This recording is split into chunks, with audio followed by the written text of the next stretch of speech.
cheer for them and push on and give them their energy. And I think the sort of plays we're already seeing, yeah, this would be a nation to keep your eyes on the entire time, realistically.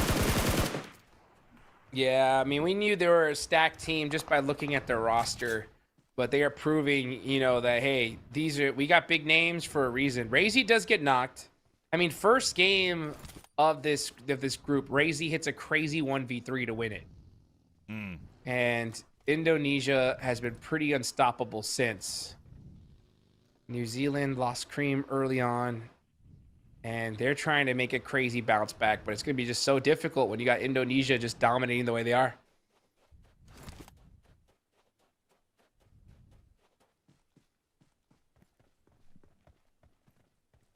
They're never slowing down as well. I think that's the difference, right? Every time we have the Indonesian POV, you can just see they're always on the move, always looking for the next potential fight, next potential way they can try and shoehorn themselves into the action, where a lot of our other nations here, they're keeping themselves out of trouble as much as they can, trying to play it slow and possibly still thinking about a bit of a slower build on that one.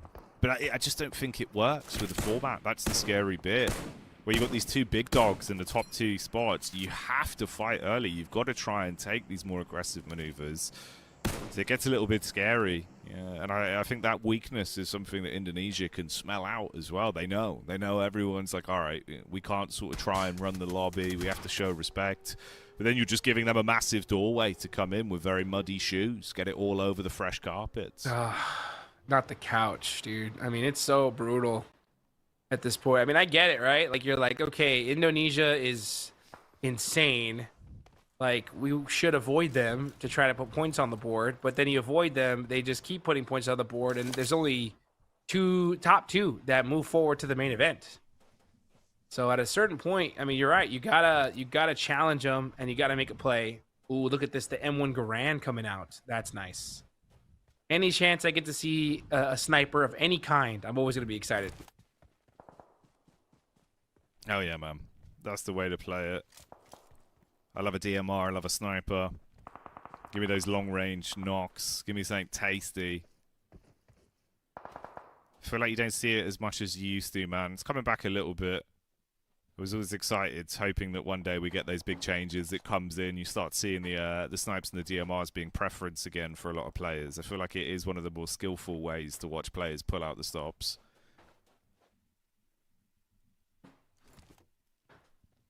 Gotta be able to make the plays no matter what weapon you have. And, you know, we don't see bolts really any out here, but look at this. Malaysia, Vexcry, all by himself. He actually took some shots, and now he's gonna have to make it happen with a shotgun. He does. He gets a 1v1 opportunity. Ooh, almost goes for the thirst. But the Molotovs, nades ringing on out. Vexcry, not able to make it happen. Ooh, Shin's on fire. Wrong. Gonna go ahead and pick up his teammate here. Throws down the smoke. Yeah, if you're the Philippines, go crazy. Boosting gun. Yeah, he's gonna go ahead and try to third party this. Get some eliminations. And here come the Philippines. They're on the move downhill. A little bit wary about what other angles they could be exposed to, so brief pit stop to get the smokes out, give themselves a little bit of space to work off of, as Philippines do edge ever so slightly closer onto this one, keeping their eyes down onto that compound. Just push. Just go. Stop. Yeah, you need every elimination you can get, right? Don't even wait for it. Every second they wait, Jukes, it's another opportunity for Indonesia to eventually make their way over there and steal all the elims. Thankfully, they're at least occupied right now by what's left of New Zealand, it seems. That's Benny with literally 1 point of health. He's gone. Ooh, see you later. As Rosemary clears the close angle with a DBS and blows them away with the barrel. And again, they just keep going. 7 elims here already then. Oh my. This is getting wild. Indonesia are just going crazy. And if we have like a group, like, or if we're looking at the overall rankings amongst like all regions, I don't think anybody's gonna even catch Indonesia. And they only have 9 squads that they're battling with, including themselves. Like, that is just insane, considering. They're just having their way with the lobby. And the only team Yeah. that seems that can stop them is Cambodia. And even then, I suppose you kind of have your confidence knocked, where for Cambodia, they're thinking they need to try and take out some of the lesser squads at this point and keep padding their buffer between sort of, you know, third place, fourth place if they start to catch up. So you're scared of Indonesia whilst also trying to take fights to the other teams in the lobby. No room for error for them. They're not as safe. Shots down range back towards Cambodia, with Indonesia having a bit of a look down. That's Yumi on the ridgeline there. How many more elims can they get in the next 2 minutes? They're looking to see if they could add one more to the tally. It's good shots on target. Much more damage to Cambodia than he took. Yeah, Yumi just finding some angles there. Rosemary leading the game with for the team. I'm sorry. Yeah, so you can see Indonesia, 4 eliminations, doing a great job so far.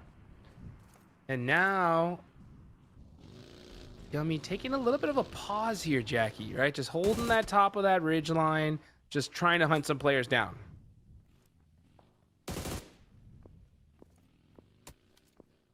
Whoa. Man, that was disgusting.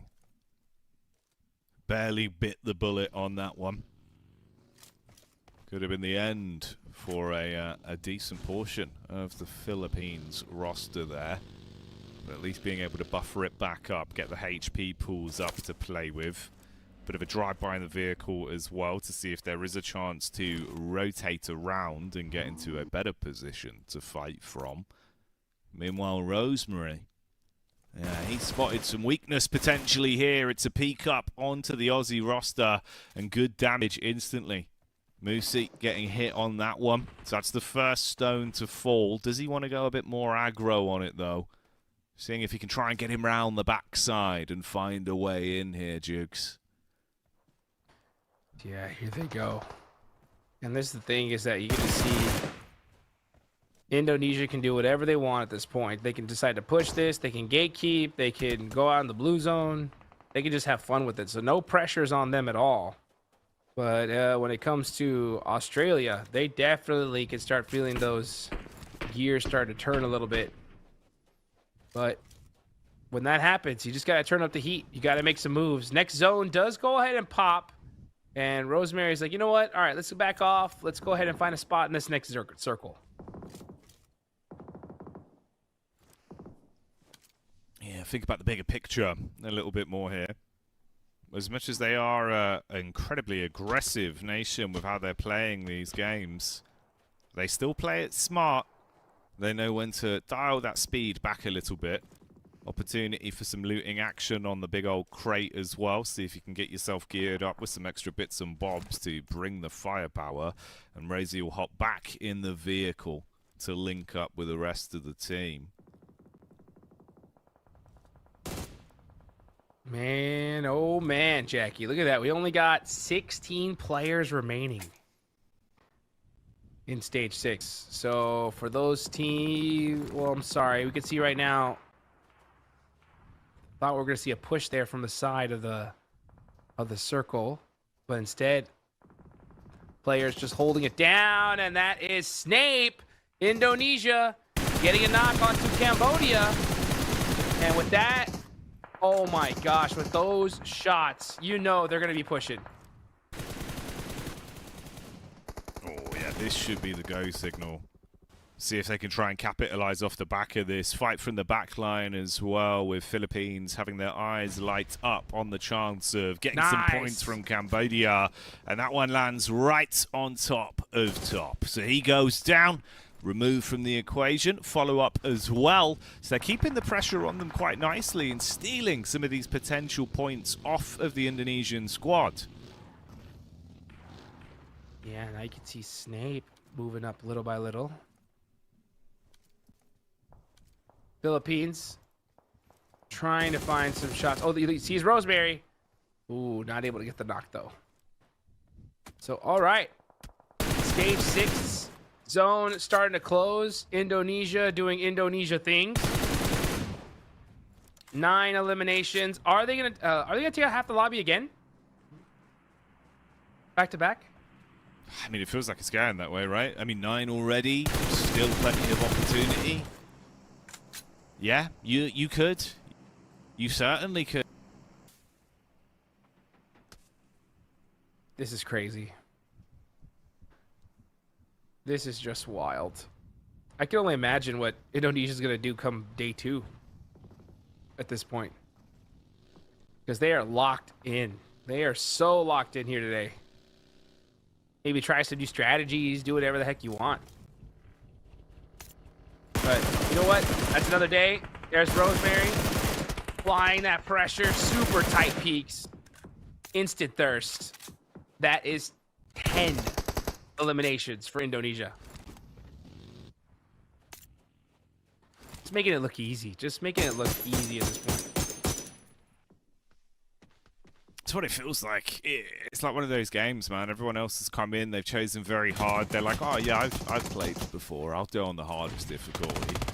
Indonesia are just like, yeah, let's just put it on story mode, you know? We'll just enjoy the narrative of the game.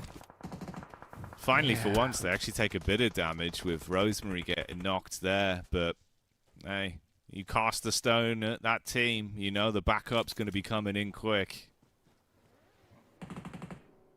Ego taking shots at the wrong team. That's what Baldove is saying. Like, man, hey, that you don't realize who I'm getting some shots on? That's Rosemary. I could have taken him out of the game, but instead you shoot me, and it looks like because of that, Rosemary will live.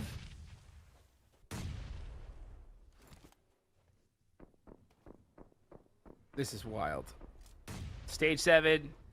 Things starting to heat up here. Zone will be closing any second now. Rosemary does get picked back up. So Indonesia are going to rotate, find a spot together. And if you just look at the mini-map, folks, they are just poised to win this next game easily. They are dead center. Everybody else just too scared to fight them at this point. Yeah, everyone's looking terrified. It's been awkward. I mean, at least Razy there, he gets lit up, so there is still more of a chance for the Philippines. But it's not looking too good. Baldove on the rotate round the back is tagged and bagged. They do flush onto the knocked man in Razy. So we go down to a 3-player squad there. Man. Yeah, Ego was just trying. He just thought maybe I could just snake this one out for as long as possible. But as soon as they get line of sight on him, Jukes, it's game.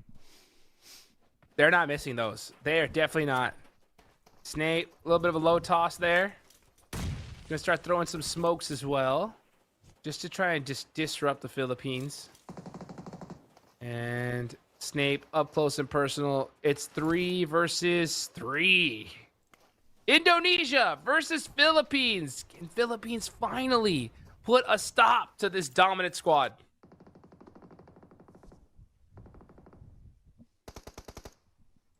They get circled. Result. Yeah, man. Might actually work for them.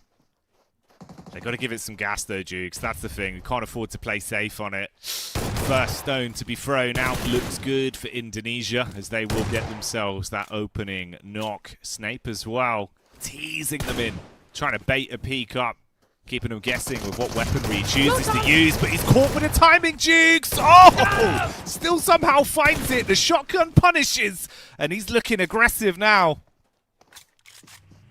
Reload. How about this shot? Oh, they're working so well together. It's Indonesia! Back to back! Chicken dinners! These guys cannot be stopped.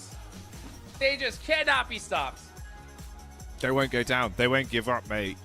It's more chicken dinners at this point than it is just a chicken buffet. It feels like they've got the whole damn diner and everything's just polo, mate. They're enjoying it. It's tasty. Oh, looking like Sandor Clegane. I think I'll take 2 chickens. You know what I'm saying?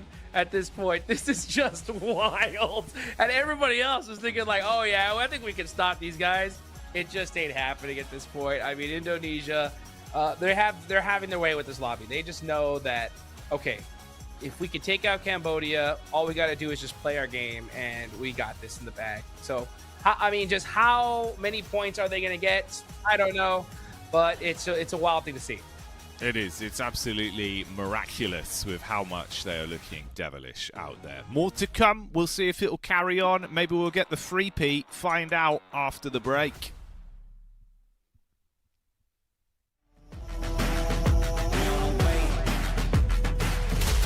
Time, yeah, we on the way. Whole team know the mission. Gotta focus all senses. Okay. Gassed up, no omission. Eyes on the vision. Gotta handle business.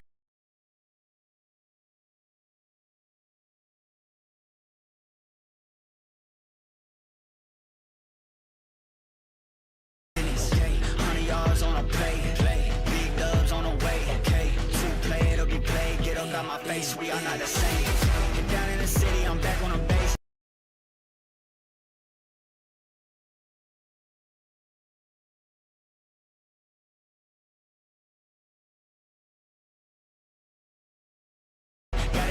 No pain is safe, running the game, they running away, they running their mouth, you know they are fake. Pick a side, okay. Is you on for the ride? Okay. New kid on the block, next up, best up on the rise. New kid on the block, next up, best up. We on the way. We on the way. We on the way. It's game time, yeah, we on the way.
Hey everyone, welcome back for some more Esports Nations Cup action. Joined, of course, with the amazing, the talented, the ex-legendary professional player, still currently professional commentator, and a bit of a king. It's Hot Jukes, everyone. How you doing, bro? Watch out, dude. That's what I'm talking about. That's how you throw down an intro, baby. But you know what? Hey, nothing compares to the legendary Jackie right here. I could use all the different I can bust out my thesaurus. I'm gonna have to, right? For how legendary you are, brother. But you know what? It's crazy what we've seen here so far, especially from Indonesia. And I don't know what else can happen here at this point, because it's just looking too easy for them.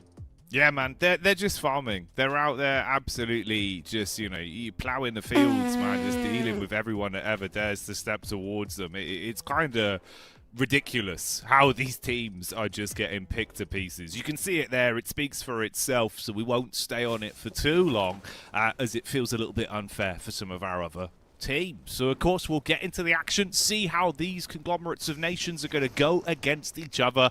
Now we run it back on Miramar all over again, Jukes. 5 matches were played so far, Jackie.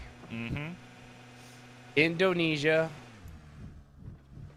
has 103 points in 5 matches. They have won 4 games today.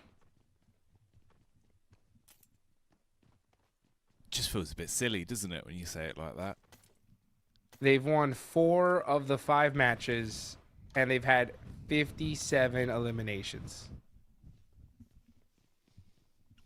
This is over. This is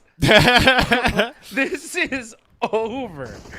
There is this game and 6 more left to go. But this is done and dusted. You know, Jukes, there's quite a famous song, actually, about how they've played in this tournament for the other teams. I'll have to do the line out of tune so we don't get, DMCA'd by it. But in the end, it doesn't even matter. It doesn't even matter, dude. Oh, it's a perfect song choice. I mean, because it is so true. I mean, what do you do? I mean, there was a 7-step program that turned into a 10-step. Now it's like the program has just been lit on fire. It's just like, it's gone. It's over, dude. It's just, there ain't nothing you can do. Just, hey, have fun and good luck with second place. I think that's probably the better way to spin the narrative, right? Because it's still viable for some of our teams. You could try and push Cambodia out of that position. You could try and find a way to flow up yourself and steal points off them. Maybe that's the better new plan, See if you can shut down Cambodia to stop them being the point barriers, the edge guard keepers of the way into second, and just forget about first. Imagine it as a 1-spot tournament from now on. That's exactly what it is. That's exactly what it is. That's a nice nade there from Blythe. Actually, a nice return one as well. He jumps down. Okay, doesn't go down to fall damage there, so that's good for him. But Papua New Guinea, the squad that loves to hot drop. We have seen these guys hot drop almost every single time, and they have not had any success so far with it. 4 points on the board, and it looks like it's gonna stay that way. Yeah, the success rate isn't looking as good compared to the attempt rate. Like, I mean, they've been willing to go for it, Jukes. They've definitely got that dog in them. Like, they're willing to just be like, you know what, send me out. But actually following through with the initial game plan hasn't been as good. And the Philippines have been looking pretty tasty with some of the maneuvers they've been making. So if you can farm up all of the squad here, it'd be the dream scenario. Baldove does just that. The backup's good as well. Struggle lives up to his name because they are all down. Papua New Guinea eliminated once again. First team out. That's going to be another 0-point game for them. With 4, they are cooked. No chance of making it into top 2. That is for sure. But, you know, and I think that's going to be the thing is, like, they've already done so rough. I mean, yeah, they got nothing to lose, but teams are just going to be looking to hunt them down for some free points at this point. That's the way it goes, man. It feels like usually that's kind of like a day 2, day 3 scenario where you get into an event and you start to notice like, oh yeah, this team is the weak knee. If we can sort of focus on them, maybe we can farm early points. But it's so much different here in the Nations Cup side of things where it's just an accelerated schedule where it feels like such a gauntlet. So immediately you've had to kind of analyze the lobby, think about which nations you're willing to actually take the fight to, who you want to avoid more. It changes that meta game of PUBG Mobile an awful lot. I can't really say I've casted any games of PUBG Mobile that have felt like the past 2 we did today. Yeah, I mean it's just been what would be the right word for it? A massacre, a just phenomenal display of PUBG Mobile. One of the two, right? It's just been incredible to watch. 4 out of the 5 games, Indonesia have won it. And if they win this one, it's just unreal. Will that be like a record? That's what I was going to say. What is our current record for like either most chicken dinners in a day or most back-to-back chicken dinners?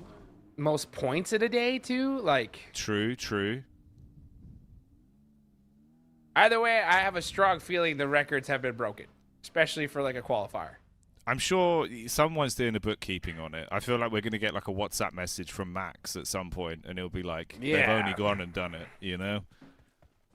Could someone in the chat let us know? I know you guys got the skills. Let us know just how much of this record they're going to break, because it is looking too good at this point. Hey, Cambodia not looking so bad, though, as well. Right, True. they're behind them. They're looking good. 51 points. Philippines have 41s right now, and the Philippines getting those 4 eliminations off the rip. That's catching up to Cambodia. So let's see how that's going to be the big storyline at this point.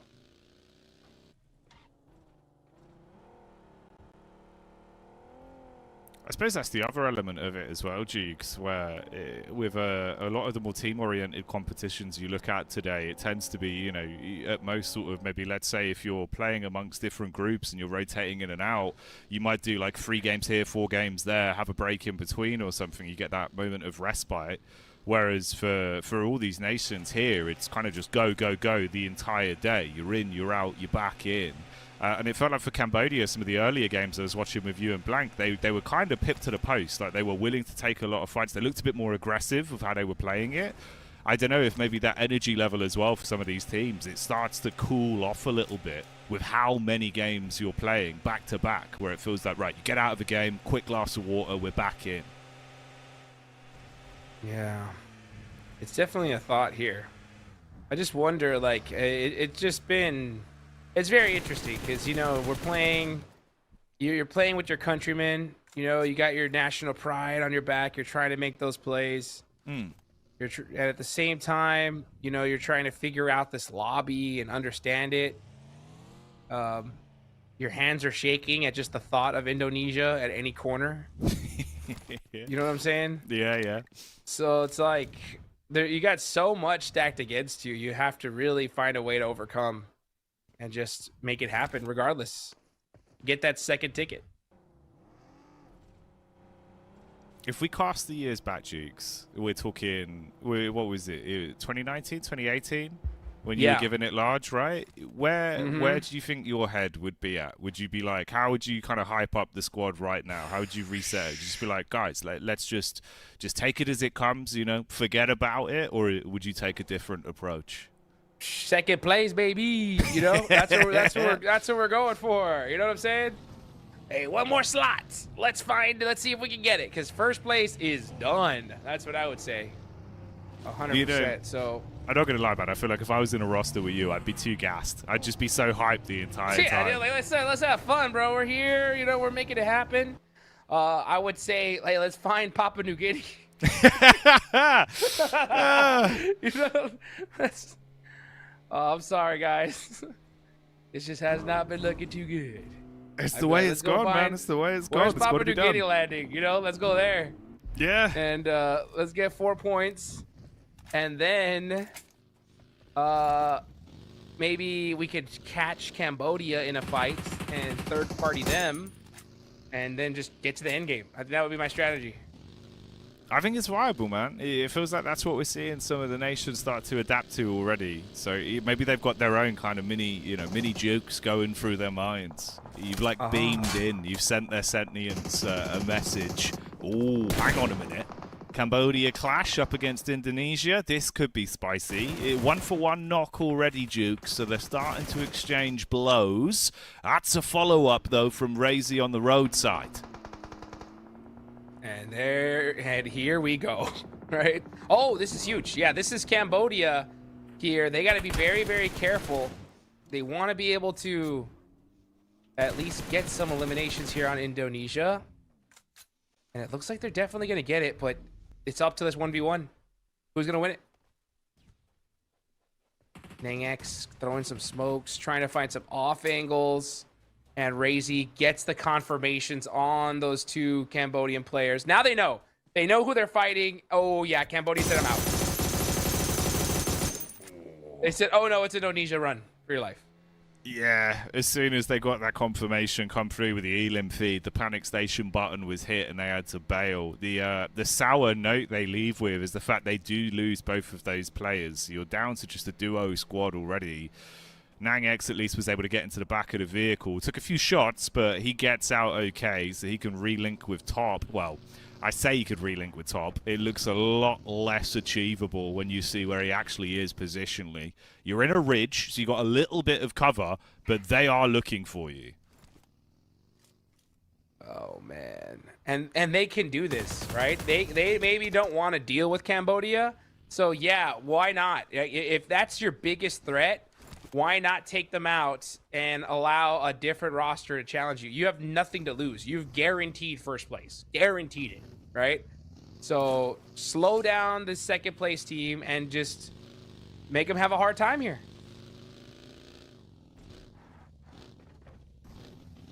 And they're going to struggle now. Only a solo that gets away from the fight. So realistically, opportunities for them to keep building a nice sort of buffer and put themselves into a safety net gets way harder. This is where you could start to have other teams maybe look to lap them. You're thinking more about Philippines now, right? I mean, they're what, 10 points behind or something? It's not that much of a difference. So that's where that next big sort of conversation comes from, if Philippines can have a large game. Right. I think that Indonesia in particular, in their head, they're like, okay, all we got to worry is about Cambodia. That's it. Once we take them out, the rest of the lobby's ours. And I think that's going to happen here. Because they're just looking too dang strong. You're right, though, right? This, the fact that Cambodia is so hurt, this opens the door for the Philippines to try and catch up to them and go into day 2, right? With a good, solid chance at making second place.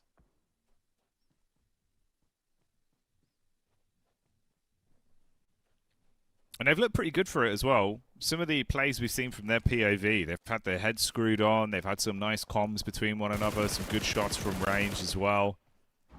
So I think, yeah, the door's open. You've just got to find a way to actually squirrel away enough points from this Miramar map and really start to send the message you are going to capitalize on this. The worst possible timeline would basically be if we saw Indonesia find them and then Philippines go down. Then it gets way worse. As we drop down, it's like 10 points each team. So it gets way harder for someone else to start to lap up towards Cambodia. Philippines are on the move here, though, trying to take the fight over. It's Bobby that they'll get first contact with. He's tucked in behind the tree line there. A little bit of cover, but they want this one. They're collapsing on top of it, focusing their attention on New Zealand as well amidst things. So that's at least one elim grabbed onto. Philippines trying to catch up to Cambodia here. Every elimination is going to count big time. There's Baldov, 173 rounds in his AUG. Busingan driving around trying to find some more angles. That's 5 so far, so great. A phenomenal start for the Philippines.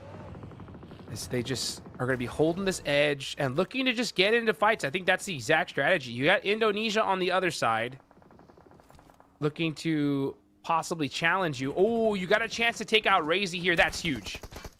If you're the Philippines, you got to get that finish. And let's see what Benny can do in the smoke. It's not going to be enough. As Snape going to add to the total here for Indonesia.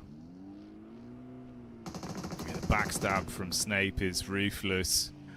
Razy got that initial knockout onto Philippines. They then trade straight back, so it's down to a 3v3 fight there, but they're attempting to get their mate up. He's just tucked back in behind cover, it looks like, from what I saw there on the feed. Razy still very close to going down fully as well, so opportunities to grab him are high and dry. Rest of the Indonesian team starting to reassess and refocus. Oh, he clips him with a wheel. Oh no, you've been bonneted by Yummy. No way he caught that knock. And then Snape catches Bobby. Just devastation here for Malaysia. That is the worst thing that can happen to them. And now Razy is back up. Indonesia in full charge. I'm telling you, it's like all we got to do is take out Cambodia, and then it's just light work after this for Indonesia. It's mad. It feels like that episode of Dragon Ball Z, man. They're just Goku inside the hyperbolic time chamber. Just lifting those 50 kgs, but it feels so heavy, but they're still getting through it. They're pumping the iron right now, point after point. Damage back out onto New Zealand as well. Razy keeps it going. Another knock. Good adjustment, though. Malaysia getting the sightline there onto the head of Rosemary. So he gets a bullet right in the cranium. And you're able to get down with a few smokes. So Snape can't quickly respond onto it. The sole survivor trying to make a getaway in the back of the buggy. And he does. All right. So sneaks away for now. It's so crazy. It's like you knock a player from Indonesia and it looks like they just get like 10 times more aggressive. Somehow they're just keeping people up the entire time. Rosemary catching one of the Philippines players. That is not what they're looking for here. Shots starting to ring out from all over the place. Stage 4, but man, this one's way more aggressive than the last. Teams are not waiting until the end zone. They are looking to get some eliminations very, very quickly here. And here comes Yummy to wipe out the Philippines. He's got the angles. Oh, goodness. He's got the sight lines. And the Philippines in big trouble. That Molotov should do it. Bye-bye, Philippines. Indonesia, 10 eliminations. Looking to get their 5th chicken dinner on the day. They're not stopping. They're not cooling off. Every opportunity that's presented seems to be an elimination and then a chicken dinner for this nation. Indonesia absolutely living this lobby. I also want nothing to do with it as well. They've seen who's nearby. They've heard. And they just want to get some distance between them. They know there'll just be another stat added to the total tally for Indonesia if they outstay their welcome. Absolutely unreal. I mean, I've never seen this before, folks. Just one roster, you know, one country coming together and just straight up dominating. To this level is just unheard of. And they're going to win it. Like, I seriously, there's no way they lose this game, right? I don't see it happening. I think this has got to be a guaranteed chicken dinner. Can anybody stop them? I mean, I'm talking, it doesn't even matter their position. It's just straight gun skill.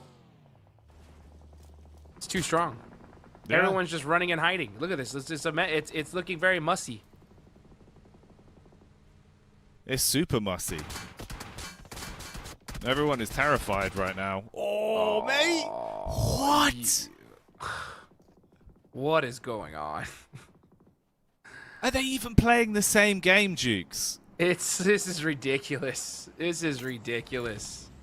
I think I saw one of the best comments so far, and it was just they had 103 points in the last game, and all it was just the number 130, just 103 and a skull. That's it. Yeah. And I was like, that's enough said. It really is. Just wow. Alrighty. Well, here they come. Indonesia on the push again. Can we finally see a stop? Oh. Nade in hand. And, okay, 5, 4, 3, 2. Oh my goodness! It is not over! Indonesia finally put to a stop as Ray-Z trying to pick up Snape here. Hey, you cannot underestimate these teams, these players, these countries. You gotta be able to clutch it up. When their confidence would be at their lowest, they've dug deep and had a massive play inside of the long compound. Oh, the follow-up nade as well. Bounce from Chewy as he sinks his teeth right into them. Good night, Indonesia. No chance for another chicken dinner in succession as they go down to the nade. And Wrong, his eyes light up. He knows that Indonesia's out of the runnings. He closes up close, but it's not going to work on the stairs. Shut down by the spammer bullets. Everybody's pushing on this fight right here on the side of Impala. They're trying to end this right here, right now. And then now you're going to see single OGs. He's got the UMP. He's pushing it in. FPP, he's going to try to get some confirmations. And it looks like he will. There he does. Yeah, he definitely catches Wrong there. But can he get another? 8 points so far. Very, very good.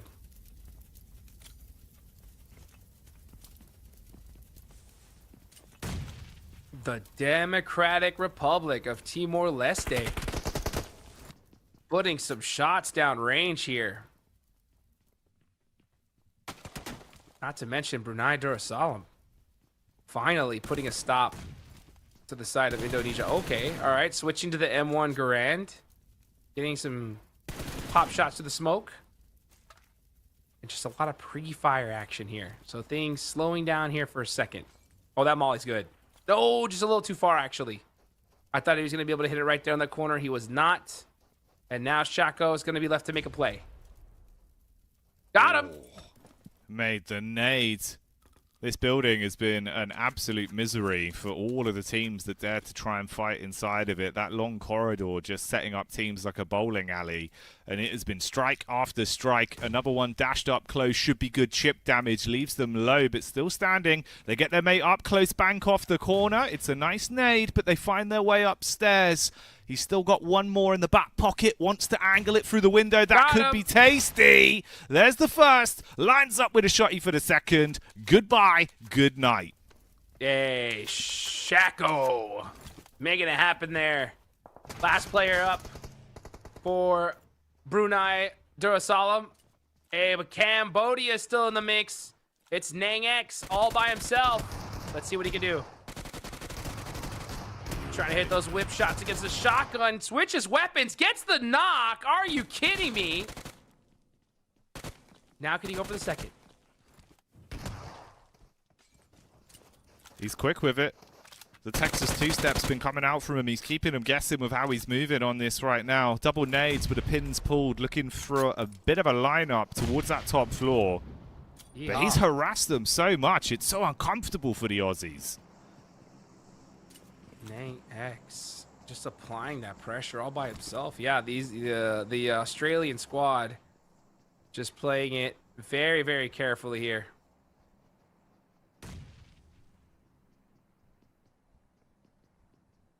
Let's see what Australia could do. 2 players up. It's a 2v1v1.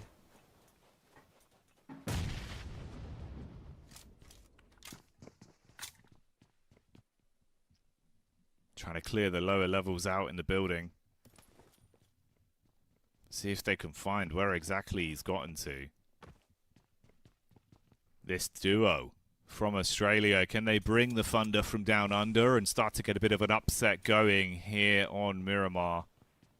They've been so close to being eliminated quite a few times, but have survived quite nicely.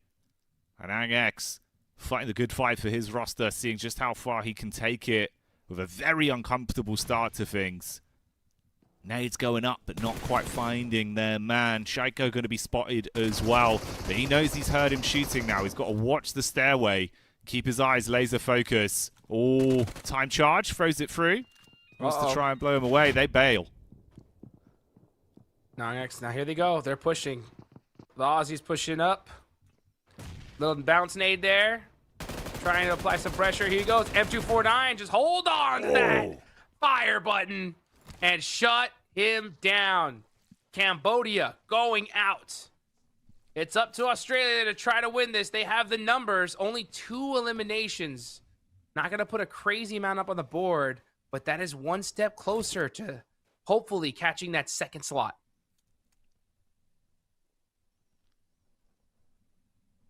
The lines are blurred that far down, man. 6th place up to 3rd. It's an achievable pipeline. You could start to force your way forward. And Cambodia, yeah, they did well being able to at least survive with 1 player late game for the placement points in the top 3. But in terms of the elims, it was nowhere near some of the tall orders they've been putting up. But this is where it could be. All down to the heroics of 1 man. Shako looked really good inside of the compound. He's had some smart maneuvers, but can he take down both of the Aussies here in the final fight? Let's see if he can do it. Brunei Darussalam versus Australia to be the 3rd team to win today. Who's gonna get it? Who's gonna get this chicken dinner? 2v1, and these guys are sitting in a building. That's what I'm talking about. Not messing around, Jackie. They want this win. They say, you want to win this? You got to come find us. I mean, that's When's the last time you played hide and seek? Never like this. I tell you, Jukes. They're normally much more calm games of hide and seek. This is high tier hide and seek. The highest level. Money on the line. And Mussy has an M249. Look at that. 150 rounds. Perfect weapon to have here towards the end. Perfect for pre-firing with your squad mate. You got the numbers. You should have this in the bag. But even with those numbers, playing it very, very carefully. Very carefully. Some may say too carefully. Yeah, you do tread that dangerous line of stepping over the boundary of playing not to lose rather than playing to win. They've got the advantage. They played a great game up to this point, but like we said, right, with how dominant this lobby's been, how many point vacuums you've got with Cambodia and Indonesia, you don't want to run any risks. So for them, they're thinking we're so close to being literally, like you say, the 3rd team today to even get a chicken dinner, with nearly all of them being taken by Indonesia. I believe the only other team was Cambodia, right back in, I think, game 2, that got themselves a chicken dinner. So you don't want to have this one blow up in your face. And they're opting to play it as slowly and as calmly as they feel is necessary. It's not necessary, by the way, but they're doing it. You know what I'm saying? It really isn't. You got 2 people. Should be a 2v1 situation. But hey, you know what? You are right. Why take the risk? The next zone did pop. This is now the final circle, folks. This zone's going to go into nothing. They're popping out some smokes. They have 0 intel. They could have been using their numbers to find a little bit more information, but instead they were like not risking it at all. Now they're throwing out some smokes, running on out, instantly beamed. Oh. Instantly. But now they know where he's at. That could have been so bad for the Australian squad. Heart in their mouths right now on the cross towards the shack, but they do get themselves in safely enough. Pop the meds, heal themselves up. Nice bounce on the nade. That's what you want to see. Brunei giving it the brute strength as they throw in that huge first nade to knock Mussy. Focus on picking up their mate now. That's what they've got to go for. Leaves them susceptible to the follow-up bounce. And the zone is ushering them forward, Jukes. This is where Shaiko could pop off. He's got to make a play. He's got to hit this shot here. Don't let him time. Don't give him any time. You have a 1v1 situation. Can he hit these headshots? Mussy's down to 1 HP. He hits it. Shaco, DBS in hand. 1v2. Can he do it? He does!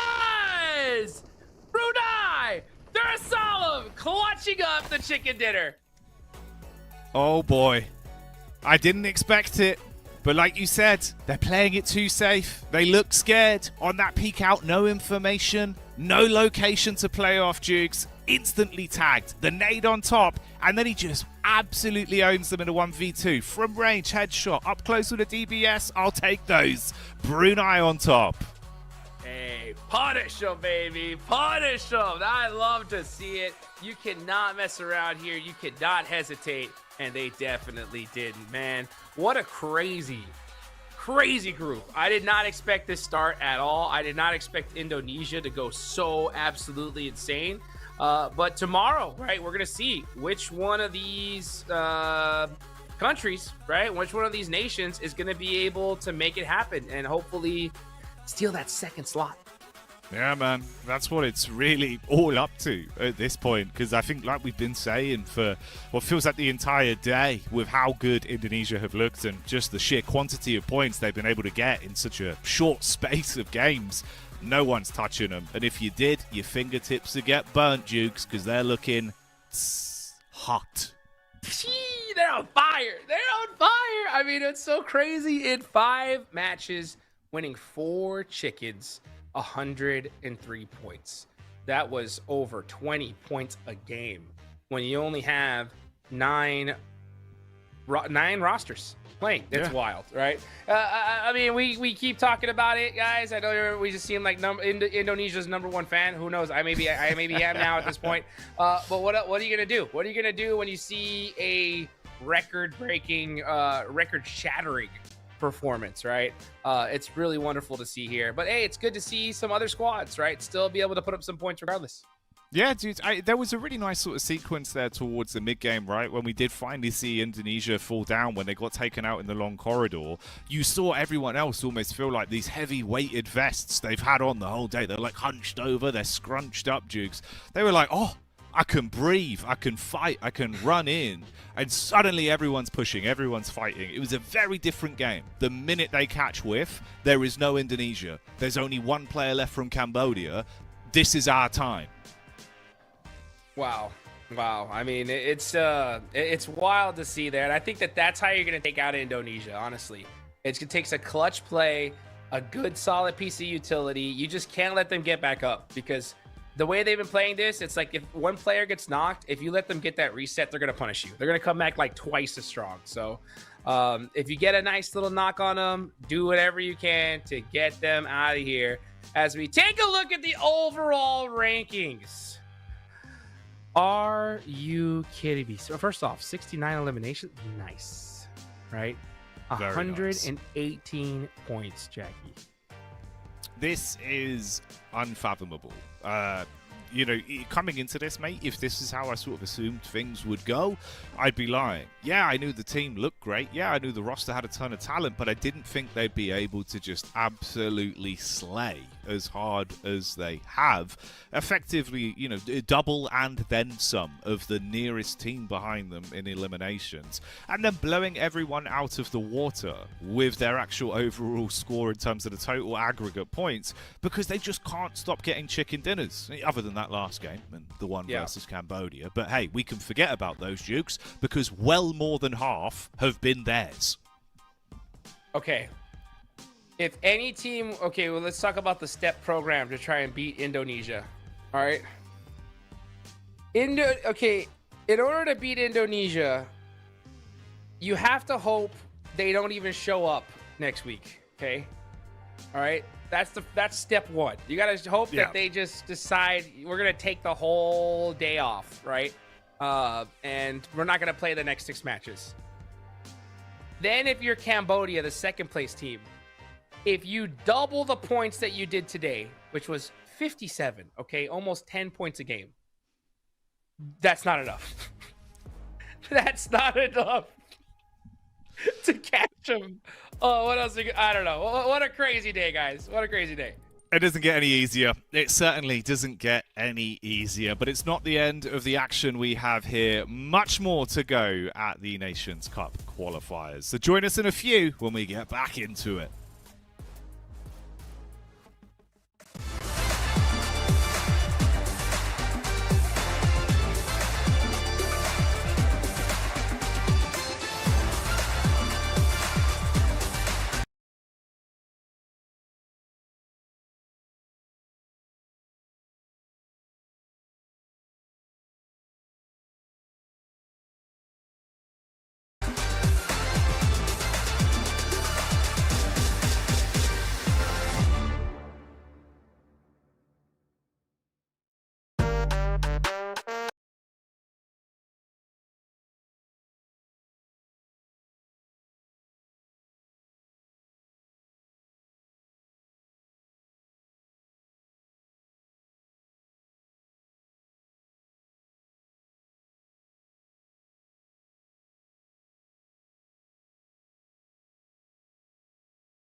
Stepped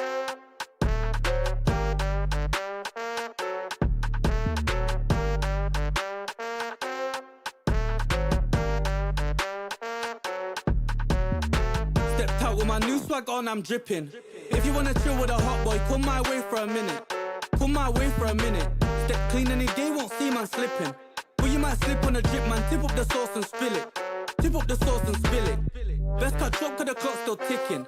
Just check the way man stepped, know that I dropped it different.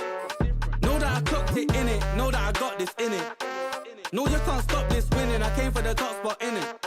Came for the top spot in it. Came for the top spot. Soon I'ma get right there, I'ma step right there, got a bot. Came right there in the drop top, try how you like it or not stop. Non-stop. Yo, if you wanna get this poppin', you better get to shopping. I came in a different drop this time and they thought it was the same one, they didn't clock it. Oh well, it's nothing, they call me a dripperholic. Just watch how I'm dripping on it, please just don't be slipping on it. Oh well, it's nothing, they call me a dripperholic. Stepped out with my new swag on, I'm dripping. If you wanna chill with a hot boy, come my way for a minute. Come my way for a minute. Step clean any day, won't see man slipping. But you might slip on a drip, man. Tip up the sauce and spill it. Tip up the sauce and spill it. Best cut chop, cause the clock's still ticking. Just check the way man stepped, know that I dropped it different. Know that I clocked it in it, know that I got this in it. No, you can't stop this winning. I came for the top spot in it. Came for the top spot in it. Stepped out with my new swag on, I'm dripping. If you wanna chill with a hot boy, come my way for a minute. Come my way for a minute. Step clean any day, won't see man slipping. But you might slip on a drip, man. Tip up the sauce and spill it. Tip up the sauce and spill it.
time, yeah. We on the way, we back in your city, we back.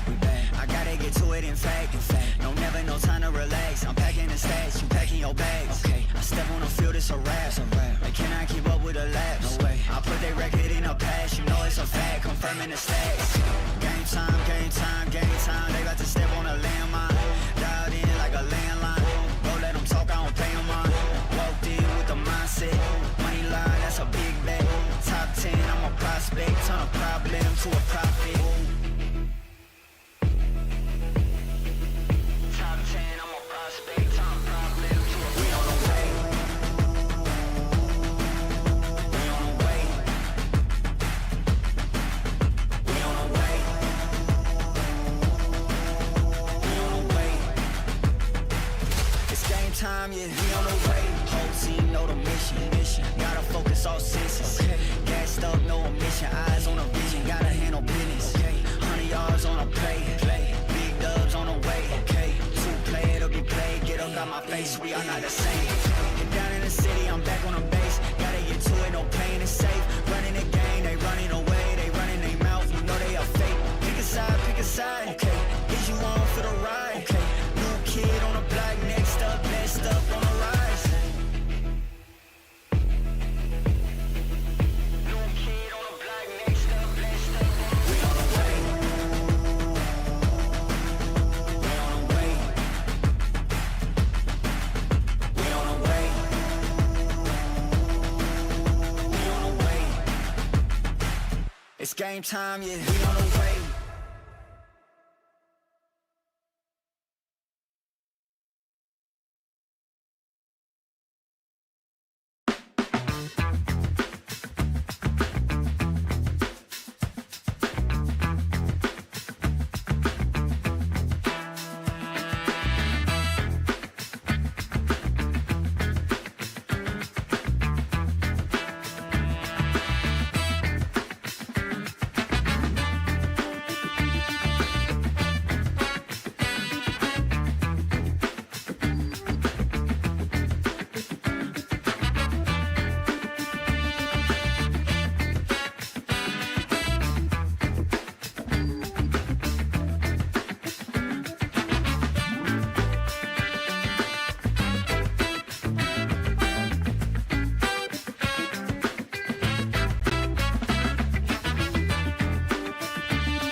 everyone, and welcome back. We carry on with the action here at the Esports Nations Cup Qualifier Day 1 for PUBG Mobile. Of course, now we're going to be ebbing and flowing our way through our different regions a little bit, Duke. So we'll have some different nations, potentially some very different outcomes as well, as none of them are equal in terms of the amount of teams and potentially some of the talent we're going to be seeing.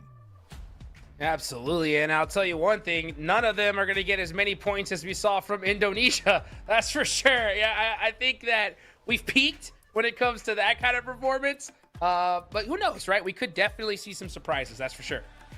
Yeah, I think so. I think it will probably carry on in a manner where we're going to be impressed by potentially some unknown factors, see some crazy plays out of a few of our nations. But like you say, topping that absolute showstopper we just had, which if you missed it, you might want to catch some of the highlights because they were pretty tasty. Yeah, Indonesia made it look simple. So I suppose the question is now, who's going to try and show us some of that level of flair out of our new nations that start to put their foot down a little bit, Duke? So I do wonder who's going to have that same sort of prowess out on the battlegrounds. Yeah, let's see, right? So from my understanding, we're going to be seeing now East and South Asia in the mix, okay? So we are going to go from 9 different nations competing to 5 different ones. So that's going to mix things up even more, okay? Now, considering that there's only 5 nations here, the team in last place, or the team that goes out first, is still getting 3 placement points from my understanding, right? So I think we're going to be kind of, this setup, in my opinion, is going to kind of be like a throwback to like the OG PUBG Mobile esports days, where like 30 points were for first place, right? Because those placement points have got to come in so huge here. Yeah, you've got to make the most of it, man. Just not going out first or second, being able to say, I'd say survive till late game, but maybe that won't even be the outcome here if someone hot drops. It could be kind of mid-game even. Yeah, you're going to give yourself an awful lot more to play off of. We've already had a few games going on. This is the quick rundown of how things have been looking here for the matchups between these regions in East and South Asia. You can see how things look. So Bangladesh currently on top, 29 points, one behind Chinese Taipei, who are coming in second place there with 28 points. Yeah, they got, Hong Kong, China right behind them, Sri Lanka, Maldives. And it goes to show, right, just how important those placement points are, because you got Bangladesh in first with only 15 eliminations, majority of their points coming from placement. So yeah, as we go into the next game here, we're going to have to see just teams really play it super patient, because eliminations are just not nearly as important. They really are not. It's just about making sure that you end up in first place.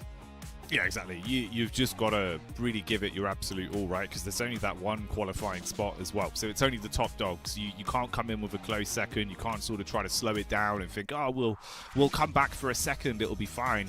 It's all or nothing. So a few rough games and you've basically ended your run already. It's got to be consistent. We can see there, obviously, for Bangladesh, they've been looking pretty good in terms of the elim aggregate they've had over those games.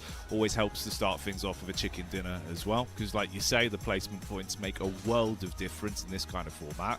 This definitely is a first for me, Jukes. I don't think I've ever casted a 5-squad game of PUBG Mobile, so this will be a unique flow. This is going to be fun. I've never done it at this kind of stage with nothing but, the top teams or top players, from a particular nation. So it's going to be interesting to watch. I did do a 4-team one not too long ago, but that was with influencers and like one pro squad. Okay. So yeah, this is a totally different enchilada, as we might say back home, right? It's looking quite different here. But yeah, I think the point totals that we've seen so far have just shown that, hey, first is going to be what it's all about. And with that one slot, it's still anybody's game, right? Bangladesh, 29 points. You got Chinese Taipei right below them with 28. That's only a 1-point difference. So it's going to be pretty close. Yeah, it is going to be a hard-fought fight for these teams. No real room for mistakes, and also the fact that, you know, kind of something we were touching on back in the pre-game a couple of hours ago now, we were saying it's the fact that effectively you take down one full squad, it's an unbelievable percentage of the possible eliminations you can get out of an entire game just right then and there. Those 4 elim points, you're taking down a decent chunk of those entire teams. You know, you can't eliminate yourself, so you can't have those 4 points. They're put to one side. So it's only the 4 squads you viably have to actually pick out throughout the flow of the game, mate. So it makes it a very interesting kind of result of, again, do we see a team that kind of dons that mentality like Indonesia, where they're very willing to just take fights and run the risks? Because that would be a huge payoff. But then if you lose a squad, mate, suddenly your percentage chance drops off by a very big margin. Oh yeah, that's going to be the goal here. It's just playing it super OG, maybe a good like central zone position, keep everybody up, and just wait until the last second, right, to really engage. Because if you can even just be the last team up, get that last squad wipe, that's 14 points. So they'll be set, literally. Yeah. So yeah, it's gonna be interesting to see the different strategies. And the good thing is like, yeah, we did already see those first 3 matches. Well, we didn't catch them, but they've already happened, right?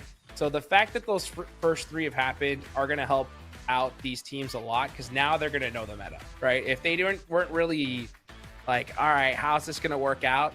After first 3 games, we know, right? So it's gonna be interesting to see.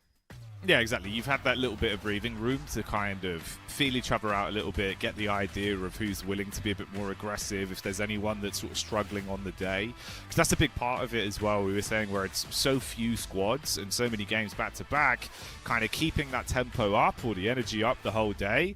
If someone's struggling and you just can't wake yourself up, you know you can probably abuse that fact throughout the remainder of the game. So we'll see if someone comes in looking like they're a bit green around the gills, and then maybe they'll keep getting punished as it goes on. But it'll be fun for us either way. As neutral spectators, we'll just be enjoying the show, I imagine. Yeah, I mean, we'll just have a good time with this one, right? I think we just kick back, relax, see what happens. I wonder, you know, our team's going to look to just like kind of do a little gentleman's agreement and just say, hey, let's just all hot drop and see who ends up taking this thing, or are they gonna wait, you know, the 30 minutes to decide it for them? You know, it could be any way. So we're gonna see how it ends up happening here in this next match. Hey, that'd be kind of sick if we actually did do it, like just full like TDM style, where they all drop together, they just agree before the game, like, yeah, you know what, let's just see how it goes. I think that would be a very unique spectacle indeed, mate. The sheer sort of quick scramble for a loot, anything you can find. I've got a pistol! You're just there, tears in your eyes. Thank you, I've got a pistol. Oh no! Right? Can you imagine, right? Like you having your whole like main event decider just being all because you couldn't find a weapon. Dude, that would be so rough. But you know what? Yeah, I'd love to see it. I'd love to see it. Why not? Right? Hey, let's just send it on down. Let's let our gun skill decide, not let the zone choose for us. But you know what? To each their own. I get it. You know, with only one slot, you really can't afford to make any mistakes. So, you know, just play it as consistently as you possibly can. Yeah, I guess whatever that means within your own team sort of skill set, right? Because obviously for some of these sort of guys, if you're going into it thinking we are very aggressive, we are just willing to fight, I think playing against that might hurt you more than just sort of sticking to your guns and trying to make plays, even with that scary factor of knowing if we don't get the top spot, we don't qualify. We don't have the chance to not only make the run for the money, the gigantic prize pool, but also just having the eyes on your nation as well. Because it feels a bit different, right? You know, normal esports competitions is one of those where, sure, you never want to let down your organization. You never want to let down the fans that rally behind the brand. But when it's your own sort of home country, you're flying the flag of your nation, suddenly feels like there's sort of the entire globe of eyes watching you. And one misplay could be the difference between you having that chance to make those plays on stage and having to watch from the sideline, Jukes, in a couple months' time when the main event kicks off. Yeah, I mean, that's what it's all about, you know, just representing your nation here, and the patriotism, right, of having everybody kind of surrounding you and just hoping for the best. And it's so great, right? I'm so proud of all these players that had the opportunity here to represent their nation and compete in this. It's a great opportunity. I'm looking at the team names here, right? I'm looking at the different players on these rosters. And I'm looking down at all the squads here. I don't really notice too many names that are like, oh my gosh, I remember these guys. You know what I'm saying? One thing I am seeing though is that when it comes to like Sri Lanka, they happen to have quite a few players that all kind of use the same tag before their name. So that could be interesting, right? Maybe they've played together quite a few games in the past, and then hopefully they end up making it happen here. Yeah, exactly. See if you can keep some of that sort of bond from your previous teams coming into a nations environment. It can help. Then maybe it's not as hard as sort of one or two players with, you know, clashing ideologies of how they like to approach PUBG Mobile, how they rotate, where they want to drop. Maybe it gels a bit easier, where it feels like you're filling in the gaps. You can kind of G up the other guys and get them to play your style and make it work.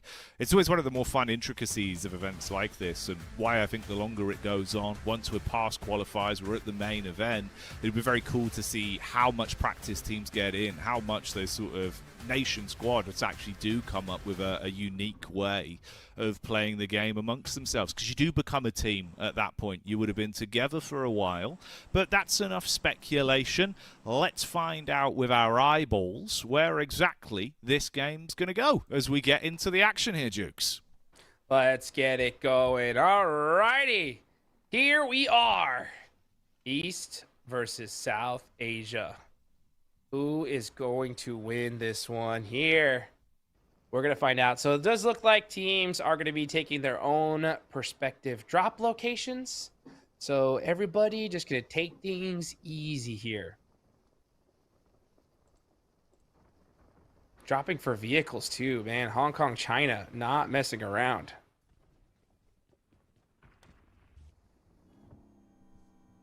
Yeah, straight in. Get yourself a nice piece of utility there with a vehicle for rotations. Uncontested early, so it doesn't seem like anyone wanted to target one another right off the back. We'll see if that changes whenever we get any cuts, if we see anyone starting to move up close. But you imagine the more respectful play would be the choice to make. Get a little bit of a glimpse there. Seems like there is some decent spacing from most of our squads. Oh, baby. All right. So everyone going to be playing this one nice and slow to start this one out. You know, that's the one thing that's so tough about this, Jackie, is looking at like the way this is set up. This is probably, out of all the groups, the most difficult to make a comeback on. You know what I'm saying? Mm-hmm. Like if a few teams start getting like a big lead, like I just don't think anybody can catch them. Because the elimination, the opportunity for like a crazy, 30-point game, it's literally like impossible here to get one. So,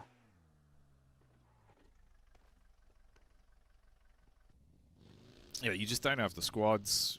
You don't have the elimination points that are really that easy to grab onto. And like we're saying, it's kind of crazy, right? Because when you think about the fact it's 5 squads, it's realistically only 4 squads you're competing against. So then that number is just so low that any mistakes, any moments where you get punished, you think, oh, we could have got a full squad wipe there, but then suddenly we didn't get the flush. They've got themselves back up. We've lost 2.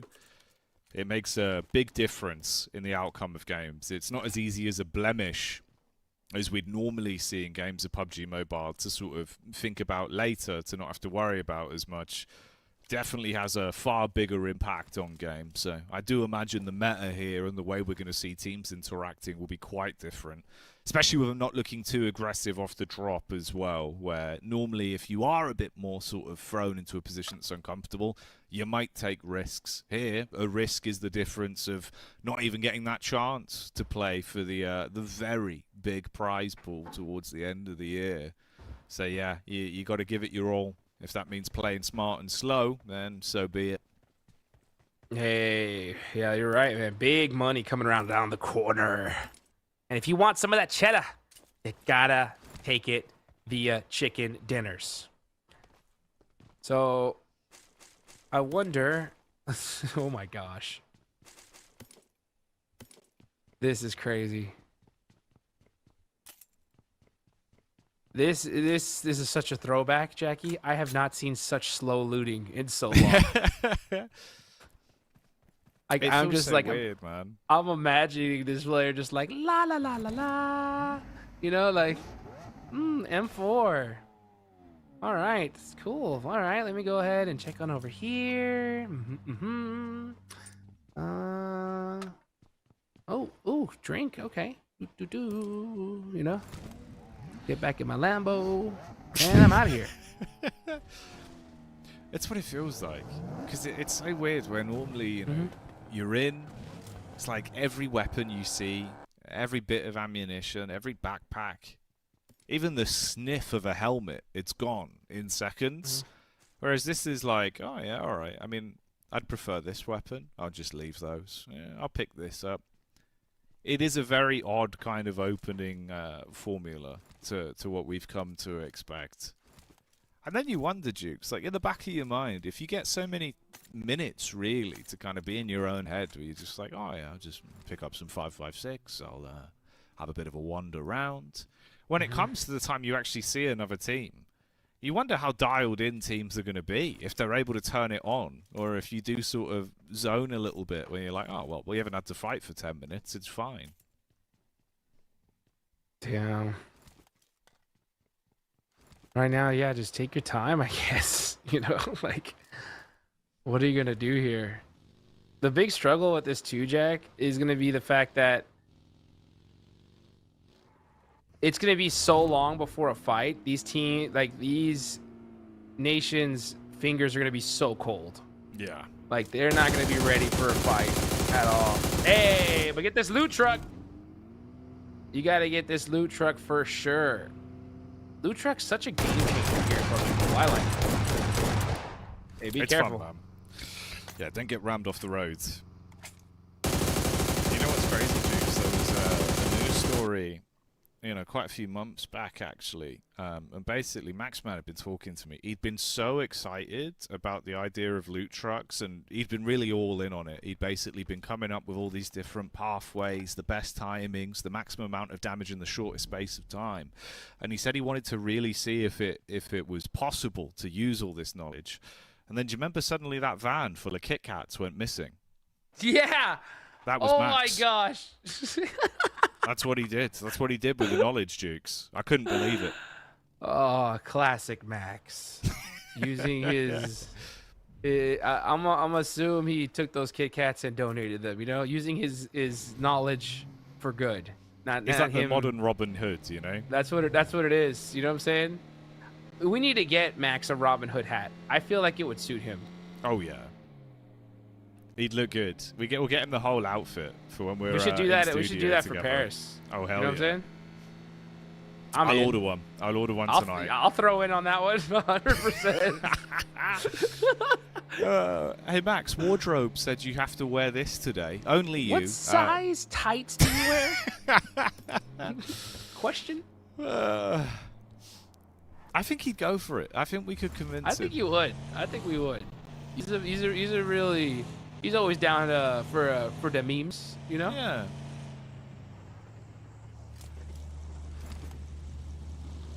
You can't I spell can't get Max, that picture man, out of my head. without me. That's No, true. I know, mate. Just him in some nice tights. Yes. So agile. Just sprinting around the studio as quick as he can. Just Naruto Leaping running and everywhere. hopping and skipping, you know? Yeah. Oh, man. Alrighty. I like it.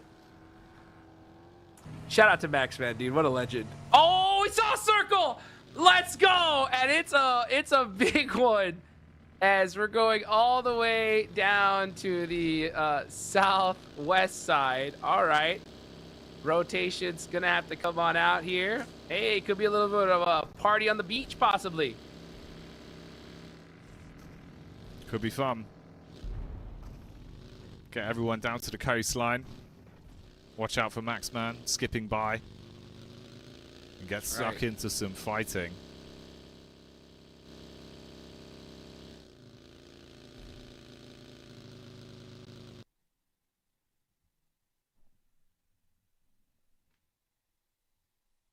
And we're looking at the crate. That's interesting. Yeah, it's a nice... Show me all the way. I want to see it hit the water. Take it on down. Let's see. It's coming. Landing It's in 3, 2, 1. The eagle has landed.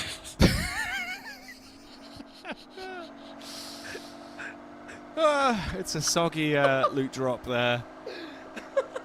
10 points on the dismount. Oh, all right, 10 points for the claps. That was great. And nobody's gonna get that thing at all. Oh, man. All right. If a player goes out to blue zone or gets knocked at all to blue zone on rotation, Jackie, I am gonna go insane. Oh, Well, there's so many teams, Jukes. They might be scared. They might have to go slow through There's the blue. no way. There could be a team around every corner. They're actually going to There's- go for the drop. no way.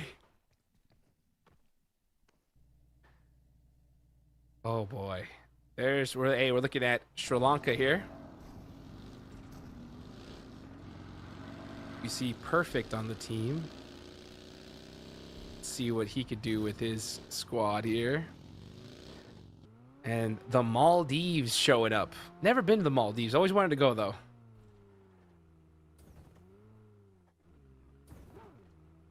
It'd be a nice vacation spot. Yeah, it would. Went to Bali recently. That was gorgeous. Had a great time there. You're a well-traveled man. Yeah, it was. Thank you to PUBG Mobile for taking me on over to Indonesia. It was a quick hop flight. Because without PUBG Mobile, that long trip, whew, would have been brutal. Speaking of long trips. Oh, we got some shots, baby. Let's go. Oh.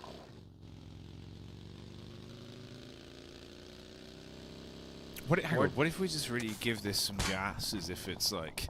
Here, hang on.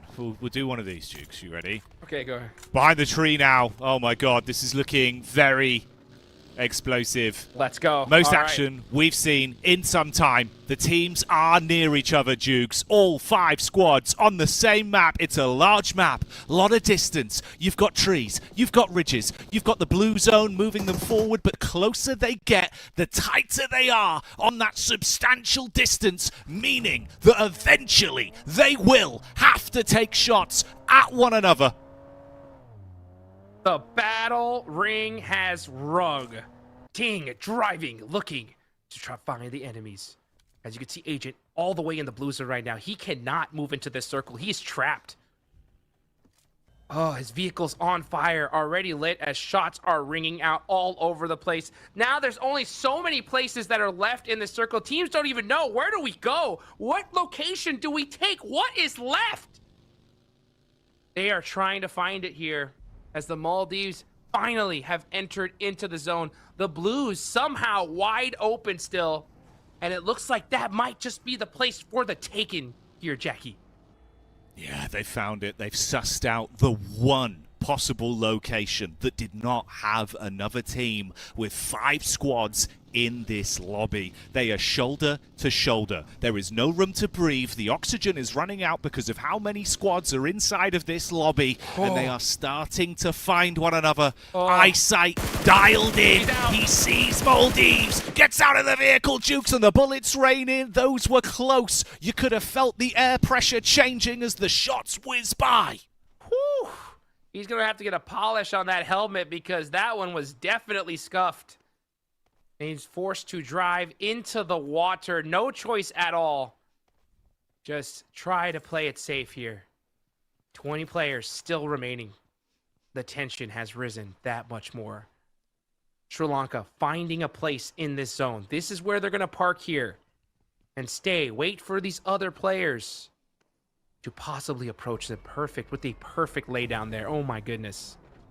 Trying to scout for his teammates. Such an essential part of this game. Having all that knowledge, all that IQ put to the test here.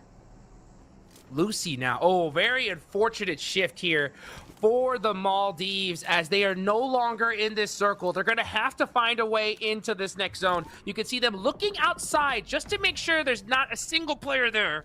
And now thinking, okay, what is our next POI? What's the spot we're going to take here? Is there any safety left in this next zone? It's terrifying. The pressure mounting second by second. That internal timer in the back of their minds as they know eventually they will be forced, that's right, forced to make a move. Uncomfortable territory ahead. They don't know what stones have players behind them. They don't know what buildings could have a sightline directly onto their nation. But they know eventually they must make a move. And this is something all 5 squads must be thinking about. Some inside the zone, some outside of the zone. But that's the beauty of PUBG Mobile. The end game is to eventually be inside of that zone and stay alive. That is the name of the game. But I'm not even sure if we're watching PUBG Mobile or chess at this point. The pawns are moving. The game is starting to reach towards that end game. And now you can see Rare, forced to move back like a bishop swinging across the board.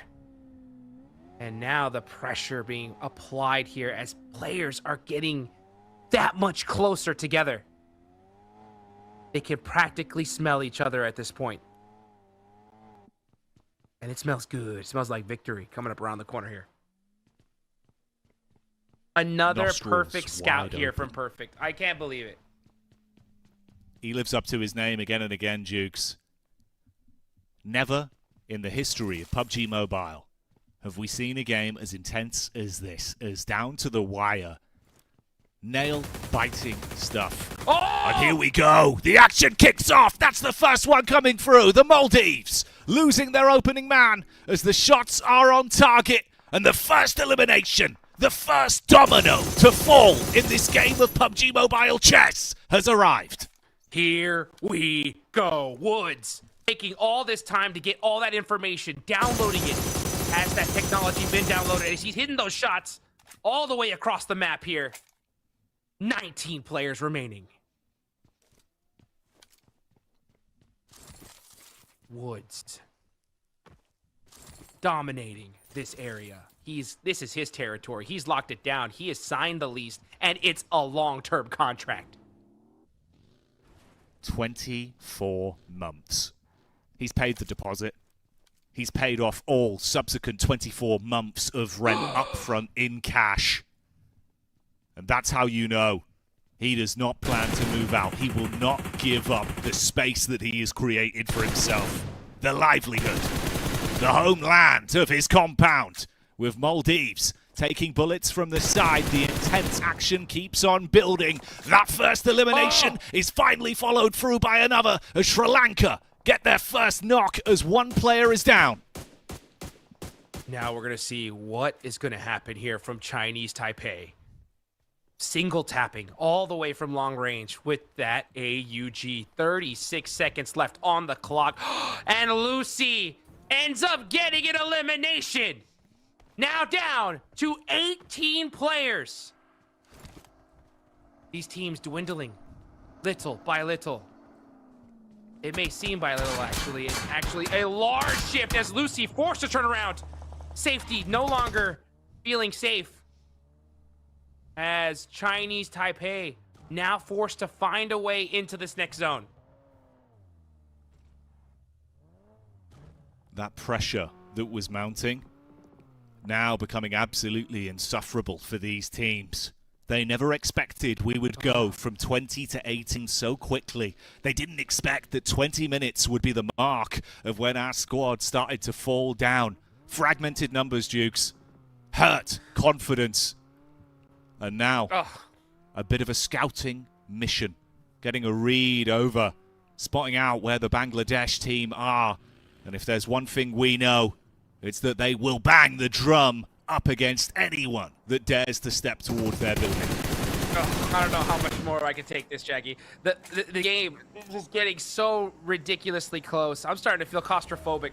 Players encroaching on one another. How do they deal with this type of pressure? I don't know. Rowdy now starting to push up closer, inch by inch. The blue zone constricting like a snake on these players, forcing them to cross eyes as Ting, put some shots, barely missing that player. It was close. It was terrifying.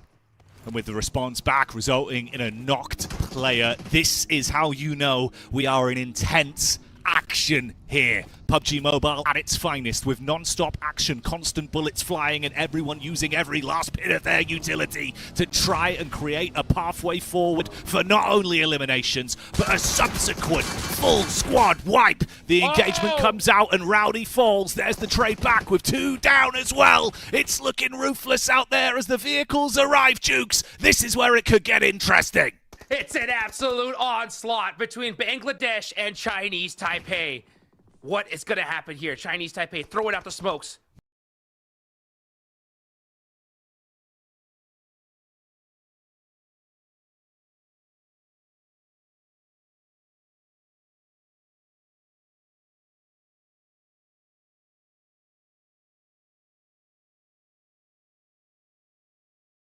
Trying to be able to get their teammates up. Utility being thrown out. It's an absolute red zone here as Cool Boy gets the knock onto Ting. Can they get the finish though? Can Chinese Taipei turn this around? It doesn't look like they're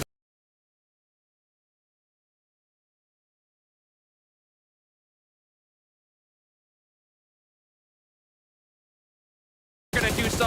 He's forced to run away and try to survive and get one of these last placement.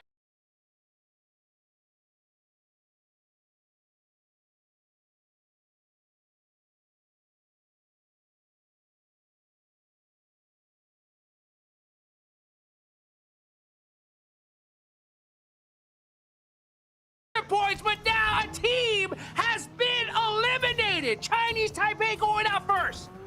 They're down, they're out, and Bangladesh stands strong. The top dogs in the lobby right now, and this nation is fighting with the strength of 1,000 men swinging into every encounter. Cool Boy has 3, that's right, 3 eliminations just on his own. This is a record breaker. Are you kidding me? 1,000 men, more like 1,000 sons. These guys are on fire.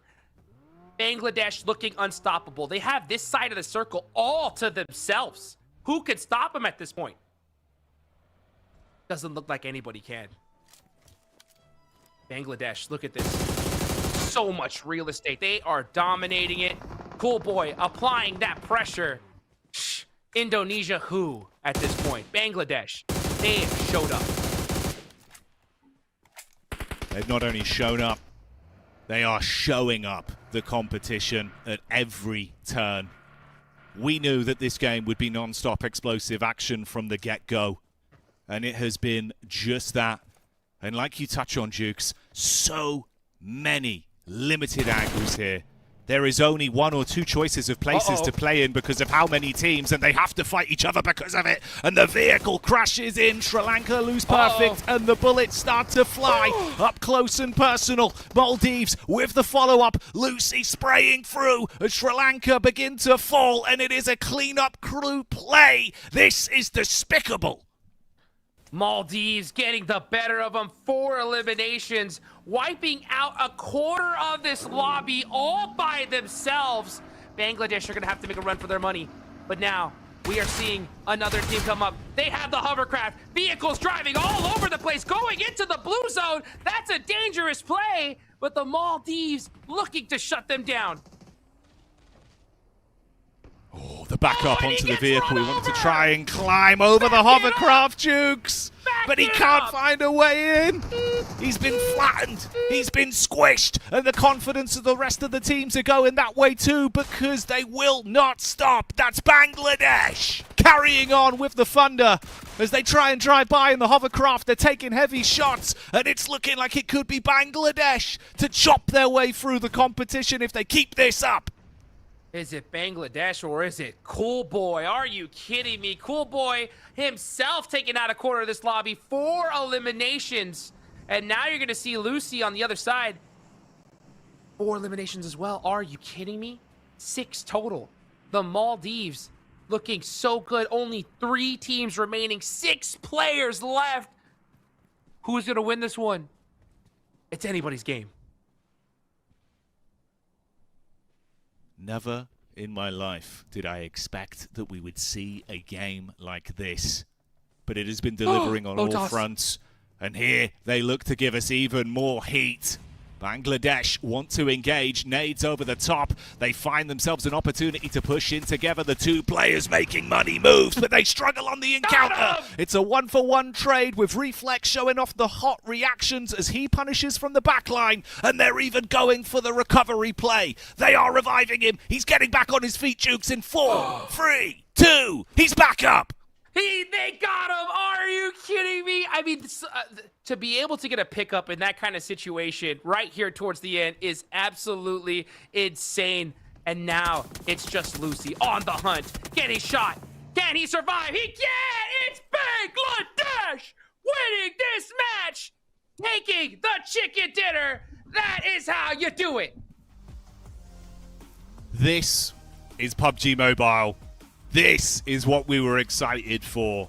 5 teams, the 5 nations on one hand, forming a fist and punching through one another live in the battleground.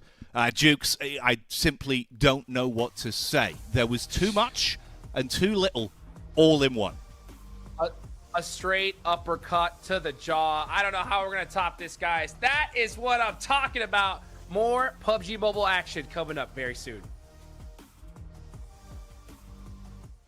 Green light, never young green light. Let's go. No amber, no red, go low. Come on, better stop sign. Go home.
my new swag on, I'm dripping.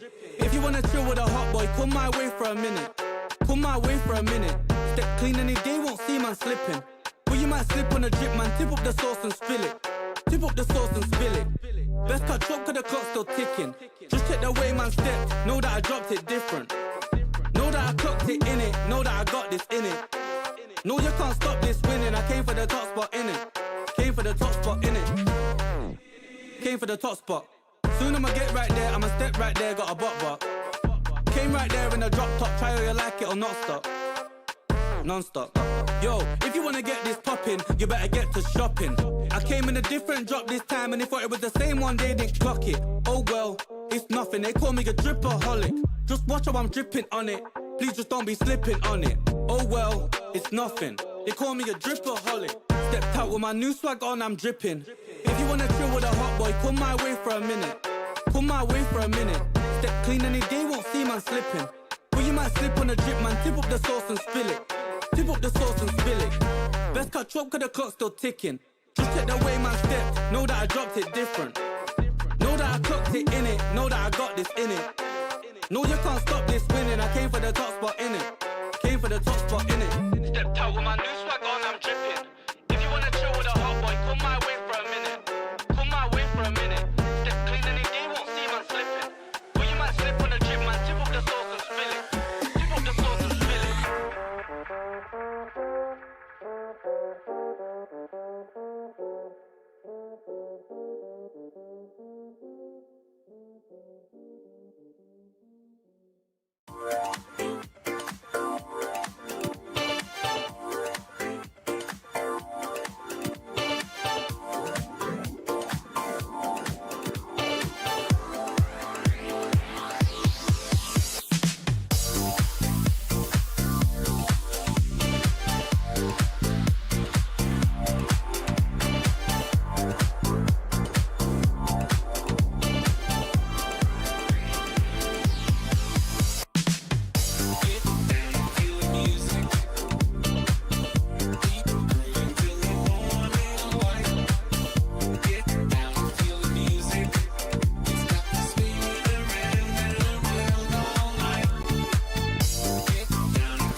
time, yeah. We on the way, we back in your city, we back. I gotta get to it, in fact. No, never no time to relax. I'm packing the stacks, you packing your bags. Okay, I step on the field, it's a rap. They cannot keep up with the laps. No way. I put their record in a pass, you know it's a fact. Confirming the stats. Game time, game time, game time. They about to step on a landmine. Dialed in like a landline. Don't let them talk, I don't pay them on. Walked in with the mindset. Money line, that's a big bet. Top 10, I'm a prospect. Turn a problem to a profit.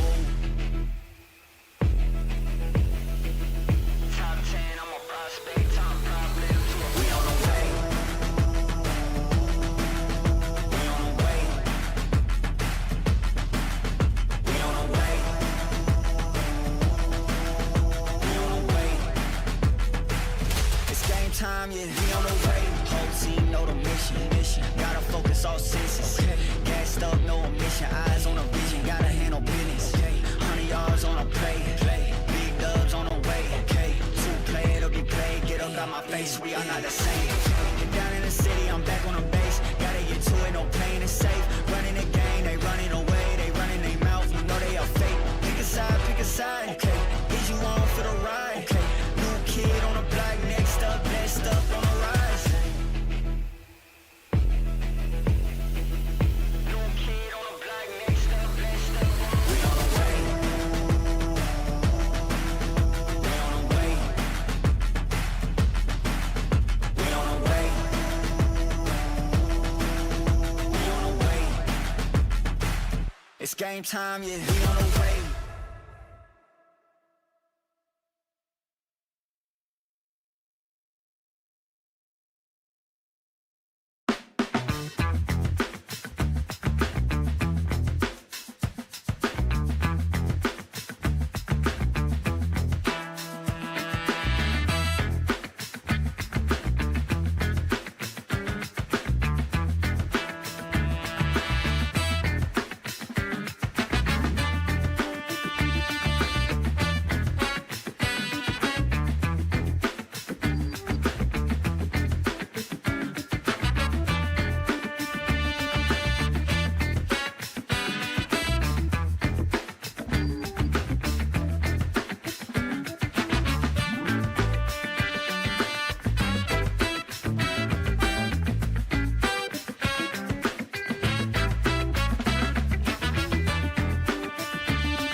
Welcome back, everybody, to the Esports Nations Cup. Qualifiers, PUBG Mobile's battles intermittently between various regions rages on, and Blank is back in the hot seat to guide us through the intense affairs we've been seeing out of Bangladesh, Blank.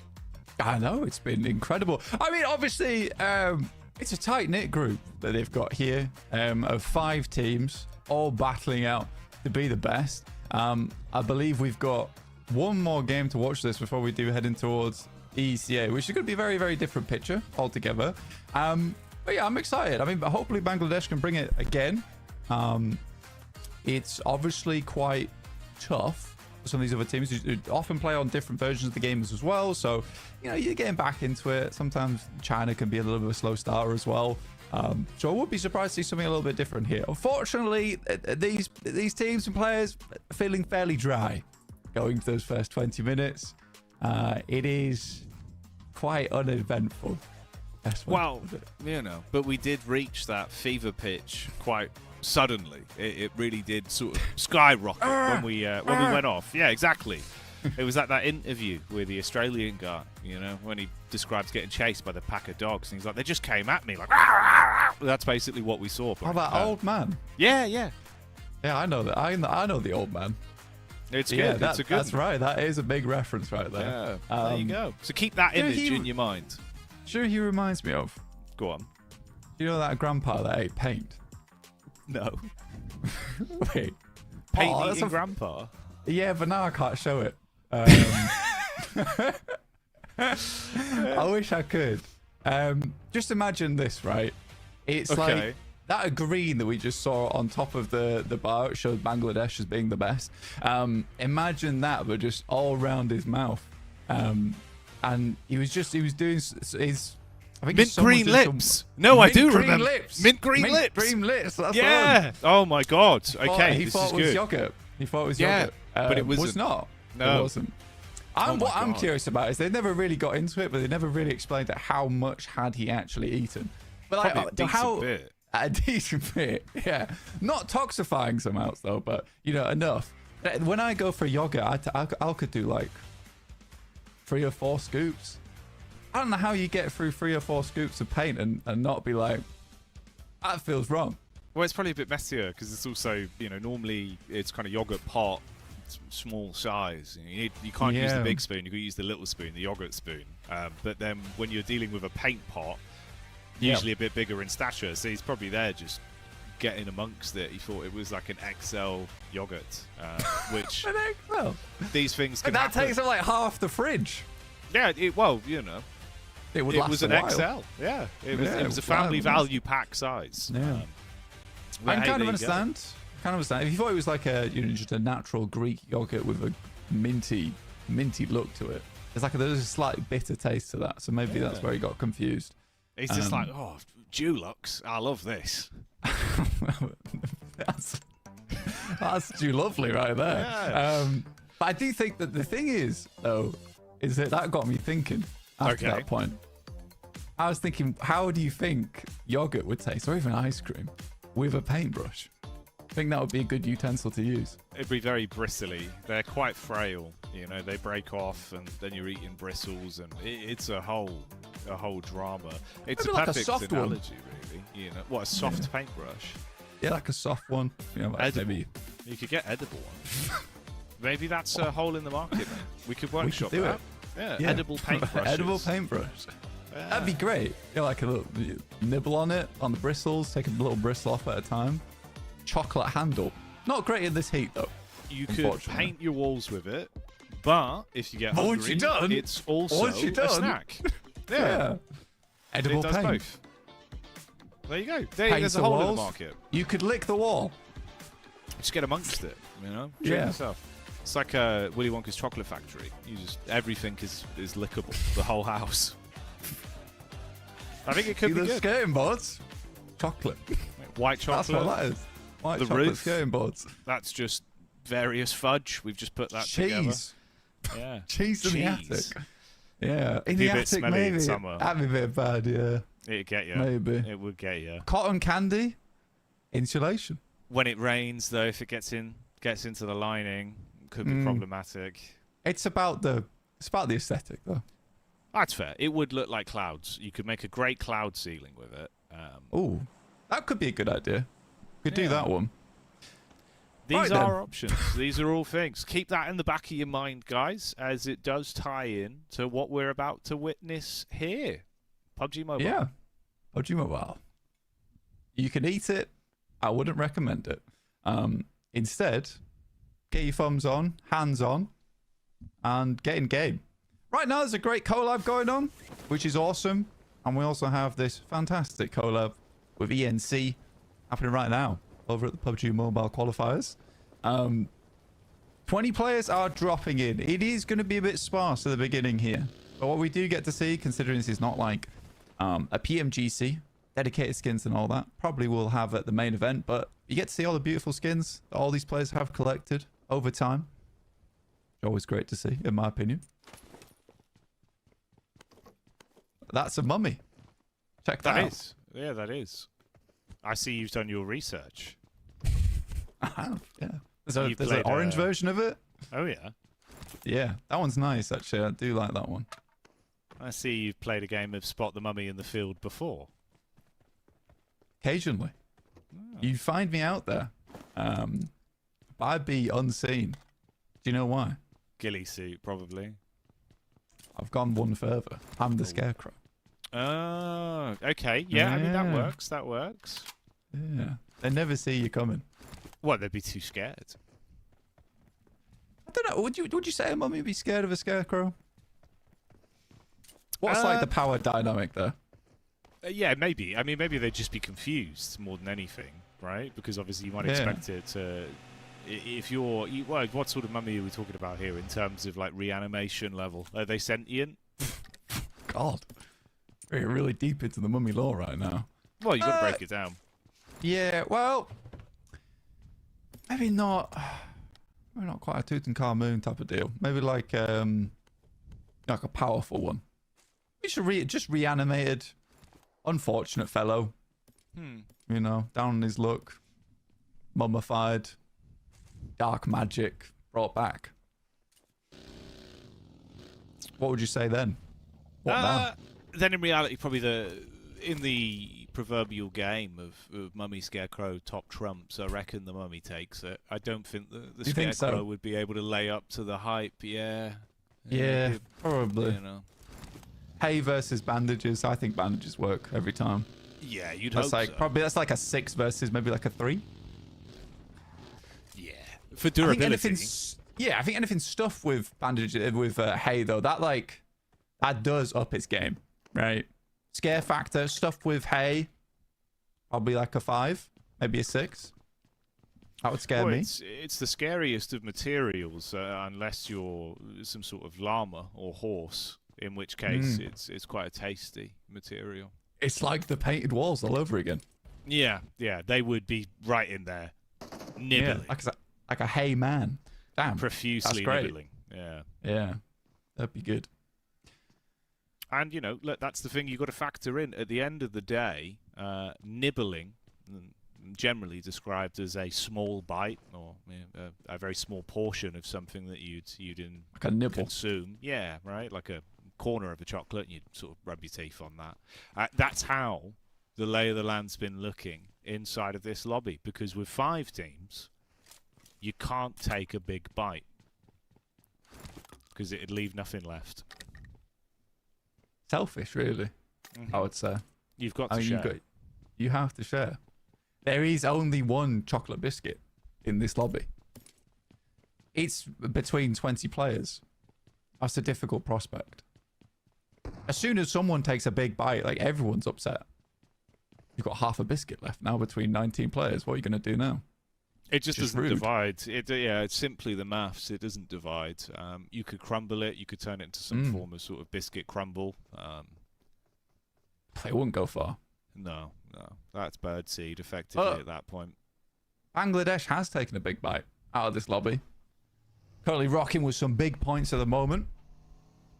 And sadly, a lot of teams kind of held back right now. Let me take a little look at the old score sheet.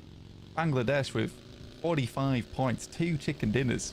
They are doing fantastically well. Chinese Taipei, on the other hand, not a bad show, actually. 31 points. Sri Lanka, though, this was unexpected for me. I actually thought Sri Lanka would have a very good result here at ENC. It's not been the case.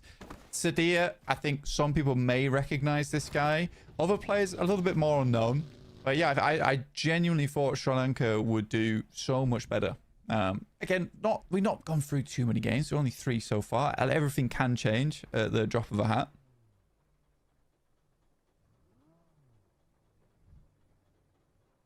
Do we make it through both sides? Hang on. Oh. That's a tease. Yeah, I don't know. I don't think we had clearance. Tease. I actually don't think we had clearance on that one. I think we would have bumped. I think we were approved. Yeah? Yeah, I really do. I could see that so clearly going through. I think they timed it just right. Do you know what I think happened there? I think cowardly. I think that was cowardice. The fear. The fear kicked in. The fear kicked in. Thought he wouldn't make it. Thought he'd make a fool of himself. I don't think he would. I think he'd have, that observer need to have more confidence. Well, it was a nice attempt either way. So that's our first highlight on the board there. It's a good start from the observing team. We'll see how they're able to match that and potentially even raise higher on the cam paths throughout the flow on this one. Yeah, I'd give him a solid 2 points for that. At a what scale? I think I'd give like a really good flyby. Maybe I'd give that one a 1-pointer, you know?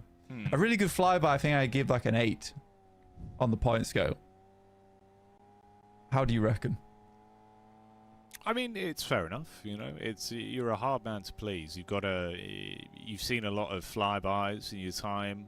You've got that picture book of top cam paths of all time. It's the pop out one. So I do. It's annotated.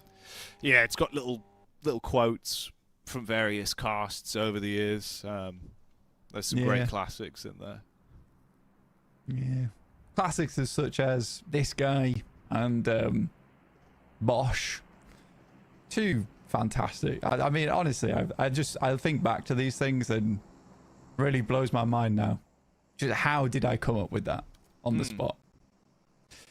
But you know, I do my greatest work in the moment. Well, it's what you're supposed to do, because you don't want to do it afterwards. It's too late. I do sometimes do that as well, though. I kick myself. Well, that would have been a good one. Could have said this. I just wish you could rewind slightly. Redo. What sort of buffer? Like 5 seconds? 10 seconds? 10 seconds? I think 10 seconds is reasonable. 10 seconds would be enough to kind of solve most things in the moment. Oh, see, look, I'd rewind that. You could have solved that. Exactly. You could have solved that. You never know when something's going to happen in 10 seconds. Blimey. We'll fix that immediately. What was that? Sounded like a spoon. That was a fork. I was close. Yeah. Similar sounds. Similar. Yeah. That's how they get you. That's how they get. I see you've played Identify the Cutlery before. Of course I have. Great nighttime party game. It's a classic. Turn off all the lights. Turn off all the lights. Just drop something on the floor. What's that? That was a cheese grater, I believe. It was actually a pan. It was a pan. You fail. It's got a bit more oomph to it, does that? Yeah, it depends on the material, though. So you've got to factor that in. For those of you that are playing the game at home, it's a good one. Yeah. It's approachable. It's easy. Very low cost to get into. You own everything already that you might need. It's not like Jenga. You don't have to go out and get the blocks. You own the blocks.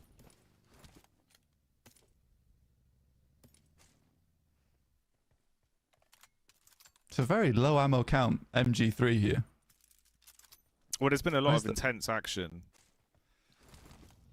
Yeah, I guess so.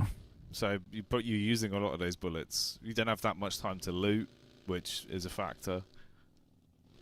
We're on the bullet farm, actually, right now. So I'm a bit disappointed in him.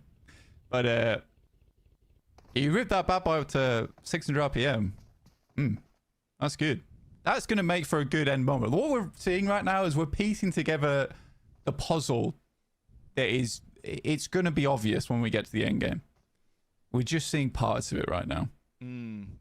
And that generally, for those of you that are unfamiliar with puzzleology, the scientific study of puzzles, of course, as we all know, you want to slowly build that picture from the outside edges inwards, and this gives you a greater sense and scope of the ideal image or potential animal or scene that you might be putting together. Obviously, in this case, that puzzle will eventually reveal some form of either skirmish, chicken-based dinner, or maybe play. You never really know. Right now, we've only really got those edge pieces in. You ever tried to do a puzzle from the center out? It doesn't really work because you don't know where to click the bits into. Yeah. I tried it. It didn't go very well. No. I mean, that's why puzzleology is around. It's a rookie mistake, really. Yeah, you should have read volumes 1 to 28 of puzzles for puzzleists. Crikey. Is that a map? I don't believe it. But also, I don't believe this kind of stuff. That is horrible, to say the least. And it's gone, but we got a lot out of that. That's just another small part of the puzzle. And we gleaned so much from it. That was a big handful. We've got a good majority of pieces in one place there now. We can assess the outside edges. We know where the puzzle's going. We know what sort of variety of puzzle we've picked up. So this is what we're living for. And maybe there's more pieces to come. 4 of them. Potentially even 8, depending on how it goes. Because that's the thing about puzzle pieces. You never know until you count them in your hand. Anyway, that's going to be the first knock coming over that is converted into a full flush. So Bangladesh, the team that's been proving they are the best, might come unstuck if their puzzle pieces don't fall into exactly where they're supposed to be in the subsequent moments of placing them. I've got to work hard for it now as well, because fingers are getting sweaty. Those puzzle pieces might be slipping from their fingers. Woods does go down here. For Sri Lanka, it's not looking great. Sadia poking his back out the side. Does get a couple of pot shots sent in towards him. Perfect. You know, he does have perfect position over here right now outside the smoke. Sadly, the buggies are getting torn to pieces. All the wheels being taken off. Sri Lanka is stuck. Yeah, trapped and fragmented with the fear of the line of sight from the ridge side there up on the hill from this split you've got. So they're keeping their eyes on them. A couple shots on target towards the vehicle tyres as well to pop those and make any rapid getaway a far harder opportunity for the Sri Lankan team. So it does get a bit more awkward. Don't really have the range to get a clock back over onto him either. So they're going to have to try and weave through the buildings, keep their noses clean. At least for Sri Lanka, right? The big thing for them right now is that they are in a good position on the circle. It's almost one of those cases where those vehicles weren't parked. They were left behind, right? They don't need them anymore. That's where they're staying. This is their final destination. Maldives trying to make that into a bit of a horror movie for their side of things, but only able to find 1. But 3 is still enough from a position like that to find success. I don't think they're in the water there. I think that is a map bug. I'm just going to throw that one out there.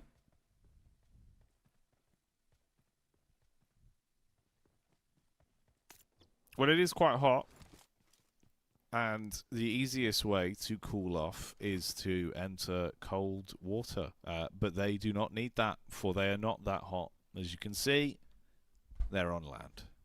They are. And sadly, not that hot on the leaderboards right now either, with the 17 points they've accrued. That is including the placement points, which they do get every single game, which does jack these points up a little bit overall for everyone. But like we're saying, between me and Hot Jukes over on those first games, SCA versus Oceania, and Oceania, not versus, goodness me, it's like just rivalry going on over there. When you're looking at those 9 teams, 5 teams, you really do want that chicken dinner. Those 4 extra points are monumental, as we can see with Bangladesh, with their 2 chicken dinners being a big deal. But Cool Boy does go down. Looking like it's going bad to worse here. This is a risky predicament to be left in. Cool Boy has been a big part of this nation squad. And with him down and out, suddenly the struggle starts to mount. Other teams getting line of sight over towards the building as well, putting pressure back on. So this fight is going to slow down quite an awful lot. And a prime nade on target could effectively remove Bangladesh from the equation. They thankfully moved just in the nick of time. So the peek out from the shot, he doesn't take them down. This is getting far harder now for the squads around, especially if Reflex gets that nade on the roof. This could be a nice pickup, and there it is. He's just lobbing grenades, like, for no rhyme or reason. Just threw it at that wall for... I don't understand. I think he's just upset. But again, I think that is a clear misplay. Definitely had time to pick up his teammates who were in cover instead. A little bit of a long pull on the pin there. I think definitely trying to go for the res and trying to play off the stairs would have been a better idea here versus Bangladesh, with what started out so well for them too. So Bangladesh up to 3 elims on the game, grab themselves a position on that northeast side. They still will have to contend with some of their teams over on the southwest, but should be okay.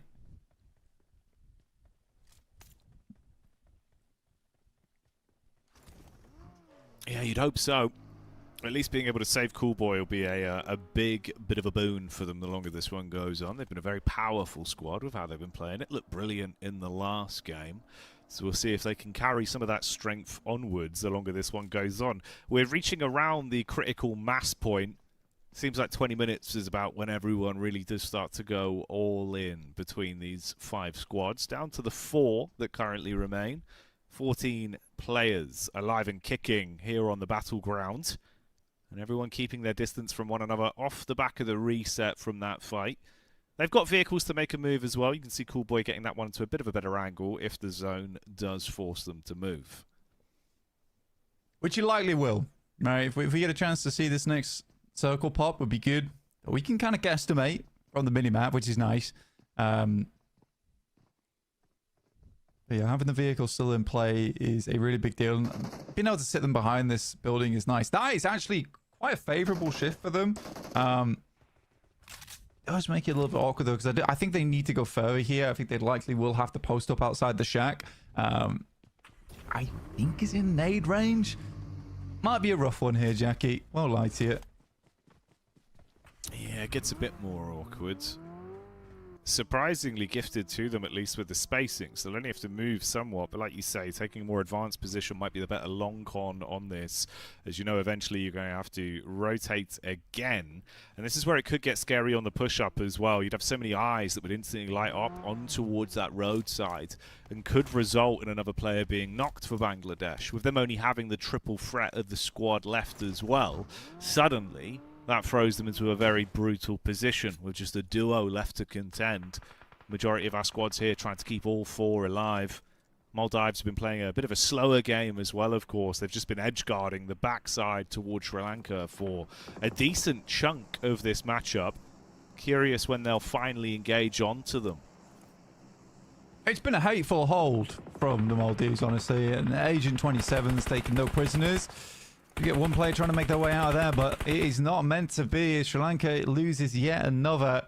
I think he just had to hold his post over at the rock, but with Lucy edging their way round to the side, I think maybe his time was going to be up fairly shortly. They didn't have many more smokes to really hold on to that. So Sadia and Perfect, I believe, are still the last members remaining. For the Maldives, though, still having this high ground is nice to play around with. Try and hold them to it as long as possible. But I think the time to be the king of the hill is coming to an end.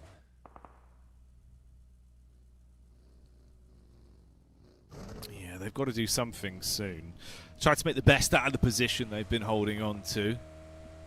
And 2 eliminations are certainly better than nothing. It will give them a little bit of a point buffer to play with there, but you need a whole lot more. And Agent 27, he doesn't want to give up the spot just yet. Still just looking in towards the backside. Everyone looking a little bit more timid. Slight scout as well, further back there. So they're getting a slight read. That's Naim, who's going to be rotating in the vehicle, at least assessing the situation. He's got a notepad, he's got a pen, writing it down. That's what you do. He sketched. He's done a few sketches too. Lay of the land. Speaking of the lay of the land, great. Actually, not a bad spot at all from Bangladesh. I think they had a slight slope, a sweeping space of land in front of them that they could try and play off the back of, where Hong Kong China couldn't quite see over towards them there. So I think this is looking fairly good. And for D46R, I'm just going to say that was correct. D6er? D6er, maybe. D6er, that does sound kind of cool. He's got his eyes on your 6, maybe. I don't know. Either way, I liked his position. I thought it was quite good. Good spot to continue spying from. That, though, on the other hand, I'm not too sure about. I think you're placing yourself in a precarious situation now where you're forced to move. You've taken shots. Hong Kong, China now know exactly where you are. Likely are going to start taking shots. I think the 46er, the 6er, whatever his name is doing a great job of playing this position. I think he's their only hope to make it out of that building. Yeah, I think you've kind of got that timing window where the minute Hong Kong China stand up to try and take that fight up the top of the hillside on the move in from Bangladesh, he needs to swoop in from the back and try and get some shots off, punish them. If he can cause them to panic a little bit and flick their crosshairs off of the majority of the squad, maybe it could give them a window of time. Could try and ring the dinner bell a little bit and bait them in as well. Two of the players are watching towards the other side, keeping their eyes on roughly where we're going to see that push in from Maldives and Sri Lanka as well. But this is the go signal. It's a wide berth. They're going all the way down towards the coastline, it seems. Yeah, it was a very small timing there for them to grab that and make it happen, but they do just let them pass, sort of unimpeded. And they're going to head straight over towards Sri Lanka. And Sri Lanka, remember, are fairly diminished on that side of the map over towards the docks. This could be a big play from Bangladesh, looking for their third chicken dinner of the day.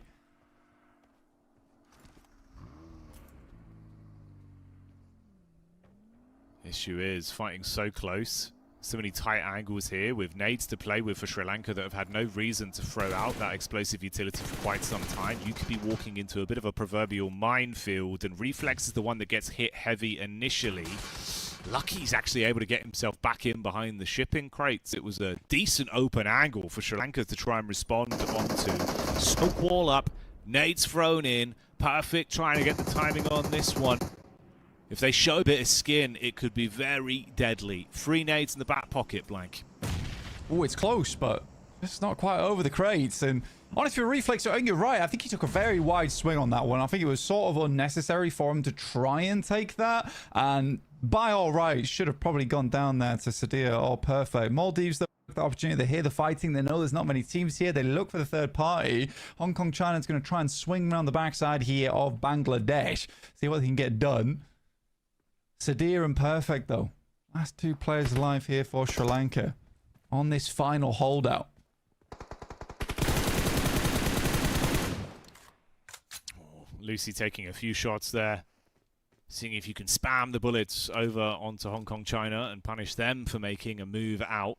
Keep them pinned in positions. They have no chance to realistically get their hands on a few of these elimination points, with so many of our nations now in close proximity towards one another. In a few moments' time, surely this is all going to kick off. Everyone's got to fight for the limited space that's available between them, right? He's bounced it back at himself. That's not good. But I think right now, what I will say is that Maldives, on the rankings, 22 points, right? 4th place. But I think you brought up a great point, where Lucy's not so much holding this angle because it's good for getting some more elimination. He's holding it so Hong Kong China can't steal any away from them right now. They want to really up the ante on this game, try and pick up as many for themselves as possible, and hopefully use that to catapult themselves up in the leaderboards. But time is starting to run out, and Maldives haven't really found anything off the back of it. They're waiting for maybe a knock to go through before they make the full-on charge.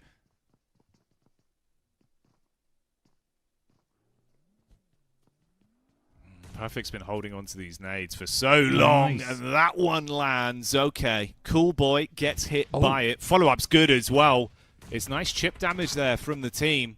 Sri Lanka takes a nade straight back as Perfect's dropped to just below half HP. Quick plays with the meds, see if he can recover Meanwhile, they have gone for the pick-up play onto Cool Boy as well. They've been able to tuck in just towards the right side here, and that's good for Bangladesh. A man from the side of Sri Lanka can't withstand that one. Cool Boy down for the second time, and the warehouse is burning. It's a perfect opportunity for the Maldives to make their way in here right now, right here, but they're being so cautious this one. They see that Hong Kong China starts to make their way up. That nade is so very close, but he sticks the res.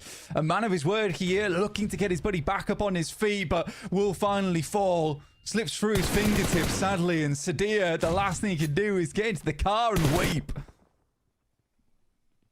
And this is worst case scenario as well, with Bangladesh looking like at multiple opportunities throughout that fight, they were faltering, they were falling. Instead, they clean up onto the Sri Lankan squad, and that nation is removed from the equation, giving them a decent chunk of elims as well.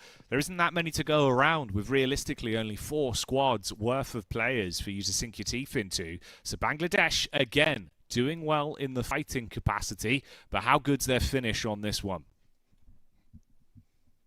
We'll say rotation so far, decision making so far, been looking very, very good from Bangladesh, but that response time from some of our other teams, maybe not quite there just yet. I think Hong Kong China had a big opportunity earlier on to slice Bangladesh in half and try and take down one of the players at a time. First initial nade is good, but Bangladesh has weathered a lot more than just that this game.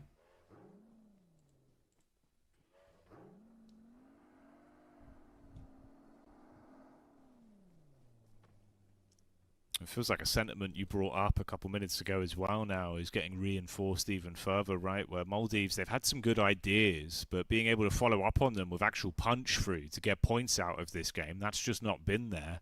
And the longer it goes on, I'm worried if they're in a position to really do too much from it now. Sure, you might be able to catch someone on a push out, but you're not putting yourself into a winning position. Not really getting thrown into the scrap. Depends if they can get an angle down on the cross. Could be nice. Cool Boy. Nearly blank. Couldn't get into cover. Still manages to find his way between those rocks and should get a res off the back of that. But yeah, you're right. I think for Maldives, I think the issue is that they've got all the motion of an uppercut, but weak wrists. Weak wrists, man. That's the problem. So we want to see the follow through coming through from Maldives, but losing AO is a bit of an issue for them. The 4-6er. The 6er. I'm getting confused every time. Moves up. And I think, again, this is where Bangladesh just shines. They see a small opportunity and they hungrily bite down on it.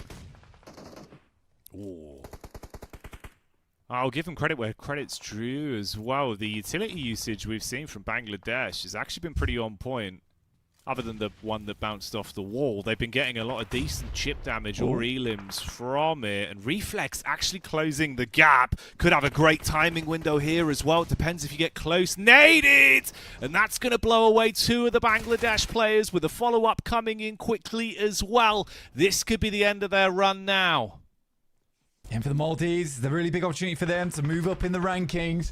They want to get ahead of some of these teams, but another one goes down. It's the Hong Kong China off in the distance, taking shots, using the rooftops to their advantage. Circle starts to bring itself in, and I think the Maldives may have just waited a little too long here, Jackie. Feels like it.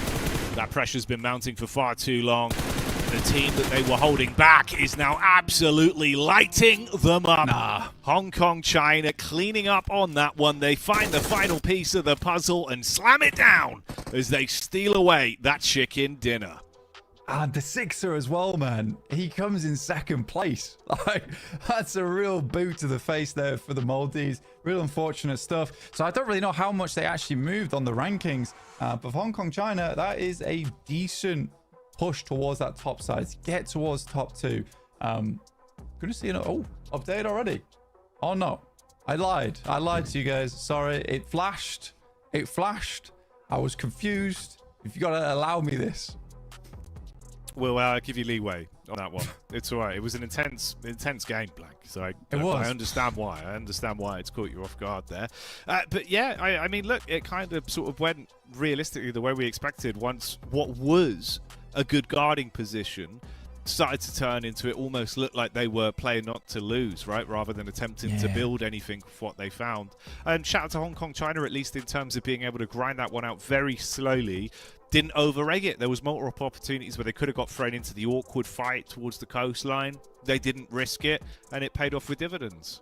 You're right. I mean, you said some kind of roast chicken meal at the end of this puzzle fiasco, and it was just a lovely chicken omelet at the end of the day, and they didn't over-egg it. Like you said, came out perfect, looked fluffy, and they got the 10 points off the back of it, and that's the most important thing for them, which pushes them up on the rankings. You can see right there, actually, we'll get our overall rankings up very soon, but I can spoil it for you right now. Hong Kong China moving up over towards second place. Bangladesh with De Sixer making his way towards second place. This is very cheeky, by the way. Keeps themselves solidified in first. Yeah, and that's going to be the dream for them, right, realistically, with, of course, it being much more cutthroat here, with only 5 nations competing inside of this group with this qualifier. It's just the one spot blank, which is far harder to try and steal away a second place, because it won't do anything for you. But we've got more games to go, so join us in a couple minutes' time when we come back after the break.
Stepped out with my new swag on, I'm dripping.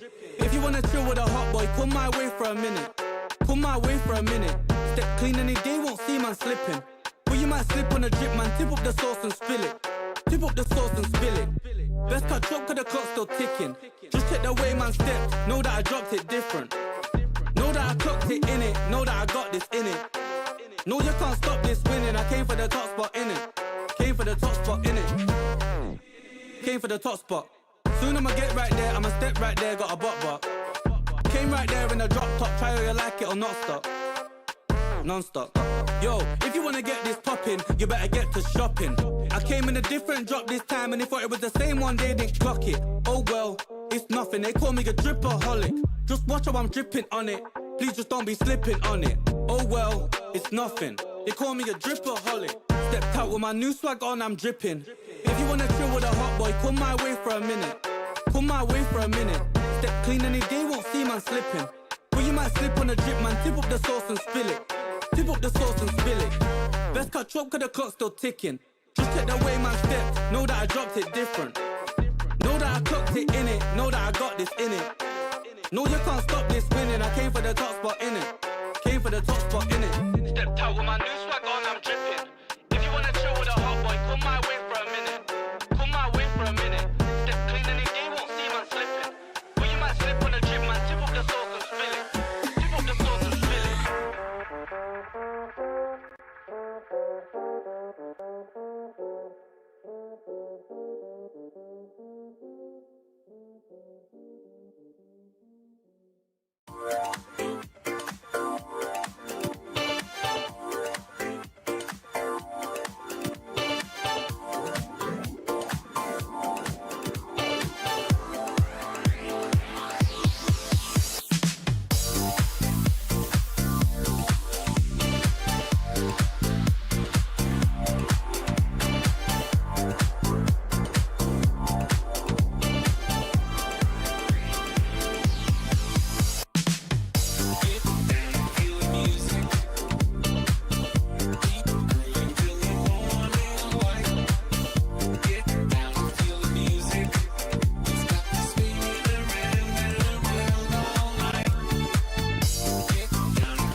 time, yeah, we on the way. We back in your city, we back.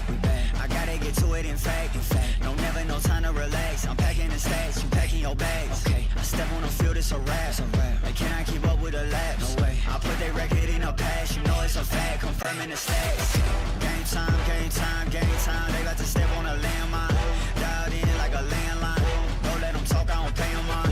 Walked in with the mindset. Money line, that's a big bet.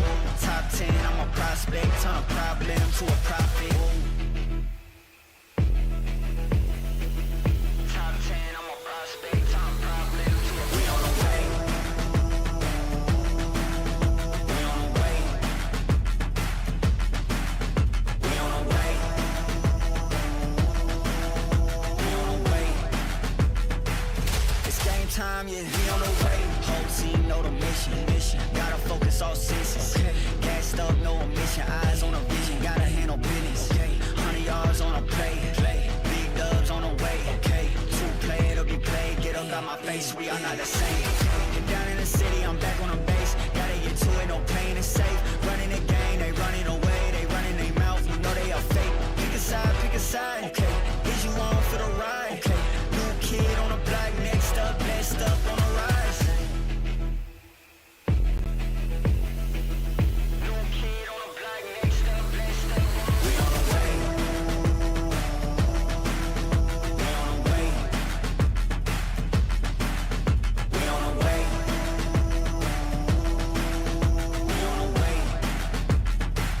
It's game time, yeah, we on the way.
And welcome back, everyone, to the Esports Nations Cup. Changing regions here as things get a bit different, esports fans, so get yourself dialed in. Of course, now moving over to Europe, East and Central Asia, Blank.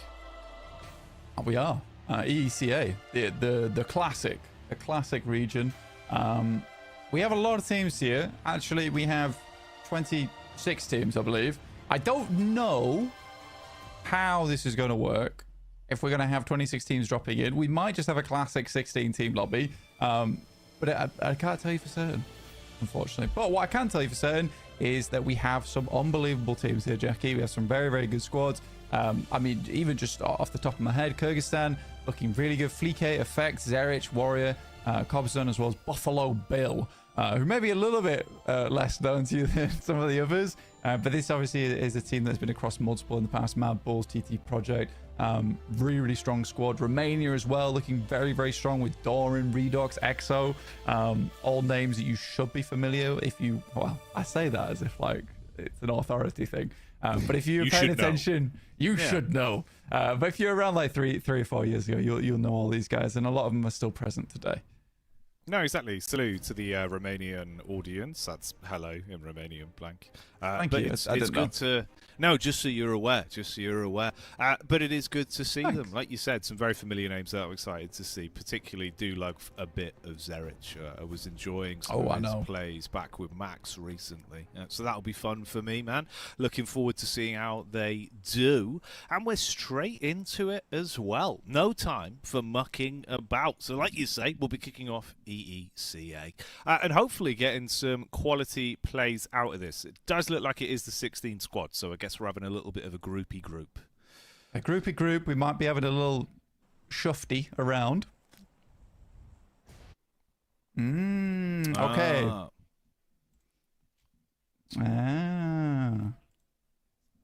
Okay, That's here we go. Great I've got the news to have. rundown here for you. So yes, we do actually have the other teams that didn't make it through blank. I can see 17th to 18th place there. You had Poland and Georgia at 19th to 20th. That was Israel and Turkmenistan. In 21st to 22nd, that was Montenegro and Greece. Kosovo and Tajikistan in 23rd to 24th.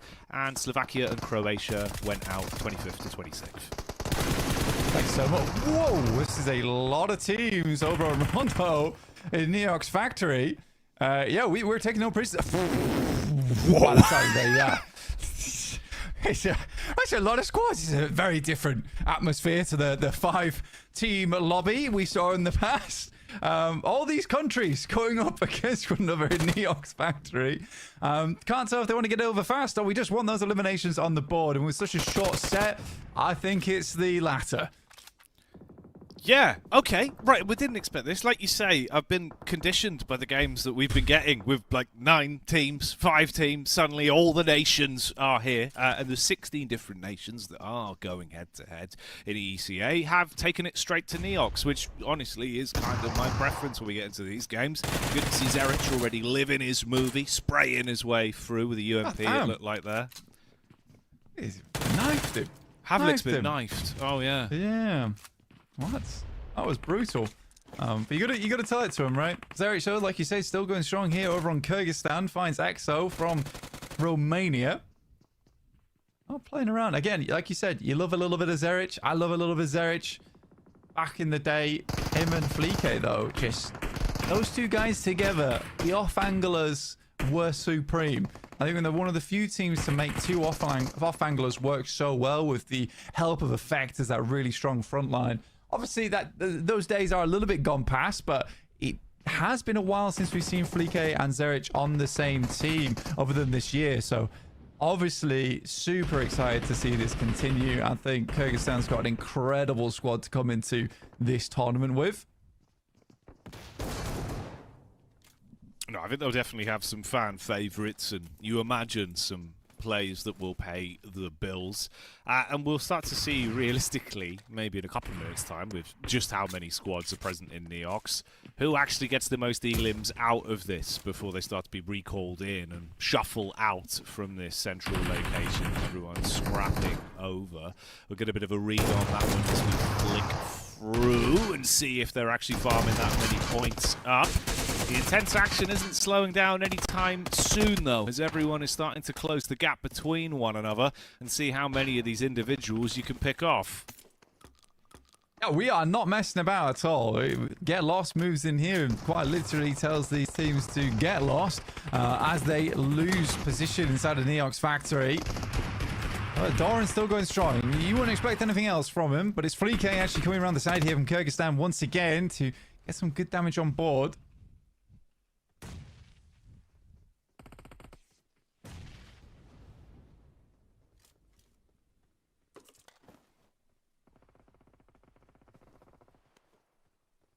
A little bit quieter up on the roof. It's nicer. There's more of a breeze. Far more aggressive down below. But Doran is looking to try and make a move, so let's see if he can get up close here. Spots him on a jump spot. Wants to introduce them to his best friend, Mr. Shotty. Tries to say hello with it. Ooh, baiting him for the jump shot over the top. Go on, Doran. You're normally good for these. Let's see if he can follow through. Back up from the boys comes in. And that's another Elim going their way. 5 Elim points picked up, 4 of them just off the back of Doran's maneuvers as well. He's a great player. He's a great player. I think it's funny, actually, looking at Doran and how he's evolved as time has gone on. Not only does he no longer look like a boy, because I remember when he was playing, I think he's 16 when he first started jumping into esports, and goodness me, he was a small lad, but now got a full beard on him, which is weird to me because they were casting for so long now.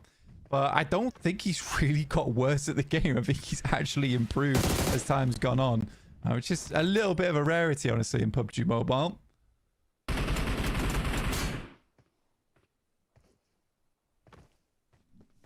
I think it is an interesting thought, man, because it's one of those where some people, if it's just raw talent, but it can't be molded, they don't improve with time, then yeah, like you say, it can fall off a little bit. But I think, you know, we've seen, especially in more recent times as well, tactically with the approach for the game, him and his main roster are generally very smart with the way they approach things, so it is nice to see. But that is quite cute, mate. He's grown up with you as you've casted him. He has. Yeah, he has. It still weirds me out, though, to this day.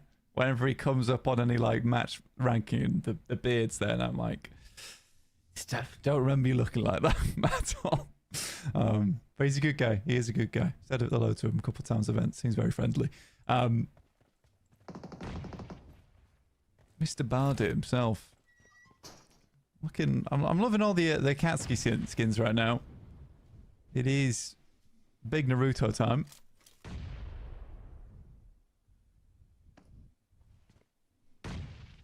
Yeah, Max would be loving this. He would be. I bet he's jealous. He's dressed up right now. God, I hope not. If he's in one of the Akatsuki robes, I think that he'll be coming to cast later on. He'll be drenched. He's very hot in France right now. With the slick back of that hair on his head, which I don't think he wants to do. No, probably not. Might look nice though. Maybe. Hey, what, like Evil Max? Yeah, we could workshop it. Me and Dukes were already saying we're going to get him dressed up as Robin Hood in France, so... Really? Yeah. You know that he is the rich. Yeah, it's true. Can't be stealing from himself. He's the bourgeoisie. Yeah. Bosh. But he's doing well. More emphasis into it, man. You can't just low-key Bosh. I do a low key bosh like that. Yeah, but you gotta ham it up, you know. You gotta bash. I can't. That wasn't one of those though. All right. You gotta know where to place them. All right. It's like a note in a melody. Right, we're not quite at the crescendo just yet. Maybe I'll big bosh later. All right, hold on to it. Build it up. Build up your boshometer. Yeah, it's low right now. It's flickering. It's in the green. We're not quite the red yet. We're not even in the orange. Not enough BPM. Bosh per minute. No. Bosh per minute. We're getting there. We are getting there, though. Yeah. We'll find it. We'll find it. Once the recalls are dealt with, mate, and we get into the knockouts. He's done a great example, though. Oh, of how to hit it on the Bosh? Yeah. The big Bosh. Mm. Large in stature. But not overdone. That's what I quite liked about it. It didn't feel intimidating. It felt like it was a necessary Bosh in the moment. An approachable Bosh, which is approachable Bosh. Yeah. Flirtatious Bosh. You might scare people off if it's too aggro of a Bosh. Yeah. Then you got to switch things out. You got to go for the booms. It just negs you a little bit. Yeah. Takes the wind out from underneath your Heelys. I actually had some Heelys, man. Yeah, I think we all did.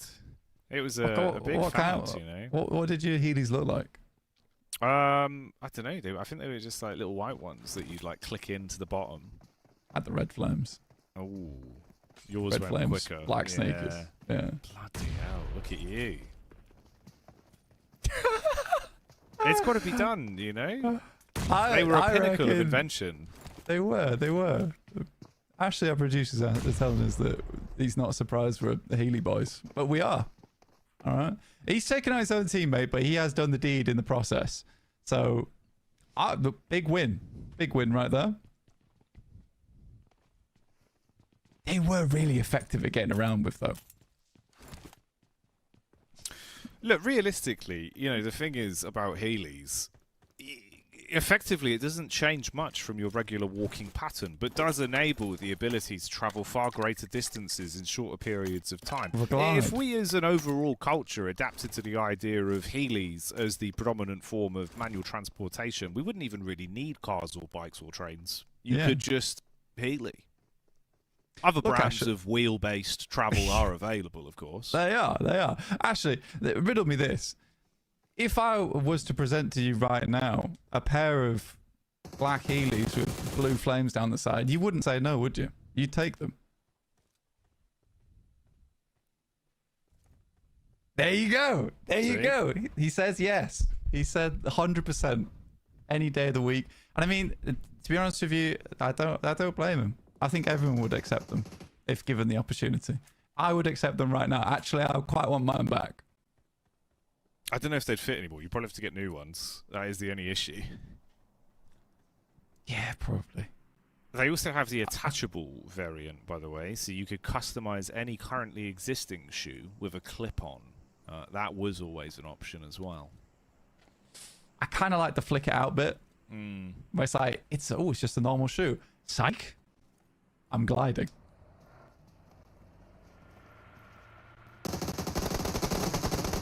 It's thought-provoking conversation here at the Nations Cup.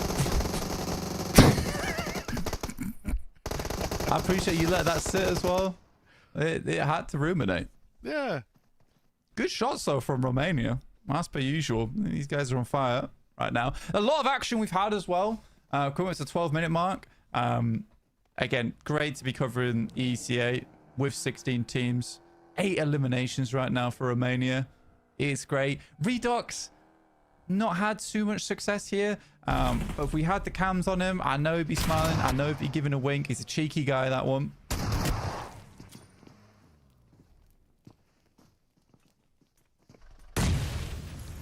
Jackie, this is a guy you want to look at.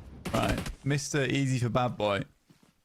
Real star. Kind of came out of nowhere from last year in PMGO and has continued to do good stuff since then. And has been picked up on multiple teams. Fortunately, he's carrying a lot of the times, and it looks like he's back in that situation again here.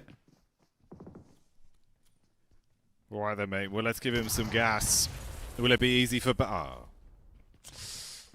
Damn. Yeah, well... yeah, you know, it's one of those. It could go either way. I've hyped him up. He's fallen, but he could have been legendary. Oh, yeah. There was a chance, there was an opportunity. It could have been big. It could have been very exciting, but it didn't quite go the way that we were hoping for, which is a shame. Then again, though, man, Glory. You know, it's a hard roster they're going up against there. The nation of Bulgaria, known quantities as well. Shout out Icy one time. Dude, more than one time. That guy, it doesn't really even need introducing. This guy's good. He is quick with it. I mean, for Glory right now, it's a real tough scenario. You're playing here on Rondo. You want to get as many points as possible, but no opportunity of really getting yourself a res beacon off here as they are being surrounded. There's just a 7 elim on somewhere. That's crazy. Windy and Bonnie. Still going out. It's a bit of a tough situation right now. Kazakhstan breathing down your neck.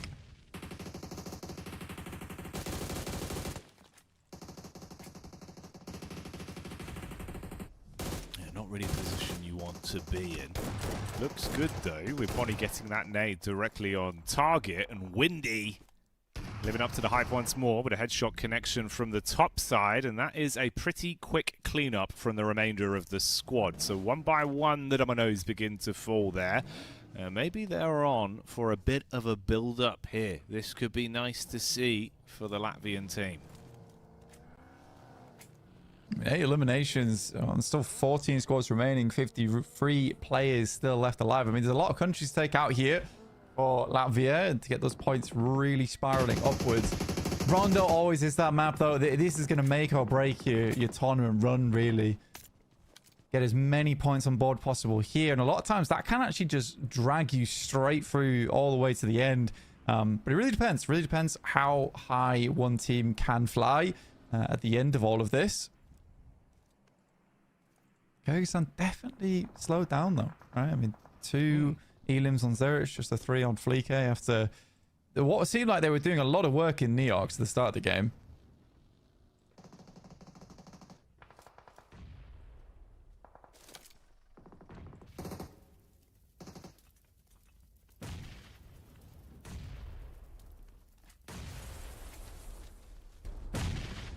Yeah, just, no. Go ahead. I was going to say, take it. I was just double checking because I wanted to be sure. You never know if, you know, it could be someone else, but it is. No, I was looking at basically the Latvian squad. It's actually a great bunch of gamers. It's effectively the majority of the roster of Afterlife, mate. And they massively impressed me. First time I saw them come onto the scene. Like, Windy's actually individually very sick, but that team can do a lot. So as a nation representative here, Blank, they could actually be one to watch. I think Latvia could be a standout now. There's a lot of teams of countries right now who are picking up, especially here in ECA. There's such a wealth of good players that you can almost create like a full team from those countries, which is great to see. It's just somewhat unfair at times for some of these other countries playing up against them, but ECA, I would say, is probably one of the fairest in terms of what you coming up against. There's so many strong teams that this is just really battle for the best. I think it's just all I'd say is it's just a shame that we don't get to see so many of these teams all making it through at the end of it.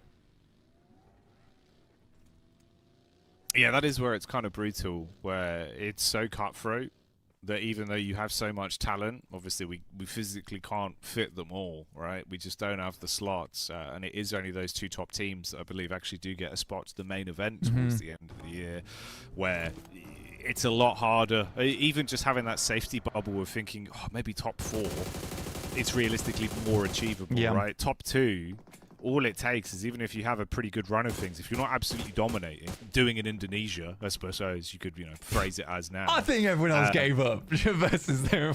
Yeah. I mean, you would, wouldn't you? Yeah. Well, I don't think it's really possible anymore, so I guess we'll just lay down. Which is fair enough. I mean, Indonesia put on a great show. But yeah, I think you're totally right. It's absolutely cutthroat. It's a little bit sad. That's all. I think ECA just has so much to offer in terms of countries and players, but only 2 can go forward. And speaking of just 2 countries going forward, I think you almost have to have a little bit of luck there. I think I think you're right when you say top 4. Top 4 is doable because I think 4th place you can grab. If you're a great country and you make some good plays, maybe the circle's not on your side, you still make top 4 because you're good enough. But to make top 2, you sort of need to have a guardian angel looking out for you as well.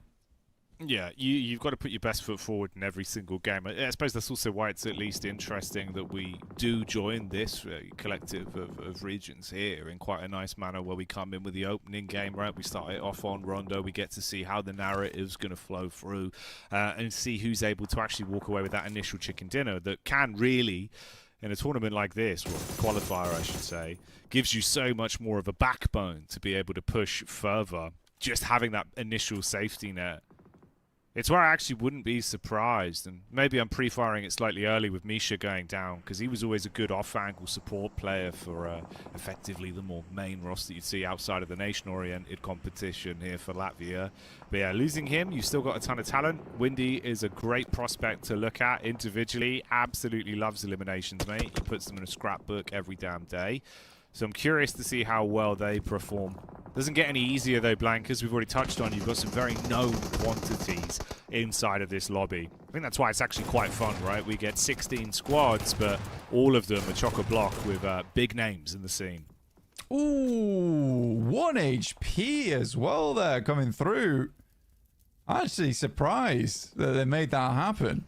Well done. That's Bosnia and Herzegovina. Which I said perfectly. A really good clutch. For Romania, on the other hand, though, they are still tearing up the lobby. As 4 players, we'll see just how far they can go, but they are right on the edge of the circle here. There is a situation where they need to clear out a lot of teams around them. Bulgaria underneath, as well as Azerbaijan playing dangerously close by.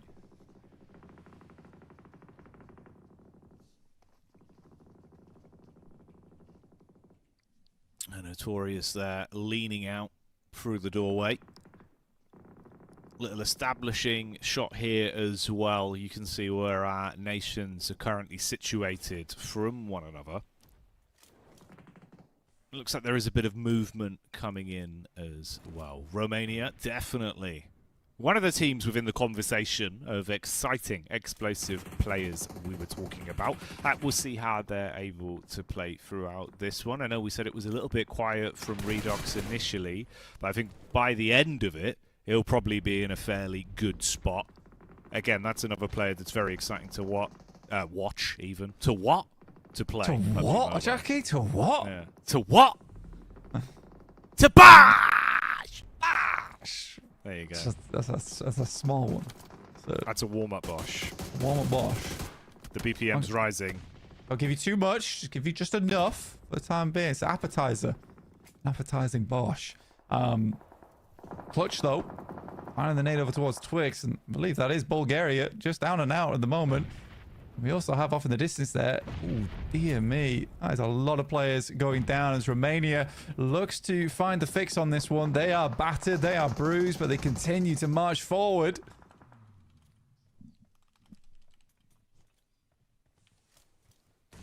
Yeah, looks like Romania want to line up those nades over the top. Exo seems to have been taken down in the skirmish up to this point. And we will see a response back over from Redox. Some of that deployable cover coming in as well to provide a little bit of situational space between them. That's a nice follow-up as Exo gets hit towards the backside and starting to break out into a hell of a scrap now. Everyone in close proximity towards one another. Can Romania stand strong as the push comes over? Ooh, vehicles downrange. Exo taken out. Doran as well gets hit heavy, and it's not looking good for Romania. Oh, it was such a decent start for them, but Rolkis, very, very prominent player from Western Europe in the past, comes in clutch there for them. 5 eliminations on side. They should be able to gather themselves here, but for Romania, that is as far as they'll go. Luckily for them, they did get a good, decent chunk of eliminations at the start of that game, which is great to see. Bit more of a passive game, though, here from Tiger and the boys. Only 1 elimination. Take some pot shots over towards some vehicles, passing on by. Pretty open ground here, Jackie. Honestly, I think that is one thing definitely to consider. Is just this is some pretty difficult landscape to play off the back of.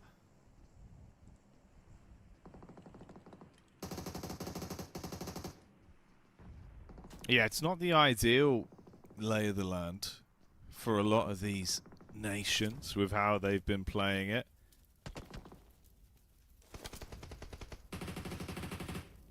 We'll see how it builds off this point then. 23 potential Elim points up for grabs if you don't include yourself. So -4 from that. 19, I think. Quick maths on that one. Love that. Latvia, let's see what they can do, though, as they've already got themselves 10 to play with. I thought maybe Misha going down early could be problematic, but Ravio is another talented member of that team. And he's flying the flag high for Latvia here in the Esports Nations Cup on the engagement. Is he charging up for more? Seems like maybe Bonnie's going to be able to do some damage, and the nade could be on target as well. I wish I was seeing what you were seeing, man. I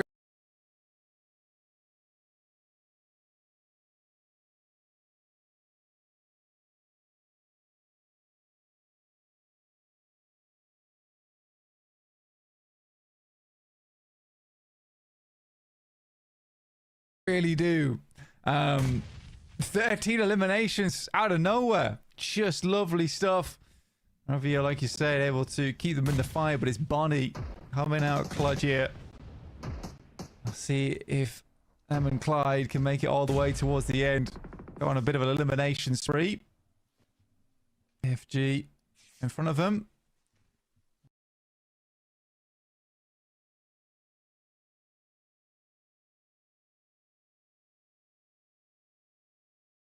Want to charge up the grenade there, but instead it's just so many teams taking an absolute beating here, Jackie, and fair enough as well. This is a very, very difficult part of the map to play. You can see most teams are just relying on the back of these little ridge lines.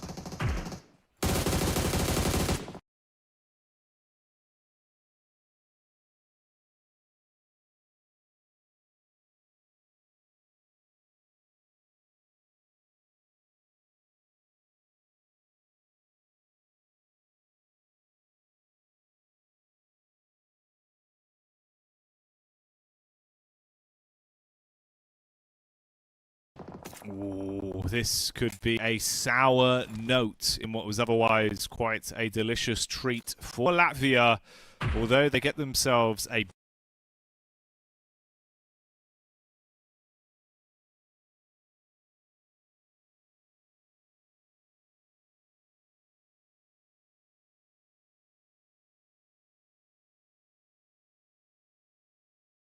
bountiful collection of eliminations. They finally come unstuck with the push-up from the other nations. Trapped in the middle there, and it seems like they have been finished off. Down to only a few squads remaining.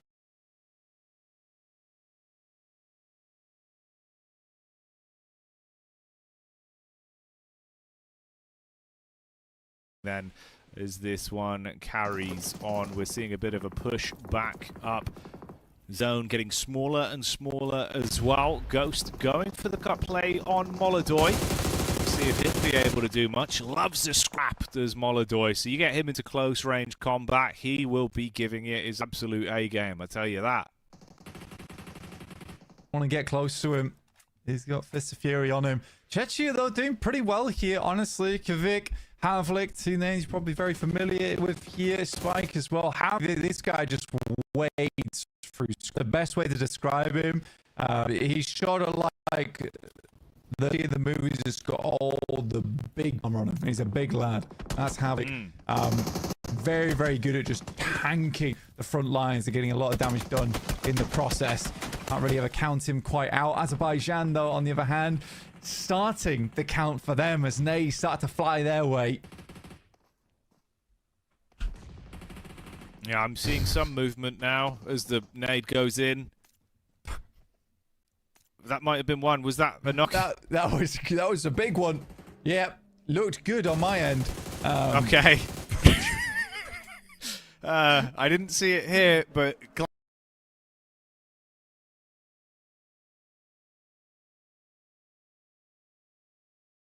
glad to hear that. Over and out. Back in now with the weather segment. Let's see what's coming in from one of the directions, as maybe there's a play to be made here. I see Havlik. Okay, he's on the...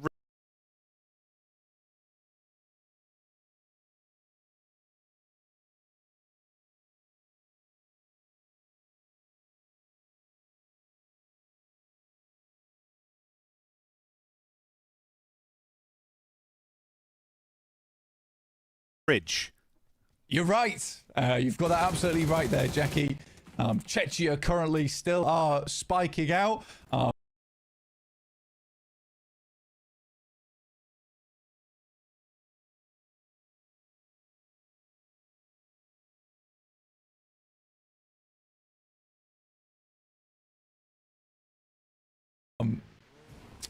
if you'd like a quick little audio demonstration at the moment, Czechia currently playing along a little ridge side. They are currently throwing grenades.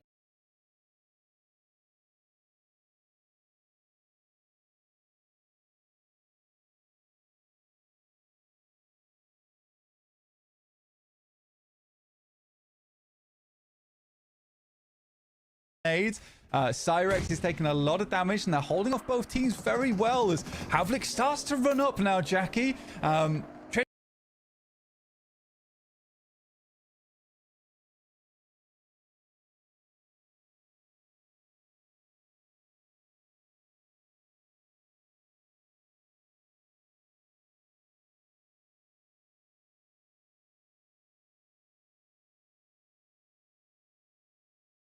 Hits a nasty molly. Do you see that? Okay. Can you no. hear?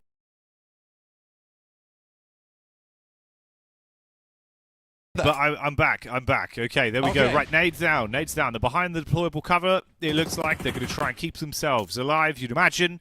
Molodoy will fall, though. That's bad.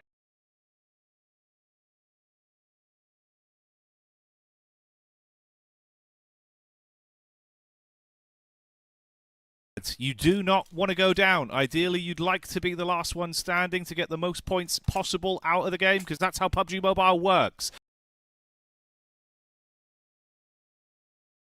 And Spike back on the move now, keeping his line of sight over towards where the remainder of those players are.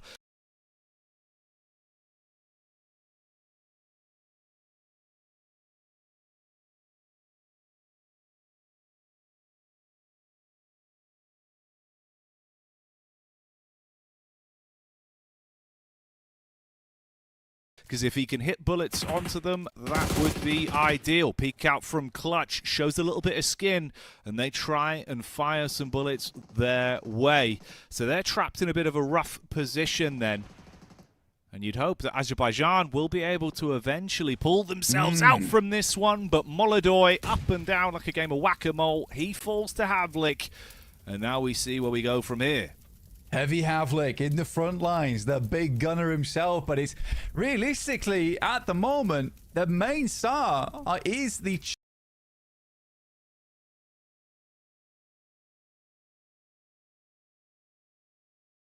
Chechen Iron Spike, currently holding Azerbaijan at bay, all on his lonesome. Kivik looking over towards Tiger and Grills. Not letting them move too far up here. Clutch will likely go down to the blue zone, and we're in towards our 29th minute. The final zone will...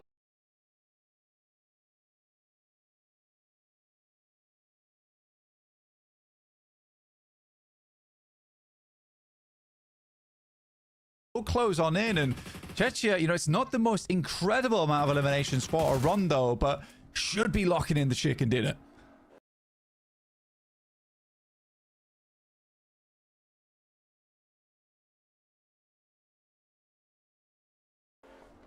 Yeah, you'd think so.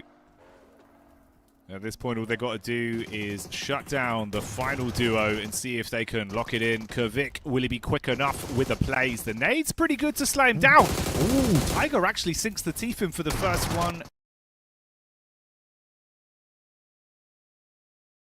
as well. They peek them one by one, Blank. It could be problematic, and Tiger tucked in behind the vehicle throws the nade over. That looks like it's on target, but it's just chip damage, and the pressure is mounting. Hits he up close. All it'll take is one shot. Oh, there he is. That should be enough to steal it away.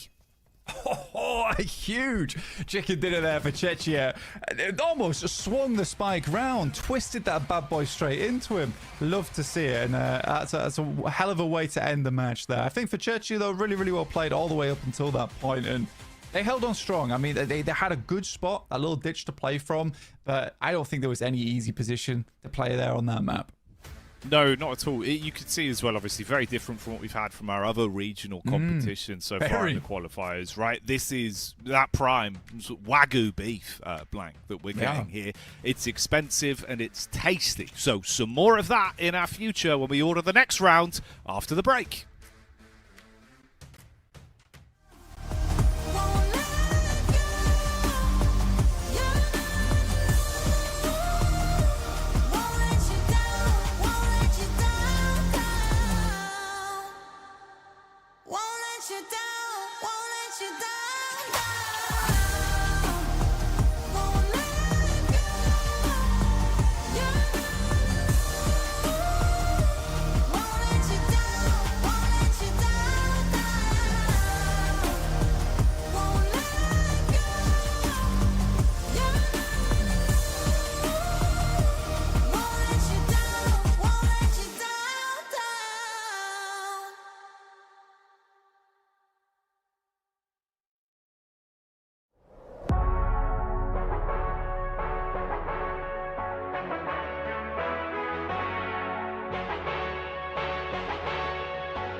nothing in this world that's stopping me. Ain't nothing in this world that's stopping me. My Rari outruns your Odyssey. My Rari outruns your Odyssey. I'm balling, they pay me attention. Going up hydraulic suspension. Ain't nothing in this world that's stopping me.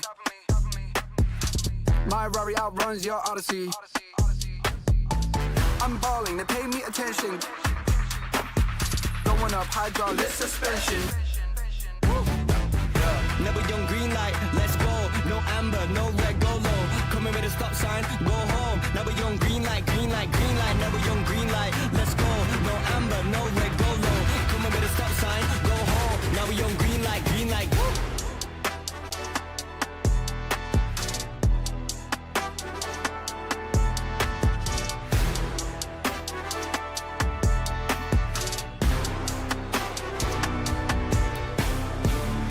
In this world that's stopping me.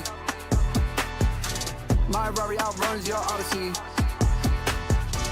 I'm balling, they pay me attention. Throwing up hydraulic suspension.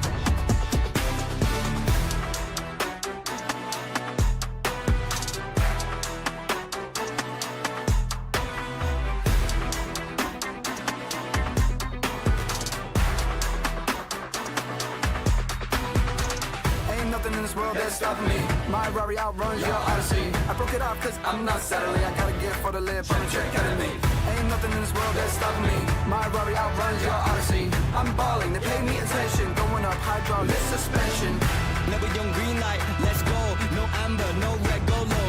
Coming with a stop sign, go home. Never young green light, green light, green light. Never young green light, let's go. No amber, no red, go low. Coming with a stop sign, go home.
And like I said before the break, after the break, we're back. And we're going to be carrying on with more action here at the Esports Nations Cup. That's for you, esports fans. So get sat down and ready for the action. Myself, Jackie, of course, joined by Blank as we carry on with the EECA portion of our regional qualifiers, Blank.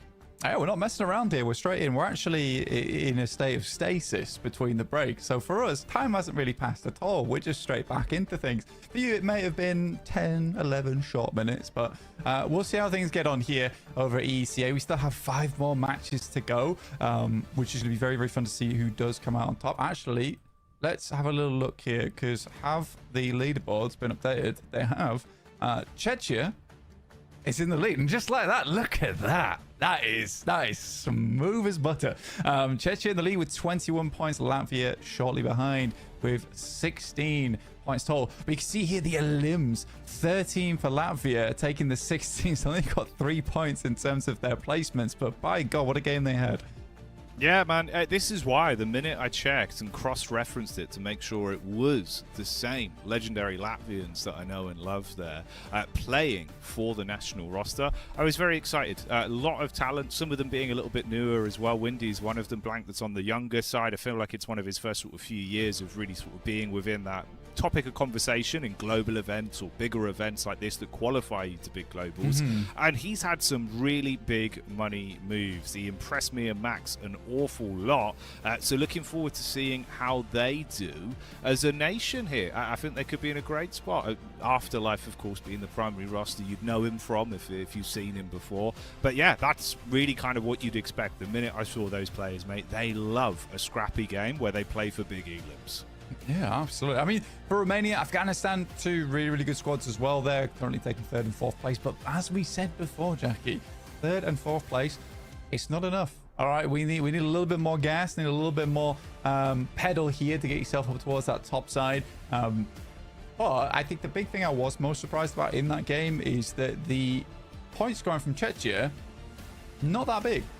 I think that when we look at global tournaments, you look back at those global tournaments, Jackie, you're looking like 29 points over on that top side after that first rondo. Yes, we did spread out the eliminations pretty evenly across the board there, but for Czechia, definitely not the lead they were hoping for in that first game. They would have liked more off the back of it, but I would say it was a convincing win. No, exactly. And at the end of the day, I think consistency might be the bigger factor. I know it's a little bit different here where this is more standard, more what we'd expect, right? 16 teams, a more regular flow to the qualifier. Some of the other regions we've covered today, it's been very hectic, where the difference of one chicken dinner could be life or death. The only bit that makes it far harder, of course, is, like we said, only really 2 spots blank. So even if you sandbag one game, that likelihood of making it towards the end of the year, to have that chance for nearly 1.5 million US dollars, right? It's a big prize pool that's coming up, and you don't get the chance to sort of really have the national pride of your team, your nation, being there live. Yeah, I think it's a sad prospect, honestly, and I think a lot of the countries from EC8 could be one of the teams to hold that trophy high. But only 2 of them will make their way through here, and hopefully 2 of them can do us proud over in those final moments of ENC once we get past our qualifiers to the main event. But we do have a little while to go to that point. But again, we look back on that game. I think I was most disappointed with Kyrgyzstan, which again, I don't mean that in a bad way. I was like, oh my god, you guys did terribly. It's just I wanted to see them do more, Jackie. I think that's a star-studded roster right there. No, there is a ton of talent there. It's why it makes it a little bit harder to sort of realistically divide who you think's going to do well or who might struggle, who might be an easy team to farm up for points on a drop, because there is a lot more known quantities inside of this regional matchup, right? Where it gets quite interesting. You've got big names, you've got big players from some of the largest and best teams in the world, right? Where it gets very interesting when you're seeing more of that divide of like, oh, how are the Vicious going to look? How are some of the players that are spread out into different teams going to have form? Even when you get little highlights where it's moments where it's just icy, kind of like 1v4 in people, and you're like, there we go, that's what you'd expect. So yeah, it definitely makes it harder to call where there is way more talent, so you can't really stomp as easily. So then when they do have a quiet game, we're like, oh, that's weird, thought you would have done better. Exactly. And I think that, this is one of my worst qualities. I'm quick to judge. It's only been one match. So I'll pull back a little bit here. Hopefully they can impress in their next match. But again, I think them, Uzbekistan as well. I mean, I am a big fan of Uzbekistan. I think that they came onto the scene in a big way. And I love, I love what the PUBG Mobile team did last year is they really opened up the scene to more and more regions. And then suddenly you just have all these fantastic players coming out from Uzbekistan, and they've continued to make a name for themselves. More on that, I love the names on Uzbekistan's roster. Oh my goodness me. Fragger, Aggressor, Hard Boy, Easy for Bad Boy. No messing around there. They're just adjectives, just who they are as people. Yeah, it just summarizes it in one word, and that's all you need, man. That's all you need. They really do play up to the name, and we've seen some of that already. So hopefully they'll kind of carry that on. I want to see a bit more from Easy for Bad Boy. We had that one play. We thought maybe he'd go off. Unfortunately, he didn't. He got hit by the nade that subsequently went off. So maybe this time, maybe he can change his fate. Might be a bit different with the lay of the land as well. As you imagine, we'll move away to maybe something a bit more known. I think I hammed him up maybe a little bit too much there, but I won't do it again. I will not do it again, and I'll leave him to try and make it happen. I don't know if we saw Koa in that last game. Or maybe he'd gone down a little bit earlier there. This is from Serbia, because I remember seeing Bishke on side, who is very, very... This guy's played for a long, long time. I think he's found success on some squads. Then maybe left some squads prematurely at times as well. But there's no doubt that Bishke is not a fantastic player. It's just how he meshes with the team a lot of times. I think he's one of those guys that are very particular with the players he actually works with, which is fine. But that last game, I think he was getting some knocks here and there. But I just don't think I saw Koa all that much. And Koa has definitely been one of my favorite rising stars over the last few years as well. So maybe I'll see him a little bit more in the next game. No, I agree with you, mate. Koa has been very fun to watch, especially in some of the more recent stuff towards a couple months ago this year.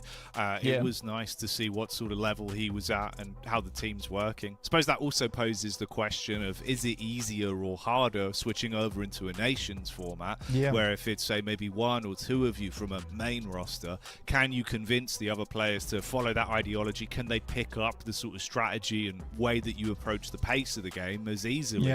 Because you imagine some of our top squads, very different sort of run through, right? How they approach the game, the sort of ideas that they roll out as their standard maneuvers, their defaults, the way they think about it, the way they'll approach rotations. You've got to instill all that knowledge into the rest of your nation's team and hope that they can pick it up quickly enough. And then if you imagine you got sort of the two heads of we've got differing opinions, it results in some interesting sort of interpersonal play in these kind of events, which is why you do see, you know, not only talent but also how easily they can forego maybe the ego or sort of thinking this is the best way and blend it all together seamlessly.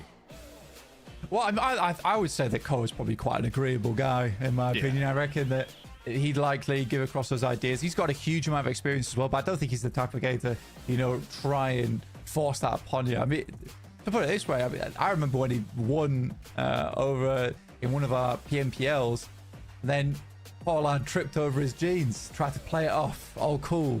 But I saw it. I remember seeing that moment. All right, we all took it in. But again, didn't get angry about it, didn't get upset about it, laughed it off straight away. Real sweet guy. So I think he's the type of fellow you would listen to at the end of the day. No, that's nice. That's what you want. Someone that will get you into the right mindset, but not be too overbearing if things aren't working out, right? And I suppose, especially with this format, it is a little bit more condensed, right? Where you kind of know, obviously, 2 spots, very few days of play, no real room for like we'll run it back in the survival stage. We'll think about it in a few days. Maybe we'll get our break. No, it's game in, game out. You get that 10-minute window of having to reset. So a calming presence there probably does go a long way. And you need it. You absolutely do need it. And it's a high octane scenario. And I think that for ENC, it brings a little bit of a je ne sais quoi to the situation where there's a lot of pressure on the line for your country, right? For your pride. And I think that can definitely cause some problems. But in a similar vein, oh my God, you got so many people backing you right now. You got a whole country behind you, giving you a lot of support. And honestly, I'd probably attribute a little bit of that to how well Indonesia did, because the fans over there really do give it large. And in a very good way as well, very supportive of their team. So I bet when they were doing well, the message that they were receiving must have been very heartwarming and allowed them to just plow onwards. Yeah, they would have been lighting up all the socials in Indonesia there. Everyone would have been very happy. Bangladesh getting a lot of love as well, of course, for the games that they were having. They were looking great with some of the moves they were pulling out. Yeah. And I think that does go the extra mile where it is a bit different, right? It's not your organization. It's not even just an individual. You are kind of doing it more for the idea of the nation itself, which either does really fire you up or might bring you down a little bit if you're struggling. You've got to try and push through it to give your best sort of test. Because like we say, mate, it's the difference of having that entire representation there towards the end of the year when we're all in person, when the stakes are at their highest. You gotta take that advice on a big way, right? Jackie says something very important. If you are a fan at home, right, give your teams time. Right? Don't be like me. Don't judge too quickly after the first match. Give them support. Give them some love. Because a lot of times that's what some of these teams do need. The fans are as much part of the esports as the players are a lot of the time. But we should be heading in towards our next match fairly shortly. Any team that you wanted to talk about? Any team? I thought you said any tea. And I was going to say the English breakfast. I am thirsty. Right? Maybe a bit of a peppermint. But any team. I can't keep going on about Latvia because I will all day. I do really like the Latvian team. I really, really enjoy it, mate. I don't know if I've made it obvious the minute I realised who's on there. I think it's more for me. Otherwise, it's just the individuals that I've been impressed with that are decent. That's a good angle. I don't think there's been another nation that I've been specifically blown away by. One, again, that, like you mentioned previously, I would like to see do well, would be the Serbian side. I think, again, that's another team and a nation that absolutely brings it when they're in any sort of competition where they could sort of rally behind one another. The Serbian nation has a ton of passion, and they will let you know. If they start winning, you're going to be seeing everyone going ballistic. If you want to know how to say thank you in Serbian, that's hvala. Hvala. You could use that in between. You can sprinkle that in. But yeah, man, I think if I had to pick another nation to sort of see do more, and would love to see them popping off, Serbia would be a great nation for it. Otherwise, again, like I always say, Latvia, they're probably going to do well. I'd like to see them do well and push through. I think that would be a great roster to have at the main event. And then again, just all of our individuals we've got that are spread out, our known quantities, that I think it would be a miss to not have them at such a prestigious event, right? You want some of those big names because it gets more of the fans' eyes on it. It gets more of the excitement behind it. And if you make a pop-off play with someone that is like a legendary player, it gives it that more gravitas, I think. Yeah, it does. It really, really does. I think for Serbia, I think you're right. I think this team has a lot more to give here. A lot more to give. I had a Serbian mate when I was growing up, actually, back in the Skype days. Oh, yeah. Met him playing online on games, and he would send me photos of him out at football matches. And you're right, these guys do give it. They really do give it. I saw fireworks. I saw flares on the pitch. It was an interesting one. But they are very much into their sports as well as their esports. So you know these guys, they've got a fire lit beneath them, and they're looking to do more for their country because, goddamn, they certainly do support in some ways that no other nation quite does. But right now, I am grasping at what to talk about next. At various straws. Various length of straws, which I can drag out slightly here and there. But I'm running out. And I'll be honest with you. Well, that's the thing about straws. You eventually do whittle down to not having many left. But then you can always round them all up again and do it all over again. You know what? You've just reminded me. Latvia. Yeah. There you go. Yeah. Why do you like the Latvian team? Well, I like the Latvian team because for me, this is a team that you know quite a lot about. But for me, I'm a little bit more kind of on the sidelines about him. I have seen this team in passing. Obviously, when we go to do all the global tournaments, I do need to take note of every team around the world. Sometimes it's a lot of work, but can't quite go into major detail of every single one. But I'm glad. I like that you're a big fan of Latvia, and I'm excited to see what Windy can get done more of. I quite enjoyed Bonnie's play overall. I think that he seemed pretty switched on. I think it's a hard thing to do as a player, is to know when you should push, when you should back up, when you should be supporting your teammates. Bonnie felt like he was always there at the right time. I think that's a hard quality to have in a player. No, it's true. And it's nice as well because Bonnie's obviously one of the players that isn't more integral to that core team that has effectively become the Latvian national squad. So the fact he's gelling with the other names very quickly is a great sign of life. It means if they do have to sub players in and out and rotate the squad, obviously having a few options of substitutes there gives them more of a wide berth of players, potentially even map specific, which is something that can be a big factor, right? Where you do have a few players that really pop off depending on their battleground. I will say if we get towards Miramar, maybe the way they do perform will start to dial down a little bit from memory. It's not as confident for them. They're Erengaus, they're Rondos, they'll be out there like Rockets or Whippets, whichever one you prefer. But as it starts to get into Miramars, it felt like they had a bit of a rougher trajectory. It's a good question, though. That's a very important question. I mean, Whippets or Rockets? Yeah. What are you thinking? What about a Whippet with rockets on his legs with Heelys? With Heelys? Yeah. I think less on his legs because he's taking off at that point. Maybe like on the sides. Or just padded, one on the back. One on the back, padded, and he's got like a tail protector. Prevent the sparks from causing any damage. He's safe. He's very safe. That's almost like an astronaut suit at this point in time. Heelys on, 4 specifically made. One for each paw, just in case. One for each paw, yeah. That could be good. I could see that working. maybe like a guide dog. Maybe that's like a new guide dog outfit. And you wear Heelys, and he takes you down to the local supermarket. He gets you there really quick. Yeah. It makes it way easier. You don't have to worry about people. We have a dedicated Whip It Rocket lane. Yeah. And you Yeah. that's for you. That's free. All hours of That's the day. good. You know, there's no annual fee. It's included. It's like a public service. And do you think this would be like one of those things that people just try and get on? You know, like you've mildly lost vision in one eye. Like this is a temporary thing, right? You've put salt in there. It's accidental. You try and get away with using the Whip It Rocket lane. It'd be outrage. Do you think there'd be outrage if I like put some saline solution in my eye? I was like, oh, I can't see very well. No, they'd get you. They'd know. Yeah, They'd know. It'd be designated. You know, there's only a few trained Astro dogs that would be legally allowed to do it. So it's a new initiative. You have to join the waiting list. Yeah, we could start training them now. We'll workshop it. By the time the next Nations Cup rolls around, we might be able to implement it. God, Whippets love to go fast. And that's their favourite thing. It's like a dream come true. Yeah. I think they'd get used to it pretty quickly and probably enjoy it. It'd be a nice way to blow off steam. Oh, I mean, emphasis on the quickly. 100%. Latvia.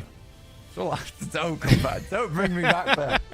Don't bring me back to Latvia. I beg. I had to have a little look down on the tables a little bit because I think I did kind of want to. This is way at the end of the notebook, by the way. I mean, I did a little notebook during the break. This is right at the back. It's very rough, right? It's a rough idea. There's a couple of sketches. It's not fully drawn out.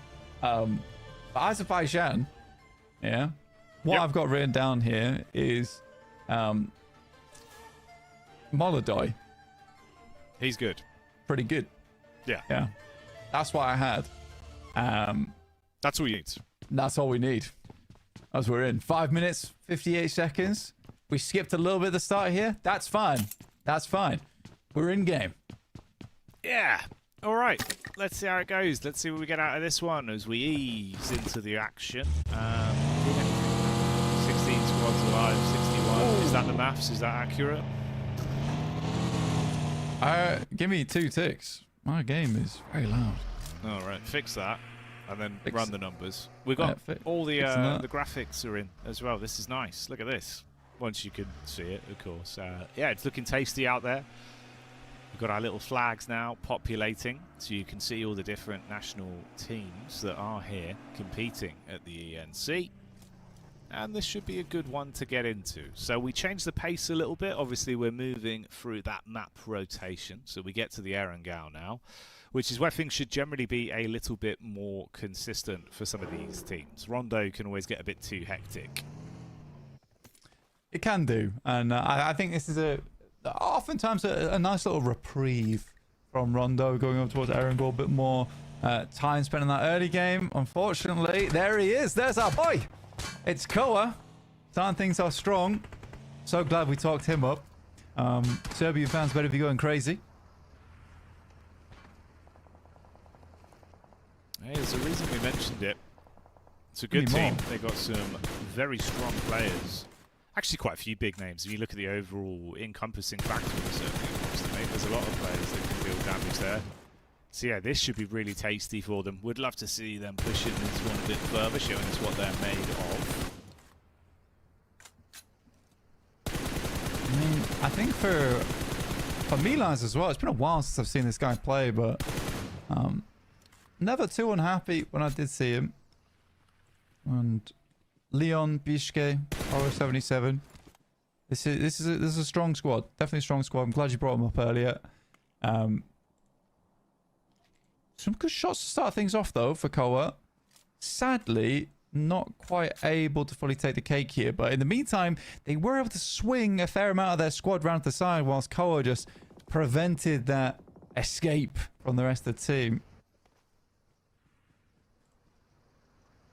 Too little too late though.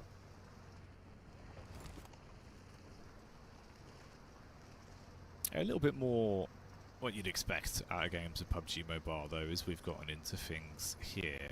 the ECA. It's been a lot more interesting in terms of the opening moment. It's been quite quiet with the other regions we've covered, with them having far less squads in the battleground. So it's nice to get a bit of that classic flavour back in action. Now, the might of the Serbian hovercraft is on the move, and that could be a very pivotal piece of utility for them to have so early. So this has worked out well on the drop target to get themselves that hovercraft, get it out of the coastline, and keep it into the late game. Like we kept saying, I mean, hovercraft is always nice to have. A little bit less of a boon when you get into a 16-team lobby where you do have a lot of squads to understand that, you know, we need to really take shots over towards this thing or it's going to cause us some major bother later on. So you imagine that will get to, you know, quite quickly. But if you can play around it, you know, play it safe, try and not think they're a massive dog until the end of the game, around that 20-minute mark. That's where it starts to have a real amount of impact. That's a good thing to do. I'm assuming they've jumped out to investigate something, as I've seen two of the Serbian players light up in the elimination feed there, which isn't the ideal scenario for them. Check team here as well. Check me up. Ooh. Backstab potentially with their focus being on Serbia. I don't know. I think they crashed into the underside of the warehouse and tried to have a bit of a compound crash off it, but it looks like they've been absolutely obliterated on contact. It looked like a lot of teams got obliterated on goal. We've lost 2 entirely, as well as 11 players just departing the lobby. I'm assuming this is because we have a Sosnovka circle. I think that would be one of the major reasons for it, and why Chechu is already down here and hasn't quite moved yet. That's the only assumption I can make, Jackie. I hope I'm right. Yeah, I think that does mean already then the excitement about maybe seeing some big plays from Serbia might not really be a possibility on this one, mate. I think they were one of the first 2 teams to go down off the back of that entirely, so definitely not the ideal outcome there. Oh, here he is. There he is, Mr. Man by himself. Hard boy. Trying to stick the landing here to get over toward. Yeah, I think I'm right. I think I am right. I believe it is over towards Sosnovka, which is why that massive crash did happen. Not really the circle you're wanting, though, Jackie. I mean, when we started this map, we were talking about, you know, this is a nice relaxation, right? You're jumping out from the fire into the hot tub, but you get given immediately a Sosnovka after a rondo. Man, that's rough. That is rough. So we don't get to calm down just yet. And for Serbia, a lot of hopes for them there to really push themselves up the rankings, but instead we're probably caught out by a nasty bridge crossing.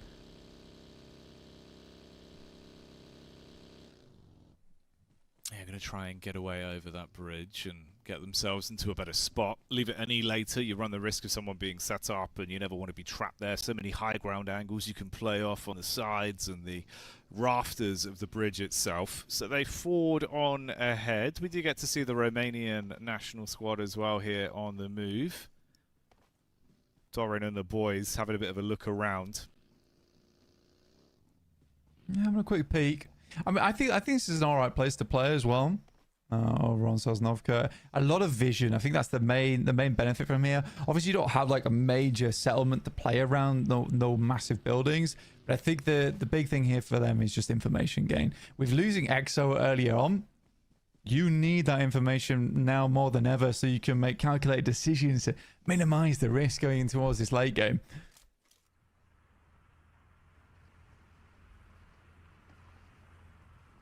And Zerec here. Up on the window side of the buildings. They're just set up down in their compound. That's going to be Kyrgyzstan, just having a bit of a look around. They also got a very early hovercraft. We saw that a while ago, affecting the driving seat. So that could be a nice boon for them. Not sure if the Serbian hovercraft was entirely decommissioned. It seemed like they all jumped out on their crash in. So I don't know if it was blown up. That one might be out of play and not usable as a rotation tool later on. Ah, the Romanian hovercraft as well. Yeah, I think, again, for Romania, definitely a bit more of a quiet approach for them. I don't want to get too stuck into things too early. Ooh, beheading going down there. Not great to see. Start to pop off a little bit. I imagine this on the other bridge at the moment. Kazakhstan were desperate for some more eliminations. Not meant to be. This is just on the other side of it. Halle might have to make the cross here.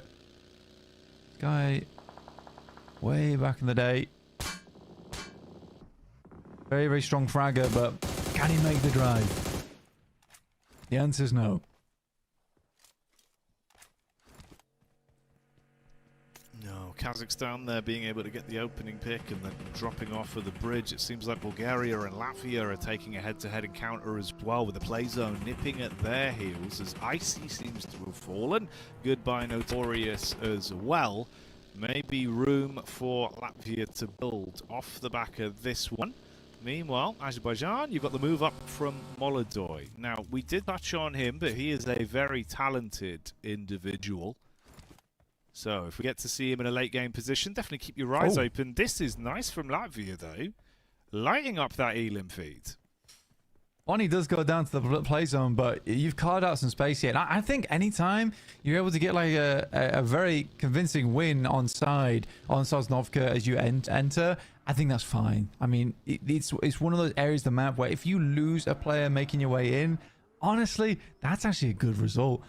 It would be lovely to get all 4 players in, but I think you're also delusional if you ever think there's a way to 100% of the time get that possibility of a 4-man pull up over towards Sosnovka if you're coming in slightly late.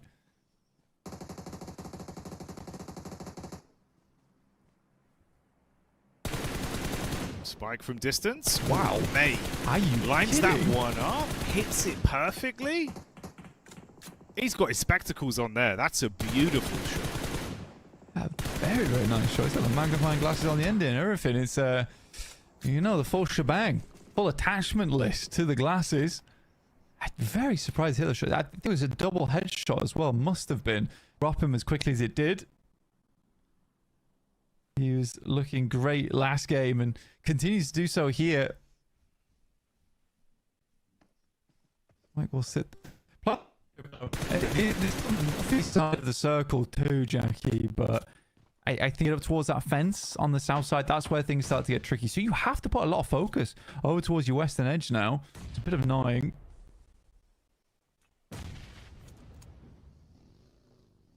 Yeah, it gets a bit harder. Seems like some pressure is being applied here from Azerbaijan as well. Keeping Hungary trapped in position towards the warehouse. As Cyrex plays around the edge of the smoke, and Zuby will be able to line that one up. So Clutch drops and gets instantly flushed. That's the one Elim point being added to the other one they've already found. So 2 points there to play off of the Crudely. So nice response back. You thought you had Hungary pinned, but they are looking to fight. And not quite famished yet, this team. Still looking for that nibble talked about earlier, taking a big bite out of this match. Shots over towards Afghanistan from inside the warehouse. Have a little look at the map here. It's just nice. It's nice to see. Kazakhstan, very, very central. You know what? Fair play to Kazakhstan, though, Jackie. You remember where we saw them before? They were playing over towards that northeast side. Suddenly able to get a very nice central position. Havlik finds Doran. That's over on Romania. They're trying to hold down the fort there over on Airstrip.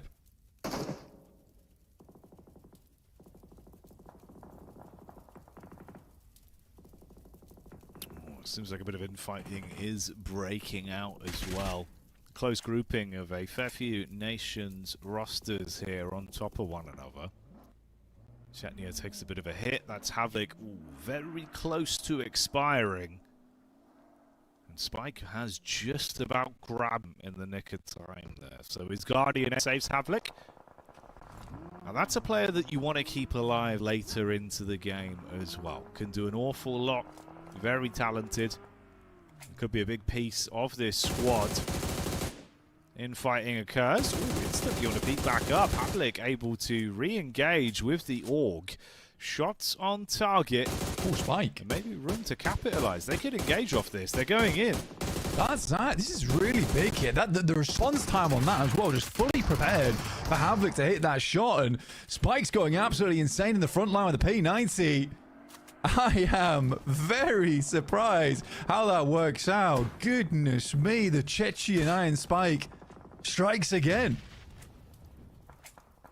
Big plays. Big maneuvers on that one. The knock onto Havlik converted into a big bounty of points for them off the response. It's quick as well. I think that was the most surprising thing about it, how prepared they were to take that push. But even more so for Chechen, they're not letting the pressure get to them too much. After that last game, puts them in a really good position in first place. They know they can't really afford to stumble too much going forward.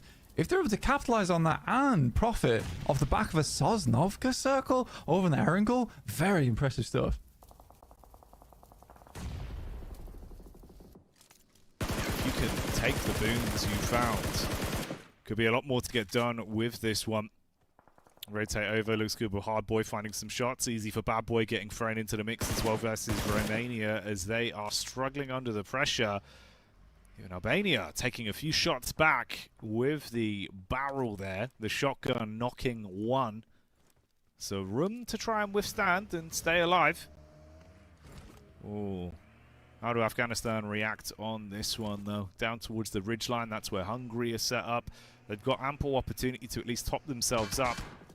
Pop the meds, give themselves the extra HP. They've got good spacing with the vehicles to make a getaway if they do need to get out of dodge, as that zone will eventually usher them further forward.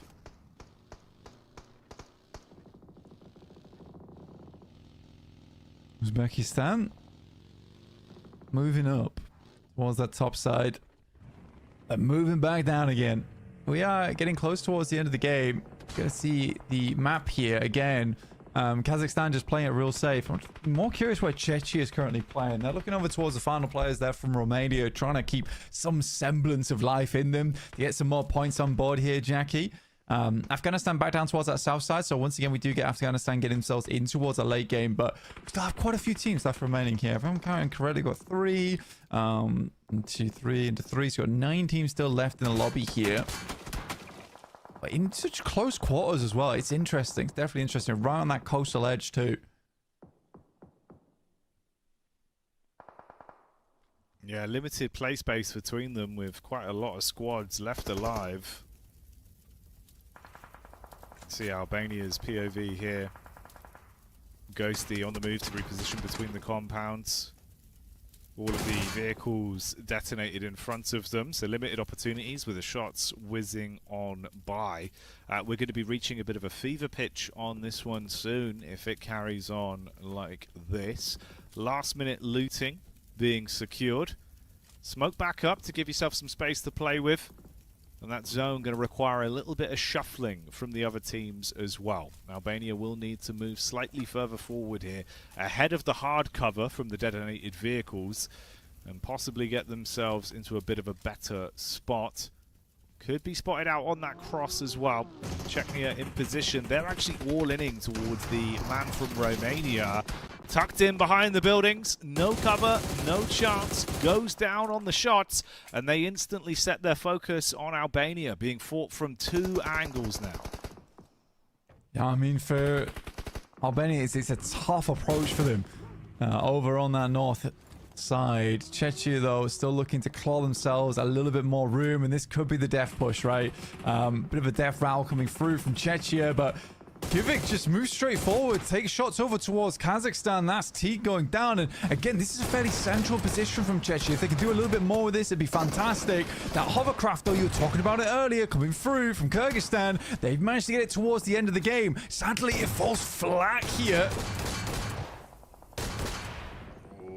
Trying to back up into him, forced to jump out of the vehicle. Thankfully, they will find a way to hold on to that one. Warrior goes down on the response back over, though, and the third party from Chechnya still continues, with Albania being hit heavy.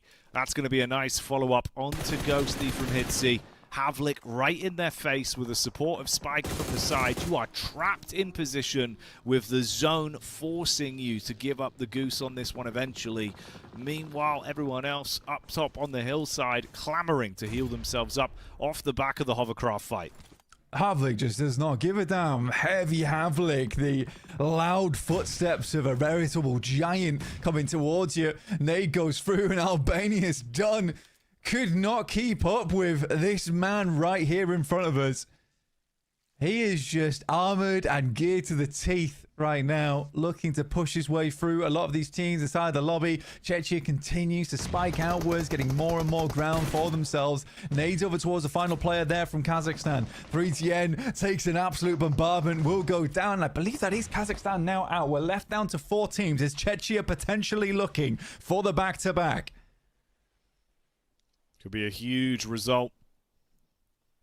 But can they grab onto it? They've been playing absolutely ruthless thus far.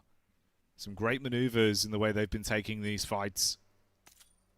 The 3 players from Afghanistan in a really rough spot as well. Ma on his last legs, down, irrecoverable.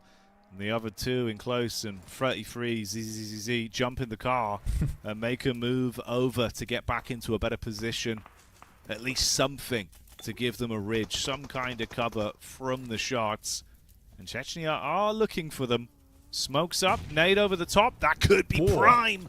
Oh, it's good damage, but it's not enough to knock him. Kivik just steps up and Close is just doing nothing, watching it happen right in front of him. Mars down 2. 33Z is just down and out. And despite them grabbing that position, they have just taken so much damage. One player down here from Hungary as well. It gives ample opportunity for Czechia to move in. Finishes out the last player. Really closes out Afghanistan there as they take down Close, the last player. And not only that, they get a massive reset on the supplies. There's so many death crates over in this ditch. 15 eliminations. This is the type of game we're expected to see over on Rondo, not on Arangel. No, very different flow here. The Czechia absolutely giving it with how they're playing. And they've still got room to push this one even further, not only try and get that huge elimination total, but maybe even another chicken dinner. Molodoi goes down. That's a big piece of the equation. Gosh. And there's the hit with a vehicle to shut it down as they get themselves that chicken dinner. Incredible result there coming through from Czechia. 17 elim game. Did not give chance to the 2 solos to pick themselves up either side. Oh my goodness me, a 27-pointer over on Sosnovka. And that's hard to do as well because a lot of times you get caught up in the action. It's crazy. It's crazy, Jack. It was ridiculous scenes there, and possibly even more of that coming up next in the show. So join us after the break. Sleep 'cause my head song is keeping me awake, keeping me awake. Make my night a little brighter, the heavy days a little lighter. I'll be with you down to the wire. You are the spark to my fire, fire.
welcome back everybody as the competition rages on here for the EECA portion of our nation's qualifiers for the Esports Nation Cup main event coming up towards the end of the year here in 2026. Blank, already some exciting stuff there, seeing a bit of a different spread of our regions having some good talent within the game, but of course one of them looking very dominant, and we all know who that is.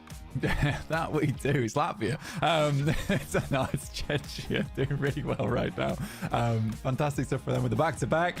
Looking really, really good. They look hungry, man. I was hungry too. I went and had some meats and cheeses really quickly. Grabbed myself a drink, stay hydrated. You know, it's got to be done, guys. But overall, I think Czechia is just playing incredibly well. I think for when you're looking at this team, there just is this synergy between them, which is fantastic. I mean, look at that. You can't go wrong. No, not at all, because they're doing it right. They're getting themselves points, double and then some, if you do the maths on that, to the nearest teams beneath them, being both Latvia in second place and almost tied, but with the difference of eliminations there, being Afghanistan in third place. So things are heating up towards the upper echelon. Room for a few of these teams to potentially leapfrog each other, though. You can see from second down to seventh even, it's pretty tight. With the point sponge at the top as well. I mean, they've been soaking up a lot of these points at the moment, which absolutely means there is some leapfrogging to be done right now. Let's see if these teams can leap over the top of one another. I think for Latvia, we definitely have spoken a lot about them so far, but Hungary looking decent as well with 18 points on the board. I think it's just overshadowed by this 48 right at the top there after that 27 pointer we just had, which was shortly followed after a 21-point game over on Rondo. Really, really nice stuff from Czechia. I think this is the type of thing where I was talking about earlier, you need that guardian angel by your side almost to get into a first or a second place. But I really do think they've just grabbed this qualifier in two hands and they've found themselves towards the top side. Is that really correct as well? Serbia, all the way down in dead last with 0 elim, 0 overall points accrued. God, I know they went out early in that last one, Black, but I thought they were getting themselves into a good groove.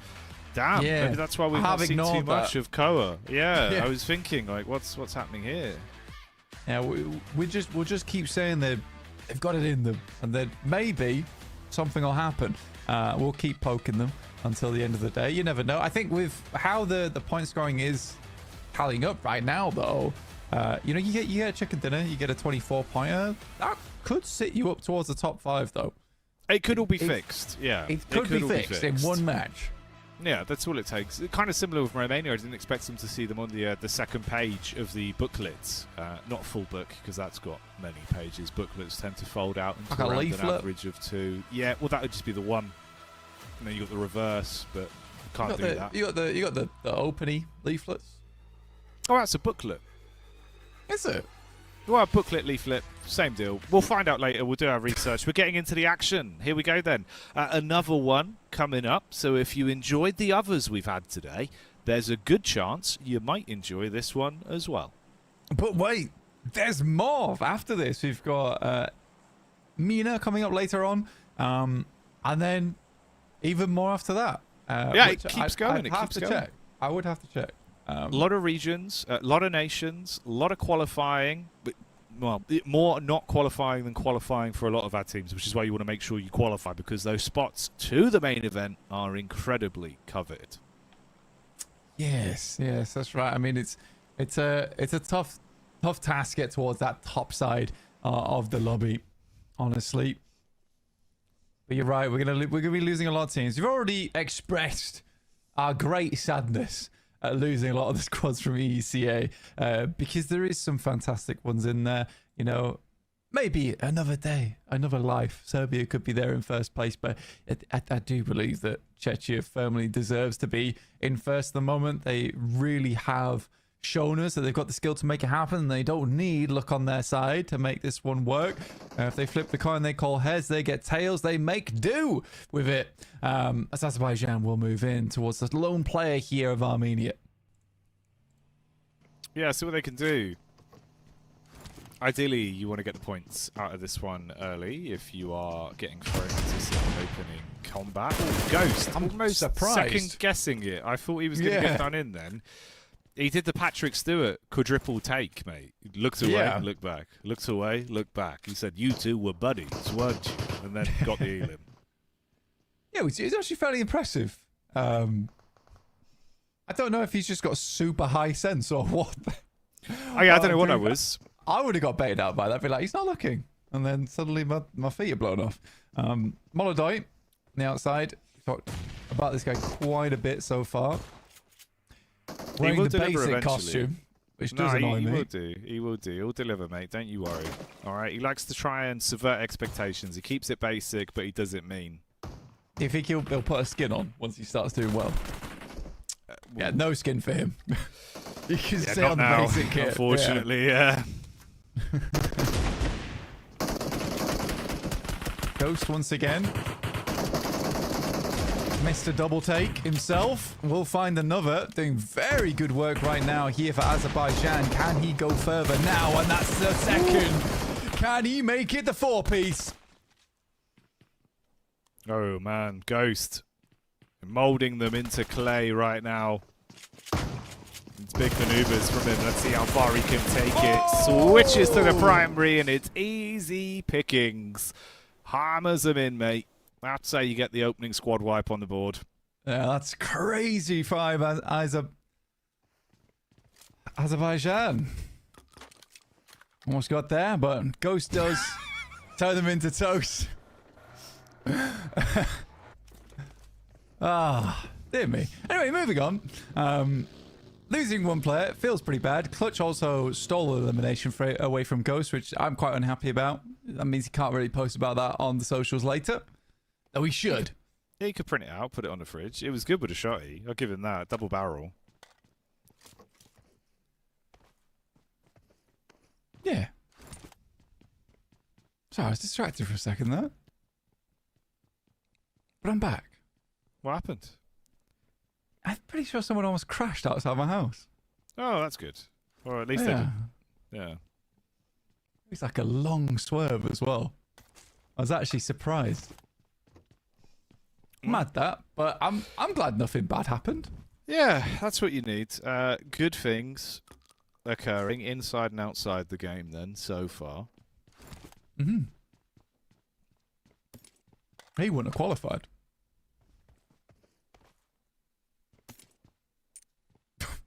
Puddinho. It's a good name. It is. It's a great name. Mm-hmm. From country Team 11. I'm assuming that'll get fixed. Don't worry, guys. So we're still ironing out some kinks at the moment. In fact, we did have all of the It was in before, but I guess it's gone. all the logos. It did work. It was working before. That's why it threw me off for a sec, so I was looking. But yeah, see, look, Serbia are in Team 16, yeah. That's all right. It'll get fixed, don't worry. I downgraded. Well, what you do? Azerbaijan, Clutch, looks to clutch up, doesn't quite find it, as we do get a big old roll up here coming from Roll Kiss and the boys. Over towards Scrapyard. Gonna find some shots over towards the rest of Hungary as they do try and make a quick exit. I don't think you're hitting those. You gotta give up the never mind. I spoke to him. I'll let him cook.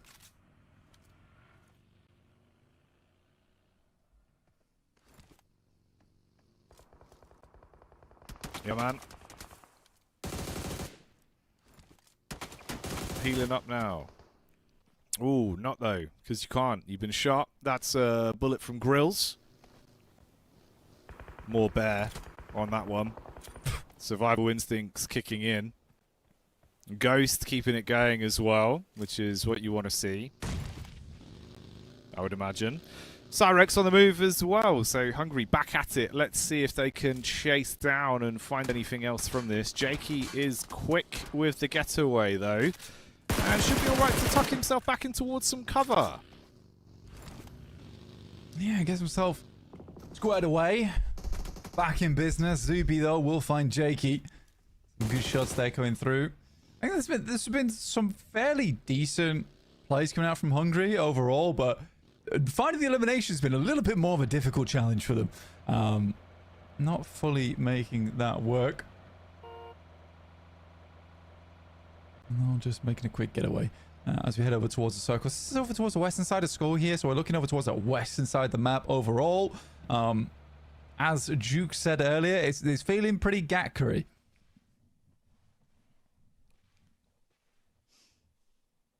Well, everyone's been pulling out the gats. That they have. It's like a Especially famous Chechia. man once said, blank, if you got a GAT, bring it out.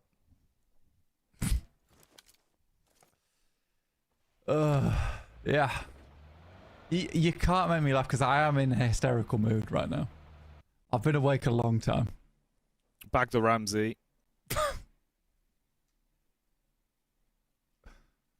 I've just said.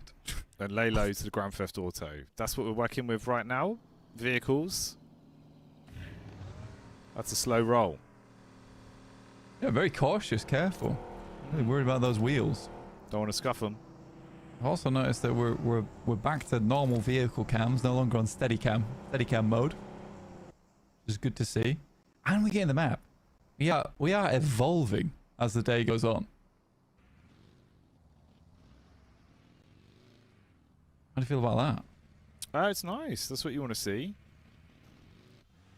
Trending in an upwards direction. I am trending in a downwards direction, sadly. That's when you'll get a second wind. You'll, I might. you know, wrap it all around, come back up. Much like Go on. I'm reaching that time. I would say second wind time. Yeah, it'll get there. It'll get there. What's your favourite PUBG Mobile sound effect?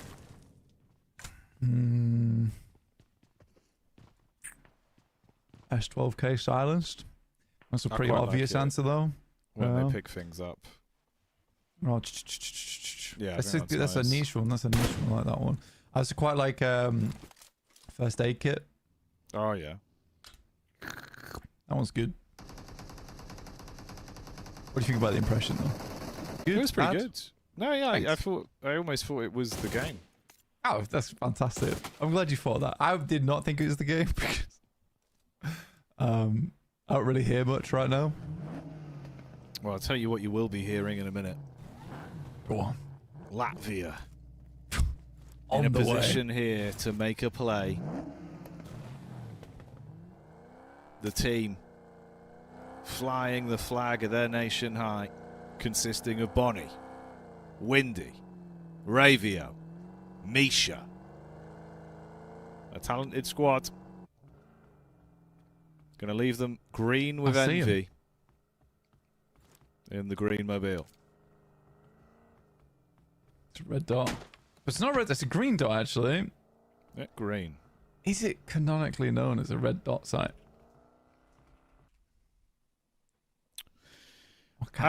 Does it matter? Yeah, I don't know. I suppose other colours of dot probably are available. You don't need only the one. Or maybe that one's Yeah. good. Like it's No, like yeah, the easiest to see.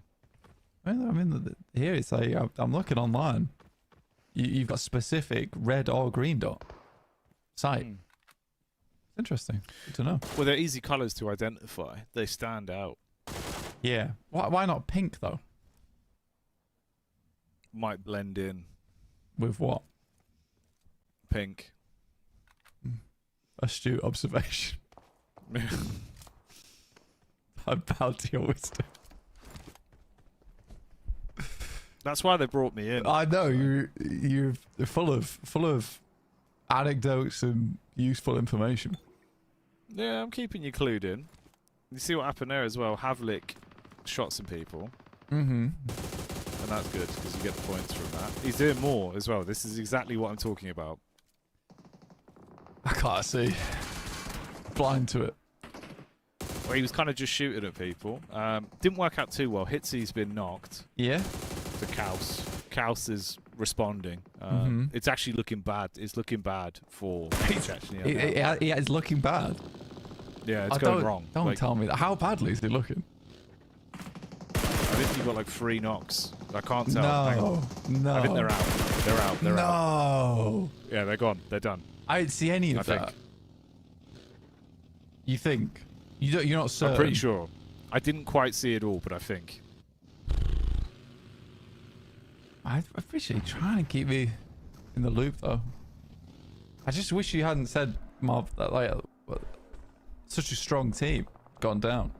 I guess that does open things up, though. No, hang on. Oh, they're still alive. Kvic's still alive. Huge. That guy can make it to the end. I believe in him. This is okay. Also, he's that type of player that he kind of comes out from nowhere. He is the man from nowhere. You look at some other players on that team, and you're like, strong, but Kivik, he always surprises. Yeah, he won't let you down. You need to see something unexpected. He'll do it.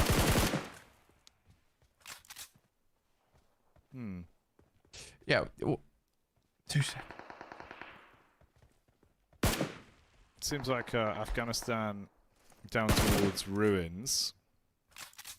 They're going to be tucked into position, waiting it out. We get a little establishing shot here, showing off the various locations of the immediate teams within that area. I'm back. All right. I'm back here. Thank you so much. Alicio, been around for probably 7 years, man. That guy. Used to play a lot in Western Europe. A lot of ghosties going on here. Albania still going strong. On some shots outwards, but it is Alicio playing off the sandbags. Macvanas, incredibly low HP. He is lucky to have made this approach. Has the meds, though, to make it work. Goes so back into position as the circle does enclose a little bit more.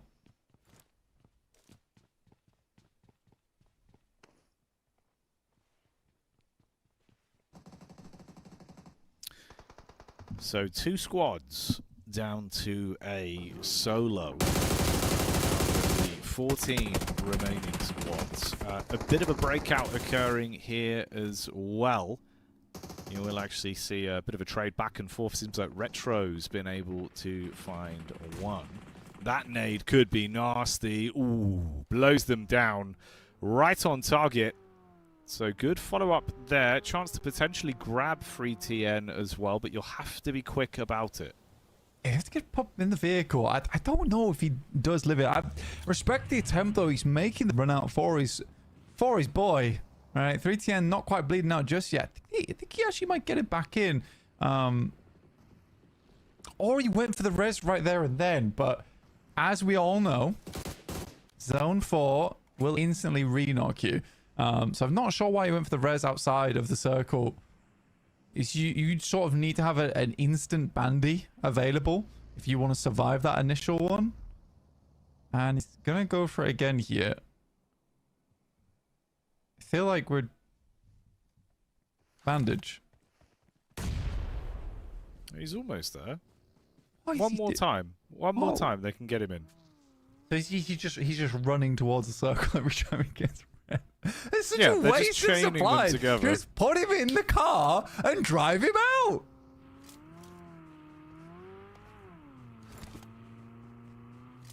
What are we doing?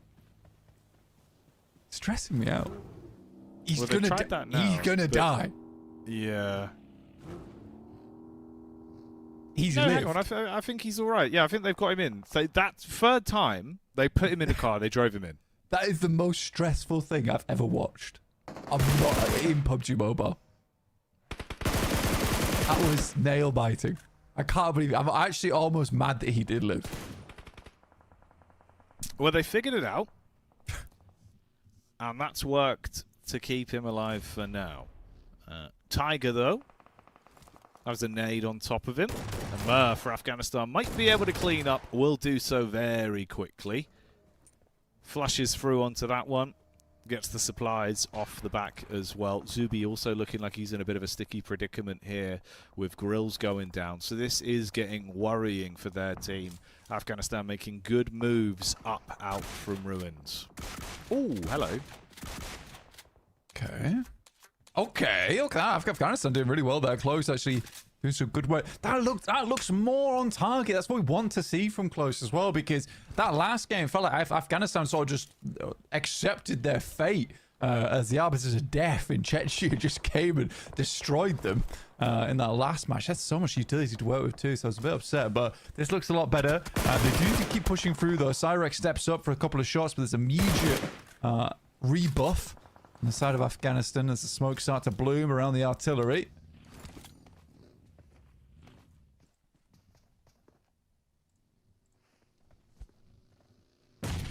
Yeah, like a miniature red zone beginning to occur then, if you can keep casting these nades over. Cyrex going to eat the follow-up on that one. So it's good damage done. And that one's perfect. Close, gets it in. Danger Close there. Afghanistan dealing with another man. Their warpath's been looking pretty good. I mean, 4 elims already. The squad is building momentum. And their fight out of ruins has been working well. Serbia, though, look at that. Boom. Effect goes down. I was just about to ask, what's Serbia up to? Not a whole lot. Shibishke, as well as Milas, left alive here. Which is a bit sad to see. But that does take them off the 0-point boundary. Right, that's the main thing.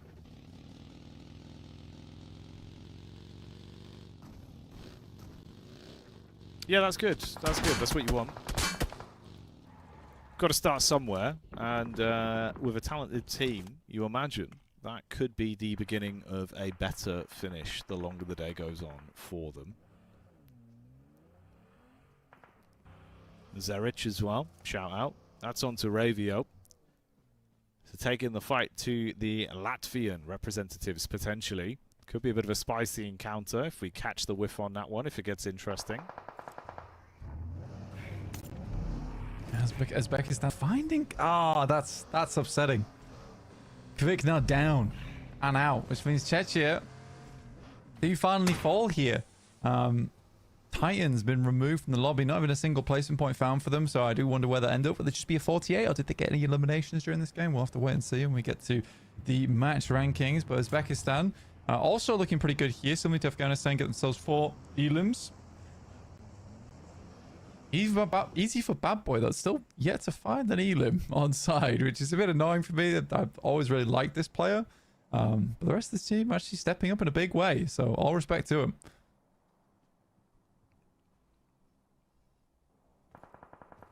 Yeah, trying to pick up the pieces for one another. Glory's had a good run. 2 elims there. 1 full squad worth of elims to their name. Then Milaz re-engages as well. So maybe that start, that upwards draft for the Serbian squad comes sooner than we expected, with the duo being able to dissect the other teams in the immediate area. Close from Afghanistan getting shot out of the vehicle on the reposition as well. Admir is trapped under heavy pressure. That's the Serbian squad making good work of that one and getting themselves even more points now. So this duo looking very decisive with their play. Yeah, I mean, despite how bad it was looking, you're right. Serbia has managed to somehow clinch something together here. Uzbekistan were looking to bite down, sink the fangs into Albania, but not meant to be as they get sideswiped here, taking a little bit too long. Kind of a similar problem that we saw from the Maldives earlier on today. Now, Easy Bad Boy, last left alive, trying to get that first aid kit through, but another nade is dead on target.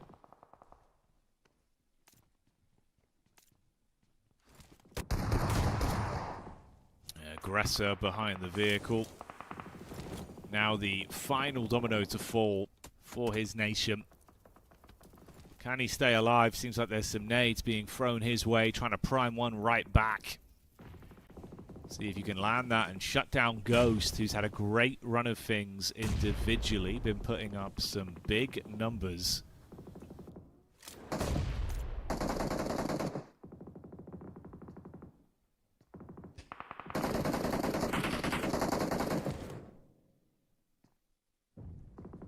As the smoke provides limited protection.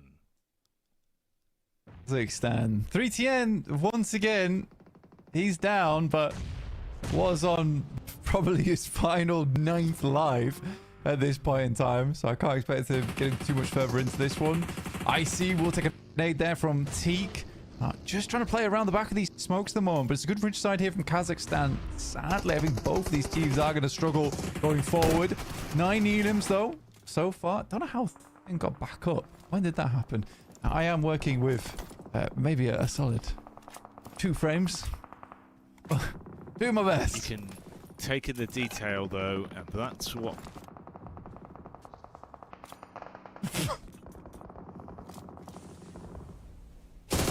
Absolute here from Kazakhstan now, looking over towards Albania. And I'm back. All right, yeah, you're right. Absolute is there, and he is taking shots. Warrior seems to have replied onto Windy, though, which will be punishing for the Latvian team. They're usually a big thorn in the side of the other national rosters on display here, so good to see someone stepping up to the mark to take them down. That's Ghost, who has been a big backbone as well. Suffering with a nade right on target. Oh, it's looking scary. One after another, throwing those down. Room to try and sneak in towards the backside, potentially for Malaz, if he can do it quickly, as you've only got 1 player left. Hard cover with the burnt out car and a bit of a rock, but P6 cooks that one. It looks like it's good. Barely missing, but the flames will light him up. A little bit of damage here. Just about gets away from those flames too, but oh my days, that's a hot face he's got going on there.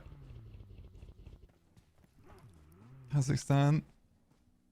P6. This shot. I mean, this guy is fully broadside, but he's zigzagging. Dodges all of them. Does the Texas 2-step. Gets out the way, and that's a maddening situation to fall into. I mean, I also would get in the car and get out of the car. I'd adjust the wing mirror. I'd look myself in the face and just think to myself, how did I miss that? Oh, Misha biding their time there. Good play with a backstab. Got to be swift about it to actually be able to withstand the blue to get the heels in. Is it going to be too tight? Yes. Can't recover. Tried to at least get the 1 extra elim on the way out the door.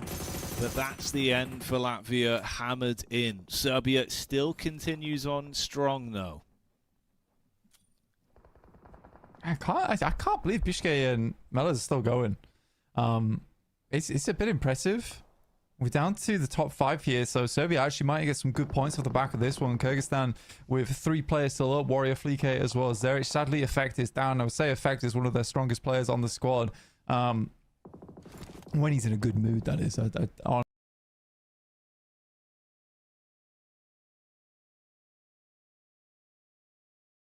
Honestly, I would probably give Fleek the consistency award on that team.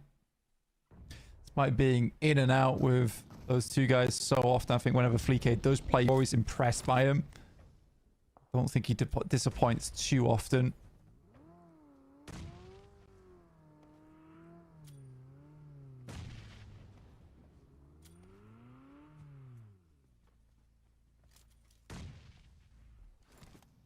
P6 with another nade there. That was the last man as well, I believe. So that should be another wipeout on the squads, leaving us down to 4 remaining. And Warrior trying to sneak his way up. Spots out the back of Biscay. Ooh, here comes the engagement. Can they deal with it quickly enough? Wanted to throw the nade in, but Fleek on the drive up actually falls. There's the reply from Warrior with a nade. Another one thrown in. Milaz on the move. Oh, he gets it. Responds back onto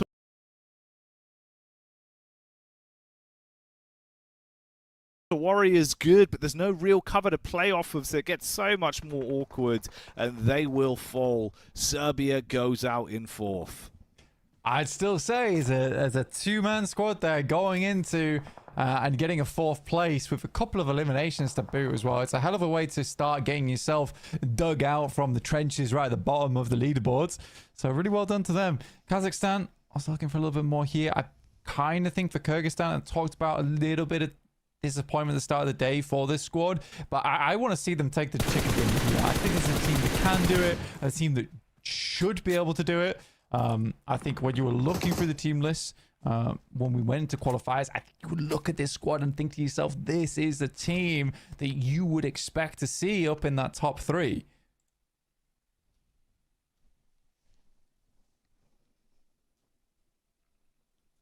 But who will take that top 1? The podium finish with the chicken dinner added on as a juicy bonus to work with out of the remaining 3 nations we have left here. Going to be a hard-fought fight. It's been interesting so far here in EECA. And you could flow yourselves into a stronger position if you're able to win this one. Squad struggling to try and grab the last bits and bobs they can find, restock on the ammunition. And Teague certainly doesn't need any more for that org.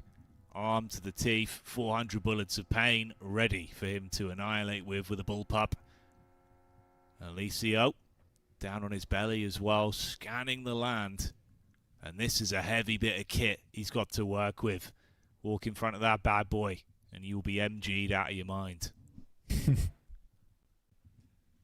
Playing on this hillside as well. Tough stuff. Albania just looking for these players right now. Kyrgyzstan went in their timeout. Kazakhstan, you see Absolute almost fought for a second there. He peeked over towards Ghosty on the side of Albania. Maybe just seeing a foot wiggle in between the blades of grass. No one quite willing to make the first move here. Everyone accepting that they're quite pleased with the hard cover they're able to play with on the outside of the circle. But all the while, Albanians continuing to take space, continuing to create pressure.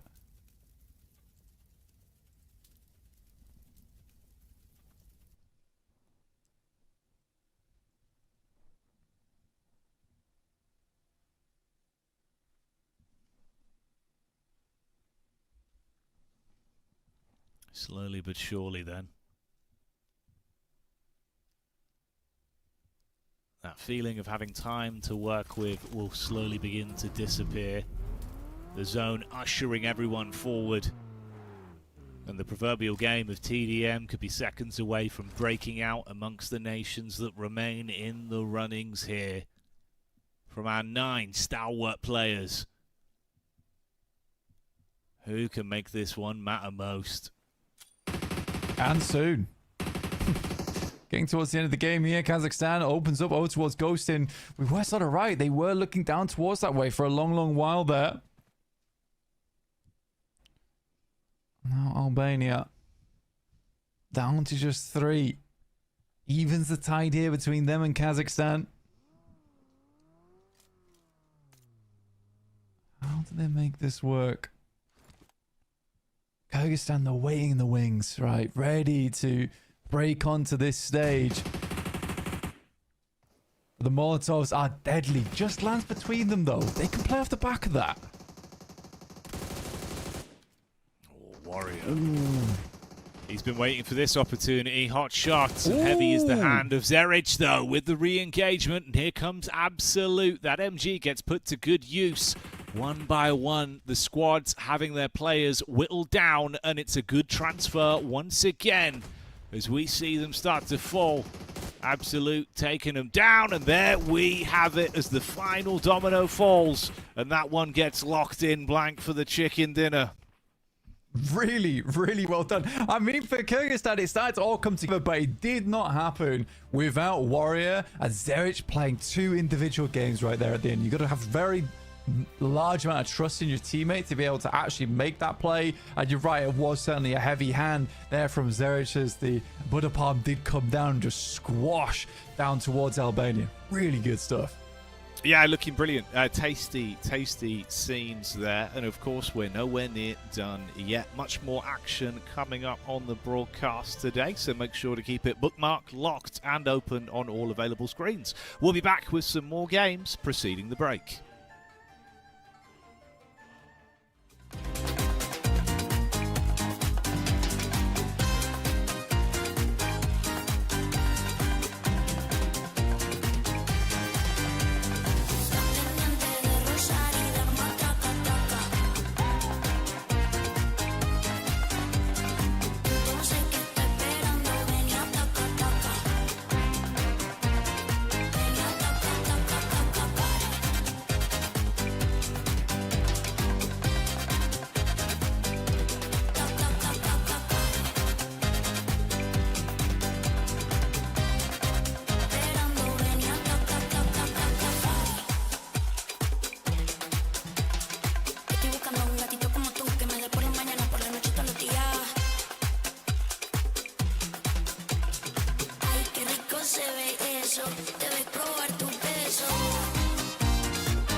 See me on the precipice of greatness, I'm meticulous, very to the point, but a little bit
One,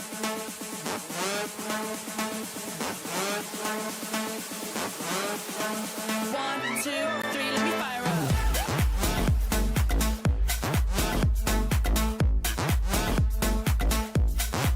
Let me fire up.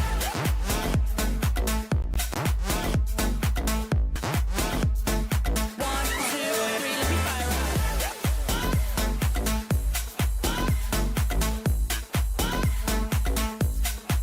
Let me fire up.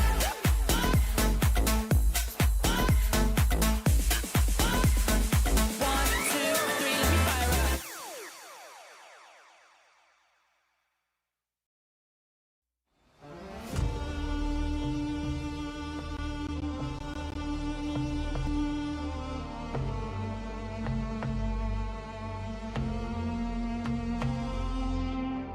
You're the core of all my craving, the chord that I just resonate with.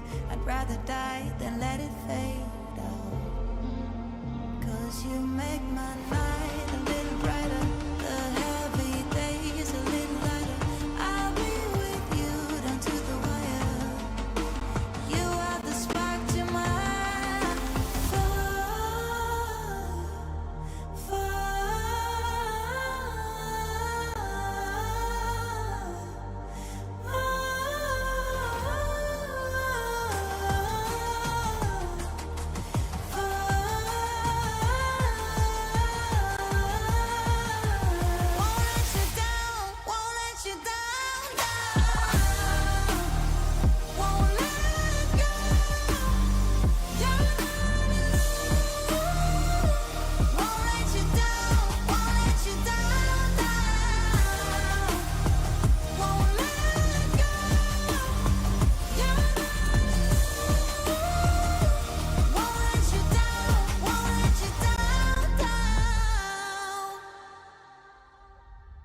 It cuts deep when you're gone.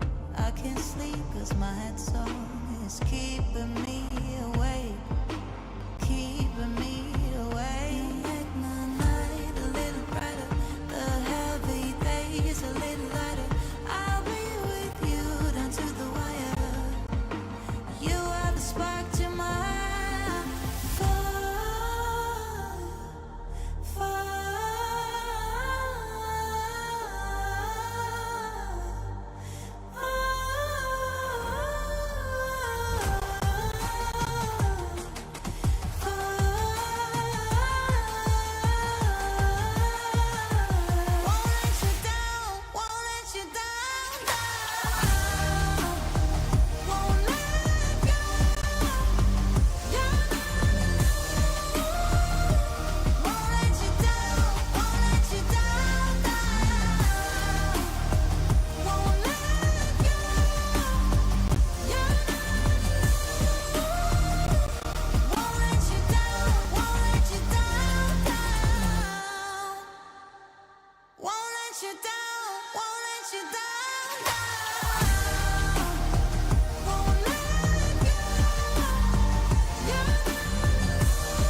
we're back, everyone. Thanks for joining us for some more Esports Nations Cup qualifier coverage as the day carries on. A lot of regions, lots of teams that are fighting hard blank to try and make it to that main event towards the end of the year. It's been interesting covering many different outcomes throughout the day up to this point, but we'll stick with where we are in EECA for now and see how these last few games go. We've had plenty of action, plenty of fun so far as well. I mean, Czechia really making a mark here already, 49 points total. They only got 1 point last game, but I think that's fair enough coming off the back of a back-to-back chicken dinner. We're going to take a look at the overall rankings now. It's a little bit towards that top side, but nothing really changed too much for Czechia. It's Kazakhstan, on the other hand, who are really able to make that work up towards 36 points. And we talked about a lot of this leapfrogging happening, but it's Kyrgyzstan, off the back of that last match, able to get a bunch of points to the chicken dinner from what was effectively a pinch location too, Jackie. Yeah, it was quite a surprising turn of events from them, but a big result to get themselves into a juicy second place. So they're going to be happy with that one. Kyrgyzstan as well, having some great moves and showing us some of the plays now and then. Azerbaijan climbing up a little bit as well, sat in 4th place. And it's still not that far away from being able to weave your way up the rankings for a sort of 6th to 3rd place there, and then you can see that barrier starting to build. The 10-point jump to Kazakhstan, 10-point jump again to our 1st place nation in Czechia that are looking very good out there. I think you're on the money as well, with 6th place being sort of that position where you want to try and leapfrog up towards 2nd place. And we are starting to see teams define themselves, which usually happens around match 3 anyway, where there is still a bit of that liquidity available where you can squeeze through those rankings on the tables, which is nice to see. Serbia also out from 16th, able to get 11 points that last game, which is great news for them, with their 4th place able to pull off with just 2 players, which is cool. But I want to come back to a point you made earlier as well, Jackie. I think it was a good point to make as well. 12 elims for Romania, but we are not getting those placement points on board right now, with a 13-point score total. No, yeah, it did feel like Romania would be one of those teams that would be massively far up the standings with the known quantities on that nation's roster, but hasn't quite been the same when it's come to the action. Like you say, mate, the difference there, only the 1 placement certainly hurting them. A slight shuffle upwards for Serbia as well, that were in dead last with nil points for quite some time. So good to see them at least waking up a bit. And there was a few nice plays in that last game from a few of the individuals, right? Again, that's a very talented team, so you'd hope to see them being able to do better than that. But we are getting to that point where we're starting to run out of games covering this region. So if you're going to get it started, it's got to be sooner rather than later. Exactly. And I think for Serbia, it's a really big thing to point out. This country does have strong players on side. Like you say, that we're running out of time for a lot of these squads as we get further and further into the qualifiers and coming into tomorrow as well. I think you don't really want to be in this position by the end of match 6. If you can get yourself up towards that top 8 at least, you have yourself a good chance to make it happen. For Kyrgyzstan, on the other hand, I think that they've realized that they do have the strength within them. I mean, Flike, Zeric, Effect, all really strong players, but it was Warrior who actually surprised me the most. And again, that's what happens when you bring all these nations together. You get these surprise players on side, players you might not be used to sitting inside of rosters around the world, but man, did he step up in a big way in that last game. No, absolutely. He was popping off. There was some great individual moments, and that's kind of what you need in these environments, qualifiers like this. If the team's struggling a little bit, someone to step up to the plate and give it their absolute A game does make a world of difference. We'll see if there's consistency in some of these results though when we get back into it, or if it'll start to fall off a little bit. We've seen some similar trends and some of the squads starting to push their way up, which is nice to see. Possibly even some of the regions that some of our viewers might be a bit more unfamiliar with some of their stars. I know obviously for Azerbaijan we were highlighting Molodoy, but it feels like that team also has a few other players that are trying to rise them up a little bit, and they're not doing too badly whatsoever. A big game from them, a classic play from Molodoi, maybe there's a chance they start to carve a path upwards. Man, that's what you need at this point in time. You pull out the cleaver a little bit, start cutting your way through some of these teams to get towards that top side. If that means individual plays are necessary, then pull them out. I mean, Spike's already been doing it in a big way, and I think that has been what has sort of pushed Chechu towards the top a lot of times. Spike with these really strong plays, Havlik with these amazing moments. Kivik, even in that last game, almost as a solo survivor, getting up towards like a top 5 position before he unduly met his end a little bit too early inside of that match. But we do have one more Erangel to go here before we head over towards our Miramars and finish off on the Dune Desert. But yeah, I'm excited to see what happens here. I think that for what is probably going to be our last game of the day, Jackie, because we've been around for quite a while, I think I'd quite like to see a step up from Serbia, and more importantly, step up from Latvia. Yeah, it'd be nice to see. You know, I've been singing their praises. I've been saying they're a talented nation. So it'll be awesome if they're able to show us some big moves. Mate, I'll tell you something we haven't realistically seen from them too much that was always a bit of a backbone for them.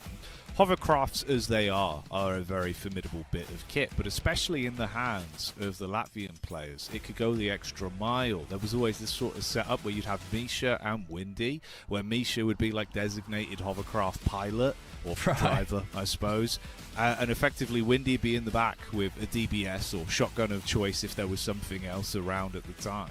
And they would just be so aggro with the way they would fight. It'd be like rotate in, quick switch out. Basically, Windy goes in with the DBS, tries to get the knock. Then Misha gets move on the go, and they kind of like hot seat it, where they'll rotate around the two roles. It worked pretty well every time I had seen them do it, and it was a big consistent trend. But these were very targeted drops, where they were prioritizing getting that hovercraft to use this as a mid to late game play. Haven't realistically seen them have the chance to do that yet. A lot of the hovercrafts have been targeted early by our other nations, so that'd be a nice highlight if we get it, Blank. That's the way it's going to go, though, a lot of times, right? Is where you have these hovercrafts and they're so hotly contested. Maybe in different regions around the world, you have these certain teams that it's kind of prior for them because they're usually the team that grabs them early. They're a team that you don't really want to face off against too early either. I think here, with so limited matches you have to play here for each country, you don't really want to let those little advantages out of your hands. And for Latvia, you kind of get to this point now where you're questioning, well, should we go for this? I know we play really well off the back of it and swinging in and out of that side of things, but I think it's a troublesome task. But again, I would be excited to see them get their hands on one and make it work like that. Like you say, Jack, obviously you're a bit of an expert about this team, so I'll trust you. I'll trust you there. I've had my spectacles on them. I've been watching them. I've been seeing the individuals. Yeah, man, they're a fun team. I think there's a lot of talent there, and I think, again, it's a little bit more fun because, obviously, for some of the viewers that maybe haven't seen them as much, they've been getting good momentum domestically and more team-oriented conversation. So I think it's cool to see them in a nation's environment where we're seeing some of the other talent there, like Bonnie, that has come into the fold and look pretty good. Yeah, I think Bonnie's a strong player. I think for Kyrgyzstan, just to come back to them very quickly, I think it's sort of weird looking at them right now playing as a nation because this team has flitted around all over the place. They've had players been switched out, going to different teams, never quite comfortable with the success they found back when they played the Mad Bulls. And even further back than that, it's quite astonishing, really. But it is good to see Zerich, Flique, as well as Effect back on the same squad together. And making it work. And I hope that last game where they did find such success, they can kind of go back to the golden days almost for that country when they were playing united under one banner. And I hope ENC can be that tournament that brings them back together again as one unit. I know they've been playing a lot more recently under the same banner under certain teams, but I just hope that this is the glue that pulled them together. They still have a little bit more time to make that top two, though. We'll see if they can make it work. Yeah, we'll find out what the answer is going to be, if any of our nations are going to be switching it up a little bit in their play style. Obviously, you've had a couple games now to sort of sound out the lobby as well. Some of them domestically have competed against them themselves for many years. Yeah. You have some tells, right? But then obviously in this environment, it's a little bit different. You're trying to gauge if those nations are going to be favouring drops or if they'll play aggressively. You should have a good answer to that at this point in the competition. Yeah, I mean,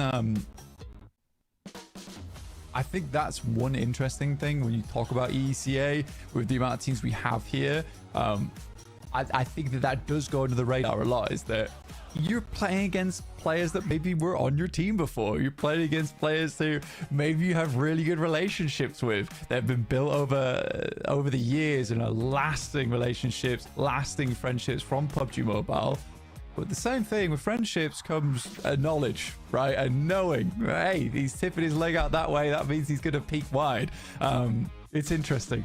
We don't quite get the full picture. You'd love to do some interviews here, listen to some of the thoughts of the players. Sadly, we don't have any for you. I know I've just disappointed you there. Takes you a little bit. But again, I think in the future, I would love to chat with these teams who playing from their countries, playing as nations, and how it feels playing against what, in their eyes, probably his brothers in arms. Yeah, no, I think it's fun. It's one of the elements of why it will be so much more impactful as well once we do have our qualified teams and we make it to the live event. The camaraderie, the excitement, kind of passing the torch as well. If one nation gets knocked out, having that country's fans band behind another team, and then getting those interviews where we can all be boots on the ground and we can go over and we can be like, hey, talk to us. What was it like? You've played on a team with him for years. Now you've had to kind of anti-strat how he's approaching the game for a nations event. It would be a particularly insightful way to approach it. So yeah, you'd hope that will be a fun way for things to go. I can imagine the content we'll be getting live at the event will be particularly insightful and hopefully a little bit more jovial as well. Yeah. It feels like it's a bit of a different air, right, with this kind of event. It's not as serious. It's still the competition, but it's a bit more fun as well. You're getting everyone out there to show off a little bit. Yeah, it's a big thing, right? And I think what I'm most excited about for ENC at least is we talked about the camaraderie and that jovial nature of it, but I think that more than that, I was talking to Jukes about it earlier, it's such a good scouting ground. I think for PUBG Mobile, it goes a little bit further because oftentimes you find yourself on teams where you're like, oh, this is working, or I've been picked up here. I genuinely think that there's going to be countries here playing together who are like, hey, maybe we just form a team after this, right? Let's just play together going forward. I think it's a unique thing inside of PUBG Mobile where there is a lot of untapped talent available who maybe haven't played together. I think Czechia for one, like, oh my god, what a team they are. Hopefully in the future, potentially if they have the chance or they have the time, they could play under one banner at another event at some point. And that'd be awesome, man. I think it'd be a great way for us to see the evolution of not only these nations teams as the events go on year after year, right, where it's going to have that storyline to it. We'll know which countries have done best in prior years. But like you say, even just for domestic regional matchups with organizations possibly scouting and thinking, hey, we do have quite a, one country oriented roster. We could bring in another Latvian player. We could have a full squad, or vice versa with like a Czechnian powerhouse squad, right? And I think that's fun. It does get the fans a little bit more excited when you can not only lean behind your favorite organization, but you got that national pride as well. So all good thoughts for the future. Obviously, that's a storyline we'll be touching on hopefully over the next many years with something exciting like the Esports Nations Cup coming into the scene, shaking it all up a bit, giving us that big global that gets everyone hyped. Yeah, we hope so. We absolutely hope so. Sorry for the delay, guys. We are just waiting. Things have been paused slightly whilst we're just getting confirmation of what is going on. Not sure if it's a technical problem or something else along those lines. So we just have to wait and see for the time being, which is why we are being so sentimental. Which is nice. It's a good way to it's a nice little, it's a jovial attitude. It's an enjoyable attitude. It's all good. I don't ever describe my own attitude as jovial. There you go. Well, it's, you know, if you're jokey, a bit smiley. I'll say so. Do you want a riddle? You know what? Yes. Yes, I'll take a riddle. All right. What has a foot on each side and a 1 in the middle? 4 on each side and a 1 in the middle. Whoa. Oh, blimey. That's a tough one. That's a toughie. It hit me. A yardstick. You know what? I was going to say not that, but I felt like I was on the same lines. You're on the right track. I was on the right track. I was like, ruler? Mate, maybe it's the inch, potentially, because the inch has got a foot on either side or something like that. I don't know. But yeah. So there you go. Yeah, I'll take that. All right. Give me another. All right. Where you got these from? A man goes outside, Okay. but not a hair on his head gets wet, even though it's raining. He's bald. He is bald, indeed. Well done. There you go. That was quick. That was a good one. That was quick. No, that was nice. That was nice. All right. I make 2 people out of 1. What am I? Make 2 people out of 1. Ooh. Ooh. That's a difficult one. Yeah. That'll get the grey gears turning. That really is. Yeah, my engine's whirring. 2 people out of 1. How would that work? Not 1. I'm a conjoined twin. That's... You could be. It's not the that? correct answer I'm going for. No. It's actually a mirror. Oh. Mirror. Yeah, that's good. I feel like mine was maybe a bit more brutal. Yeah. But it's Yeah, not I mean, quite- yours was out of the box. It was out of the box. Yeah. You kept him guessing. Mm-hmm. But, you know, that's the way it goes. Yeah. That's the way it goes. Let me find one. Yeah, go on, have a look. Have a look. Let me have a little look-see. Chase something up and see what you've got. I mean, the title of this article is plastic, by the way. 79 riddles for adults to really get the brain working. Okay. Oh, What have you got? Ooh, okay. What has hands but cannot clap? A clock. Yeah, that's correct. You are the real There you go. master. Yes. Bash! Bash! What do you buy to eat but never consume?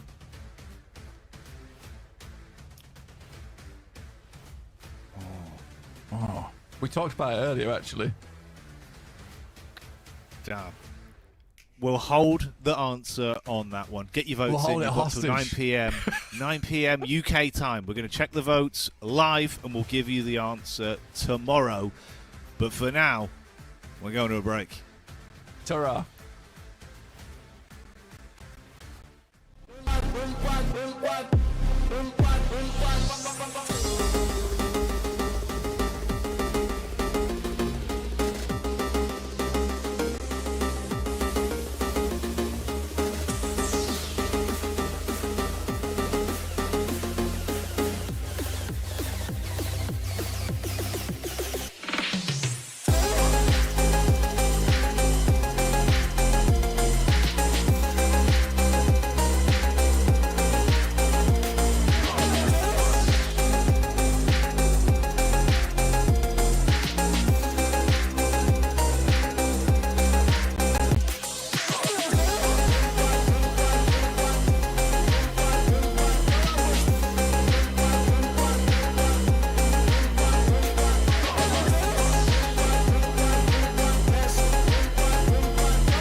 me canta canciones y tengo un coro. Ganador, ves el oro. Brillo como un tesoro.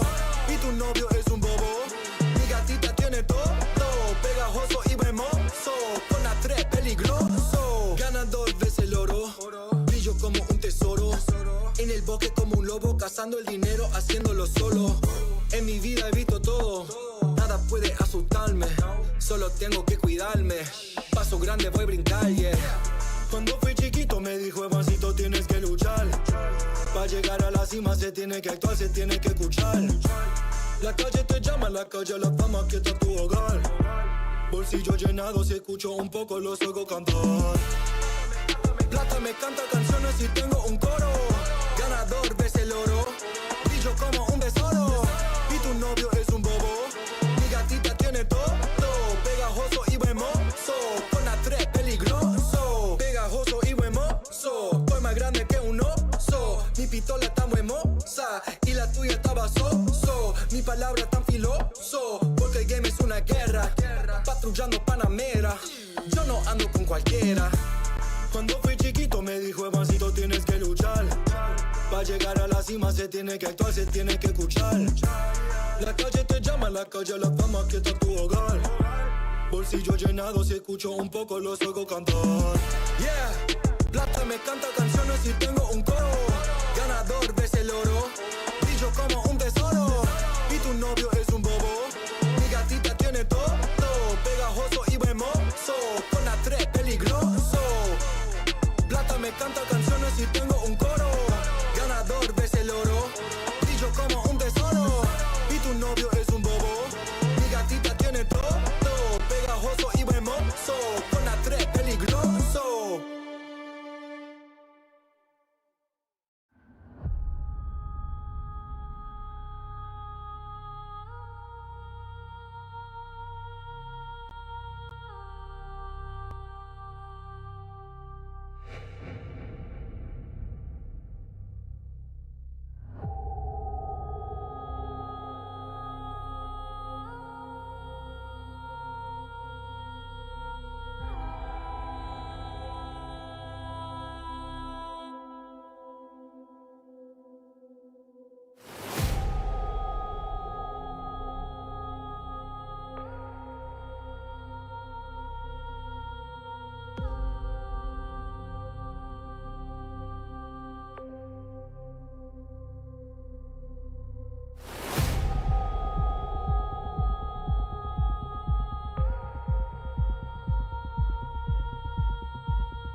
Hello and welcome back to your regularly scheduled programming. We are going to be swapping regions. We're going to be moving over to MENA, to the MENA region. My name is John Allen. With me is Neptura. Now, the MENA region has already had at least one map played, and we are going to be jumping in partway through that, so we'll be keeping you nice and up to date over the course of this. But it's a beautiful, hot day here in London.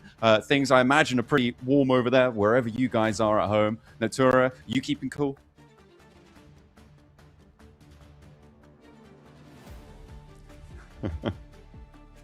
Well, that's it. You good? Oh, can the stream not hear you? Ah, that's unfortunate.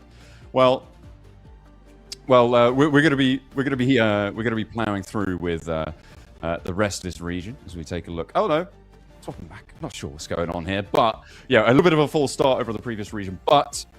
Jumping over to the MENA region. I know a lot of people are going to be happy about that. We're going to be taking a look at the teams moving forwards as well. A lot of exciting teams. We've got a full 16 team lobby as well. And I'm looking forward to getting stuck straight in to see who's going to be one of those top 2 teams at the end of these 2 days. Yeah, it's going to be a very interesting competition for sure. I was watching a little bit, and we've got some heavy competition coming on in here. So we'll see how the MENA region is going to be, just living up to that standard that we've seen so far today. We've got plenty of very famous teams, very famous players all coming in here, some different representation for these different nations coming on through. So yeah, gonna be very excited to see and just getting in on all that action. Been watching it and I'm like, okay, I'm ready, let's go. Let's do it. Absolutely. I mean, I'm taking a look at the rosters here for a lot of these teams. There is some big names out there. I think that, obviously a very storied IGL coming in for Team Algeria in Ralph has had a little bit of a fall off though recently. So hopefully he can keep things in line there. I'm also looking at the R8 representatives from Team Saudi Arabia for Amori and Prestige as well. Could potentially be a bit of a powerhouse. They've got some really big guns on that team. I think it's safe to say. Are you looking at any teams in particular out of these 16? I mean, just having a little look here. I like the look of maybe Iraq coming on through there. Lord, Kevin, Alhaji, as well as Knight. That could be a really good setup coming on through there. So yeah, for sure, going to be looking at them. Syria as well, Satan and Youssef coming in there, as well as Tokyo and Sarud. So, some big names that we've heard about for many years. So I feel like they've got that experience to come on through, and that might be interesting for us. Absolutely. I mean, it's also interesting because you get that dynamic of teams who normally play together. For instance, as you mentioned, Lord, right, from Team Iraq has played with Ralph on the same roster for Enigma Galaxy. So maybe there's a little bit of insight there, and maybe there's some friends to enemies storylines coming in, and he's going to be able to exploit any sort of weaknesses that he perceives in his own IGL or anything of that nature. Very, very interesting stuff. Obviously, a lot of these players and teams will be familiar with each other anyway, right? They'll have played against each other on all of their regional steps. We are getting stuck straight in. We are into map 2. So one map has already been played here for MENA. I believe we are with MENA, not EECA, and we are jumping on in. We're on board with Lord from Team Iraq. Excellent. Jumping straight in. Ooh, a very southern playing path we got going on here as well, John. We're going straight across Primorsk, Gatka, and moving over to the Millie Island as well. Going to be interesting to see if that really gives us any hot drops, or if teams are just going to go for that really long setup, long rotation across to their drop spots. We shall see, as we're just watching some collab stuff go through. Oh yeah, some of the new Naruto content. Have you been jumping on it? I have been meaning to. I'm going to. It's all downloaded, ready to go. Early eliminations there. But yeah, I was just thinking that it doesn't mean anything because I'm not an anime fan. So a lot of this I'm just gonna go, oh, that's pretty, and not know any of the context for this sort of thing. So, oh no, I'm pretty sure Maxman just suffered 1,000 years of pain for that one. Oh yeah, oh, well. And he will. When we play, he's just gonna be, oh my god, please, why release me? We're on board with Lebanon, who are able to open up with the first elimination there, looking for a second knock as well. Looking to find a little bit of salami to slap on the bread, have a nice little sandwich of points to open up the bidding. as he's lobbing in ordnance over the top. Nice stuff from Ghost. Ooh, it's going to be pretty tricky to hold this staircase, but he's got the DP and plenty of rounds to go through. And a nade coming in for his teammates as well. A lot of damage as he descends down the staircase. Able to find a reverse knock as well. The explosive bow tries to find it, but the door is shut and he can't quite find that sliver he's looking for. So Lebanon need to put the pieces back together. A little bit of chaos in and amongst the camp. Unfortunate start. I mean, it isn't game 1, right? You're not starting off your day like this, but game 2 is pretty darn close to it. That's gonna just be unfortunate indeed for them all. We're gonna be seeing them probably go down to a duo unless they can really do something crazy here. They're getting pretty surrounded. It's just such an open compound as well. There's no real way to get out of here without losing a couple more players, and yeah, it's gonna be a difficult one for sure here. Ooh, Team Oman, they managed to maintain 3 players. Getting Salami back up is really good news for them. And the bow down the stairs again. Goodness me. He's trying to channel his inner Sook coming on through from the Asian regions, but playing it in the MENA. And he's still just so stalwart on the upstairs. This is a lot of time being used in this position, in this compound that potentially could be pretty useful for rotational stages later on, but in stage 1, getting stuck in here, not ideal. Finally up the stairs, Lebanon able to find the angle and get the shutdown as well. And so Team Oman now playing on us too. I think this should be disengagement time. They might be able to find an exit frag, but you're wasting a lot of time here just trying to find a little bit of something when you should be getting looted and maybe a little bit deeper into the match. Yeah, it is a lot of time wasted, as he said. I mean, what, 10 seconds-ish coming on through until we start to see stage 1 come on through. Then it's going to be, what, 3-4 minutes maybe? At that point, you're really wanting to be able to move on to the next phase and kind of figure out what your next plan is, especially with where the zone might be. We don't really know where it is right now. If it is close to them, they have a little bit more time. They don't need that time for that long rotation, but still, this is not a position for either of these teams you really want to be in. Oman, I feel like Oman, they don't have anybody inside the compound as far as we can tell from here. Really, they just need to be, they're in the better position to actually move out themselves. This is a disengage in my book. That needs to be happening very, very quickly. Yeah, absolutely. I mean, yeah, they've already lost 2 on the inside. Sure, they were able to get a point out of it. To be honest, I mean, Salami, it's not unlikely that he's able to find a pick-off on towards Lebanon, but I think in terms of just trying to get deeper into this one, maybe a good idea. I mean, you can see from the indicator at the bottom of the minimap, right, that they are in this circle for the next phase, so they don't have to move just yet. But again, it's about that time, that precious time that you're not spending getting a helmet, right? And you're not getting any first aids, any bandages, any nades. All of that sort of stuff is so crucial, and time is a wasting. Maybe Salami couldn't get out of this position. That's not unlikely. But yeah, I think at least one of them should be looking to either find a rescue mission, but they don't have any smokes because they didn't spend any time looting. Yeah, it's a tough one for sure. I mean, I think I saw 1 bullet in the S12K there for Salami's teammate, so that is just like under looting at its finest, unfortunately. It did look like he was disengaging a little bit there, trying to move over to maybe a different compound, try and get something out of this, so hopefully that's going to just turn their fortunes around. Yeah, Shaddad is there just like trying to do something here. Yeah, and we do have much better ammo, much better loot coming through here, but still no meds, no nothing. If they go down, that's it, done and dusted, 1 HP, even if they do get the res, so that's going to be super tough for them as we move over to all the other teams. We did see another team, I'm not sure who that was, but they were down just to that solo, which is really tough. I mean, even more of a predicament than Oman are in.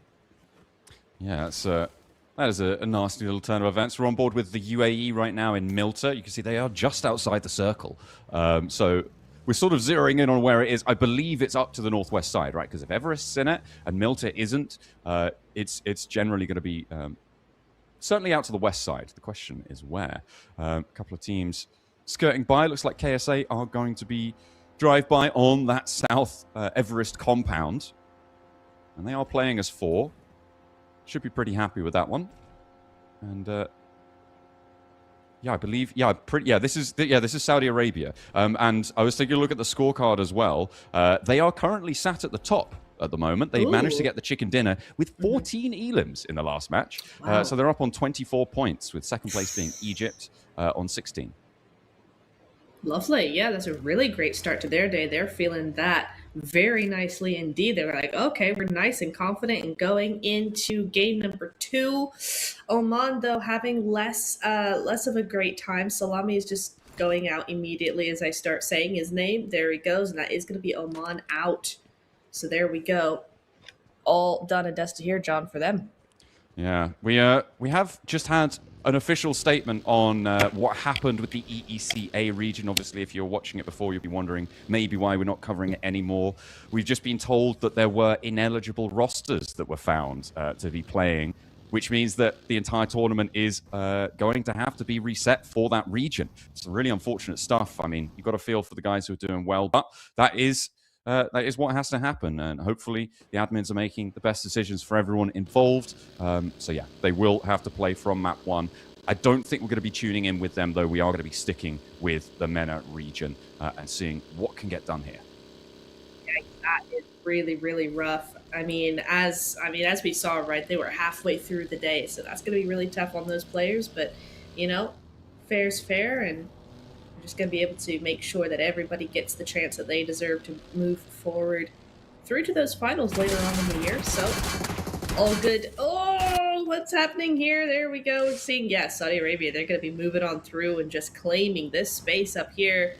Sitan is down, or not down. His car is down. He is not. He gets picked up very swiftly, actually. Some great communication, great teamwork coming on through there. Rescue that teammate, and away they go. Yeah, Syria just trying to disengage from that one. Don't really want to tangle with Saudi Arabia. I was talking a little bit before the match, right? They've got some really strong presences on their roster in terms of that global experience, and definitely a team to watch out for, especially after their first match, right? They're feeling pretty hot, and they just want to keep that ball rolling. It looks like they are going to do just that. Currently, they are about 1,000 meters away from the zone and heading up towards the north as well. So we are slowly gaining more information about where this circle is going to end up.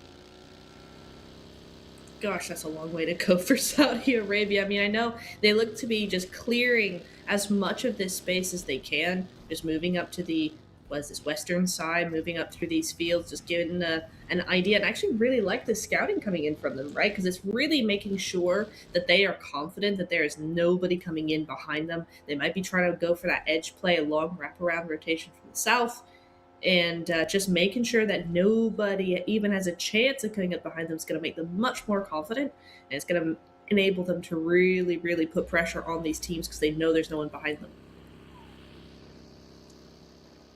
Just on the move, just topping up the fuel as well, making sure they have everything they need, all squared away, ready to move in on the north side of this circle. You can see that Everest is now just being subsumed by the blue zone. So we are heading to the southeast of Everest, certainly in some capacity.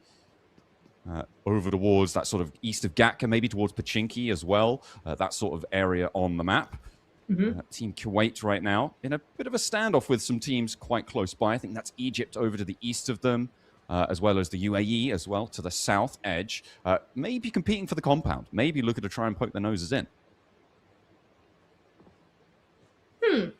See how that works out for them. It's interesting, you know, I mean, I was going to say, it's interesting. We've not really seen much action since the initial fights, right? But I'm like, actually, that's pretty par for the course. We have a full lobby here. Nobody's going to be trying to do this too quickly. There's a lot on the line. Definitely going to be a lobby that is going to be more careful, is going to try and play this as seriously and as cautiously as possible. Lebanon having a little bit of a hard time here. Getting pushed on, and his teammates to the rescue. Really nice response here from his teammates, as we're going to be looking over at, hang on a second, what's happening here? Ooh, around the corner, lies in wait. Libya lose one to a little snake in the grass. Lebanon able to find a little sliver of something in response, and that's not the sort of mistake you want to be making on this south coast as well, where the circle closing a little bit further towards you. Some important buildings to try and take control of. Looks like, yeah, Libya going to be able to keep 3 players alive. Mosta crawling inside the building, looking for that res as well, but they've still got Ghost from Lebanon up on the top floor there to deal with. A nade across, doesn't quite connect. No, it doesn't. They got to be really careful because there is a team behind them. There's a team rotating in front of them as well. Everybody's going to be hearing these shots coming on through here. Libya up to 6 eliminations is pretty crazy. A really good start for them. I'd say that's a pretty good trade for losing one. Lebanon, not far behind them, but they are down to that duo, so that's going to be just a bit trickier. Oh, Ghost will go down. That's going to be the end of him.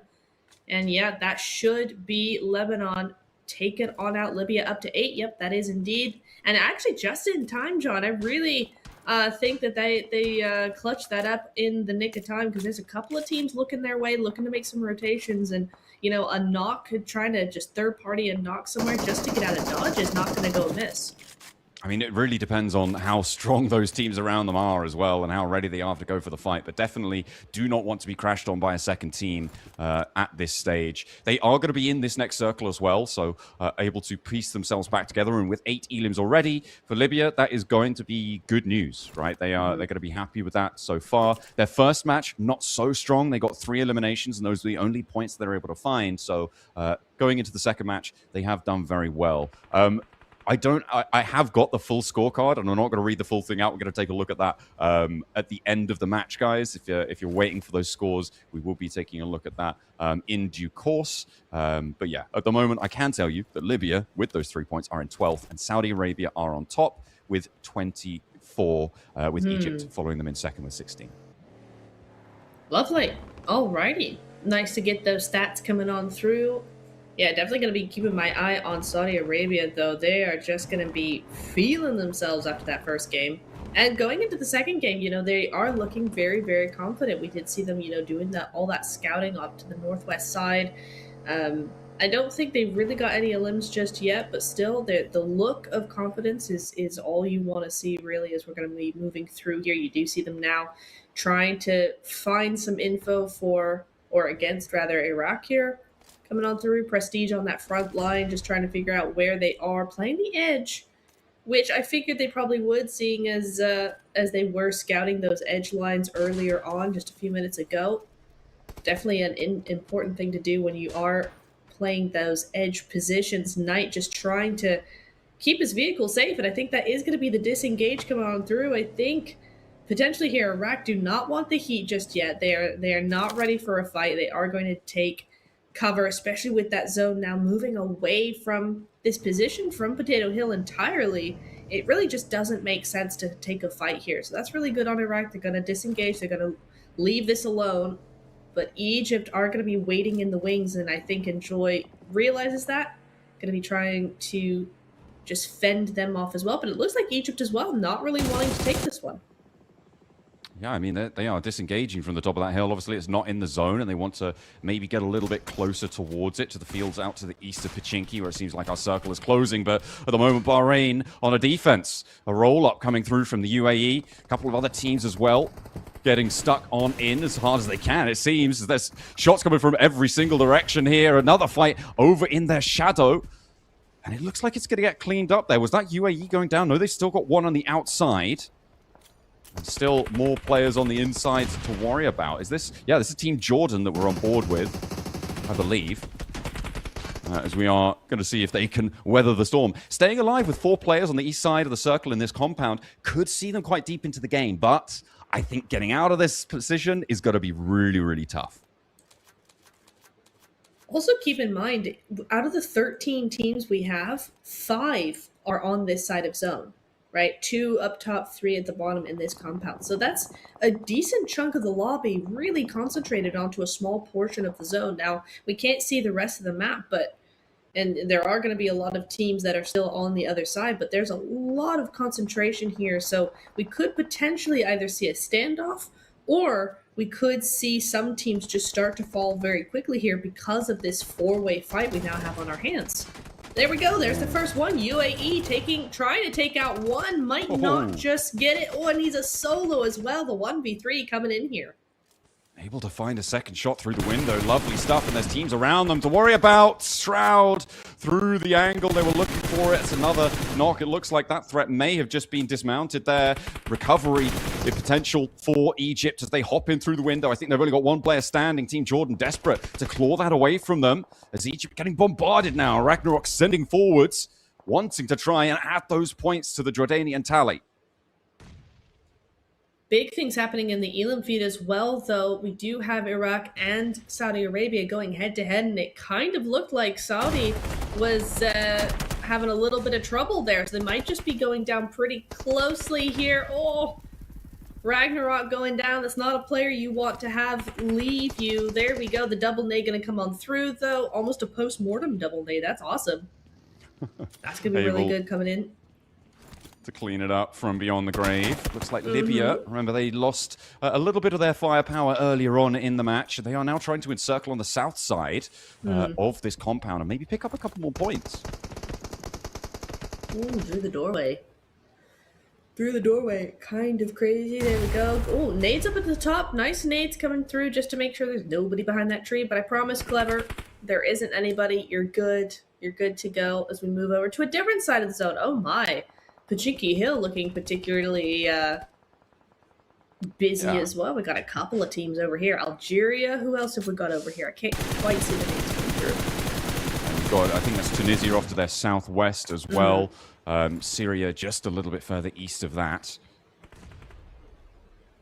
And trying to keep their wits about them at the moment on the south side. I mean, there's no way out here. Surely, No, there's no way to make it through on this one. I think that was Morocco, maybe. Yeah. Not entirely sure.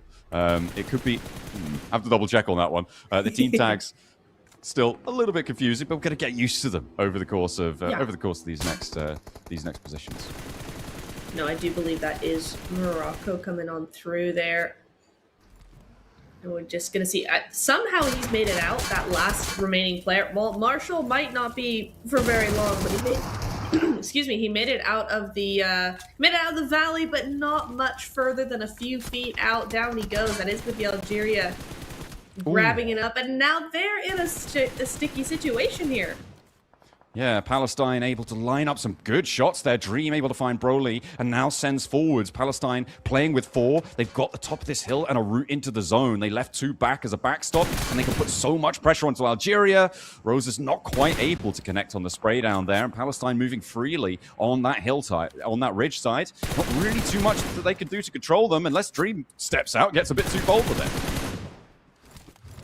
Yeah, this is such a tough position to play. The zone's moving in, not making it any easier.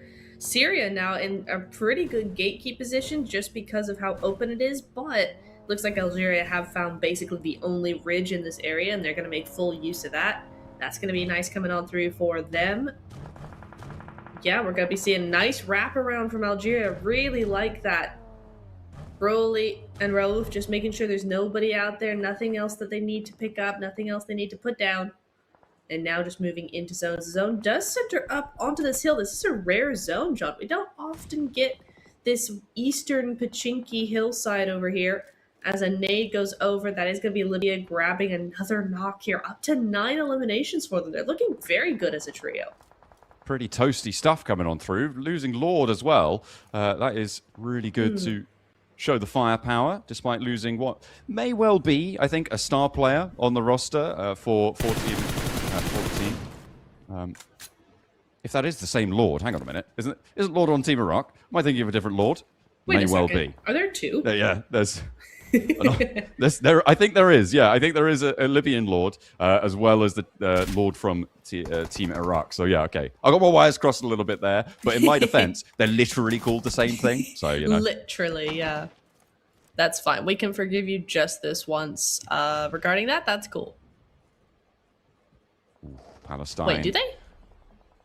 Yeah, on the subs. If you check their subs tally, it seems like they're playing with that. Palestine up and into the fight. Looks like Dream again opening for one, and they're just going to send forwards. This is nice and coordinated. Coming on through, Palestine able to roll over the top of this hill. Algeria tried to backfill them, but now they're just left with Broly. They're having to send down the hill, and it is going to be easy pickings coming on through. Algeria having a tough time of it, but Palestine not out of the fire just yet, because Syria are moving on up from the north, as well as Libya crunching in on the south side with the 2 players they have remaining. Oh, that could be a nasty nade if that comes through on time as we move over to the south side now. Yeah, that is a good nade coming on through. That's going to be Dream taken out. Timon is next to fall. Yeah, Palestine doing some great work here, just moving, trying to defend as much as possible. Syria trying to get rid of them.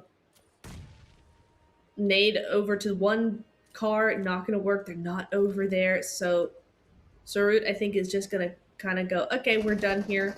Moving on out. Oh, Skyforce down to 1 HP though. Tokyo around the backside there. Really good wraparound coming through, but they got to be super careful because there's a third team coming into the mix. A third team going, hey, they're not in such a great spot. Let's take advantage of this. Libya moving in with all the momentum of 12 eliminations, even as a trio, just trying to just ruin everybody's day. Little bit of a panic, then a disengage. Really nice stuff coming in from Libya. I mean, they are outside of zone, but the way they're playing, John, I kind of feel like we got a winner on our hands here.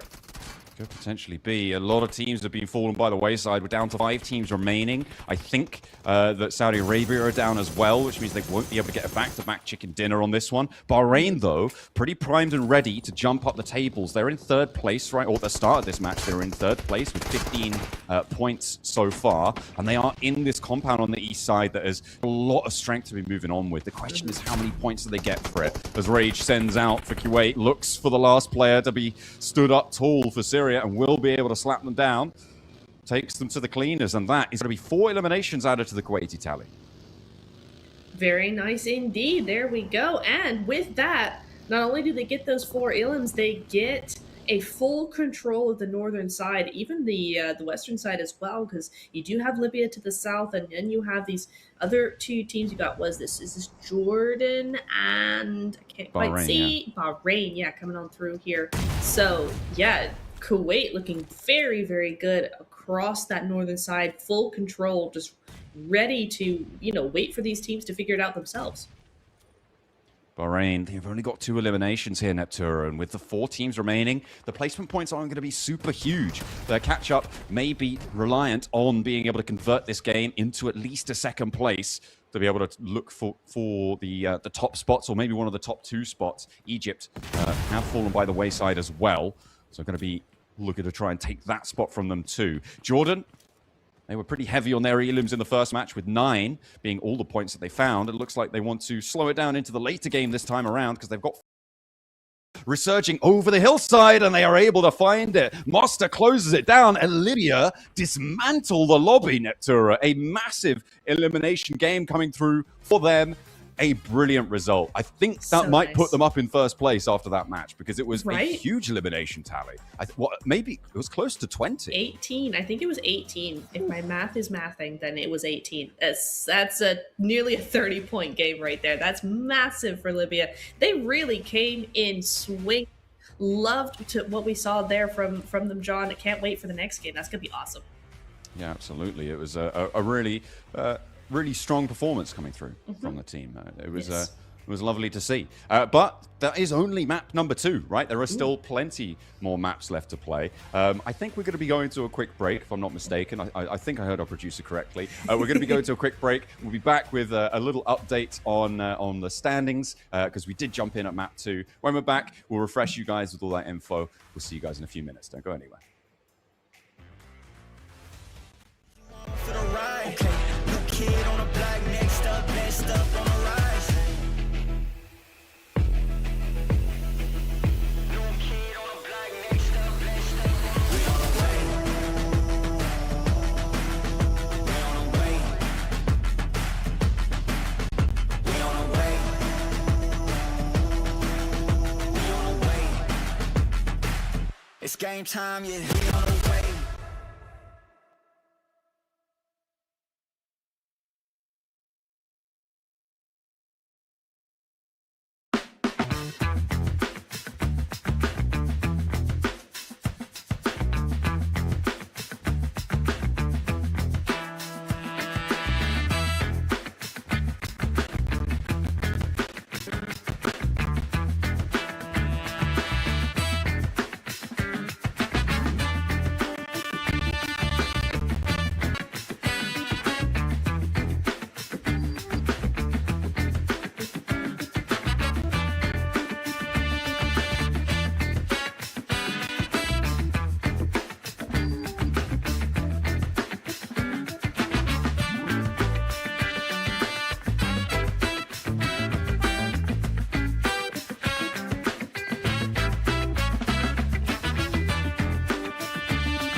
me canta canciones y tengo un coro. Ganador ves el oro, brillo como un tesoro.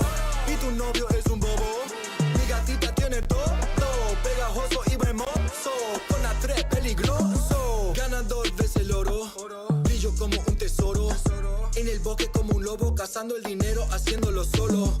En mi vida evito todo, nada puede asustarme, solo tengo que cuidarme. Paso grande, voy a brincar, yeah. Cuando fui chiquito me dijo, Evancito, tienes que luchar. Para llegar a la cima se tiene que actuar, se tiene que escuchar. La calle te llama, la calle la fama, que está tu hogar. Bolsillo llenado, si escucho un poco los oigo cantar. Plata me canta canciones y tengo un coro. Ganador ves el oro, brillo como un tesoro. Y tu novio es un bobo, mi gatita tiene todo, pegajoso y hermoso, con la 3 peligroso. Pegajoso y hermoso, estoy más grande que un oso. Mi pistola está muy hermosa y la tuya estaba so. Mi palabra tan filoso, porque el game es una guerra. Patrullando Panamera, yo no ando con cualquiera. Cuando fui chiquito me dijo, Evancito, tienes que luchar. Para llegar a la cima se tiene que actuar, se tiene que escuchar. La calle te llama, la calle la... Well, Libya took everybody to task in that second match. First one that we saw here in the MENA region to hopefully claim one of those top 2 spots, but there's still plenty more matches left to play. And we do have one coming up very, very shortly. With that match, I believe Libya were able to take the top spot away from Saudi Arabia, but it is still very much anyone's game. My name is John, and with me is Neptura. We're going to be going through the entirety of the MENA region, and I'm looking forward to it. I'm looking forward to it. Yeah, I mean, we saw some great stuff coming on through there. Really liked the pincer moves we saw in phases 7 to 9 coming on through from lots of different teams. So very excited to see what the next Erangels have in store for us. But I think first of all, we're going to be getting to those scoreboards very, very shortly. And that is what I want to see as we go in. Look at me go. I know exactly what's going on at all times. 30 points for Libya. Yeah, 5 points ahead of Saudi Arabia. I mean, we did see that they won game number 1, right? Saudi Arabia did anyway. So Libya able to just sneak on past there, and Jordan with 23, Bahrain as well, tying on up. And Jordan, Bahrain, those were the 2 teams inside that those final stages. So even after a very scrappy end game, they were able to just tie it on up and be in that top 5. Very nice. Yeah, very impressive stuff. I think Saudi Arabia in that last match only got 1 point, which was a little bit unfortunate for them. They were on 24 after their chicken dinner in the first match. But yeah, that is that's rough stuff. But they are still very much up towards the top side and looking to do more damage, I'm sure. As we look at the rest of these rosters, I'm sure things will start to become clearer as time goes on. But one thing I think is quite interesting is how even of a slope we still have after match number 2, because typically early stages of a tournament you have these massive rises and falls, but I mean this is probably a more moderate difference set than I'm used to seeing, I think it's safe to say. Yeah, no, I think that's actually very true. Also, I want to point out that Libya, they scored a 28-point game, I think we decided it was. So for them to have 30 points, that meant they have 2 points. They had 2 points after that rondo, after game 1. And so they went quite literally from 16th all the way up to first place in just 1 game. Yeah, it's game 2. Okay, fine. There's not that many points to catch up, right? But still, just a massive turnaround game for them, and exactly what they needed early on in the 2 days. In the 3 points they had in the rondo, excuse me, there we go, okay. Getting corrected there. Yeah, so 3 points, and then to get to 30, still 27 points in 1 match. That's exactly what they needed, and that's going to be really just helping them with that mentality, with that momentum coming through, right? Because you have a bad game 1, it's a little hard sometimes to come back from where you were. Yeah, I think we're looking at some of these rosters, some of these teams. Obviously, Saudi Arabia has a lot of very, very strong players in the country, and they are putting that up on the tables right now. And of course, it is only 2 maps so far that there's been played, so these numbers very much can change. I think that it's the middle of the pack that sort of houses a lot of the teams that will, in the course of these, I think 12 matches, right, that they play over the course of these 2 days. will potentially look to try and distinguish themselves. And I think most notably Algeria, with some of their players on side, are hoping that they can keep that pressure up. On 17 points right now, they are definitely looking okay for a resurgence, for a jump up. We saw Bahrain as well. Although, to be fair, I felt like they kind of just were in the compound and were able to hold it quite well. But they did hold it quite well. So that, it's two sides of the same coin. Jordan, a little bit more impressive on that compound position for me, I think. No, that's fair. I feel like that's fair. I will say Bahrain were really limited with what they could do because of Kuwait's position on top of that hill. So it meant that they couldn't really move around that much. But I do think Jordan really took advantage of that much better than perhaps Bahrain did with some of Jordan's weaker points in that game. So yeah, definitely Jordan able to really come in and be that strong team and be just what's the word I'm looking for here, John? Just be more proactive, I guess. Yeah, proactive, but just more they saw the weaknesses more than perhaps Bahrain did.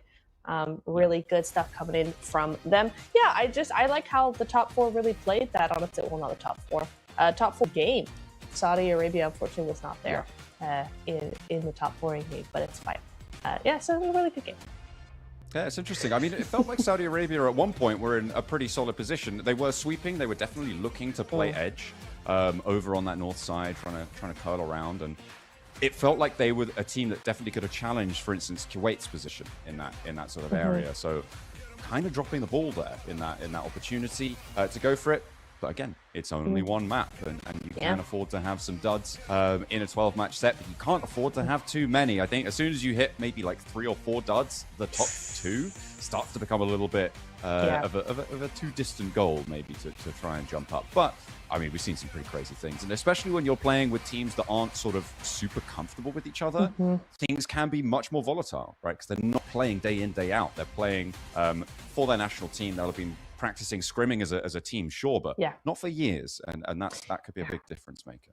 And that's a huge thing, isn't it? Team synergy in any sport, team synergy is such a huge thing. And so when you come into an event like this, right, where it's like, well, that's not our usual team. I mean, we are all from the same region, so we might play together, for fun, but there isn't just that, competitive synergy that you're typically looking for in a winning team. So yeah, that is going to be definitely something that I will want to keep an eye on, because I think we're going to be seeing that evolve over the 2 days that we have, and then of course over through to the finals as well. That's going to be really interesting to see how all that pans out. So yeah, it's going to be a good one for sure.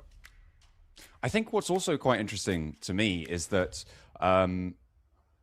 there's also the element of the staff that sit with the team as well, right? Because sure, maybe like you're with a lot of players from your own country who you play on a team with, right? Like, for instance, Saudi Arabia, R8, 2 players on the roster, they're going to be obviously very familiar with each other and how they like to play. But, well, to be fair, they also do have the R8 coach with them, so it's not a great example. But a lot of teams won't be playing with their coaches, with the analysts and things that they're used to playing with, and the analysts won't be super familiar with their play style. Obviously, they will have analyzed it before. I'm sure they've come across each other before, but it's a very different beast, right? When you're talking about actually integrating with a player as a coach, as an analyst, and things like that, and that trust maybe hasn't quite built up in ways that it would do in an organizational roster. Oh, I think a great example would be Jordan, Ragnarok, Tone, Clever, and Lath, right? Their coach is from Regnum Karya. They've got Apocalypse coming on through there. So they've got a Turkish coach coming in. So more than likely, they're not really all that used to each other, as you were saying, right? So yeah, it is going to be an interesting one as well. And I think, when you're coming into a coaching situation, it really does take time to kind of not only figure out how to approach it, but also how the players work, right? If you think from a coaching perspective, I mean, when I was coaching, it took me, a couple of weeks, a couple of months really to really understand how teams want to play, because you have to ask them, you have to straight up ask them and go, listen, this is how I've seen you play, but how do you like to play? Like, it can be 2 different things. So it is definitely a consideration when you come in here of like, how are these teams actually going to be really trying to play with each other and trying to play with different staff as well. That's a great point. Yeah, absolutely. I mean, there is so many interesting facets of a tournament like this, and I think that it could really be a big difference maker, right? I think that there are some examples, for instance, of like IGLs who are sort of coach analyst type figures, and I think that on teams like that sort of difference maker may be a little bit less important because they're in the game and could be a little bit more hands-on in that sort of respect, right? I mean, specifically thinking of Ralph in this location, in this context, like he often has been an analyst coach style figure within the rosters that he's been on, a little bit more so that side obviously is still playing as IGL. And what I wonder also is he actually going to be IGLing for Team Algeria? I would imagine he would do. Surely. But there's always a little doubt when it comes to these teams. How do you think they're going to respond to each other and who is best in that driving seat? Gosh, yeah. I would need to know if he's not, then who is. That's what I want to know. I mean, they did play fairly decently. We saw some really good plays around the Pachinki Hill. They did go out in the end, I think, to Syria, if I'm not mistaken. But, you know, overall, we did see some really good stuff coming in from them. I noticed 1 or 2 points that were interesting for me, at least. But yeah, I wonder if there's anybody else as well. I think Ragnarok is typically the IGL of his team, right? I'm not entirely sure. I think he might be, or is it late? I don't know. But it's just interesting for Jordan, to see. I'm not sure. Yeah. For Jordan, I'm not sure who that would be. No, it's going to be really interesting to see who actually comes out on top there when it comes to that IGLing. Yeah, it will be interesting. I mean, going into match 3.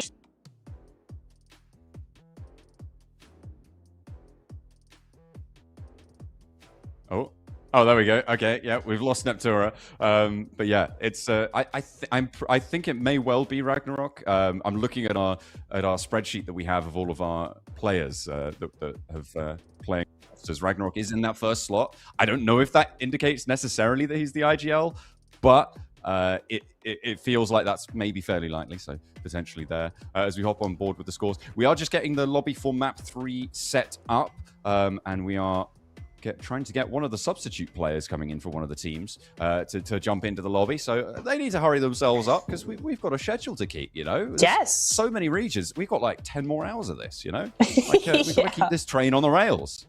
Gosh, come on, everybody. It's like at 63 out of 64, you know? You're always just waiting for that one last player. It's like, come on, everybody. We got to get 30 seconds. 30 seconds and I'm starting the lobby. That's it. That's exactly.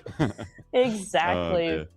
Can't wait all day, man. We got things to do, places to be, regions to cover, man. Game number 3, got to get on underway. Absolutely, yeah. I mean, but yeah, with all the players looking to move around, I mean, substitutes I think are potentially going to be a bigger factor as we're on the sort of subject of substitutes, because of course you don't have that sort of hyper stability that you'd expect from like a signed roster to an organization in that way. I think subs potentially going to be a little bit more flexible. So I think substitution is definitely much more possible to see here than they are in the likes of, you know, PMWC or PMGO or something like that. To see them coming in for another game, that is. Absolutely, yeah. It's not as locked in, I feel like. I think in our traditional roster-based esports, I think everything is very locked in. If you're not signed to the org, then you're not a sub for that team and all of that. So I think there's a little bit more flexibility when it comes into an event like ENC. So that is definitely going to be something to watch out for and kind of see how that works. And I think it is actually potentially, you know, if there are teams that are trying to find another player, trying to find that sub, and, you know, it could be a really great opportunity for the subs as well to make that mark because there is that flexibility. They're going to be able to play a little bit more, and, you know, that might just give them a chance to shine and go, oh, actually, it could be the start of a very good career for them.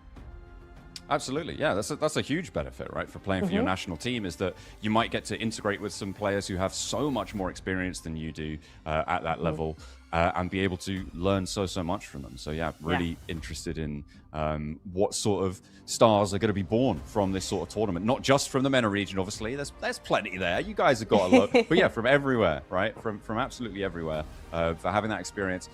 and not only just on the players within your team, right? Against all the other players in the lobby who also have that sort of experience. You're going to be coming up against things that you haven't before if you're a relative novice to the rest of this lobby, of course. But yeah, it's very interesting stuff, and hopefully it's gonna provide some excitement for the future. Oh, I think so, absolutely. It's almost like, you know, having that sort of, it's giving you experience at a global level, right? Because right now we are in our regional qualifiers, so we're not quite there yet, but any of these teams that do end up making it to those finals, you are going to be looking at a lot of very, very stacked global players coming through. I mean, we're looking at, you know, countries like Turkey. We've got South Korea coming in here. I mean, those are insane rosters that we'll be looking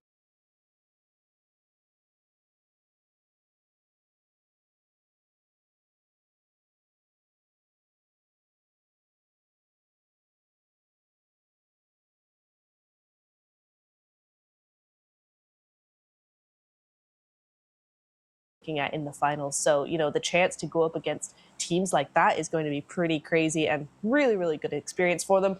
But John, we are underway. Map number 3. Here we go. Aaron Gale. Let's go. Over the top. Looks like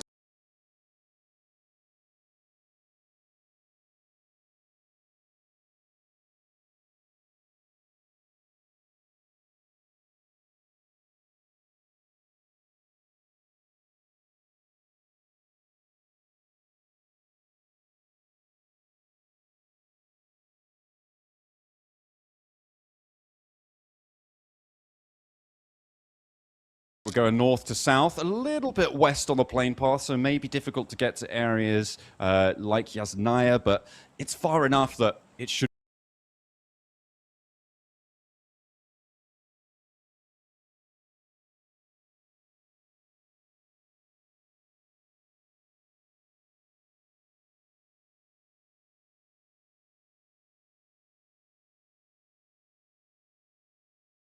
be fine to just drop along those vehicle spawns on the top side, maybe head via Severny, areas like that. So I think as the plane path goes, it's a fairly chill one. It's a fairly chill one. We'll see just what sort of situations we get stuck into at the start of this one.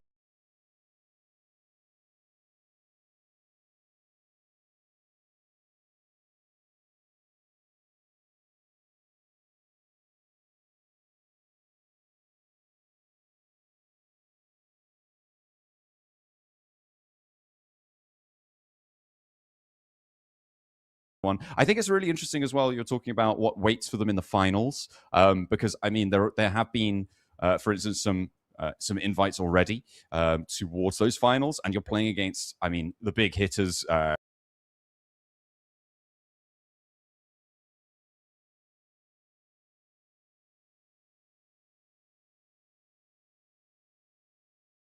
In my mind, that already in the finals, you've got teams like Team Turkey, who are pretty huge there.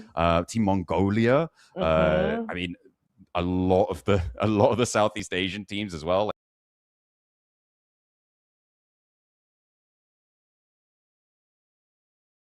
Thailand, Nepal. Absolutely. Very, very powerful. And you do have Team USA.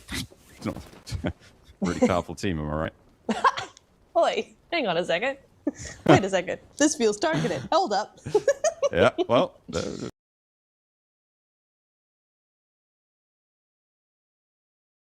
I don't know what you're talking about. You're right. Couldn't possibly be me.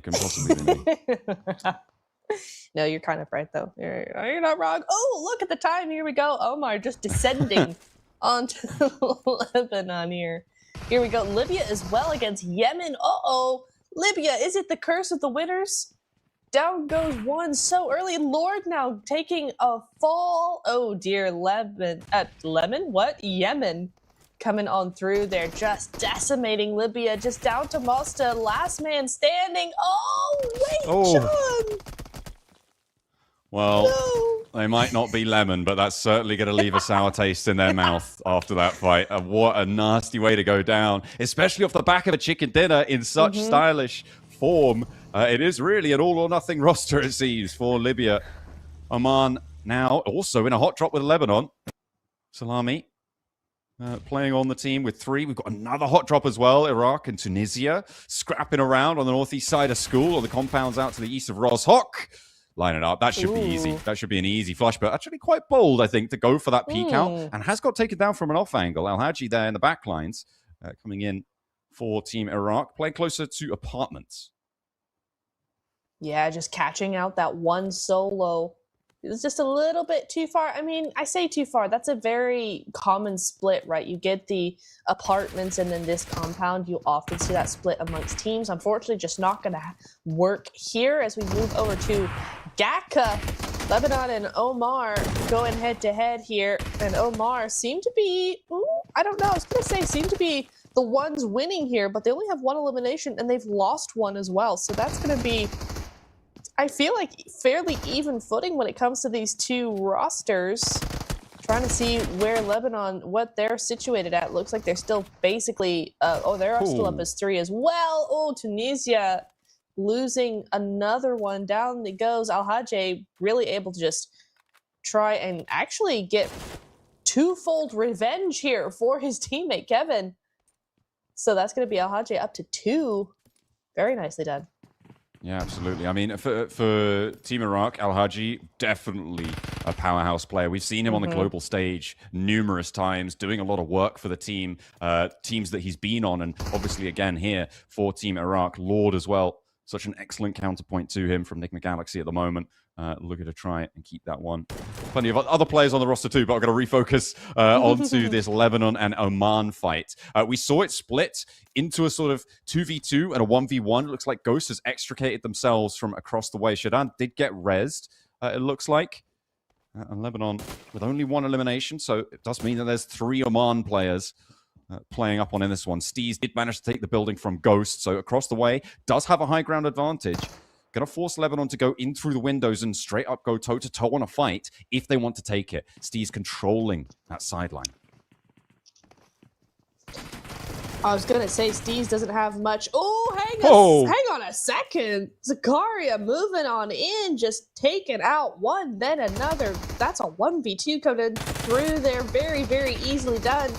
I was going to say Steez was on 1 bullet for the S12K and nothing else, but it looks like he's been able to get a little bit more in his backpack. He's a little bit more prepared for this. Ghost as well, just down to a few bullets left, and that's going to be Lebanon taking out Omar. Just like that, 2 teams have fallen here, John. That is really fast. I think we've seen 3 hot drops during this match. Yep. Not only have 2 teams gone down, but there's also been more players who have fallen as well in this position. On a plane path like this, I mean, that's kind of crazy. And that speaks to me that teams aren't really communicating about their drop spots, right? They're just dropping in and seeing who lands where and trying to just figure it out on the fly. It's not going well for a couple of teams, I think it's safe to say. No, I will say, though, that we aren't seeing a repeat from last game, right? We're seeing those hot drops come through, but I feel like they're different teams. So we are at least seeing not the same team going down again and again. That is nice to see. Everybody's just trying to even it up a little bit. And it's like, oh, okay, it's our turn to go early. It's our turn to hot drop. It's fine. As Iraq are going to be moving over to Museum, Walmart, whichever one. The compound of many names, I feel like this one is. Yeah, it's big. It can contain many names, you know. It's got a lot That's true, yeah. It's got enough space for that. Plenty of room for nameplates, you know. Yeah. That's always a surefire mark of quality. Kuwait moving over towards Heaven Compound right now. Trying to navigate their way past it. Some more successfully than others, as Rage takes a tumble down the edge of that one. It looks like they are in the zone, so I believe the zone is on the east side of the mainland. That's about all I can divine right now, though. We haven't caught a glimpse of the edge of the circle just yet.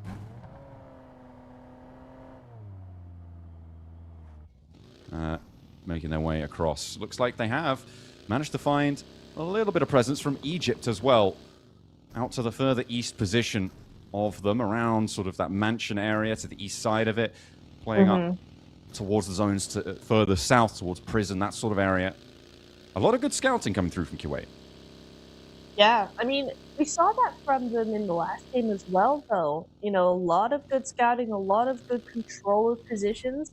And then they kind of just fizzled out. As quickly as they got in control, they went down to a solo and were just out against the blue. And I'm really hoping that this is not, we don't see a repeat of that coming into this game. That would be a real shame because they had such good control. They could have won that game quite easily, I feel like, and it just did not happen. They just got a little too hesitant. So, hopefully they're going to put all of this information to good use, and they're going to be able to just try and get that control back in this next game because, again, they could have done it. They had a lot of elims. They had the momentum, just fizzled out a little too soon. So they have another chance now. We do see them up against potentially Morocco here, as Morocco are also looking for a position in this zone. They're looking for these ridge lines, looking for any sort of angles that are going to help them. They are just outside of prison, so a little bit far away from Kuwait, but they are... Oh, no, wait. Kuwait are actually in prison. Oh, okay. I thought they were in mansions. There is going to be them just being next-door neighbors, and so far, it looks like they're knocking on each other's doors. There is a res coming through for UAE right now. Ragnarok could be caught unawares by this nade, but has got the hovercraft to keep him safe. Nice little hop back in to evade the ordnance there. And Tozy needs to be careful now with Ragnarok right on his doorstep. Needs to find a little opener. The nade through. He does have the quicker cook and will be able to find the way back out. Does tackle him for a little bit of damage, and he didn't manage to get Ragnarok in response. A flush, a knock. Okay, across the road, things going pear-shaped too. UAE losing 2 on that side, leaving 1 player up against 3. Ragnarok holding his face against the solo off angle, and the rest of Jordan able to sweep on through the north side of Milta. It has all come crashing down. Tozy the last to stand in the face of Ragnarok. Yikes, what started as a cheeky nade that could have done a lot of damage now is just a solo left.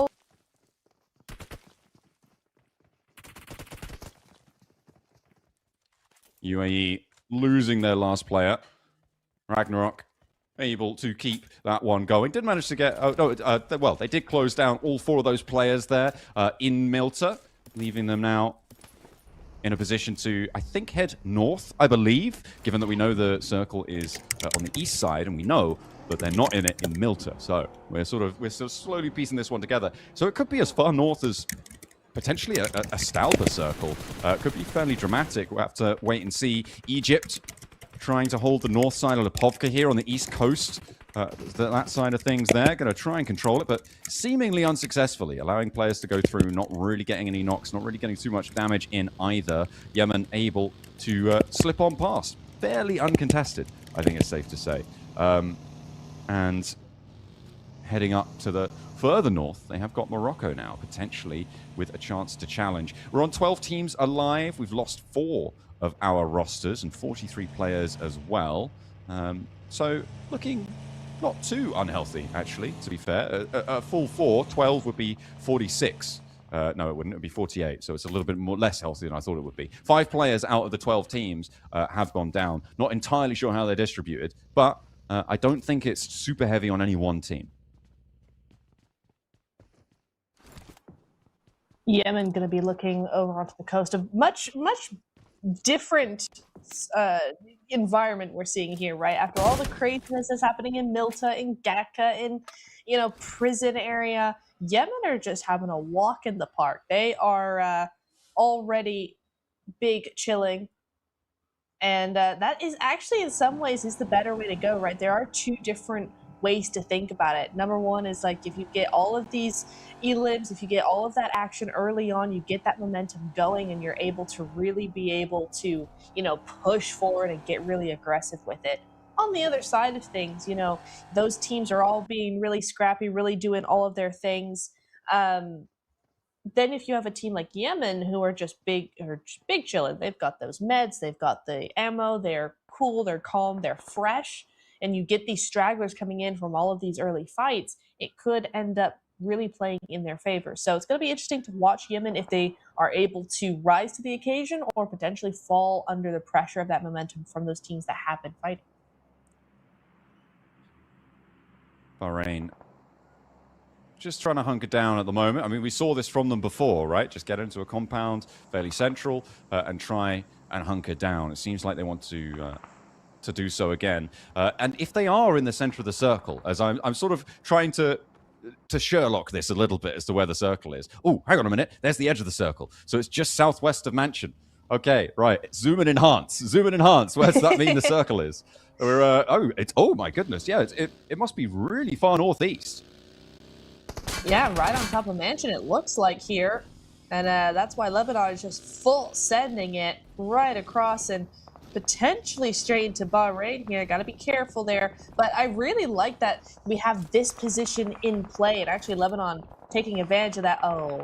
Oh, his teammate goes out, so it's just a solo here. That's really unfortunate because we don't get this region in these final, well, I say final, it's stage 3, but we don't get this kind of area in zones often. And this ridge is so interesting. There's lots of little dips and ledges to hide behind. There's lots of angles you can get onto these teams around. So it's really nice to see somebody at least playing it, even if it is a solo. Absolutely. You'll take what you can get in these games, right? Every single point can matter when it comes to qualification, and you're hoping for the best around it. I mean, on 12-match sets, though, as well, it can be very, very close. Palestine and Saudi Arabia both getting pretty close to one another on the north side of Yasnaya. At the moment, Saudi Arabia seem to be, I would say, in the worst spot out of these two, with the circle as it sits to the southeast of Yasnaya as well. Yeah, it looks like Saudi Arabia are kind of a little bit locked in here, and they've already lost a player. They've already lost one of their number, and they'll have to play on as just the 3 that they've got. I'm not too sure where their third player is, though. Oh, he's on the other side of it. Okay, that kind of changes things. They've got a little bit more pressure than I thought they did. They do indeed. KSA, I want to say Saudi Arabia might just be feeling the pressure a little bit as well, right? They had a great first game, really bad second game. They what did we say they had? 1-2 points, something like that in the last game. Just the one, right? That's what it was. And the zone moves away from them again. Oh dear. PUBG Mobile is just saying, hey, you got 1 win. You're gonna have to be happy with that. No more for you. Gonna make it really hard for you. But we'll see how they go here, as they have lost Ida. That is a really hard player to lose.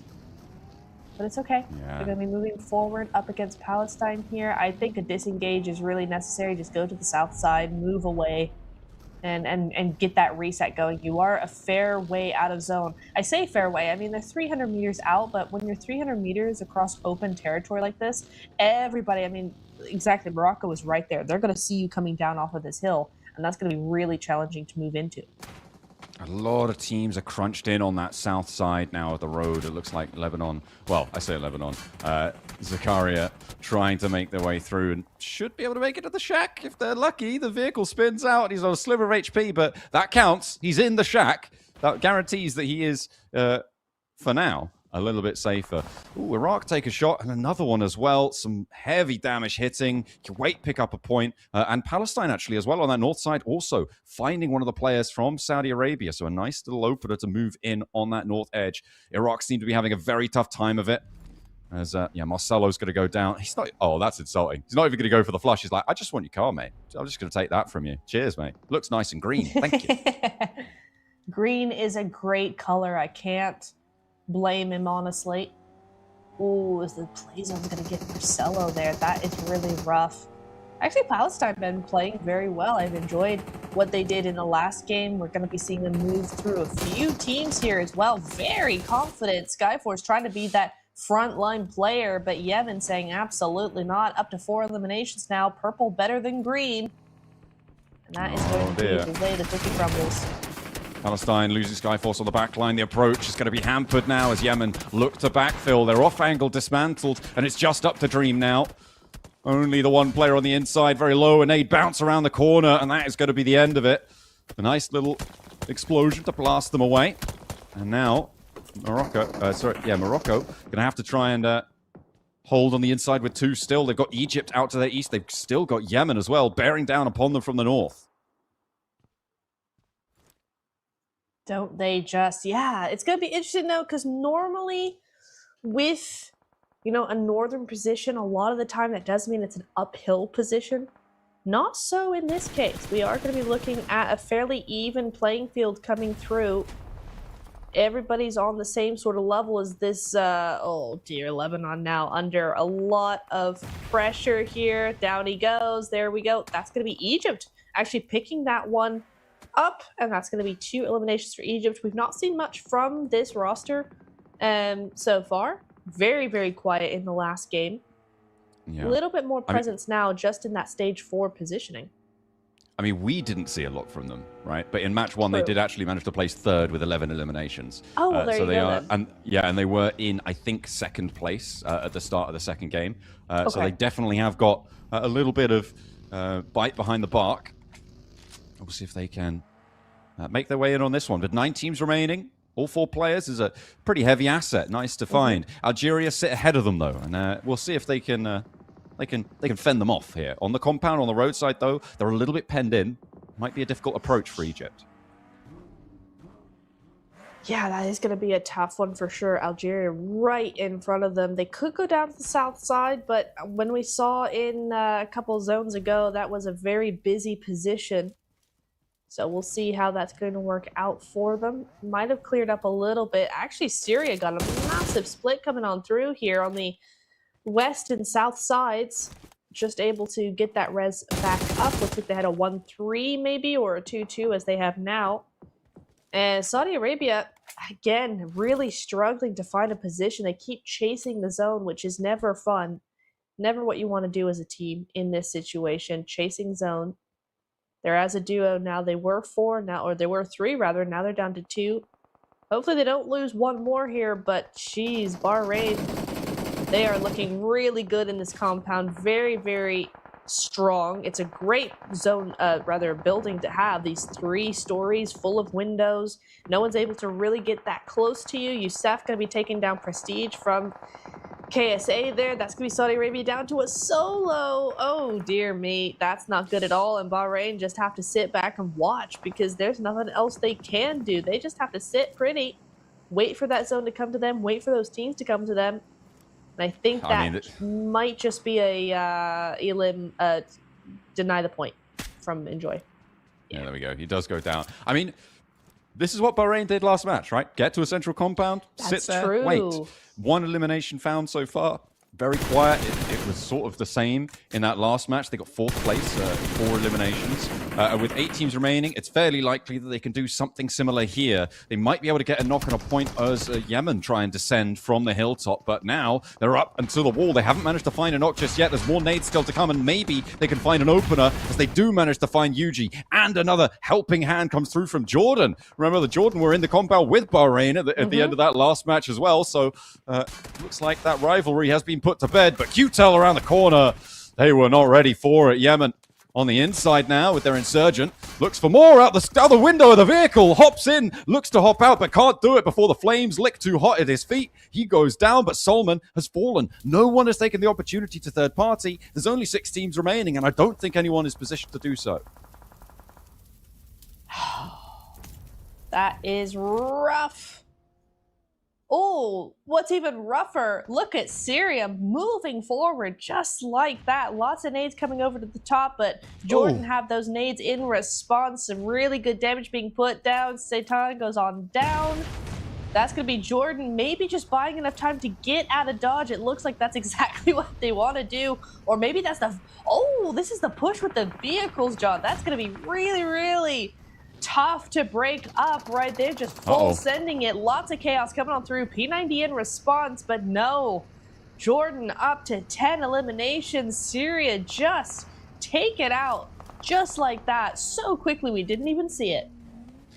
Jordan, 9 eliminations in the last match. They weren't happy with single digits. This time, they managed to break into the 2nd place on the decimals, and will be looking to mount further in this really heavy position as well, right? They're 3 players alive right now, so that does somewhat diminish their presence here, but they are in such a dominant spot. Bahrain will be tested now, though. They have to leave their compound, and we'll see what they're able to do with that, because so far, it seems like it hasn't been much outside of having people roll up to them and take those fights in the central position. They have a lot more to prove, and I'm waiting for them to do it. It would be great if they can, but I'm not holding my breath just yet. No, it's not something we really want to bet on just yet until we've seen a little bit more mean, Yemen did the same thing. I'm not sure if they're still in it. I can't see them on the map, so we'll see. Kuwait as well. Just on that south side, they also have to move in, and Egypt's right in front of them. Kuwait with 1 elimination, that's it. I mean, Egypt not faring that much better with only 2 on their side, but 2 down as well. And that's going to be Kuwait, an excellent position for Kuwait to actually move on through. Ooh! But that's going to be a Greeno coming on through there. Rage as well, trying to do something. Oh my goodness me, the shutdown from Egypt is crazy. Able to do so much work there, able to stick the res, break out wide. Unfortunately, they are starting to fall now, but Kuwait really didn't have the wherewithal to be taking that fight. They just weren't quite ready for it. It's unfortunate stuff. They might be able to get back up to 2 if they're lucky. These nades over the top are going to do a little bit, but now it's time for Algeria to get stuck in and try and see if they can pick up some pieces on this side. They've managed to go in on that flank. Ralph able to pick up a point. Broly as well, able to find 1. So that's 2 more points for Algeria as they finally leave their perch on the eastern side and look to spread their wings on the south. Oh, yeah, I was going to say, did I see a nade come over the top there? I did indeed. That's going to be Kuwait struggling to pick that teammate back up. In fact, not going to be able to do it at all as Algeria is now moving on forward, trying to do something here. Broly up to 3 elims, all on his onesies. That is just going to be them just trying to just make sure that Kuwait doesn't push forward, and then they're going to be moving up to the eastern side, trying to gain a little bit of position here. We do see Bahrain now moving outside of the compound. Really nice spray onto Ragnarok, not quite able to finish what he started there, but just lets him know that, you know, he can't show his back for too long. But Casanova's just down to a solo. Yeah, John, you were saying, you know, we see them have a compound, hold it, and do well with it, but outside of that, we haven't seen much from them at all. And here's just another example of that, just down from a full squad to a solo in a couple of minutes because they had to leave the compounds. Not a great look. 4th place, 4 eliminations in the last match. Might be the same this time around if they go down, but Casanova does manage to slink his way into the shadows on the western side and away from the watchful gaze of Algeria. Now the main threat is Jordan, but they have bigger fish to fry. Oh, spotted on an off angle, though, by the last players from Kuwait as well. The Central Hill, really the focus, though. Shroud playing a little bit split from the rest of the team as Roses moves on forwards. They've left Ramsey on the back line as well, but will it be enough? A nice little push out through the smoke finds Shroud, and it will be Jordan now playing as 2 Clever and Ragnarok, both looking to hold their nerve, but Algeria seem to have enveloped this one. They have 4 players alive. They're playing against a 2, a 1, and a 1. This is looking pretty good for Ralph and the gang.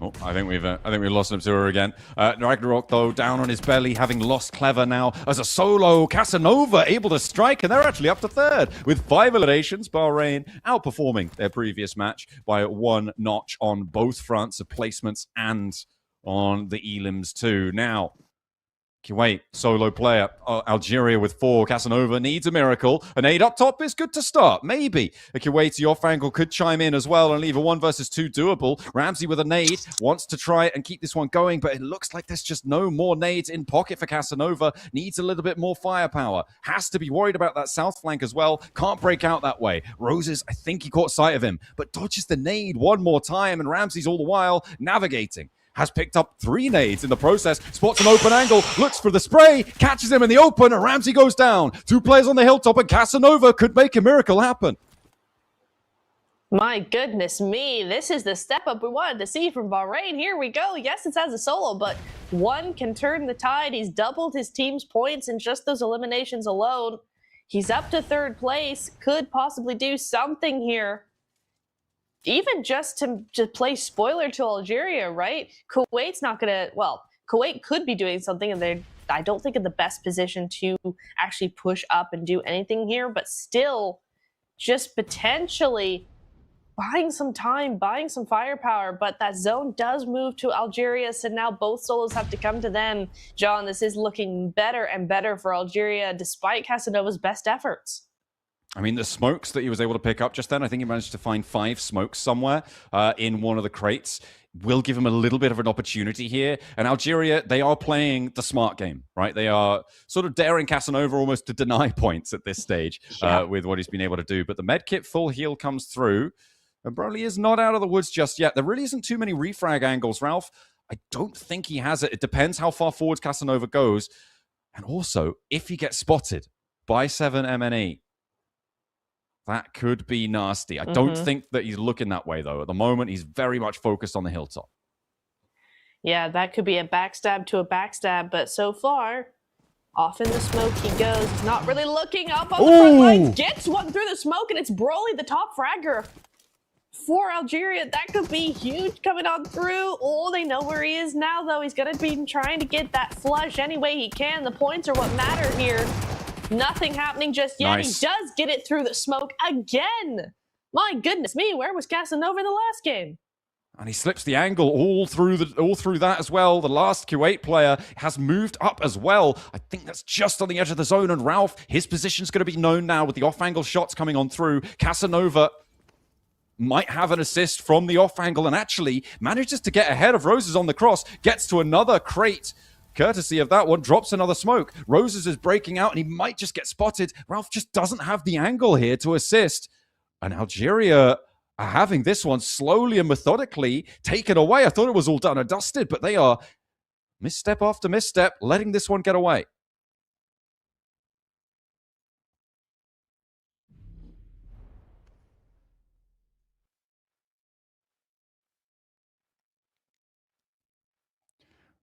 That's 7MNE, last player from Kuwait. Has been just surviving for such a long time. All eyes have been on Casanova, but this solo has been huge, and he looks for more as well. He's biting off so much, but he's chewing it down time and time again, and there it is! The step up Algeria full. Casanova now in a 1 versus 1. The Kuwaiti step up there, the off angle, pivotal, and it's a 1 versus 1 for the chicken dinner here. Bahrain may be able to prove me wrong, or rather Casanova on his lonesome. Stepping forward, 7MNE has no idea where he's playing against, and Casanova has the broadside. Casanova for Bahrain closes it down, magnificently taking on Algeria in a 1v4. The assist at the end, so important, and what a match. Ralph and the rest of them have got to be in tears right now. I would be so mad if I was Algeria. I'd be so mad. How did that happen? Casanova stepping up in the way he did. My goodness me. And then Kuwait coming in there and going, hello, I'm still here. Hi, everybody. Just goes to show you the solos can do so much if they play their cards right. That was a 1v3 and then a 1v2 and 1v1 at the end is insane. Insane work coming in from all 3 of those teams, honestly. Yeah, it's, that was a crazy finish, right? That is something that you just don't see. And I think that Algeria, I mean, they should have been able to find that one. But it was not to be. They did go down in 3rd place as well, and Bahrain were able to close that one down with a solo into the final 5. We'll see you guys in after this break. When we come back, we'll take a look at how that's impacted the standings, how it's going to look forwards for the rest of it. We've got 3 more matches to play today in this region. Don't go anywhere. We'll be right back.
me canta canciones y tengo un coro. Ganador ves el oro, brillo como un tesoro. Y tu novio es un bobo, mi gatita tiene todo, pegajoso y hermoso, con la 3 peligroso. Ganador ves el oro, brillo como un tesoro. En el bosque como un lobo, cazando el dinero, haciéndolo solo. En mi vida he visto todo, nada puede asustarme, solo tengo que cuidarme. Paso grande, voy a brincar, yeah. Cuando fui chiquito me dijo, Evancito, tienes que luchar. Para llegar a la cima se tiene que actuar, se tiene que escuchar. La calle te llama, la calle la fama, que está tu hogar. Bolsillo llenado, si escucho un poco los oigo cantar. Plata me canta canciones y tengo un coro. Ganador ves el oro, brillo como un tesoro. Y tu novio es un bobo, mi gatita tiene todo, pegajoso y hermoso, con la 3 peligroso. Pegajoso y hermoso, soy más grande que un oso. Mi pistola está muy hermosa y la tuya estaba so. Mi palabra tan filoso, porque el game es una guerra. Patrullando Panamera, yo no ando con cualquiera. Cuando fui chiquito me dijo, Evancito, tienes que luchar. Para llegar a la cima se tiene que actuar, se tiene que escuchar. La calle te llama, la calle la fama, que está tu hogar. Bolsillo llenado, si escucho un poco los oigo cantar. Yeah, plata me canta canciones y tengo un coro. Ganador ves el oro, brillo como un tesoro. Y tu novio es un bobo, mi gatita tiene todo, pegajoso y hermoso, con la 3 peligroso. Plata me canta canciones y tengo un coro. Ganador ves el oro, brillo como un tesoro. Y tu novio es un bobo, mi gatita tiene todo, pegajoso y hermoso, con la 3 peligroso.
Give me some of that good stuff.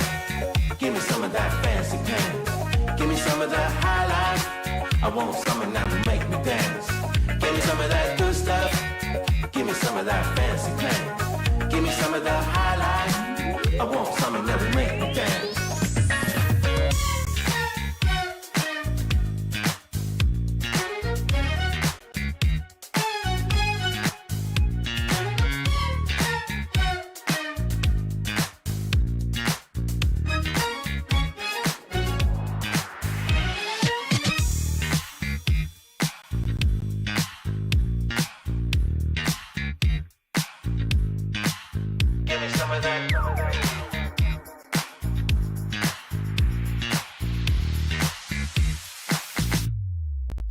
Give me some of that good stuff. Give me some of that fancy pants. Give me some of that high life. I want something that will make me dance. Give me some of that good stuff. Give me some of that fancy pants. Give me some of that high life. I want something that will make me dance.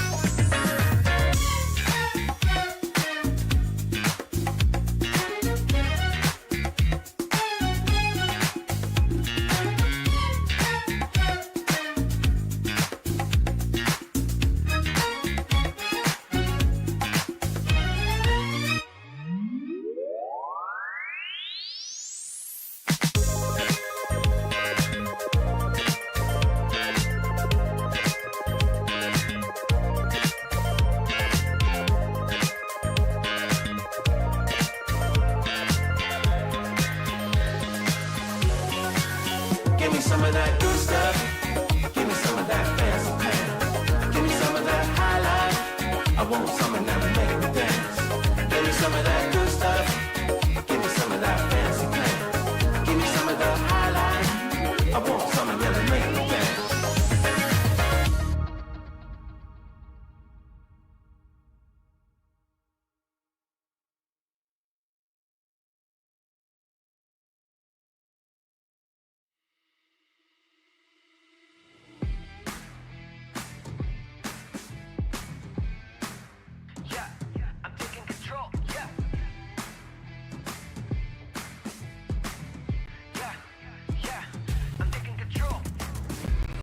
Go through the fire. I'm gonna show all the pliers. I'm gonna stick to the plan. I'ma show everyone how I built an empire. Hands always close to the gun. When the challenge arises, I come. I'm not one to just get up and run. It's my task, I don't rest till it's done. Better know that I'll be taking that control. Yeah, I'm taking control, yeah.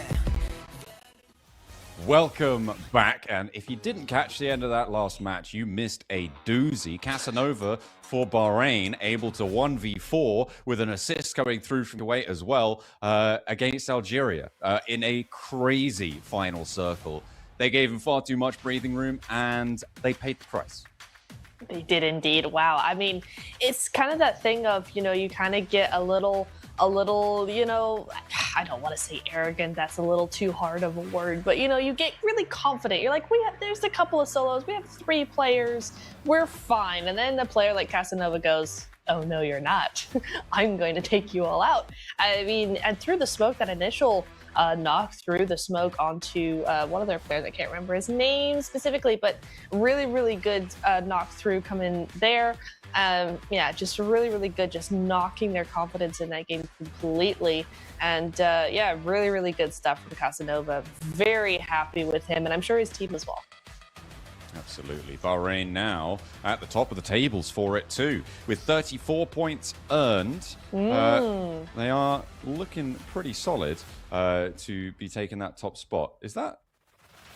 Where's Libya? Weren't they on 30 points? What happened to them?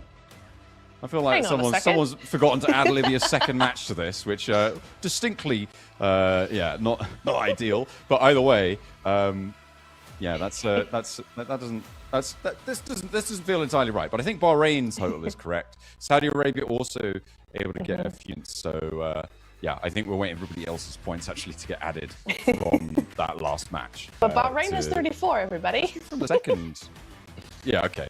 Okay, yeah, I think Bahrain's is accurate at the moment, as far as I can. So what I can guarantee you is at least close to being correct there. With the 10 points there up in the chicken dinner, actually, I think even that'd be right. But you know what? We're going to roll with it. This is a board. I don't know if it's the right one. We're going to be heading into map number 4, though. Remember, these teams are playing 12 matches. The teams at the top at the end of the day will, at the end of tomorrow, instead, rather, will be the teams going forwards, the top 2 of them, towards those grand finals, towards the ENC, to be able to represent their country against some of the strongest teams from around the world. They're trying to make it out of these group stages right now, and it is tough going. It is really tough going. Yeah, we've seen some great plays from a lot of different teams, and top 2 out of 16 is rough for any standard, let alone ENC final, to be able to go to that globe. Kind of crazy. So yeah, going to be a lot of pressure on these teams. We are halfway through now, 3 games done and dusted, 3 more to go. And that is where we're going, at least for halfway through point of today. Before anybody panics, it's today. We still have tomorrow as well. But yeah, some really good stuff coming in through. Yeah, it's been really, really good to see. They've really stepped up in the last season or so. Yes, this is a different format, right? This is by countries and territories. This is not their normal rosters. But still, it's really nice to see MENA in general just really being able to step up. They're being a lot more aggressive than I'm used to seeing them in past seasons. And yeah, it's been a really, really nice show. Even in just these last 2 games, I can see the improvement they've made as a region. Absolutely. I think that I found a place to look at the real scores, although I still won't guarantee that they are 100% official. But I think, yeah, Bahrain up on 42 points in first place, but actually very close behind them is Jordan here on 38 points after finishing, they did go out apparently in the first match in 16th, but they managed to get 9 eliminations for it, which I actually don't understand how that can happen. I mean, I suppose if it's on Rondo, right, then you get a bunch of recalls coming back in and you go down. That makes way more sense, actually, now I think about it like that. But then they came 3rd and then 4th place, both with high elimination tallies. This is a team with some real firepower behind them. So for Jordan, other teams are going to have to watch out, right? They're showing it not only in single instances, but also consistently over those first 3 matches. They are. I mean, Bahrain, we have to give them credit where credit's due. You know, a top 4 and a first place, yes, but they were looking good for a top 3, top 4 there in the 3rd game, right? So, you know, they are playing more passive than we might want to see them, and certainly that's not going to help them when it comes to the final if they do qualify. But for now, it is a good way to get through because, yeah, those placement points are really starting to rack up now. Yeah, it's always important to be grabbing as many points as you can, and that is no less true here than it is on the global stage on PMWCs and other tournaments as well. Absolutely vital to be grabbing those whilst they're hot. There is a nice little buffer between 2nd place and 3rd place, it seems, with Libya on those 30 points as well, being 8 points behind 2nd place now. So for Bahrain and Jordan, they're pretty happy to be able to stretch their legs there. And I feel like the team that's sort of going to have to just figure out how to pick themselves up after that one is Algeria, who are now in 4th place on 29 points, just behind Libya in that 3rd place. With that swing, they would have gone from 5 placement points from a 3rd place to gaining 5 more points from a chicken dinner, as well as getting 2 more eliminations. So a 7-point swing that would see them up on 36 points. And with Bahrain getting fewer, Jordan would still be. I think Jordan would be in first in a very close second. But yeah, that's got to feel pretty shaky right now. It does indeed. Yeah, we're really starting to see those points get a little bit farther away from each other. Certainly in just the last game. I mean, going after game 2, remember we were looking at the leaderboards and you were mentioning, right? It's like, oh, actually these points aren't that far apart. There's a lot of ties. There's a lot of 2-3 point gaps coming across the board, but everybody's played very, very similarly. There we go. It took one game, and now we've got 10, 15-point leads. I mean, to get to number 1, now you're going to have an insane game, a 30-point game, or a really good consistency across the next 3 games. So it is going to be yeah, a little bit more difficult now as it goes on. And so these teams that we haven't really heard too much of are going to have to step up, especially when you have teams like Egypt. I want to shout them out, right? They had some pretty aggressive plays coming to the end of that. You did say that they played very well Rondo as well. So, you know, a team like that definitely has more in the tank coming into the next 3 games today. Well, I wouldn't necessarily say that they played well on Rondo. They did get a lot of points on Rondo, but of course we didn't see it, so it's difficult to know. And I think there is a distinction to be made there, right? And I think most probably at the moment in Saudi Arabia, if they were just playing as they did over these last 2 matches in their Rondo, they did manage to get a chicken dinner there with 14 eliminations. Since then, it's been just dust. There's nothing really coming from them at the moment. Despite that, off of the coattails of that first match, they do stay up in 5th place right now and within striking distance, but that goal is going to get further and further away and more into the realms of dreams rather than reality for them if they keep on this trajectory. You can't just be a one and done team.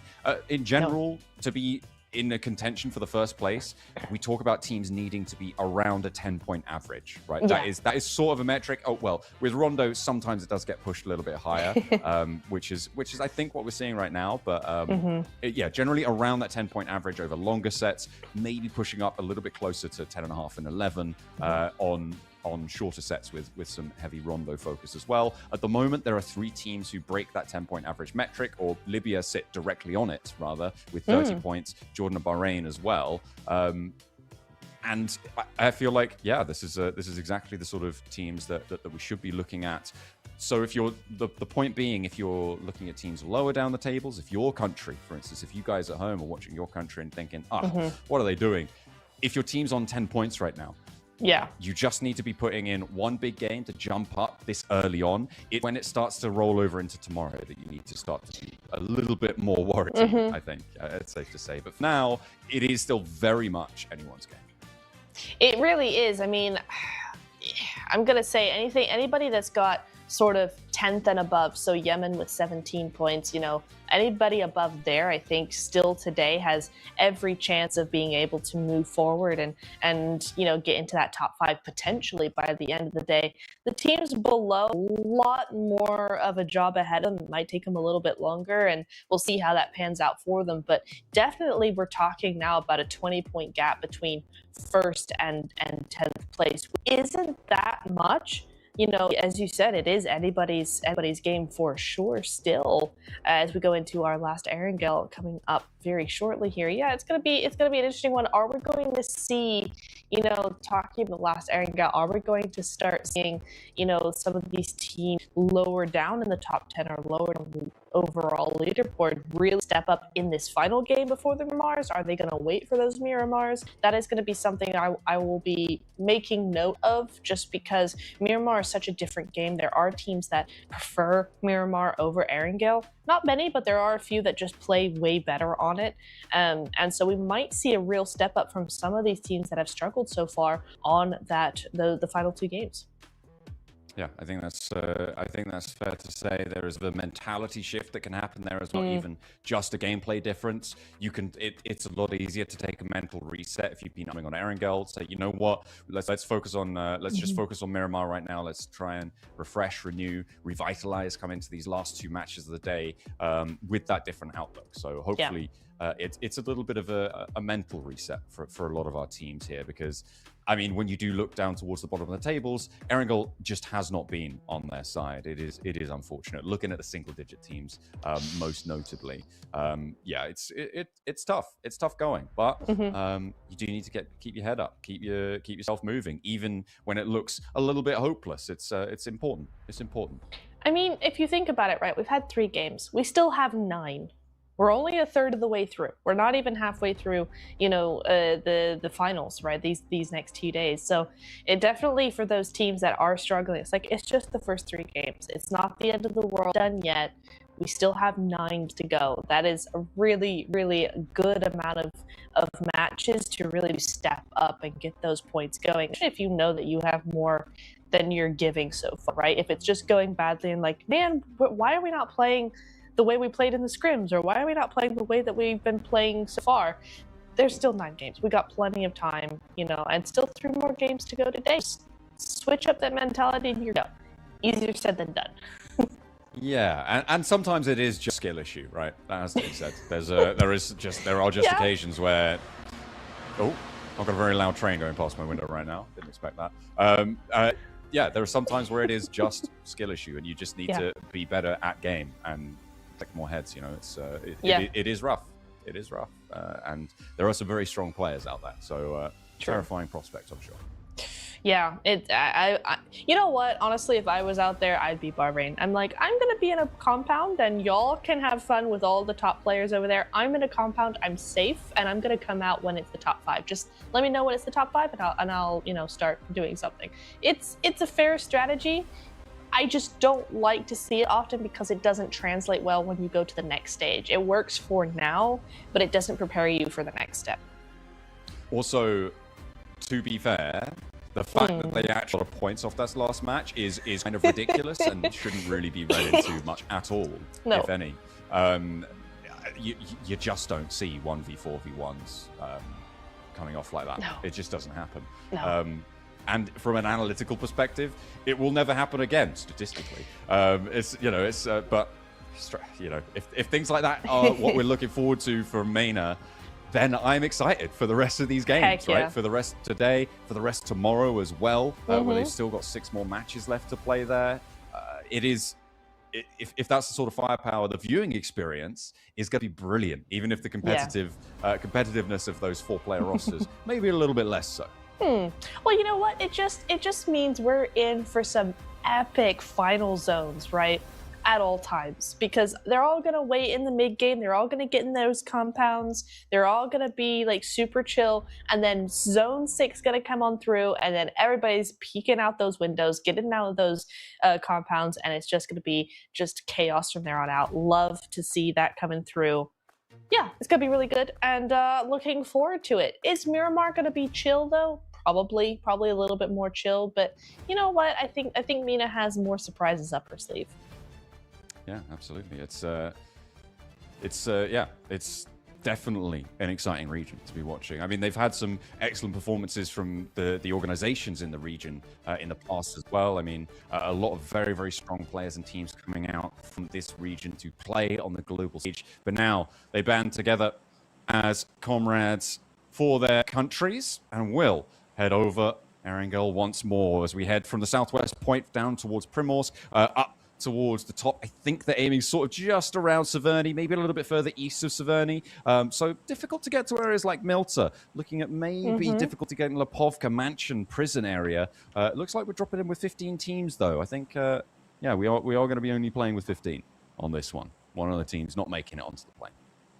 Whoopsie daisy, this is why you get to your gate 2 hours early, or whatever they say for flights. But Zarky is also in play. I know no one likes Zarky. It's just like everybody's like, ew. And in some ways, for good reason, there isn't really a whole lot of rotation paths, especially if you got a team over in North George. It's very easy to get shut out quite quickly. The rotation is very long for the most part. But the loot is pretty darn good, and if the plane path goes that way, you should take advantage of it. I'm being super distracted right now by whatever glider this is. I need it immediately. I'm really off put by the beak. Is that a beak or is it? I don't know. I think it's a horn, but it looked like a beak, and that's just off putting. It's unnerving, and I think that should be a point deduction for bringing something that terrifying to the level. Honestly, I feel the same for the Attack on Titan card. That's just not allowed. To be fair, that's awful. Actually kind of worse. and it exists for much longer in the match as well. Yes. It's like the whole time rather than just on the drop. And everyone has it. Everyone has it. And every time X and I, if we're doing an event together, it's just visible, or like a visceral reaction, like immediate disgust of just like, stop what we're talking about. Ew, the car. Now let's move on. I mean, great collab. Awesome. Great design. It makes you feel things. I've not been that viscerally just attacked in a long time. And you know what? Good job to the designers for doing that, because it's kind of gross. Yeah. Good job. That's fair. I hate Shout it. out to the growth skin in the game, by the way. Love those guys. Oh, brilliant stuff. Oh dear. Oh, Iraq. They've been able to find. Well, they found a knock before as well, so that's the second knock they found. So 2 eliminations Ouch. added to the tally. A nice little find of Tunisia having a bad start to this one. They not looking good. They only had 3 points going into this match. It doesn't look like they're going to be able to look for too many more here, with 2 of their players surviving over in the school, and Kevin seemingly on Overlook. And I don't know how easy it is going to be to get out of there. Depends if they have vehicles. I imagine that they don't right now. Yeah, it's giving vibes of no car. No car vibes is what we're saying here. No license. Public transportation only, except it's Erangel and there's no public transportation. So they're going to have to figure that one out. It looks like it's going to be a long walk. But yeah, that is unfortunate. I mean, I'm a bit surprised Tunisia did go for that split, because we have been seeing a lot of those hot drops. And it just, like, that 2-2 feels a little bit too risky for me. You know, apartment school, there's no way to back up if your team does get hot dropped, and that's exactly what we saw there. Iraq going for it, and Tunisia unable to do anything about their teammates. Couldn't quite keep themselves together. Need a stronger synergy there. Oman solo right now over on the west coast. The circle, I mean, the eastern edge of the circle, I think, catch it. It was out to the west side of this situation. I can't remember exactly where, but I think it was west of maybe school. I remember it thinking, oh, it's on the west side of the island, and now I've completely forgotten because I caught sight of the edge of it. So we'll have to see where it does end up going. It's like Yemen on the south coast near that east bridge as well, near Milta, but very split from one another. I don't know where the rest of their players are. But quite far away from the zone. 1.5 kilometers. Okay. So they've got a fair way to go. Yeah, that's a pretty long trek, not gonna lie. Oh, hang on. Lebanon and Syria might be just going at it yet. Zakaria gonna be Zakaria rather. Gonna be just dropping off of that bridge. Syria just trying to do a little bit of a gatekeep here. Again as a duo. What is with game number 4 and these big old splits coming in from teams? Very unusual, because they haven't been doing it, at least not that we've seen. They haven't been doing it in the last few games, and now all of a sudden everybody's split up. Maybe the playing path is the culprit there, but it's going to be Lebanon again, a little bit separated. It's not their fault. They got separated by Syria here, but this is going to be a pretty good position for them. They are in zone, so we are going over to that Jordan Pole area. And actually here, Zarki would have been a great shout, right? As a drop zone. It's not usual, but it is a rare zone we're getting in here. And that would have worked very, very well as long as you just stay put and get in position, rotate out of Zarki itself early. Then you'd be looking really good. Hey, look, I don't know. Useful shot. I don't know about great. I feel like even at the best, even in like the best ever possible case scenario, Zaki is still like a 6 out of 10, right? Like it's better than a lot of teams, but you could be going somewhere better. I mean, North George, for instance, is just, I think, a far superior drop. The access to the hills that you have on the north side.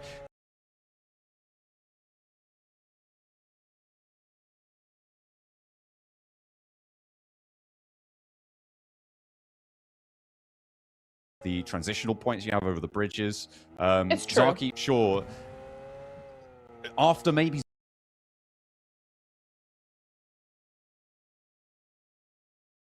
zone 4, if it's still going up there, that's when it starts to break in towards maybe 8 out of 10. But yeah, it's I have a tough time calling it great kind of ever. But you know, games have been won from there, and if Casanova can solo Algeria, then you know, Zaki's a good drop spot. You know, there you go. Who knows? Yeah. No, it's a fair point. I'm only thinking, you know, if the playing path is so egregious that you're not able to get to your own spot, you know, Zarki is never anybody's plan A. But in a zone like this, it might prove useful.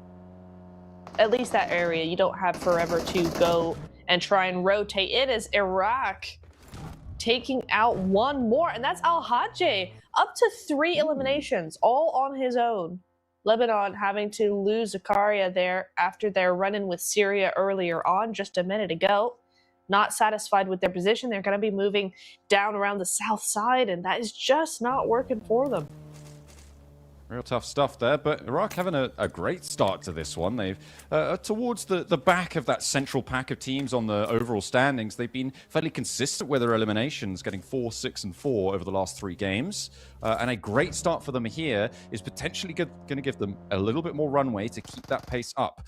Ooh, a lot of damage being dealt over towards Saudi Arabia. There's an answer with a nade, potentially being sent over towards Ragnarok, but it's instead closer to Shroud. KSA wanted to try and keep things sane, but Marcelo can't quite catch the knock on the cross and has to dart back in to cover, but there's an off angle. Clever is there ready and waiting. Shroud for the pickup, and now KSA coming apart at the seams. It's just not going their way. Saudi Arabia once again turning to dust. That is really, really sad. Prestige just about hitting the deck before he goes out as well. Yeah, unfortunate. That mentality, just not able to bounce back. They really needed to be able to just move on from that first initial Erangel after the Rondo, right? They were feeling really good. They had a good game on the Rondo. They had a lot of points. That momentum was carried forward. The zone didn't go their way. They get taken out, and it's just been downhill from there. Yes, the zone hasn't been particularly kind to them, to be fair, but still, that's not what you want to see. It's not what you want at all from a team that has so many star players on it as well, right? Saudi Arabia is a roster full of well-known players, and they just are unable to make it happen.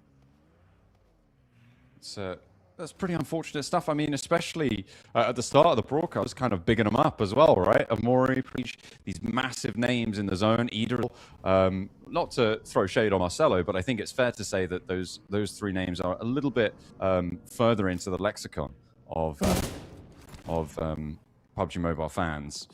It's really unfortunate to see that this is unfolding this way. Real tough stuff. Hopefully they can pick up their feet and keep things going. For our last Erangel of the day, they are not going to be any happy bunnies there. Morocco guarding out North Georgia on the crossing, but it looks like Lebanon have managed to win them 2 after losing 2 earlier. Down to just those 2 players, as well as Algeria having an outpost there. Roses, you can see on the south coast of that riverbank for Algeria on the North George side. Syria now having taken some shots over onto Saudi Arabia. It's going to be Prestige going on down there. Maybe they can get that reset, but not sure how that's going to work. Potentially a little bit of respite coming on through there. As you see that Elam feed, he's really, Morocco's now chiming in, trying to have a little bit of a say here as everybody's just going to be piling on into North George. And this is, again, going to be, I think people they're gearing up for a city finish. I'm not sure that that's necessarily going to be the case. We'll have to see where that stage 3 zone comes on through here. But for now, we are looking at North George being the center, being the hub of where everybody's going and all that attention. Yeah, it's definitely a focal point here. The circle, I mean, we knew it was west. We knew it was a little bit north, but I didn't know it was this west or this north. With a high focus there. I mean, South George also, I imagine, is going to start to mount the pressure as well. It will be interesting to see if teams decide to go up towards the top of Everest or play towards those crate areas, hold the compounds out to the eastern shooting range hills as well. These are the sort of areas that get hotly contested. Syria moving around on that north side, seemingly having a pretty good time of it for the time being. Oh, no, they did lose 1 earlier on, and they'll hope to keep all 3 of their remaining players alive for as long as possible, preferably to the end of the game. Preferably. I mean, that is what everybody wants. That's the most ideal outcome coming on through here. Oh, I like this, actually. Syria looking to potentially move out of the city and try and grab this ridgeline, grab these hillsides. That could be really good for them. Gets them just a little bit of that outside perspective, right? It stops them from being caught in the middle of a bunch of teams all doing their thing. And instead just allows them to be those observers, those spectators over what's happening. And yes, they might get a few less eliminations, but they don't have that chaos. They're not living in that environment for the next few rounds. And that could go really well for them, I think.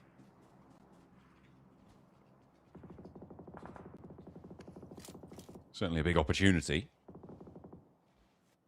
But so far, I feel like this match has been, well, I wouldn't say quiet, but quieter than the match we saw before, which is kind of saying something given that we've actually already seen, what is it, 11 players go down? I think we started on 60, right? Some very interesting turns of events, but a lot of stragglers left standing because all 15 teams who entered the airplane are still in this game, right? So a lot of solos, a lot of players losing one and not being able to find those reses. Speaks to a little bit of discord amongst their ranks. And it looks like Yemen may be another casualty of that, losing one, and that flush goes through. QTEL as well goes down to a nade down the stairs. KSA holding on the top floor. They have had a pretty rough time of it so far, but seems like that's only going to continue as Prestige gets knocked, gets flushed out as well. AK7 does not able to find that corner peak in time, and let's go down for it. Enjoy now. Last to stand for KSA. Now 1v1 standoff here against Ghost, who is running a little bit low on the ammo here, but Syria are descending. A pack of wolves here, banging at the door, but a big nade on in through. Leaves Enjoy as a solo. Now he's got Syria on the doorstep. Enjoy. He got inspired from the last game. 4 eliminations just for him.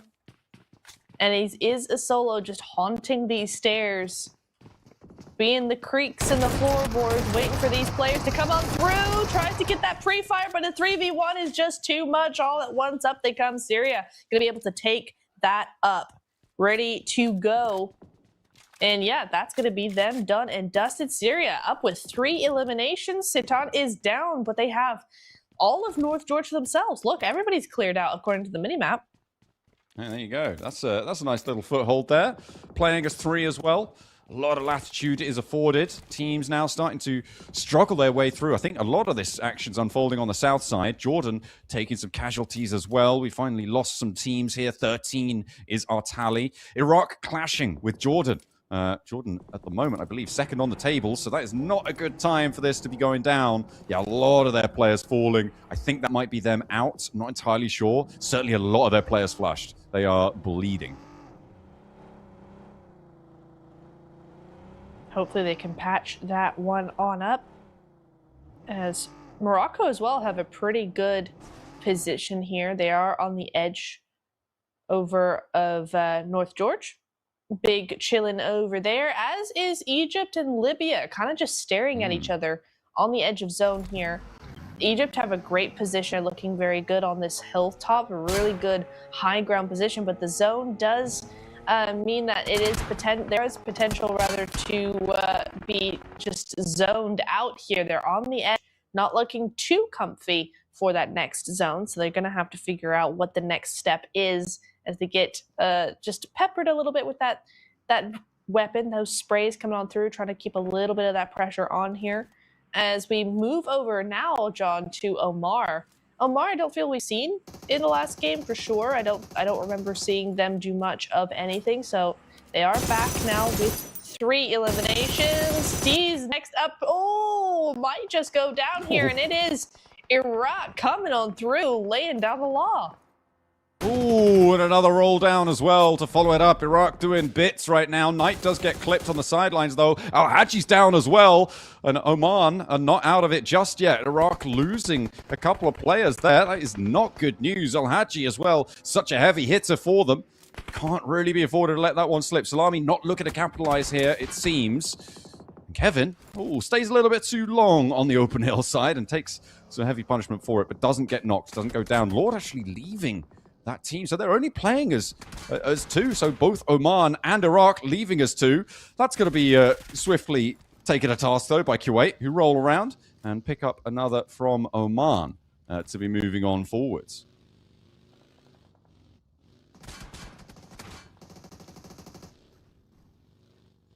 Iraq similarly getting punished. I think Kuwait are all too happy to watch this fight descend from the hills and add to their points tally, although none of the points have been added just yet. Okay, the first is now on in.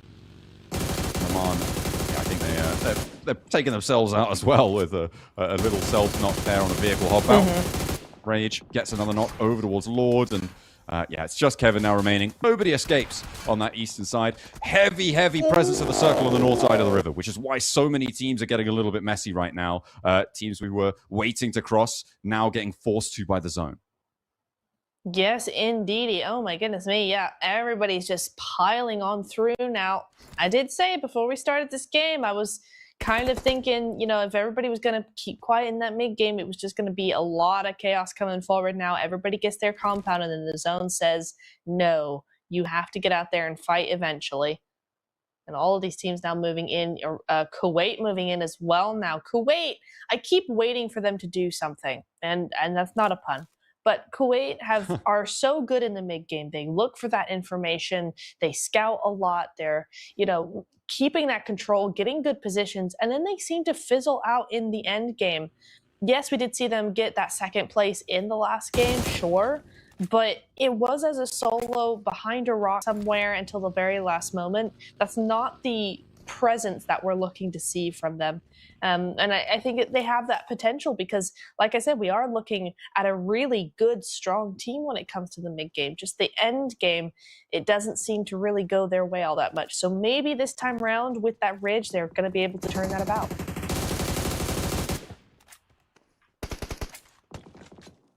Giving them that ridge side power. Hope it'll launch their way forwards. I mean, the circle really hard on that north side now. It goes out to the west, and you know what? At this point, Neptune, I think you might have been right. Zaki probably would have been quite a good drop spot given this circle. Right. So you know what? I'm willing to admit that. It still may not have been the best, but it was certainly it's certainly going to break the 6 out of 10, which I think is maybe which a is 7 for it. Yeah, a 7 is fair. A 7 is fair. I also want to just highlight as well something I was thinking about earlier, that I think Egypt have the best team tag because it says Eggy, and that's quite fun. You know what? I love that. Can we please call them that? I think producers are going to go, no, don't call them Eggy. But I really want to. Guys, that would be really funny.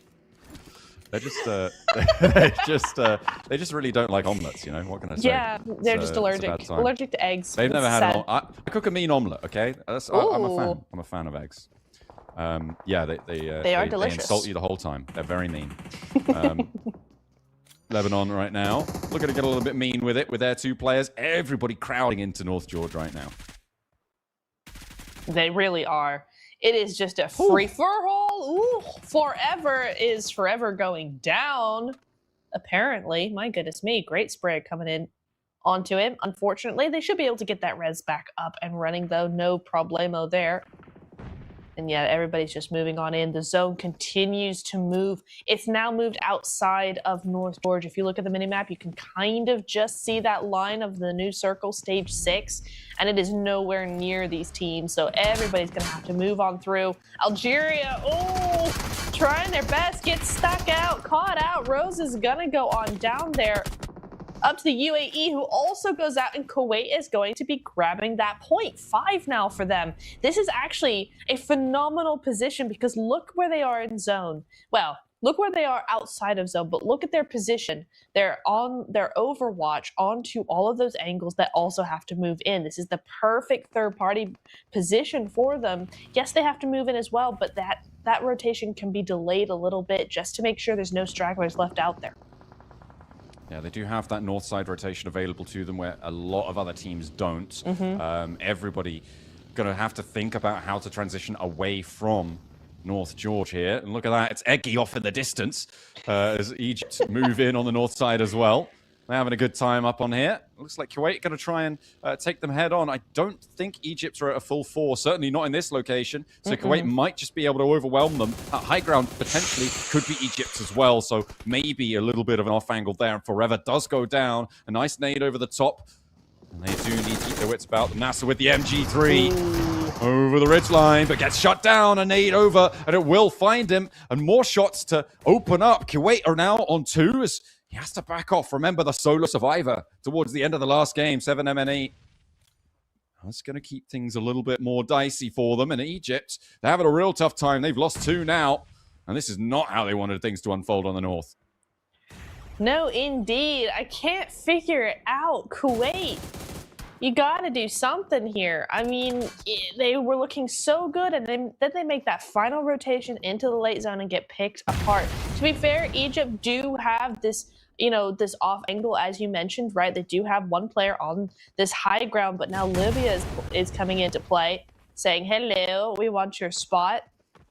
really for Libya, there's nowhere else to go. They can't make a northern rotation without getting rid of this player, and down he goes, and that's actually Egypt's getting taken out completely. I'm not sure where his teammates, where they got knocked down. Perhaps Kuwait got them while we were watching this. I didn't notice.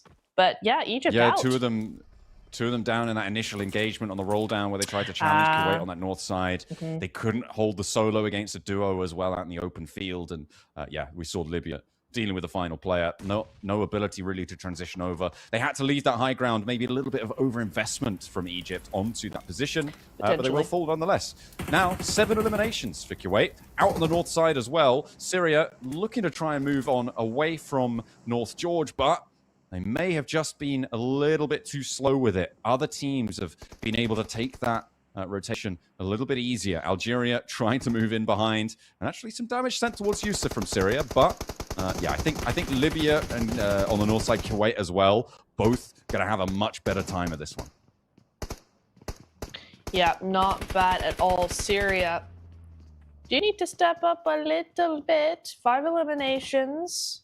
It's not a bad start, especially in a crazy zone like this. There's angles all over the place. You can never be too careful when it comes to a city zone. But we will see how they're able to do this one. Libya actually gaining quite a bit of control in this new circle after getting rid of Egypt. That's going to be really good for them. A lot of high ground position. A lot of these teams have to move out of these compounds, out of the city now. So Libya, again, looking very, very nice. We saw them win Erangel number 1. They did quite well in the last game, and here they are again, game number 3, being very, very consistent. Kuwait moving in, looking to establish dominance over the open ground. I mean, those fields that sit between them and Libya do make it difficult to fully make things work, but together they are an oppressive force to the teams on the roads out from North George. Yeah, absolutely. I'm sure that we're going to see those numbers thinned. That's a nice little opener, though, for Libya, and maybe this is go time. They could potentially send towards Kuwait here, and it looks like Rage has gone down too. Okay, yeah, no reason not to now. Mashal on the off angle. Last player to stand for Kuwait. I think they know the direction they're fighting towards. The question is, does anyone from North George take this time to make it work for them? Mashal tries to stand up for the spray down, but it's just not connecting, and he has to reposition. Does indeed. Oh, this is going to be a tough rotation. Not much you can do. They only have so many smokes. There's not enough ridges to really hide behind here. Libya knowing exactly where they are as well. Not going to make things easy for them at all. But we'll see. Lord, the sub-Lord, not the global player Lord. Different Lord. Going to be moving in with a lot of smokes. Again, I mean, there is that, right? The minute that Lord now has to actually make a revive happen, get that rescue going, it does mean that Kuwait might potentially have that advantage and able to have that overlook onto him. So that's where those smokes come super, super important. As we see, oh, Morocco and Syria going head-to-head here. Morocco losing one very quickly. What just happened on the inside there? Was that an off angle? I think it must have been. Syria do fall down. Wow. Morocco able to stay alive. I think Shadowwen actually was able to find some cheeky angle through that building to get the double spray down, which is real nice stuff. Libya back up to 3 fully. No one really with the opportunity even to step out towards them in the open fields, towards that ridgeline. You could see how dominant that oversight is. There are solo stragglers who could maybe make things a little bit crazy. Lord actually goes very, very low. Wants to step up for more, though. Chancing it for an opportunity to get that spray down. But yeah, Lath now gonna have to leave the shack or deny the point. But with 6 teams remaining, I feel like it's probably positive value to step out and maybe get a spray down. But he's not going to do it. He's just going to go and while away his time in the shack. Nothing like a little bit of twiddling of the thumbs just to wait for that blue zone to catch up to you. And that's going to be the end of that. Oh, the barrage of nades, though, coming in from Libya will finally take down another player from Morocco. 1 left remaining, I believe, here. Maybe 2. No, just the 1. Oh, over onto that guard tower he goes. And look at Libya's position. They've just taken full control of this ridge. They've cut the zone in half, completely in half. That means that there is nobody who is getting out of this one alive. This has to be a Libya win. But you know what, John? I have said that before, and it's not happened. Hey, Algeria with a chance to do what was done to them in that last match, right? With Fajita going down, Shadowen is doing a little bit of work from Morocco on the off angle, but Lath has kind of got his number as well. And actually, all of Libya regrouping onto their res. They do not want to let their numbers dwindle, and I can understand why. Broly has been reinforced on this flank. Look at that. Look at how many of the Libya players are on this angle. I think Kosovi as well from Lebanon knows that Broly is in there. Certainly has an inclination of it. Smoke's coming through from Shadowen. He's going to have to make first move out of the tower. Wants to try and cross and spots Lath. Lath with a nade. More focused over towards Libya. And it is Jordan to lose a player very, very quickly. Shadowen has to dip out and try and roll around to the side that his opponent was playing on and actually manages to get across. The question is, how long can he stay? Lebanon lose their last player as well. So now we're on 3 teams remaining and a 1v3v1. It's not over just yet. It's not over just yet. We know that about Mena.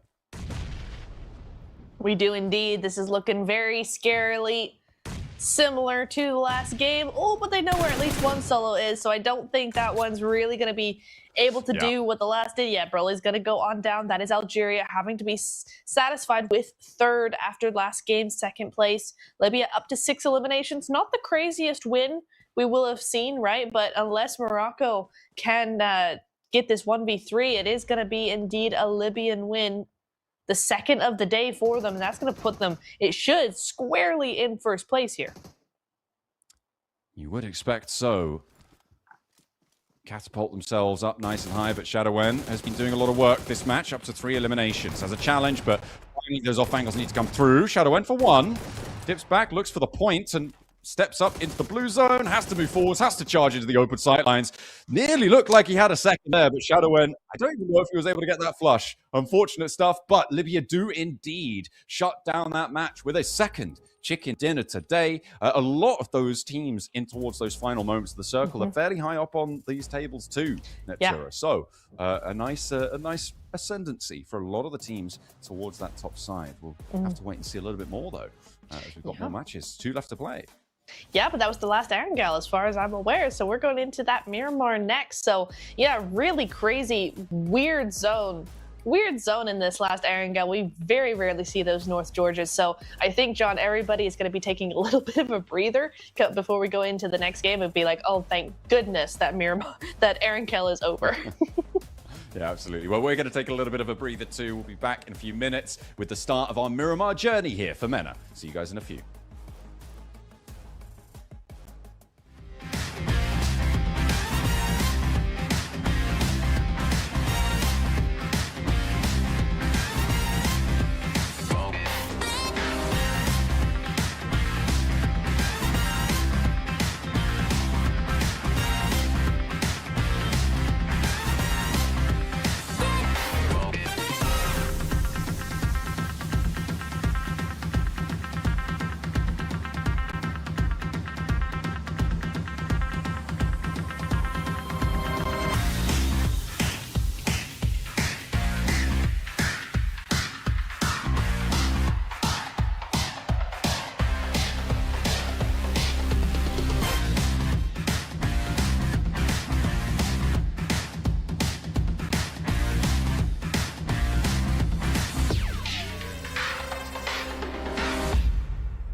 some of that good stuff. Give me some of that fancy pants. Give me some of that high life. I want something that will make me dance. Give me some of that good stuff. Give me some of that fancy pants. Give me some of that high life. I want something that will make me dance.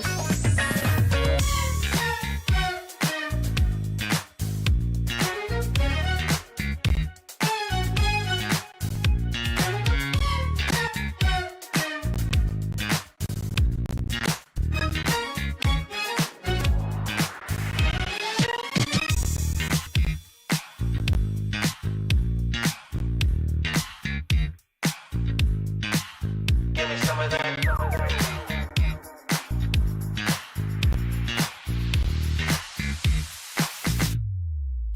Give me some of that good stuff.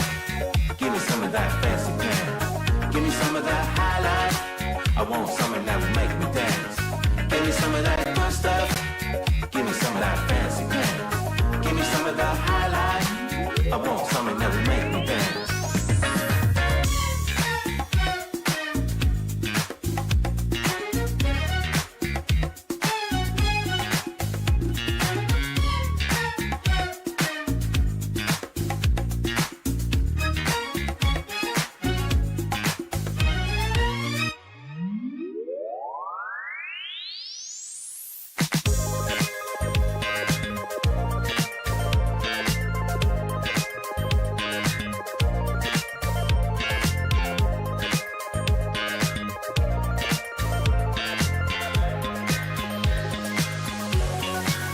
Give me some of that good stuff. Give me some of that fancy pants. Give me some of that high life. I want something that will make me dance. Give me some of that good stuff. Give me some of that fancy pants. Give me some of that high life. I want something that will make me dance.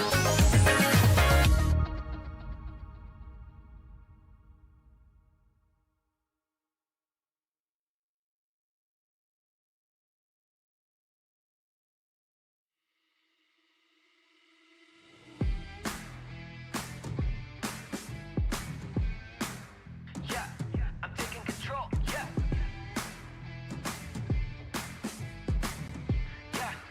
Yeah, I'm taking control. I'm gonna go through the fire. I'm gonna show all the pliers. I'm gonna stick and I'ma show everyone how I built an empire. Hands always close to the gun. When the challenge arises, I come. I'm not one to just get up and run. It's my task, I don't rest till it's done. Better know that I'll be taking that control.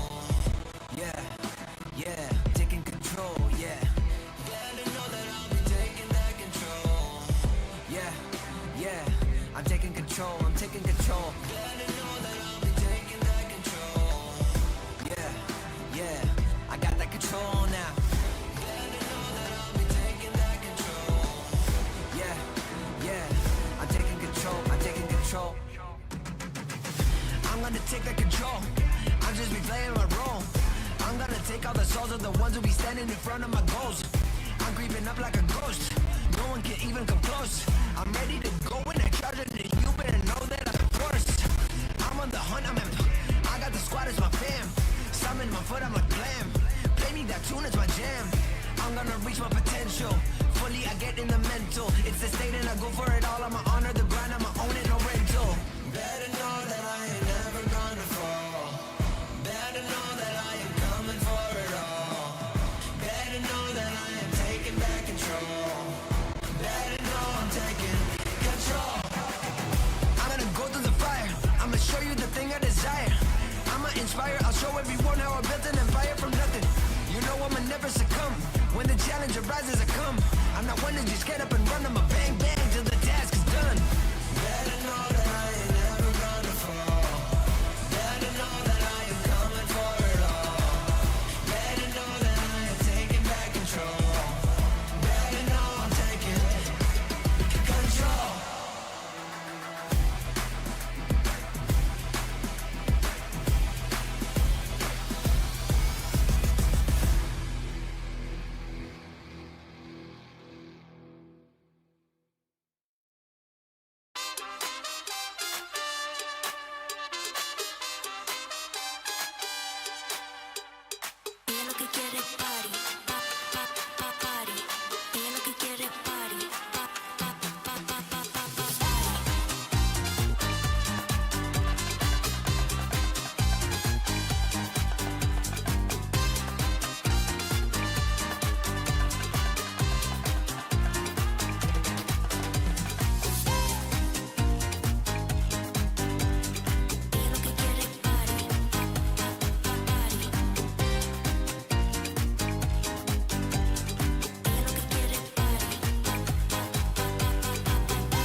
eyes, blow minds, a show. Stop a hit, the flow in no time. It's so crowded, give them some more. Here we go, I'm a jaw dropper. You got to see it to believe it. Everybody know it and they feel it. No joke, I mean it. Certified jaw dropper. Make 'em go whoa, whoa, whoa. Every time see 'em drop to the flow. And they always want more jaw dropper. You got to see it to believe it. Everybody know it and they feel it. No joke, I mean it. Certified jaw dropper. Make 'em go whoa, whoa, whoa. Every time see 'em drop to the flow. And they always want more jaw dropper.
Hello and welcome back to the ENC. We are on board with the MENA region, Middle East and North Africa. We are, of course, on to map number 4. If you don't know that, well, then what are you doing? You know, we are going to. Sorry, map number 5.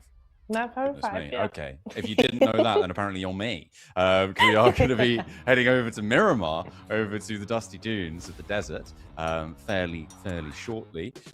We do have, I believe, an updated scorecard as well, which we'll be taking a look at in a moment, or actually much less than a moment, because it's right now. Libya, with their chicken dinner in that last match, did take the top spot. Jordan and Bahrain biting at their heels, though. Yeah, my goodness, it's very close at the top there. Yeah, 47, 43, 42 coming in as well. Algeria moving in as well into 36. Saudi Arabia, though, moving down. They were at the top of the leaderboards, John. Down to 7th they go, 30 points. Not too far away from still, catching up and getting back up to that number 1 spot. Just 17 points between them and Libya. So very easy climb for them if they manage to do it. However, it's the managing that seems to be the difficult part for them in the last few games, at least. Yeah, it seems to be, right? We are starting to see some consistencies emerge from a couple of our teams. I mean, so far, I think that there are a couple of teams in this middle pack that definitely have the chance to jump up very, very quickly. And I think that 3 teams I would talk about would probably be Kuwait, Egypt, and Iraq. These 3 teams seem to be in a similar sort of position of they've got the firepower, they've got the rotation ability. I mean, I would say rotationally more for Kuwait, maybe more firepower for the other 2, but still really quite solid stuff coming on through. I think for these 3 teams. So if there's teams that are going to jump up from this middle pack, I would probably put my money on them if I was a betting man. But they're still very, very uncertain across the board. It is, with it being just so close. I think it is going to be uncertain basically for the rest of the day, unless one of those teams in the top 7 really just pop off in the next 2 games and just go crazy. I think we are going to be starting to see teams really just start to get a little bit more uncomfortable with their position if they aren't doing so well at the end of the day, because right now everything is just so up in the air still. Miramar is really just going to be telling us what is going to be going forward, who's going to be going forward, who's not, who's going to have a good day tomorrow, who's not. We will see how that's going to be shaping on up. But yeah, we are going to be going into match number 5 very soon. Very soon. And I can't wait for it because new map, new team, not new teams, but, you know, new map, new me. I'm just trying to do a thing on that. It didn't work. But anyway, you know, new map, same teams, different strategies. That's what's going to be coming on through there if PUBG Mobile is nice to them when it comes to those zones. Well, with our new teamly mappings, hopefully we'll get newly onto a map new. And that's going to be a good time, I think, overall. For Miramar, it is, of course, a little bit more rotationally focused, a little bit longer range, so maybe going to favor teams like Kuwait, right, in this in this scenario. It would be interesting to see if they are going to be able to leverage that sort of position. I think it will also favor teams who have more experience on their side, right, in terms of having that rotational awareness, that rotational opportunity, the different sources that they can draw from over their careers to how you rotate around specific parts of Miramar and what other teams like to do, what you can sort of try and get away with, that sort of thing. So I think this is going to lean more towards experienced heads when it comes to performance. Yeah, it definitely will indeed. And, you know, talking about maybe those IGLing play styles as well, right? The more experienced IGLs will probably be able to work around Miramar a little bit better. Miramar is a really tricky map when it comes to those rotations, when it comes to those macro plays. It is a very difficult map to get your head wrapped around. So for me, I'm definitely going to be looking to, you know, the Iraqs or the Saudi Arabias who do have those more experienced players, those more experienced IGLs coming on through there to really make sure that, you know, I think they should have an advantage when it comes to that. Yeah, it's definitely a chance to distinguish themselves. Apparently, we are still waiting on a couple of teams to join the lobby. They don't like Miramar, apparently. Don't know what that's about. Yeah, like, come on, guys. Like, you know, daylight's burning here. We're trying to get underway. I have to sit in this boiling hot room to commentate your games, and you can't even show up. What's that about? I know. These players. I'm these running players. a fan. It's almost like they're incredibly talented and are valuable assets to their nations and to their teams. But yeah, you know what? Could have fooled me. Huh. Honestly, crazy. As they're just waiting, you know. And meanwhile, they're laughing at us because they're like, "That's hot," and I'm like, "Yes, it is. Yes, it is. We have humidity. You don't. Okay, it's fine. Leave us alone." Yeah, that is true. There's a difference. There is a big difference between like Saudi Arabian hot and like London hot right now. But I would much rather be in Riyadh right now. I mean, it depends if there's air conditioning there. The air conditioning there is great, but like, it's fantastic. Which is kind of a difference maker and what it makes it viable. If I was to be in one of these two environments without air conditioning, I would probably choose London still, I think. Maybe. But then again, the buildings are just like naturally more look, this is an age-old discussion. And as a Londoner, I feel compelled to give you this compelling case of why we have it the hardest in the world, really, of all temperatures. You do, yeah. I mean, remember, it was hotter than only the Sahara Desert was hotter than France or England at one point in the last couple of weeks. So, you know, it is what it is. Honestly, and that's a fact. You can't deny that. That is a fact. You can't deny it. The weatherman told me himself. He said to Tura, "Did you know?" Yes. Did you know it's 44 degrees? Only Sahara is hotter. How many weathermen do you know? All of them. Wow. Okay. Yeah. Name 7. I have a lot of contacts. Name 7 Weatherman right number now. 1. Weatherman number 2. Oh yeah, he's great. Number Love 3. that guy. Yep. Brilliant. Yep. Oh dear. That's your new PUBG Mobile roster, right? For the yes. Playing in a couple of parks, playing some of the new Naruto the weathers. Content. Yes. Yeah. Exactly. It's good. It's still going. What We're still would loading be- up the lobby. We aren't just yapping for the we're the just point of it. yapping for a good second. Yeah. Yeah, I'm sure this has come up, but if we were gonna make a team out of like the caster bunch, right? What would our name be? Okay. That's a lot of responsibility, and I don't think I was ready for that. Does it have? It should be in English, right? It should be a name Should in be, English. yeah. Okay. I mean, when it comes to shows, we are called the Talon. Maybe that could be in there. Yeah, I don't like bigging ourselves up like that in a lobby like this. No, you have a point. You have a point. I mean, it depends how long our team name can be, but what about like supposedly talented? If you still want to go with that, we can still play off that. That's good. I like that. I like that. What Shorts would to our ST. tag be? That's quite good. ST. Okay. Yeah. No, I like that. That's good. Supposedly talented. That's quite good. I like that. Or allegedly I like talented. Allegedly. Oh, yeah. Allegedly talented. Okay. Group chat's being changed to the allegedly talented as we speak. I guess. Yeah. That's the fault. You started this. You know. Did you have any I other did. ideas? What was your? Did you have an No, I alternative? didn't. Honestly, I came in blind completely. I was just like, topic of conversation. Yeah. So I like allegedly talented. That's good. Yeah. All right. Yeah. Let's go with that. Let's go with that. Yeah. The question is who would be on it though, and I think that I'm not making the cut. I don't think I'm making the cut. Oh, me neither. I think 7 Dukes would make the cut in terms of like people who are PUBG Mobile talent in the sphere. It depends if you count some Indo talent as well, because then you've got like Microboy, who was a talent at the last at PMGO. That'd be good. Yeah, basically any ex-pro talent in various regions. That's who you want. That's who you want. I will say depends- Max is a Max is a great IGL. He's a good IGL. Max and Blank. Kalaris, I think Kalaris would be a great coach and player or IGL if you still need one. I'm all right long range. If y'all want a sniper, that's me. But otherwise, Yeah, that's fair. That's fair. I mean, Blank might get a look in, although, yeah, he's sort of maybe first sub, maybe. Okay. Let's give him that Are one. you second sub? Your second sub? No. I'm cheerleader. That's me. Okay, got you. Yeah. You're the manager. You're our manager. Yeah, let's go with that. Yes, yeah. let's go with that. No signing bonuses for anyone. You're all playing for nothing, and I get all the money. That's how it goes. Oh, see, best position to have. Absolutely.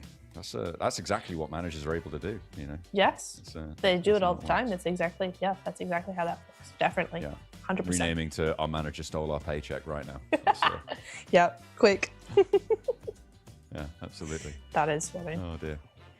Hey, as we wait for those players get in game, we're waiting. Man, like it's almost like they didn't expect that there was going to be another match. That's strange, isn't it? You know? I think I'm Real pretty head sure scratcher. all players were told ahead of time think that there would they be 6 were. matches today. So hopefully they can pick themselves up, And get into the lobby as fast as possible. Yeah, because even if they were told there was only 5, it's game number 5. Y'all have to be ready and expect this. So where are you? Yeah, it's a disappointing one, but we'll get through it. We'll get through it.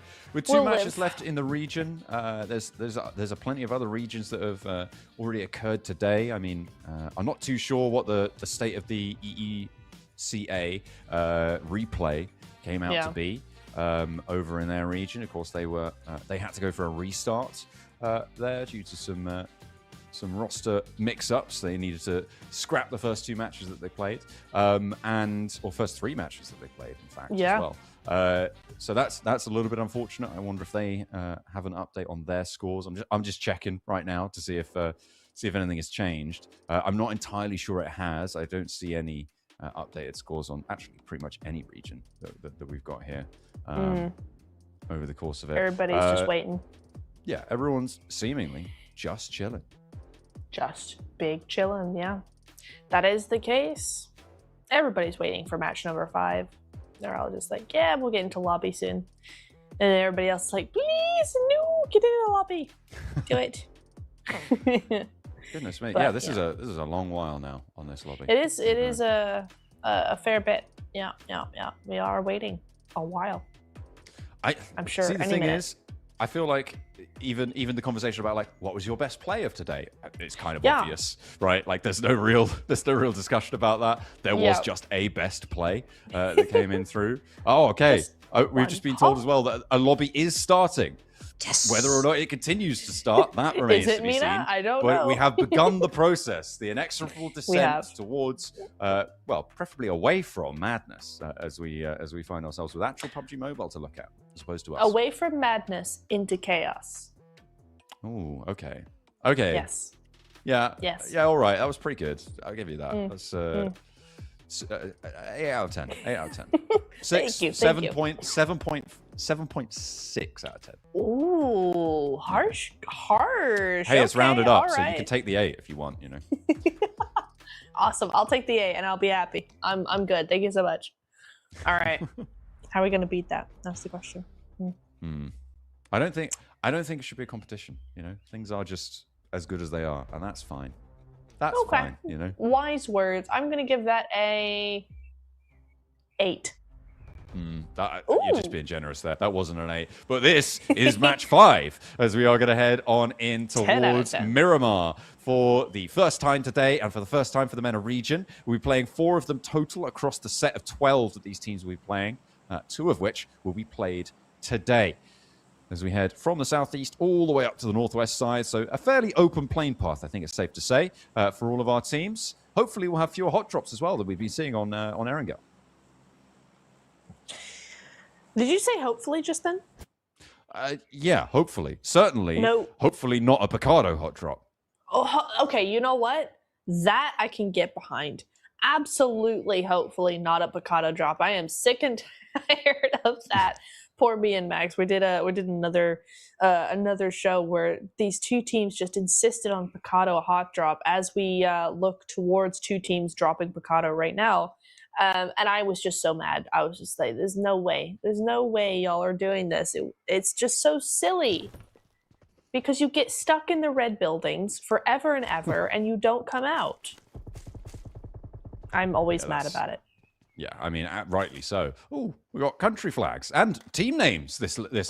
Look at that. Oh, amazing. Yeah. Wow. Look at that. We're upgrading. We're moving up in the world. That's what you get for Heck Miramar. yeah. 10 out of 10 producers. 10 out of 10. Oh, it does mean I have to focus less on the team tags, though. And that means I don't get to look at Eggy as much, which is unfortunate. I mean, that first fight, though, that we had on Erangel between Lebanon and Libya confused me completely. I was like, hold up a second. Wait, what's happening? But we did get it straightened out in the end. And there we go. We are going to be seeing those names pop up. It's going to be a bit easier for those viewers as well at home to just keep a better track of who's where, as Impala is where United Arab Emirates are, and Morocco. That's going to be a little bit of a hot drop coming on through here.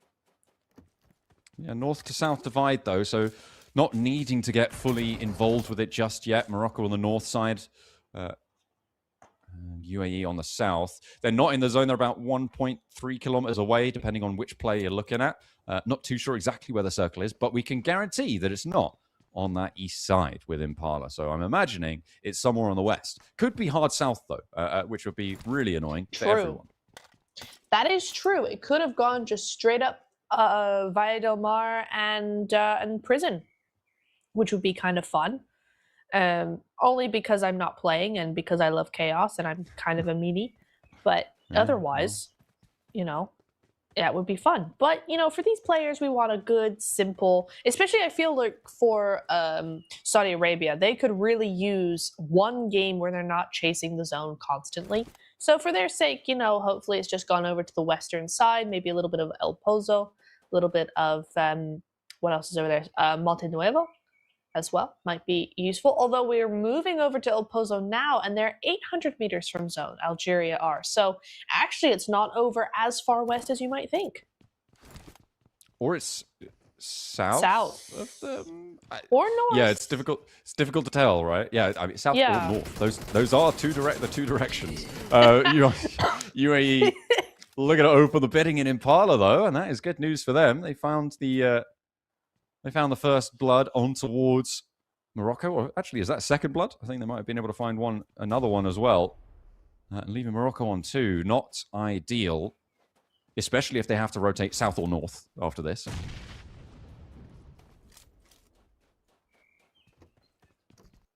Just getting it's interesting back into Morocco's the fight. going for it, though. Or Well, they're not leaving. Yeah.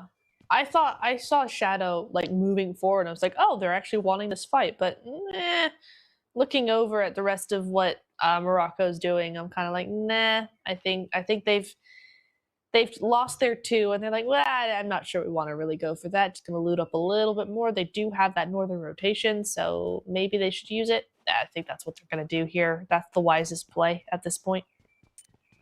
Yeah, it does seem to be. Better to get out of dodge, potentially.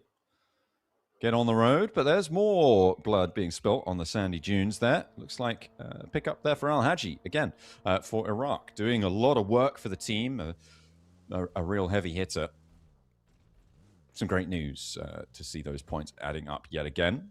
And this is one of those teams that I was talking about potentially being able to jump up, right, a little bit closer towards the top of the tables if the opportunity presents itself. It was them. What did I say? Kuwait, Iraq, I think, as well as. I can't remember who I said last. Oh, Egypt, maybe no. Egypt, yeah, it was Egypt. You said Egypt. Okay, I'm struggling to remember what I've spoken about now. It's not a good sign. But yeah, I kind of would still back that. I think that there is definitely still more to be played for these teams, and to be able to look to jump towards the top side of those tables would be great news. Morocco recoalesce to the east side of Impala under the threat of the UAE's 2-2 split right now. And they're just hanging out. I imagine they don't really have vehicles, which is why they can't just get away from this one as fast as they would like. I mean, there should be some vehicles down or up to the northern side there. There should be a few. Over by whatever that sort of quarry area is north of Impala. But might not be going for it, as Libya going to be going forward past Picado. Haven't heard anything out of Picado just yet. I could have sworn we saw 2 teams going for it, but could have been another team just going to Power Grid and just saying hey on the way down. But Libya, we do know that Libya are in the circle. So the circle does exist south of Picado. Okay. Maybe we're closer to like west of Los Leones. Maybe a hard south shift, right? Like it could be, I guess, like Chumacera centered. Right. That does seem to potentially be the case here. We're also looking over at Tunisia. Where are they? Because they're also in zone. So now I'm trying to figure out. That looks south of Monte Nuevo potentially, or Chumacera area. I think, yeah, maybe close to the Ladrillera Hills. Yeah, that's where I'm Not thinking sure exactly we are. Where Longhouse is. Oh, yeah. Yeah. But we are going to be looking over there. So, okay. Basically, I think it's safe to say we've got a Chumi circle for stage 1. That's where we're going to be, is the UAE going to be taking on down another one of Morocco. Dear, oh dear. No, both of Morocco. Yeah, I mean, yeah, they managed to take the players down, but they've lost 2 and they're in the blue. They have not had a lot of time to get free looting either. So very slow start for the UAE. I imagine a south rotate is on the cards, potentially past Puerto Paraiso. No idea if there's a team there at the moment. They very well could be. And a lot of other teams likely looking for access towards this circle on that south road. So a difficult set of rotations ahead, I think, for the UAE. Either go south or go past La Bandita. It's a pretty tough decision. Yeah, that Los Leones breakpoint going to be hard for them. It is. Yeah, that's going to be a tough one for sure. Iraq as well, over by Chumi. Yeah, Chumacera. Going to be looking over towards Los Leones. They do see that vehicle just making a break for it, but you're just a little too far out of render to really see who that is over there. So that's going to be Iraq. Just Knight trying to get a lucky shot over there. Not going to happen, though. This church compound is inside zone as well. So definitely gone for a hard shift down to the south side. A lot of teams are going to be circling on the northern sides, on that eastern side as well, I would imagine. So we are going to be seeing probably a little bit more of those clashes earlier on than we're used to, especially for Miramar. That's what's fun about those hot drops, right? Or not hot drops, the hard shifts, rather, is you do see these teams being forced together much earlier than you normally would, so that it keeps that action going for us a little bit longer, as it was Egypt trying to... Oh, I think we lost him to her. Tunisia looking to get the res there as they are on 3 players, needing to get that player back up to move on forwards. You do not want to be losing players when you're sort of in a more central location. You need that outward pressure to stop teams from just being able to slam straight into these positions.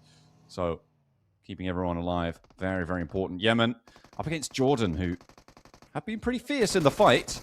Going to have a real tough time of it here in a basically 1v4 position for the lone player from Yemen. QTEL goes down and is flushed very, very quickly. The rest of Yemen nowhere near close enough to have a say into that fight. They are just a little bit too far over the way, just too far away from Chumasera. Can't really do anything about it. Yemen busted back to 3, and they'll have to play on the top of the church without their teammate. Unfortunate stuff. But it is how it do be sometimes. That's how the cookie crumbles. Sometimes. As we're starting to see, yeah, definitely going to have a Chumasera finish here. I'm feeling there's a lot of teams circling up in there. That's where it's going to be centered. As Palestine trying to move forward, just skirting the edge over here, over by Valle del Mar. Algeria trying to take shots, but again, nothing connecting just yet. A little bit too fast and too far away, especially with that 3x. So that's just going to be them just trying to skirt around, move out, and get a good position. Actually, a really good compound for them.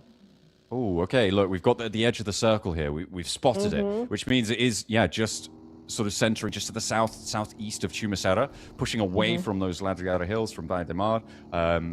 And likely going to end up in those positions, overlooking Chumasera and descending from it as well, out to the east side, as Algeria and their position on the minimap gives us a little bit of insight as to where we're playing. It does, indeed.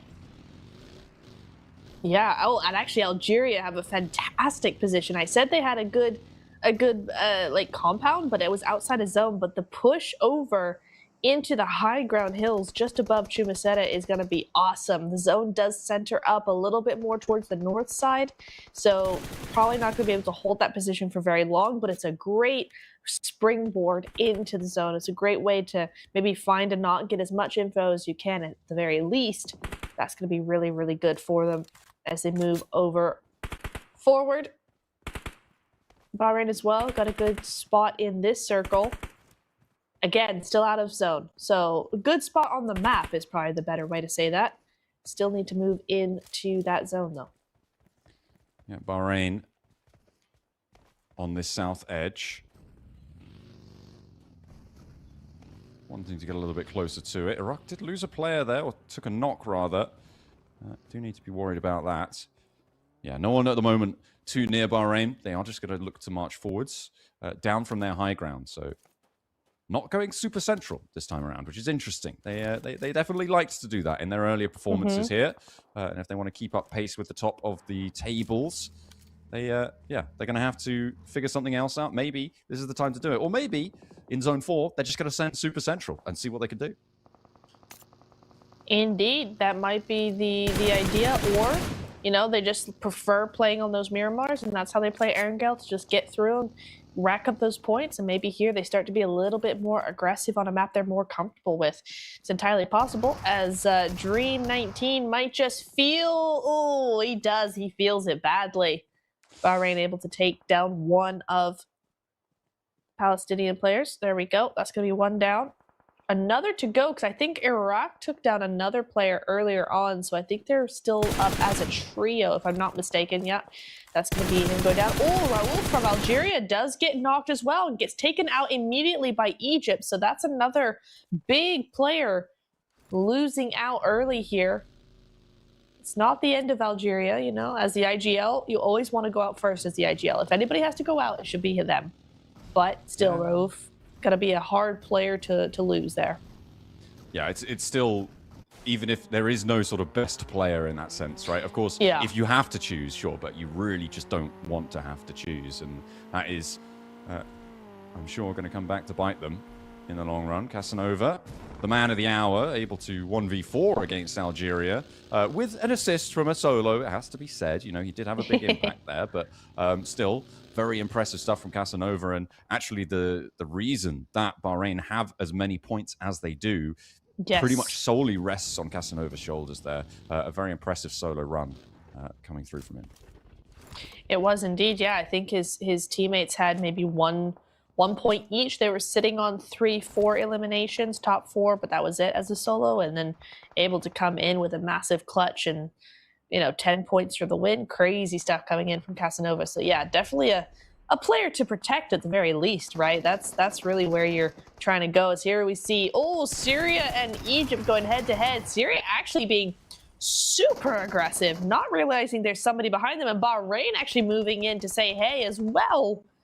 My goodness me, just a massive pileup here on the south side. This is so much more proactive from Bahrain as well. Look at how they're moving through. They have taken a knock, but I like this attitude a little bit more. This is what I wanted to see from them, not just that central stalling play. It might just be that they are a Miramar team coming on through. They're much more familiar with it, and they are much more willing to get stuck in. They know it. They know how to play around it. And it is certainly looking a lot more formidable. Certainly a lot more, as I said, proactive than they were playing before. This res onto Salman should be able to come through as well as Egypt try and bandage their wounds and send for the hills. But it's going to be easier said than done.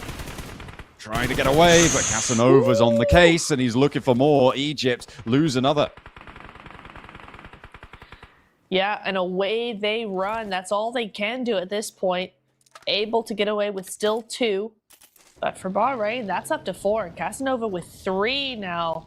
My goodness, John, they're looking like a team that actually everybody needs to be very wary of. They had a very quiet first few games, but they really are here to play, here to win. Some really good stuff coming in from them. And full control of the south side, or at least the southwest side with this hillside here. Palestine, you can still see them over there. Believe it might be UAE over there as well. Just having a little look-see at all these different teams. But for now, it looks like there's just going to be stragglers on this side, especially after Bahrain's been done with them. So a good entry point for them. Yeah, absolutely. It's a big opportunity for them to get this one nice and close. I mean, it's a good start, right? But we're still 15 teams remaining here on Miramar, so a good start doesn't make... oh, no, hang on a minute. Go back to that. I want to see the map. Oh, no, it's gone. Right. Well, we're on board watching Kuwait potentially being dismantled here by a duo coming through from the UAE. Assist from the north side from Libya. Yep. Also on the cards, as shots are actually going out to both of these two teams. Kuwait have managed to get at least one of their reses. I think there is only one res. I think they're playing as 2, but they have to get further in. The circle is not on top of them. No, it's not. They have to move in. Everybody has to move in. A lot of teams playing that edge position here.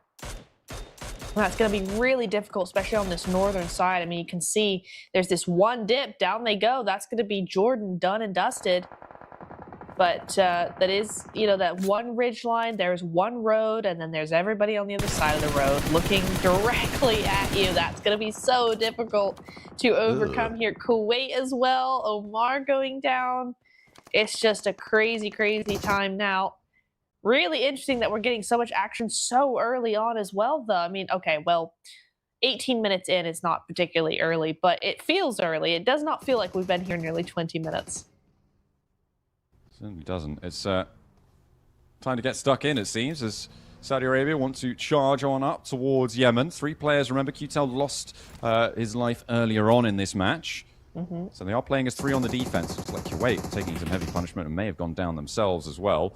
That is unfortunate stuff. We saw them struggling before, remember, on that roadside. Yemen also struggling to rebuff the approaches here from Saudi Arabia, who actually just going to try and turn them around and spin to the other side of the compound. Play topsy-turvy on the fight. Syria looking to move in and third party potentially, but a nice opener from Ghost. Gets Crossfire and Prestige. Goes a little bit too far. Doesn't have that supply line secured. Prestige is going to be resable, though, if they can get there in time. For Saudi Arabia, they are playing as 4, but they may just look to back off here. No, he's charging forwards. He's looking to try and secure that recall, that res coming on through for the rest of his team.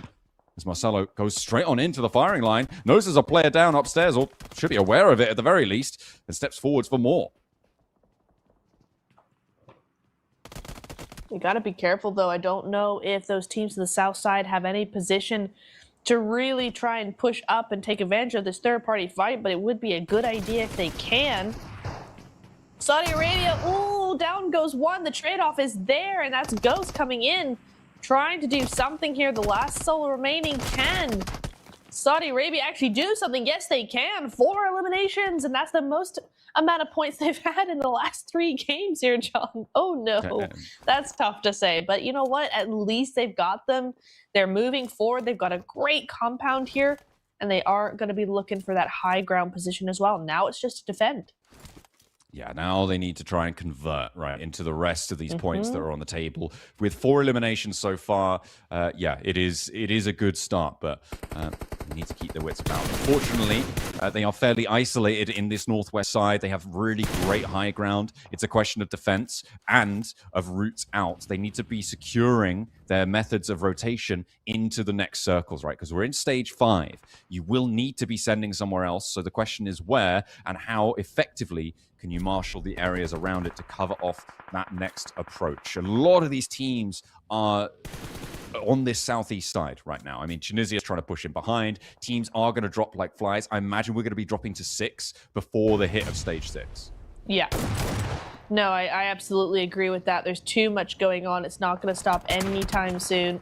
Oh, Casanova, don't go down. You've got 5 elims for your team so far. Oh, the nade. Quick switch there. Really good stuff coming on through. Teammate there to back him up. And yeah, it's going to be 7 eliminations now for Bahrain. Down to the south side, Iraq and... oh, wait, Casanova does go down, but it's Iraq and Lebanon going head-to-head here as these teams now are trying to rotate in from the south. All those teams out on the outliers, on the outside, just trying to play that edge, now need to move in a little bit more to a new edge, to a new ridge. And teams like Iraq, teams like Lebanon, not going to allow that to happen anytime soon.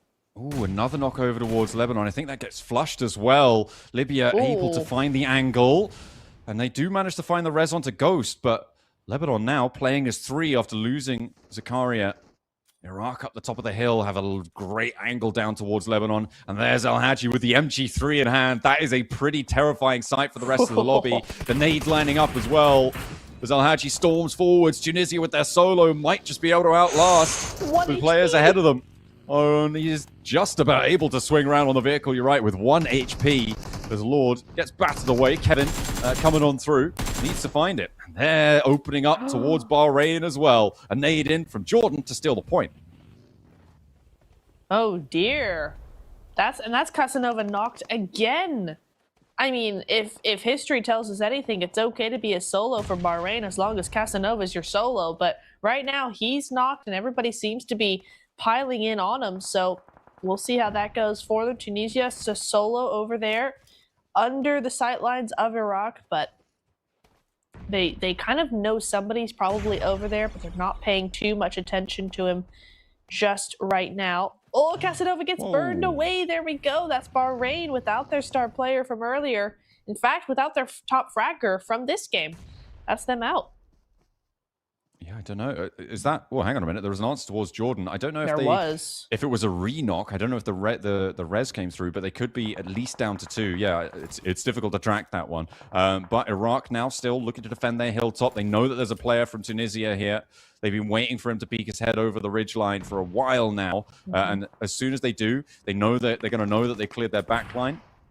They can start to stretch their influence over towards Lebanon. Sorry, over towards, well, not Lebanon anymore, but over towards Libya, as Lebanon do get taken down from a nade from Fajita. Iraq, can they deal with Tunisia in time to get back over this and keep control going? It's going to be a tough one. Oh, it's the MG3, John. Oh, my goodness me. The 1v2 with the MG3. Max will be happy about that one. And he could just roll into town going, hello, I have 5 eliminations. Who else wants to be the 6th? That is all that he needs to say with that weapon in hand. Libya having a hard time now, just falling apart. Now they're in between two powerhouses, Saudi Arabia and Iraq. Two of them going head to head there. And actually, Saudi Arabia have a great position on the north side. It's not the best when it comes to the actual terrain. They are downhill. There's a big hill in front of them. But they are spread. They've got a nice amount of info. They've got that cover to actually move around with those vehicles in a little bit. And right now, there's a couple of teams that are a little bit busy, so they might just have that surprise factor as well. We're talking a nice nade in from Al Haji. We're talking a lot about Al Haji and how powerful he is, but I mean, take a look at Knight's elim tally as well. He's been doing bits for Iraq to boot, and they are going to be happy to have this dual threat on side for the match. Lord does get knocked in the meantime, but that should be recuperable, as it is in the main belly of their position. Saudi Arabia, Marcelo did go very low, but didn't get knocked pretty crucially. Now Al Haji is first to face, needs to be careful. There is a two-player swing coming on through towards him. Has that MG3 in hand, needs to come up big with it. Spots one and immediately takes him down. There's the off angle from Lord as well. Really nice stuff, and it is going to be difficult now for Prestige to make anything happen from position, but Lord goes down, immediately flushed. Al Haji next up on the menu, and Prestige finds what he's looking for. Kevin goes out, and Iraq? Where do they go? Hello? Their backline dismantled. Immediately, a topsy-turvy turnaround, and Saudi Arabia live to fight another day. Assist on the south side. Who was that coming on in? It's Jordan. My goodness me. What just a complete collapse coming in there. I mean, we've seen it with other teams and other matches, but Iraq were looking so good. Unfortunate stuff coming in. They will have to be satisfied with that 4th place finish for this game, as the zone is going to center up on those crossroads. And who is that over there? It's not Jordan. It's not KSA here. It's one other team that I can't see the name of. Syria, I think. Is it Syria? Oh, that could be really good, actually. Syria have been pretty consistent so far today, as Marcelo does go out to the play zone, so that is going to be Saudi Arabia down to just a couple of players here. Ooh. And it is Syria. It's a solo Syria. It's Tokyo over there. That's all there is. But we know what a solo can do in these lobbies, especially when it's a little bit of a ragtag roll down the hill from these two rosters. Neither team going to get away unscathed. I'm sure Ragnarok does manage to line up a spray down, and Prestige now needs to come up big for KSA if he wants to keep them in this match. But 8 elims for Jordan. Prestige now sticking down to the blue pretty heavily and spotted. Shroud able to clock that one. Now 1 versus 3 coming through for Tokyo. It is going to be tough. It is definitely going to be difficult, but they don't know where he is. They have no idea. That is true. There is that element of surprise for sure. And he is in a building, so it's a little bit of that extra cover as well. They are searching. They're like, we know you're there. We will find you. But it's going to take them a little bit here. I almost wish Tokyo would actually move out to the center while they're busy in these compounds, but I think that would not be a good idea. That's just what I want. Not necessarily what I would advise. It's just a bit too open. I'm just looking at those ridges. I'm like, you could do so much from those ridges, but perhaps not. Just wait it out, wait and see what they do, because now they're just going in building by building, pre-fire. They're so careful. They need this win. I mean, it's quite dangerous to pack in these corridors, though, right? Like, to be stood shoulder to shoulder going around this place. One nade. Yeah, one nade. That might be all it takes. They are... Unfortunately for Tokyo, I mean, he's now within, like, footstep hearing range, which basically means he can't move. He is just going to have to try and play this angle. Yep.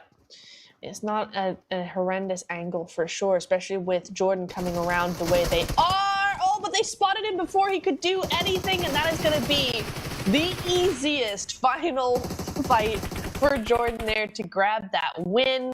Excellent all the way around, and Jordan, they needed that win, and they got that win, and they're looking very good. Yeah, absolutely. I mean, that is a great pickup for them. They started this match in 2nd place. I think that's going to put them up towards that 1st place. I have no doubt. They were looking pretty toasty with it. They are definitely a more aggressive team in terms of being willing to go for those fights. So brilliant stuff for Jordan to be able to claim that chicken dinner. The first of our 2 Miramars. We're going to go to a short break. We'll be back with the final match of this region. There's still plenty more games for today, though, so don't don't tune out just yet. We are going to be a few minutes whilst we get ready for the final Miramar of the MENA region. We'll see you guys in a few. I'm gonna reach my potential. Fully I get in the mental. It's the state and I go for it all. I'ma honor the grind, I'ma own it, no rental. Better know that I ain't never gonna fall. Better know that I am coming for it all. Better know that I am taking back control. Better know I'm taking control. I'm gonna go through the fire. I'ma show you the thing I desire. I'ma inspire, I'll show everyone how I built an empire from nothing. You know I'ma never succumb. When the challenge arises, I come. I'm not one to just get up and run. I'ma bang bang till the task is done. Better know that I ain't ever gonna fall. Better know that I am coming for it all. Better know that I am taking back control. Better know I'm taking control.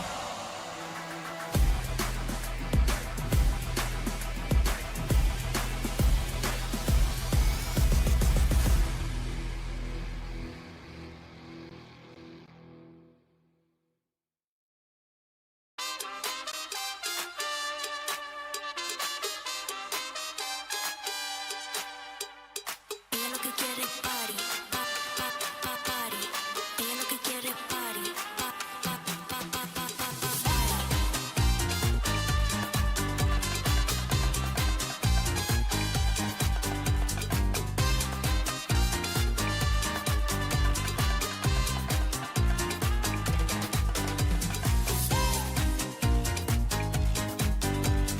Ella lo que quiere es party, party.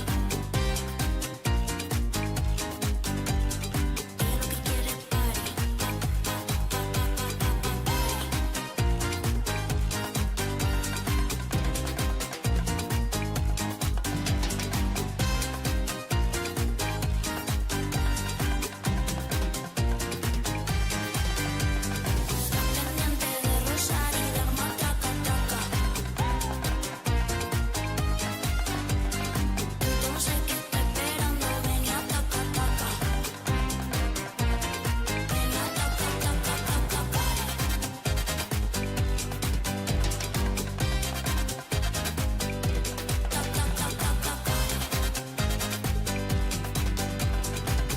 Esperando, ven y ataca, ataca, ataca. Estoy buscando un gatito como tú que me dé por la mañana, por la nochita la tía. Ay, qué rico se ve eso. Debes probar tu beso.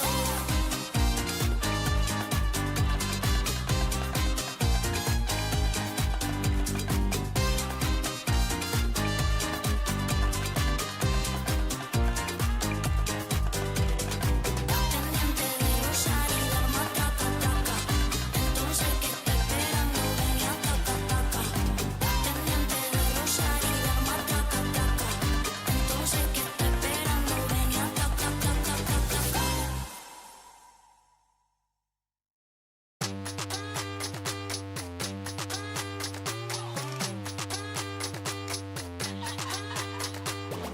I'm sorry, but it's not a party till I arrive.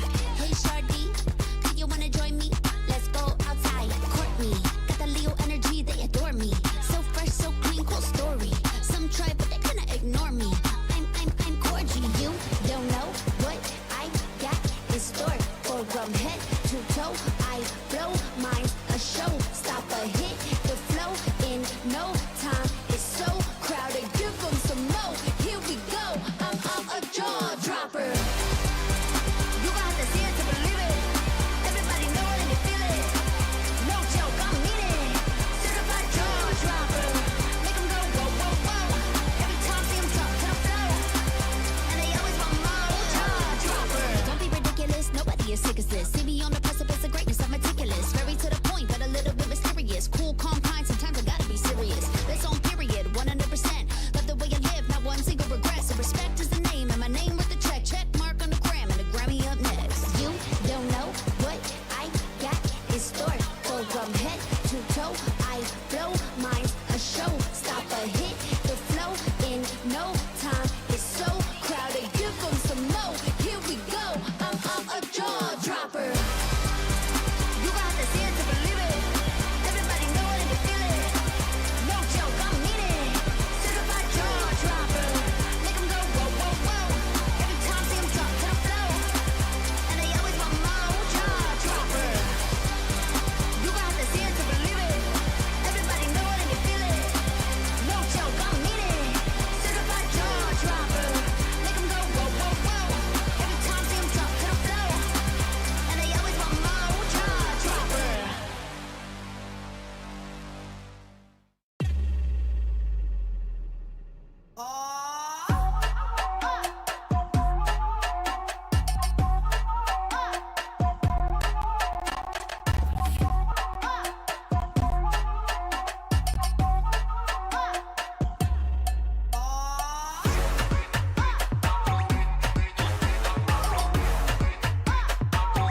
we've got one more map to play today. It's Miramar. Well, not today, for the MENA region. They've got one more map to play today. There's still plenty more left to come after this. The ENC doesn't stop. We've got so many regions still left to come. I think we've got at least 3 that we're going to be going in towards, which is very, very exciting. But for now, we're going to see the culmination of the MENA region, which has been fairly exciting, right, over the course of this first day. It's been enrapturing, enthralling, all various other adjectives as well, I'm sure, could be applied to this very situation. Neptura, I think you're muted on Discord, so I can't hear you. But as I said, with me is Neptura. My name is John Allen. We have been with you for the entirety of the MENA region, but we're going to be heading into our final Miramar. It was a little bit of a difference as well, I think, most notably from Bahrain, right, was a big difference during that match. Yeah, absolutely. They came in with a vim and a vigor. Unfortunately, cut short just a little bit sooner than they might have wanted to, but still racking up those points up the leaderboard, which I think we will be seeing very shortly here before we get into game number 6. Here we go. Thank you very much. Yeah, Jordan actually going to be grabbing that number 63, that top spot. Yes, sure. Okay. So that's where they're going to be coming on through here. 63 points for Jordan. Libya coming in with 54. Iraq with 42. Iraq have really been stepping up, but most notably for me here is going to be Saudi Arabia with 41, just moving from 7th into that 4th place position. Yeah, that's a lovely little step up. They are going to have a little bit better chance now of jumping in towards the top 2, but a 63-point day is already very good from Jordan, right? They've been really heavy on those elims, 41 elims right now. Iraq similarly a heavy hitter, up on 42 points now, 38 elims, a great result. For Iraq, they definitely want to be closing down today with a chicken dinner. That would be a great way to cap off the day for them and jump up to be in those top 2 towards the end of things. But still looking for a little bit more from Kuwait, from Egypt. Those 2 teams a little bit further behind now and starting to fall by the wayside. At this point, it's going to be really, really difficult to even consider teams like Tunisia, teams like Oman, maybe even Bahrain, Oh, hang on a minute. Maybe if that's right, I need to double check on that. From jumping up to join the top 2, right? That is going to be very, very difficult stuff. Oman and Tunisia are going to have a tough time to make up that difference. They really are. We've seen, glimpses of them from time to time when it comes to the the gameplay we've been seeing when they're, up on stream for us to be able to see them. We've seen them from time to time, but just not been able to do much of anything, unfortunately. Honestly, Yemen and Morocco, UAE as well, I would have thought would have been doing a little bit better. Morocco has been very present in the over the course of today, but they just are unable to really make those into points. They're unable to convert the strategy into, words or letters or numbers on paper. There we go. So it is unfortunate to see that. So we will see, maybe there might be a little bit of a comeback. Maybe there might be, just one of those crazy hot drops that gets all the momentum and then off they go and they win the whole thing. And, it could definitely happen. We have seen it happen before, but yeah, it is going to be very difficult for them to actually try and do much of anything now. Yeah, it's a tough ascent. Real tough stuff to try and make that one work. We're seeing this middle of the pack as well start to elongate as well. When you see that drop off from Egypt, 30 points down towards 22 points for Palestine as well. That is starting to get a little bit insurmountable. And then you have a further 6 points beyond that to get up towards 7th place. So the back page and the front page starting to delineate. Egypt just about able to hold on to those coattails as well. Front page wants to keep that pace up. Back page desperately wants them to stop so that they can have a little bit of a chance. Yes, indeed. I tell you what, though, top of the leaderboard, first page at least, is looking very, very close together. I mean, 63 to 30, perhaps not. It's a 33-point gap. Given Libya's first win that we saw, that was a 28-point win, it's not entirely impossible for Egypt to do something like that. Even so, 30, 36, 37, 37, Syrian Arab Republic and Algeria, both of them tied right now. So the gaps individually between the individual placements really not that big at all. So definitely for the first half of the leaderboard, all to play for when it comes down to the last game of the day. Because, you know, John, it is something you want to have, right? The best game possible for game number 6 before going into tomorrow, because this game is going to set you up for that next day of play that you've got coming up. Yeah, you definitely want to be setting yourself up with a good launching point. I mean, top 2 is such a rough qualification bracket as well. It's when it gets to like top 4 where you can just be a little bit more relaxed, I think, in terms of like what you might need to do in your first day, but top 2 really puts that pressure up an entire couple of notches, I think it's safe to say. So yeah, definitely do not want to let these opportunities pass you by. But as we said before, it's around that 10-point average that becomes that first place sort of idea, right? And that's exactly what Jordan have already been able to surpass. Even if they get 0 points in this next match, they would be on a 10-point average. Specifically, what is that, a 10-point 10 point something. What's 3 divided by 6? 10.5? Yeah, 10.5, because 3 is half of 6. And Libya have managed to surpass the 10-point average per map so far as well, with their 54 that they've been able to earn. Yes, indeed. So still very much all to play for. This is going to be a real nail biter if everybody would just get in lobby and get in game. We could actually see, is the zone going to give us another kind of crazy zone, which makes everybody really push and really play that edge, you know, and get as many elands as possible, or are we going to have a much more laid back game? That is the real question. The other question I have, though, is are we going to top 100 points by the end of today? 40 points? Doubtful. I mean, yeah, definitely not. I think it's definitely it's not is the answer. Gotcha. 37 points, that means what, like a 27 elim game from Jordan? Oh, I mean, if never mind. Yeah. Well, when you put it like that. Yeah, I'm not sure about that one. I think that would be a little bit far-fetched. So I'm not holding out any hope. But sure, why not? Yeah, I think we're going to see a 200-point day. Wow. Okay, let's go. Interesting. You know what? I'm here for a 300-point day. That's what I want. 300. Okay, all right. Well, back in the day, it used to be 300 points. Do you remember the old scoring system? I've been talking years ago now. Oh God, yeah, 30 points for a chicken dinner. That was insane. Yes. Yeah, such a heavy focus on survival. It was. Yeah.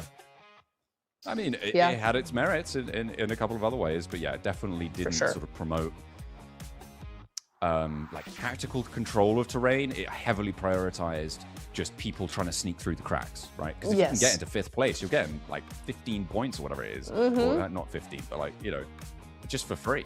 So yeah, definitely a more interesting adjustment to see the points sit thusly. I mean, I'll always remember that Bigatron performance in I think it was in Indonesia. Or was it in Malaysia? I think it might be in Malaysia, where they just were like 100 and something points ahead of everybody else going to the final game. And they were just bombing it around the blue zone all in one UAS, just like trying to find teams and really ruin their day. It was quite funny. But yeah, that was a time. Times were had by all, that's for sure. Gosh, I remember seeing, like, you know, teams that, they won with 356 points or something. It's like, what? I mean, now that doesn't happen. That doesn't happen now. But anyway, going into game number 6. Yeah. Going overseas for that one. Goodness We're me. going, yeah. Well, It's like I'm sat right here doing it, so it's not overseas for me. It's for you, though. Fair. Yeah. Yeah, that is true. That is true. Is the English Channel a sea? I'm not sure. Does it count as a sea? Is it an ocean? It's a channel. Or is it just a channel? Yeah, it's but just like, is a that channel. a sea? And it's only one sea, so it's definitely not overseas, plural. So, is it part of the Atlantic? It probably is. In which case, it's part of an ocean. So it's over oceans, maybe. Yeah. I don't know. Wow. Yeah. Got to get a big boat for that. Hey, there's a couple of ferries. You know, we'll go under the tunnel. Yeah. Gosh. I've done both. The ferries are rough. Oh. Yeah, well, I mean, they can be really nice, or they can be really awful. Depending on the weather. You just catch the channel on a bad day, and oof, everybody's doing nasty things. That's do not they fun. do hovercraft ferries for the English Channel? I know they do. Well, they do it between the mainland of England and the Isle of Wight, which is on the south coast. Oh, But I don't know if the they? channel's too choppy. Yeah, it's like these massive hovercraft that are like ferry-sized hovercraft you can get on. Yeah, Isn't that they're just pretty- a they're pretty glorified sturdy. rubber dinghy, though? I mean, no, because it floats over a cushion of air rather than through its buoyancy in the water, which is different. I see. Fundamentally. I see. Okay. In terms of a form of conveyance. Also lower friction, which generally means lower fuel consumption. But it also takes a lot of power to actually just push. Well, I'm sure there's a lot of considerations, and they probably work out to be about the same. Probably. And more As with difficult most to, things. More difficult to look after, I imagine. You know? Yeah. You gotta clean all the air underneath. Okay, never mind. Yeah. Yeah, well, it's just like looking after the rubber, well, like exactly, skirt around the edge of it, exactly. right? Like that's just maintenance costs asking to be paid, you know? And rubber gets so it really does. It gets slimy and gross. You know. Well, you don't have to sit on it. So, That's true, but cleaning it, I want at least 2 layers of gloves cleaning that. that's true. Our producers talking about the Florida hovercrafts. Are they hovercrafts? Because are they hovercrafts, or are they like are they like skim boats kind of thing? Do they just like skid over the top of the water rather than like actually hover, or are they like or are they actually like on that pillow of air that is necessary for the technical definition of a hovercraft? Because yeah, you know, we've had hovercrafts in PUBG Mobile for a while now. People should be up to date on this sort of thing. I just hear the band.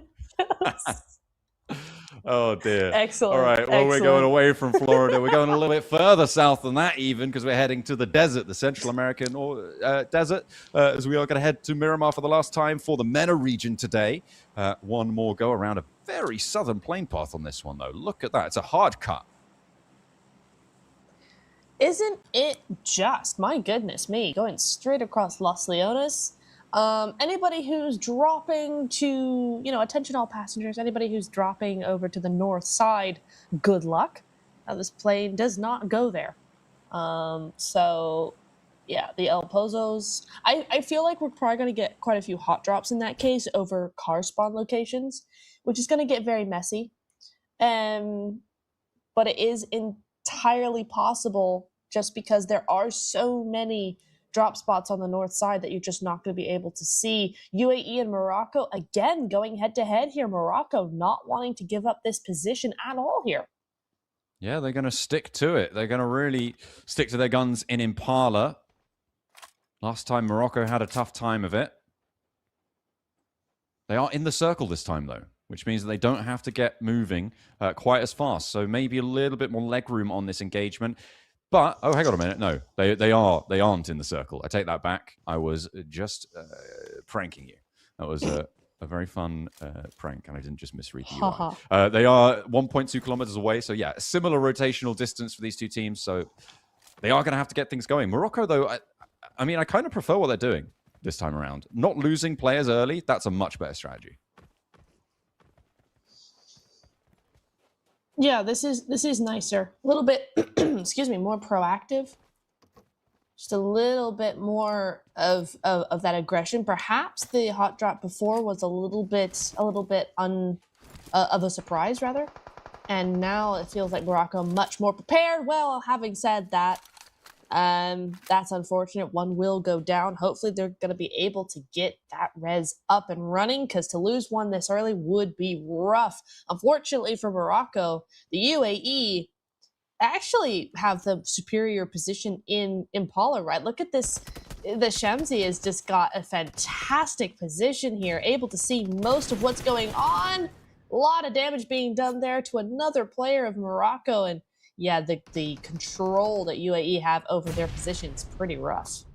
Yeah, that is not good. But the good news is that they are resable here, and they do manage to get this one through. Meds might be quite thin on the ground, though. With these early drops, they tend to be a little bit lackluster. Maybe a couple of bandages if you're lucky. A first aid is prime real estate. But it looks like, oh, they did manage to invest one there. Look at that. Already up to at least a reasonable amount of health, and now Tozi's under pressure. So Morocco moving as one actually could find an opening here. A nice flank. Let's see what Tozi's got. There is off angles to try and assist on it, and they wait for the first volley of spray. Step in, wait for that reload. They know he's not going to have as much to play with, and he goes one, looks for another, turns the corner into the open fire there. The open arms for it. Marshall will be resable, and the rest of the UAE not going to be able to get there in time. Hang on a minute. No, wait. There is an answer as Redline steps on forwards.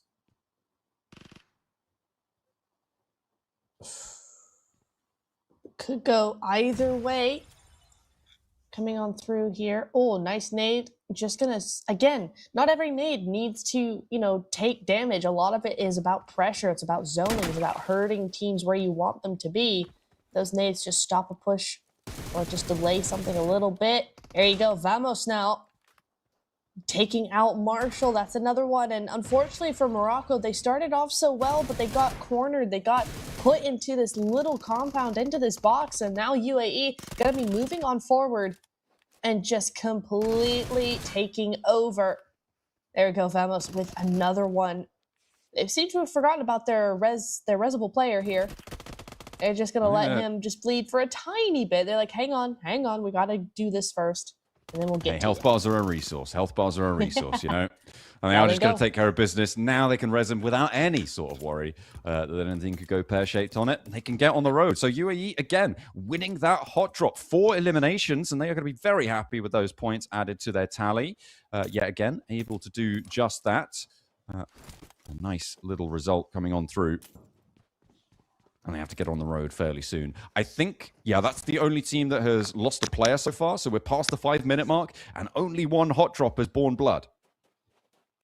Yeah, that is actually really true. We've not lost hardly anybody. Just Morocco has gone down, and only just now. So definitely not the spicy start that we had in the last game.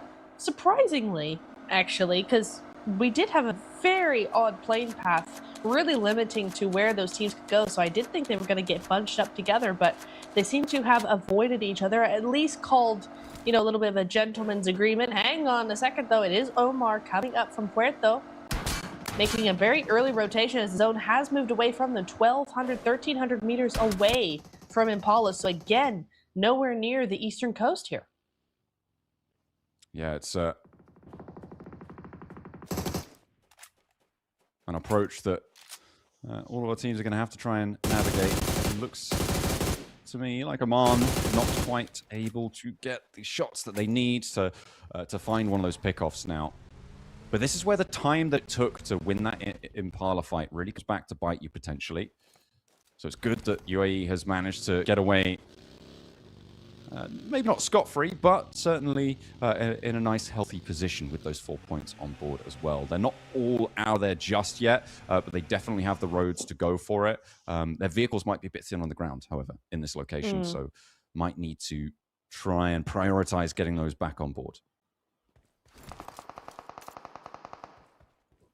Ooh, we do have, there we go, Bahrain moving forward and moving in, actually, just full sending it into Tunisia. Oh, and poor Tunisia, this is not the team that needed this at all. Oh, hang on, Casanova does go on down. That's going to be one, but the trade-off is there. That is going to be definitely that res coming on through very, very quickly here. That's going to be trying to get the flush. Little bit here, but that's a 2-2 split, and actually Tunisia's 2-2 split might just help them out here. Well, unless you do that. Unfortunate. Salman able to grab yet another knock here. Oh, Tunisia did not need this. They're one of our teams on the lower end of the leaderboard. They needed a good game here to give them the best shot at tomorrow, and it's just falling apart. That is rough stuff for Tunisia. Bahrain were just so fast. They managed to get the res onto Casanova, and Salman stepping in for more. Choose through one. The last is on the off angle. The longhouse now under threat as Casanova is stepping into it. The door frames now under pressure. Pushes the last Tunisia player out to the outside and will be able to take him down out in the open. 4 eliminations for Bahrain. They took a knock. Casanova back on his feet quickly and back into the fight immediately. Needs to look towards replanning those supplies, but they're looking fairly healthy. They're looking pretty good. They are indeed. Now it's up against Lebanon and Yemen. Yemen, another team that really needed a good game here, and now they're down to 2. I mean, to be fair, Lebanon also needs a good game here, so whichever one wins is going to be very happy with themselves. This is not a team, you know, just coming down and grabbing one of the lower placed teams. They both need these points pretty much as desperately as the other. But Yemen, oh, the minute Ghost steps out there, that could be really hard. Oh, never mind. All right, it's a very confusing fight as Ghost versus Ghost goes the way of Ghost between these two players. Yeah, Lebanon, though, it looks like they're going to keep their Ghost alive. I don't know if that's the right term for it, but certainly still in the game. Not so lucky as it is Lebanon to win out that scrap. A little bit of spectral power more prevalent on their side this time around, and they will step on into the limelight. Central, near the concretes on their position, with 2 elims found. Iraq and Egypt now going toe-to-toe. Iraq have been pretty heavy on those elim counts, and we'll see if they can rack up 4 more. Knight has to hit the deck. There is already a knock over towards Kevin, but Al-Haji needs to wade into the fight for now. Knight looking for that res. Asa wants to stop it with a nade. Nade just might come in handy. Don't cook it too much, though. Ooh, and the roof has it. That angle too deadly. Lots of S2G shots coming on through. Oh, dear me. Krona trying to grab anything he can. Last player standing for Egypt. The 1v everybody coming on through there, trying to get those pre-fire shots coming through. Just really dancing with it. It's just Knight, I think, for Iraq, and he's got a low HP as well. The strafe across in Egypt hold their nerve, and across the way, there's a couple of teams maybe looking to get their piece of the pie here. Could res up to 3. Egypt would love to be able to get their 3 players back in, but that is nasty news for Iraq. To go down like that is not what you want to be seeing. They had that fight in hand, but that third-party position out to the west came back to bite them. It really did, yeah. That is tough stuff. At least, you know, for them, they have had a decent game today. They've had a decent day in general. So they are looking okay. It's not the end that they wanted, but they're still looking, you know, promising for tomorrow. They could just build on it tomorrow. So not the end of the world for them. Libya, though, have a great position here, and I love that they took the top angle there before pushing. This is huge against Kuwait here. As long as Lord doesn't get knocked out. Okay, well, never mind. So sorry. Yeah. I mean, they can still sweep through the ground floor from Kuwait as well. Maybe not. Hang on a minute. A big nade comes through. A double knock comes in. Whoa. And Rage might have just allowed Kuwait to stay alive in this fight. Libya now just the 1 player. He turns the corner. Will be able to shut down Rage, though. And the angle will be there. Needs to pick his teammates back up and fast.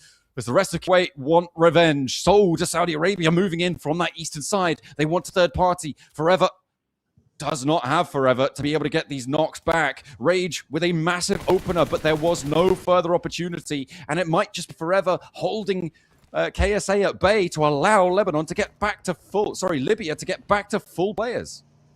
This is insane. Now you're also looking at Algeria. They've got a massive 2-2 split coming on through here, or at least a 1-1 something on either side. Kuwait goes down.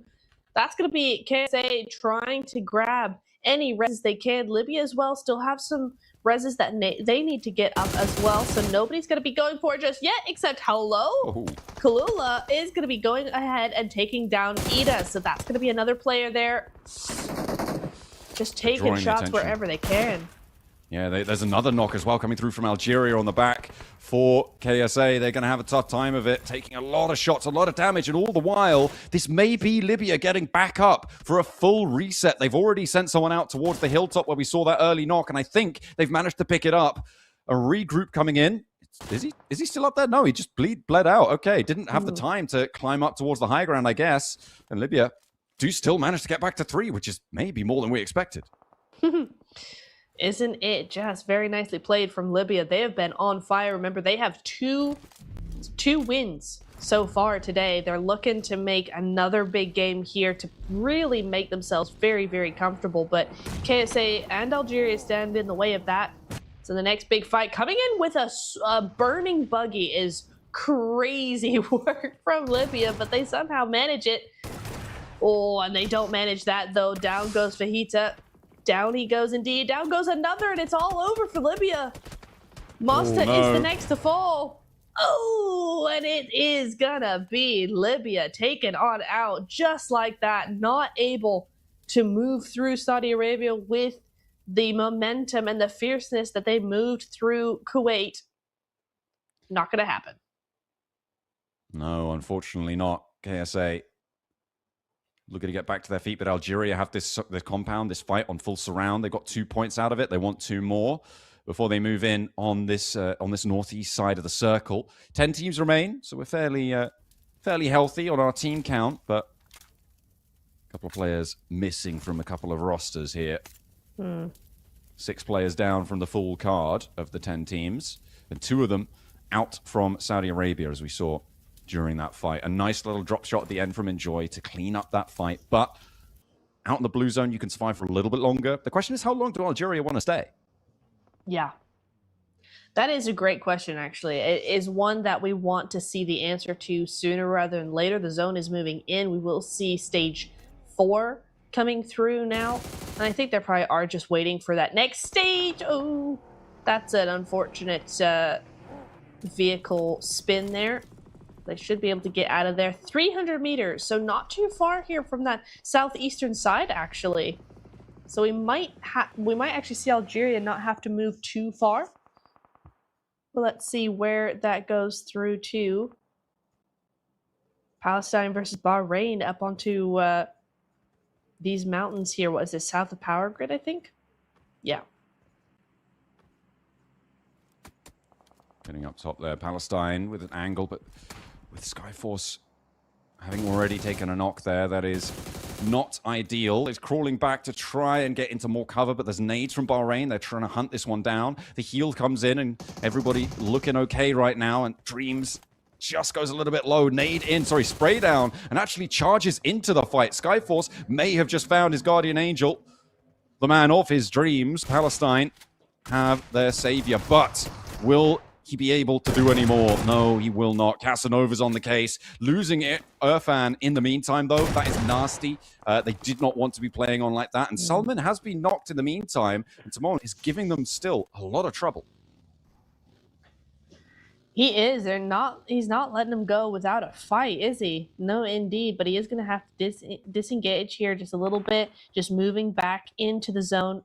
And it's a really good play, actually. They're playing this very well. Yes, they do lose 2, but they're not completely falling apart. They're using that disengage. They're moving back. They're just trying to keep Bahrain on the edge as much as possible, which is a really good play coming in from them. So I like to see that. There are teams as well now starting to look a little bit too closely, though. There is a team onto the south side. Not sure who that is necessarily, but there is definitely somebody there. I think UAE potentially, as well as a few teams. Oh, actually, quite a few teams in Monte Nuevo. We got 3 all in this vicinity: Lebanon, Oman, and it is going to be Syria as well, just on the other side there. So a little bit of action coming through here as well, John. Plenty more to unfold as well. As Oman losing one on the door frame. Syria actually going to be able to pick that one up. A snaffled point. Nice to see. Lebanon with their last player now remaining on the inside. Ghost trying to phase away through those walls if he could, but it is not going to be easy to do so. Fortunately able to hold his nerve against one, but now going to be a lot harder to make this one last with any sort of legs. The northeast side of Montenuevo on this circle, although the teams inside right now will be able to stick in for just a little bit longer. They will indeed, but I don't know. Syria looking like they want to descend off of that hillside. Looks like they might try and gatekeep this rather than going for a full third party. They might just try and just kind of leapfrog this a little bit, go into those hills on the other side and wait for whoever wins to come on out. Most likely they're going to not be in the best of shape. They're probably going to be a little low on health. The zone is going to be eating up. Yeah, it's going to be difficult. I think we have got to reconnect to her again a little bit. KSA on the east side still managed to survive with 2 of their players alive. Algeria have been waiting. They've been biding their time, but they're kind of doing what happened against Bahrain earlier, right? They're sort of allowing a lot more movement than maybe they need to, and they're giving opportunities, and now they find themselves downhill from KSA, which is far from ideal, but certainly is playable for them for the time being. And playing up this road to the west of Power Grid towards Montenuevo is still very viable for them. The question is, do they let that slip in the same way as they did earlier? That is the question again. It is one that is going to keep on being asked as well. Hopefully we won't have to ask it tomorrow, to be honest. It would be nice to be able to see that little bit of momentum they're able to gain here today. Move forward and make just some better play, some better just maintaining of that pace throughout the game tomorrow. Bahrain up against Palestine though. Timon, still this fight goes forward. Still, we're looking for those final few players, and Bahrain cannot move forward in peace without them. But, oh, Oman is getting taken down here. Steez going out to Syria there over onto the south side. So that stuff is happening, right? That leapfrog that I was talking about earlier, just going to make sure that whoever wins out on the fight in Montenuevo can't escape it. They will be taken out by Syria. So far, Omar looks like that is what's happening to them, unfortunately. So we will see, yeah, Salami goes down as well to Egypt this time. So lots of stuff happening onto the southwest side as these teams now start to move in. 8 teams only. In 20 minutes' time, we're down to 8 teams. Half the lobby gone. That is, that's pretty quick for a Miramar. Yeah, it's quite pacey, I think that's fair to say, at the moment. Jordan ripping a player from Syria out of the car. As they have some bullets sent back their way. Little answer, but it's really not going to be recompense for losing one of your players. Jordan looking to try and keep that top spot on the tables by the end of this match, where they currently reside with 63 points, but could potentially be brought down a notch as Syria are going to have a little bit more success on their second attempt at revenge here. Clever did go down. Ragnarok now dashing across. I think he does manage to get there to cover and maybe look for that res. So Jordan going to be happy about that one. In the meantime, there's finally some knocks from Algeria over towards KSA, although Marcelo has broken through as a solo. Ah, the shack plays. The good old shack plays. Unfortunate. Oh, and actually it is Bahrain and Palestine. Bahrain's caught up. Palestine just in this hole, this little dip in the ridge line here, and Bahrain are all over them. But so is Algeria. They have also answered the call that nobody sounded. Nobody asked, Algeria, and yet here you are. Gonna try and grab this third party as well. Ooh, not if Sung has anything to say about it. Raouf is gonna go on down. That's going to just stop that advance, give them time to regroup and get out of here. And I think that's exactly what they want to do, is get out of Dodge, regroup, re-go away. Re-go away? Sure. They'll be able to just get out of that danger zone. That's what they're hoping for. They are very much wishing that to be so. With 3 elims on the match, they are starting to drag their feet when it comes to leaving this northeastern side. Bahrain definitely a little bit more dynamic in these situations over the last few matches, that is, as Algeria finally decide to press pedal to metal, as Marcelo actually does open up for quite a lot of damage to their forward position on Algeria. And they do need to be a little bit careful. Roses does take a lot of damage. The nade in from Marcelo as well tags onto Broly as he slips down the side.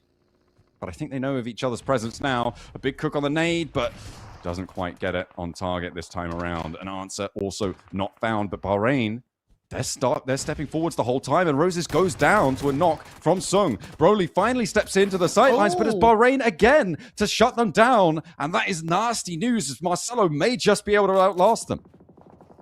My goodness me, the backstab from Bahrain is crazy coming on through there. Casanova up to 3. Not stopping anytime soon. 9 eliminations total for the squad. That's going to be a really, really good way to finish up today, going into tomorrow. They're going to be very happy with that. Casanova does go down, so I'm going to stop talking about them immediately before he goes out, just because I was talking about him.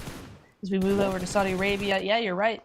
Marcelo, oh, again, I should stop talking about solos in particular. They've got no rebound after that. They can't come back from wherever I put them with my curse. So you need to stop talking about solos immediately here, John. Hey, it's all good. It's all good. To be honest, though, who wins in a fight between Algeria and literally any solo in the lobby at this point? That was kind of crazy. Like Marcelo just holding them out. They weren't able to do anything. Sure, Bahrain were there, but it feels like it shouldn't be this clumsy from Algeria. A little bit shy, a little bit timid. And Bahrain have been able to capitalize on that. They're up to 10 eliminations. Yeah, because it was It was Algeria versus Bahrain in the 1v3 before. It does feel like Algeria somehow were too confident and now not confident enough. I don't know what's going on. Hopefully they're able to bounce back a little bit for tomorrow. They do have, decent points on the board. They've had decent placements. They've been okay. So going into tomorrow, they've got good standing. But it is that top two that's what we're looking for. The top two. That's the only teams that are going to be going through to the ENC finals. Assyria gets naded back to the lobby. Great nade from Ragnarok there. Got to grab his second and third eliminations. And that's going to be on to the southwest side as the zone continues to get smaller and smaller. Stage 6 is going to be with us within 7 seconds. There we go. Getting closer towards the end of this day for MENA. And they will be passing the baton over to another region for our viewing pleasure, for your delight there at home. They are still going to give it their best, though. 4 teams now remain. Bahrain wanting to climb back up those tables towards the top side, and certainly a team that can do it if their previous performances are anything to go by.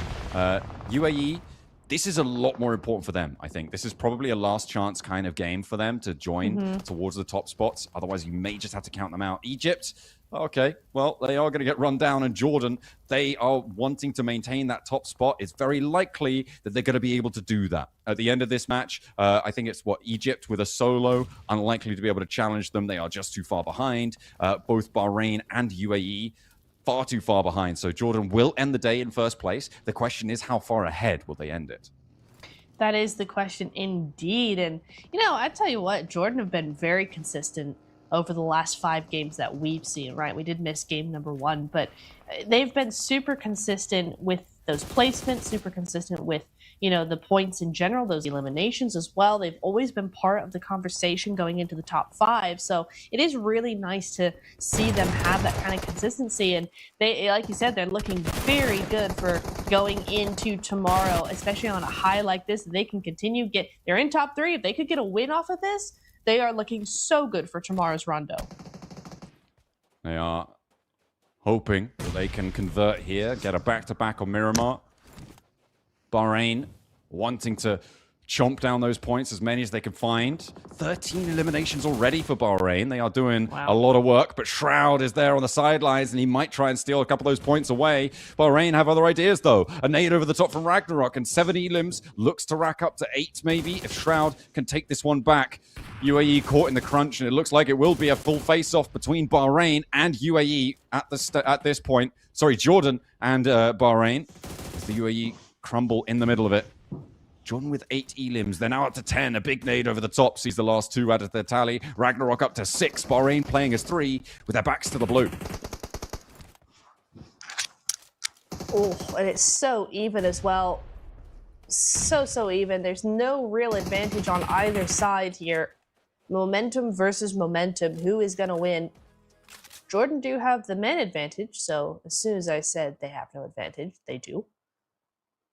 And actually, Lath on that off angle, I'm not sure how much he's actually going to be able to get done there because of the angle he has. It's so far down the hillside that he can't really see up that much. But still, if Bahrain don't realize that he's down there and over peak, try to grab some positioning, some power over that side of the hill, they are going to go down. So really good positioning there from Lath in general here.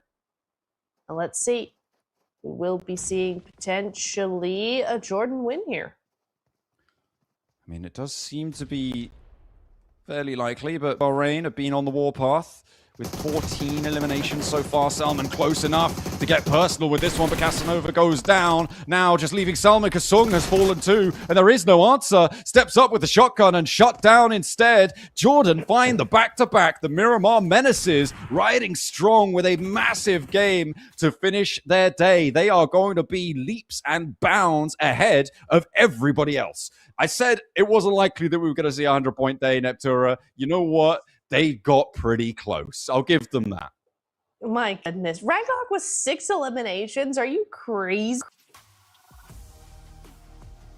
Uh-oh. I think we've just lost you again right at the end there. But yeah, absolutely crazy stuff coming through from Jordan to close that one down. I think it was somewhere in the region of the mid-teens of eliminations, maybe a little bit lower than that, but yeah, they're going to be up towards that 80-point sort of threshold, and there's pretty much no one who can hold a candle to their points tally right now. So a great little opener as Neptura rejoins me on their first day. So they are going to be very, very happy with themselves. And I mean, coming into this tournament, Jordan has been pretty powerful. We're going to head to a break. We'll be coming back with another region. That is it for MENA for today. But we will be coming back for a little bit more later on. So make sure you don't go anywhere. We'll have a couple of minutes break to get things reset and we can re-engage with a new region. We'll see you guys in a few minutes.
Dropper.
Day one of the MENA region is now done and dusted. We'll see if they can try and climb back up in the rankings heading into tomorrow's extra 6 matches. With that said, we're back here for our next round of games. This time around is going to be very exciting as we should be jumping right into the Western European region. And no, your eyes are not saying absolute nonsense to you right now. This is not John Allen anymore. This is Maxman, joined by OBS apparently. This is going to be the case. But no, see, we've got some great games from the Western European region coming your way right now. And I'm even bigger for you on screen right now because of course you want to see my face. But Niptura is going to be joining me. What's up, Niptura? How was the MENA region going down? MENA region's great, Max. It's so good. As good as your setup, I see. Very nice. Oh, so nice. Yeah, it's really good. Yeah, MENA was awesome. MENA was great. Can't wait to see what the next region has in store. I'm loving life right now. It's great. Yeah, you know what? I'm going to ruin it for you even more, Niptra, because I had a question. I was watching the show for the last, few hours now, and you were casting and such. Is that your real background, or is that a green screen? It's a real background. I don't believe that. Your real background would not be that clean. I don't believe... Is it real? No way. Wait, is it? It is. No way. It is I thought it was a green screen. I was like, damn, that's a really clean background for Niptra. No, I'm not used to it. Usually she has like half-drip posters on the background and stuff. I don't know. I do, yeah. No, I'm actually in my living room because I'm at my parents' house. I'm traveling, so this is actually my parents' living room, and I've kicked them all out for the day. So thanks, family. gotta create some space. The entire house is now her studio, even though literally you would need 2 square meters to have that background. But no, it was very cool. I was watching some games of the MENA region, Niptura, seeing what was going down over there. You got some really big names in terms of countries and especially players coming to the fray. So if you had to describe the MENA gameplay in one sentence, what would it be for someone like me that, just joined in halfway through the show? Oh, I have one that's kind of funny. Okay. I want to say it's better than last season. Because they have genuinely improved. Than last season? Yes. Like last ENC? We had another ENC I was not invited ENC, to? But as the region, like the MENA region, it's better than last year. Because I think we've done the MENA region before, and honestly, the improvement is fantastic. So really, really happy with that. But you know what? We're going to improve even more, Niptra, because we're going to Western Europe, and that is our home country, Niptra, because there's France involved. Are we biased? Maybe we are going to be a little bit, but as we say that, Niptura, France are instantly getting taken out on Rondo. That's Robs, that's Novalo. Of course, it is Rondo, Niptura, so we are going to be having those hot drops happening, but, oh, okay, I should really not be talking about anything, it seems. That's so funny. That is crazy. So sorry, France. We love you really. But anyway, Stoics jumps out of the fray there, and it is going to be Portugal trying to take them on down. Actually, Portugal has 7 eliminations already. Pretty epic stuff coming on through from them, and it's the Power Rondo, Power Yulin coming on through. By the way, I have a question. Is this Naruto music in the background I hear? I wouldn't. Why are you asking me that? You know what? That's fair. Production, can someone tell me, are we playing the Naruto OS? Oh, it's the lobby music. Oh. Okay. So I thought I left my Crunchyroll open, so I was a bit confused. Like, why is Naruto playing in the background? But because it is currently the collab happening in game, so that's why. Here we go. They're looking at the elimination feed. Snowix is going to get picked off by Portugal. Oh, there we go. That's going to be a big play. At least Portugal doing a little bit better than what they did in the World Cup result-wise. And we'll be able to take them down, but they can still go for a reset. There's still that recall available for good old Snowix.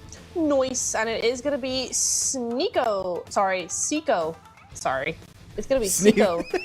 Sneeko. Yeah, he's going Seiko mode right now. Yeah, he's going Seiko mode, yeah, for sure. As he gets those reses up, so I think Snowix should be following par for the course there. And yeah, France lives to tell another tale soon-ish as we move over through to Spain. Spain's gonna be big chilling over onto the lakes here, the lake area, and I think we have moved into a position where we are gonna be seeing our position in the game where I think everything has died down initially, right? We still have all of our squads left here, so not too much gonna go crazy just yet. The hot drops are done. And we are just going to go ahead and watch as the next zone comes on through. Yeah, but I want to go in a little bit of a opening statement here, Niptra, because it was so quick. We didn't have a lot of time between the ENA region and now the start of Western Europe, or Europe West. I don't know. The way I can put it at the start, at the end, doesn't really matter. It's Europe. Sure. In terms of the countries that are available here that are participating in this regional quality, we've got Belgium, Finland, France, Germany, Great Britain, Italy, Netherlands, Portugal, and Sweden. Those are the ones participating here. But I feel like, Niptura, would you have one big favorite here, right? I know it's because you live in France, French. We're going to talk about the French homies. But it's not just because of that, really. The lineup, Niptura, is just fantastico mode. Stacked. It's stacked. That's all I have to say. Like, it is pretty insane. I mean, you've basing the band back together, honestly. SnowX, Marvelo, and Robs, I mean, they played in Game Lord for ages. They've been to PMGO together. Now they're in different squads, but, you know, them team back up to come in to Ian. Really, really fun to me. So, yeah, of course, we are going to hype up our lads a little bit because they're a good set of dudes, and we've really enjoyed seeing them play together in the past. Yeah, no, they're definitely very interesting. And actually, one of their teammates is going to be Wagner Zada, or Wagner, if you are one of his friends. You can call him Wagner if you're that close. That sounded very German. Well, it's Wagner, isn't it? I say W like, you know, an English person. So Wagner. Yeah. I don't know. Okay. I am not German. I haven't. He's not even on Team Germany. He's on Team Italy. Why are you saying the W like that? No, because it's one thing that happened when I was a kid, and now it's just stuck. And it's gonna go so off topic, so I don't want to bring it up. But it's like it was a thing, and so now everything is just Wagner to me instead of Wagner. There's a lot of to unpack here. There's a lot of lore that I kind of want to dig deeper. But you know what? I'm gonna let it be. You know what? That's maybe for the PMWC after party. You know, we'll discuss that later on. Cool. As we going for the rotation here, you got Team Germany. It's going to be comprised of okay. Oh, so you got the tags at the start. I need to get used to this. Okay, just join. You got Gentle, Rex, Zhang, and Kashi. Which some of these players, which is what I really like about the Esports Nations Cup in particular, Niptra. It really puts a big highlight on new talent entering the scene. These guys, no idea what to expect. They could destroy absolutely everyone because they've been playing Ultimate Royale since 1998, or they could be terrible. To be completely honest, you just don't know what they're going to bring to the table. Yeah. No, it's entirely true, and so that's what makes it exciting. Especially because, you know, especially for Western EU, I feel like everybody knows about the French. You know, Germany it's been popular in Germany for a long time. Over the years, we've had a lot of professional players from Germany, certainly Eastern Europe as well. But Finland and Sweden, when was the last time you heard of a player, you know, a professional global player being from one of those countries, or Belgium or something, you know? Wait, so I really like that. You don't know from Finland, Linus Tech Tips, the YouTuber? No, okay, he's not a pro player. He does other stuff. But no, yeah, Finland is a country that's very underrepresented going into PUBG Mobile Esports, right? You do not see normally it's like, wow, he's the best guy from Finland. No, it's Mongolia, Indonesia, you know, now India. All those countries really have these star players. Finland, not really. More on the PC side of things. Which I believe is also happening today. So keep an eye out for that if you are interested on all PUBG stuff happening right now. Though going on Team Germany, it's going to be Nomi 77k. And a lot of players got 77k in their name. One of our homies, right? Clips has got 77k in his name. It's like, is it a clan I don't know of? Maybe it is. I don't know. You know, I really don't. It might be. That would make sense. That would make sense. So it is possible. But yeah, we'll have to wait for those finals to come through to see our homie going on through. But yeah, it's gonna be good fun. Also the Netherlands. The Netherlands have players? That's awesome. No, but Wait, that sounded so mean the way you said that. No, it's literally just what we were talking about. How you never hear of a player from Finland, and the Netherlands is another one of those. You know what? There's actually one country I wish we were going to see in this tournament. It was going to be Luxembourg. Ooh, we never see Luxembourg. I feel like in any esports, I'm like, oh, maybe this is an opportunity. Luxembourg could put a team together, but not for PUBG Mobile apparently, which is interesting. Though Great Britain, looking at them, got some also some names that we've seen in the past, right? Especially Safe, right, and Jakey have played some. No, I don't believe S-tier tournaments, but they played definitely some higher echelon regional tournaments, so that could be very interesting. Though looking at this circle, it's going to be the French brain in full effect. With the rotations working out them with a great northern circle. They got a great mountaintop to the northern edge of test tracks. So right now, when it comes to Team France, looking like a pretty decisive, at least podium finish with that position alone. It should absolutely be. I mean, there is no way that should be anything but we will see, because you never know how it goes with some of these folks. We saw it in the MENA region as well. There was a couple of times where one team absolutely should have won and they didn't, but we'll see how that's going to go. For now, though, it is definitely looking like a very strong position for them.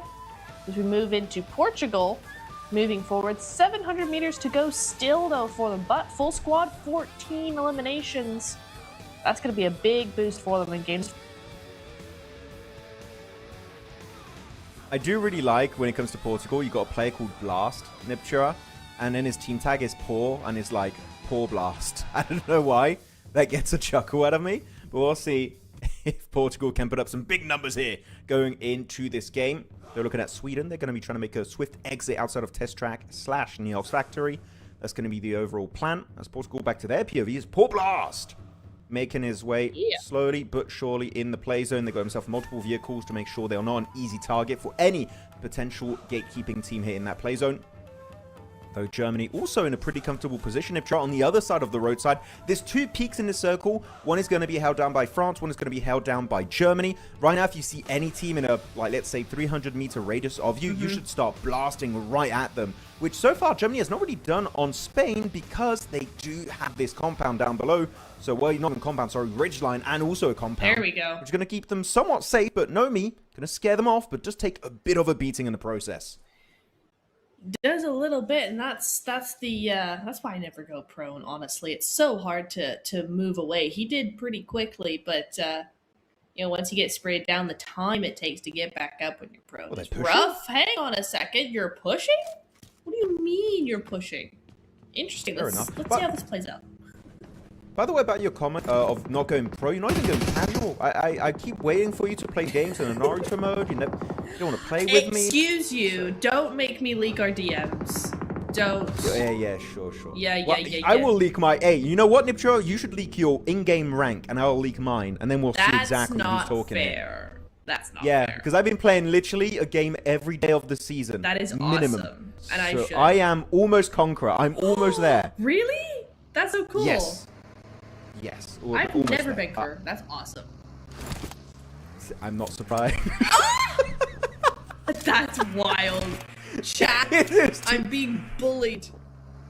Too easy. Too easy. By the way, it's very easy here for Portugal because they got 14 eliminations, and I feel like there were so many games, and I saw the games you were covering in particular, and there was a lot of like almost 15+ elimination chicken dinners happening outside of Rondo, which is very unexpected. So it seems like it is very top heavy overall in some of these matches where you got some teams that really are struggling and teams that just destroy this lobby like it's just a regular casual game. Oh yeah, you absolutely had a bunch of those types of teams. I think 5 or 6 of them even just going to town.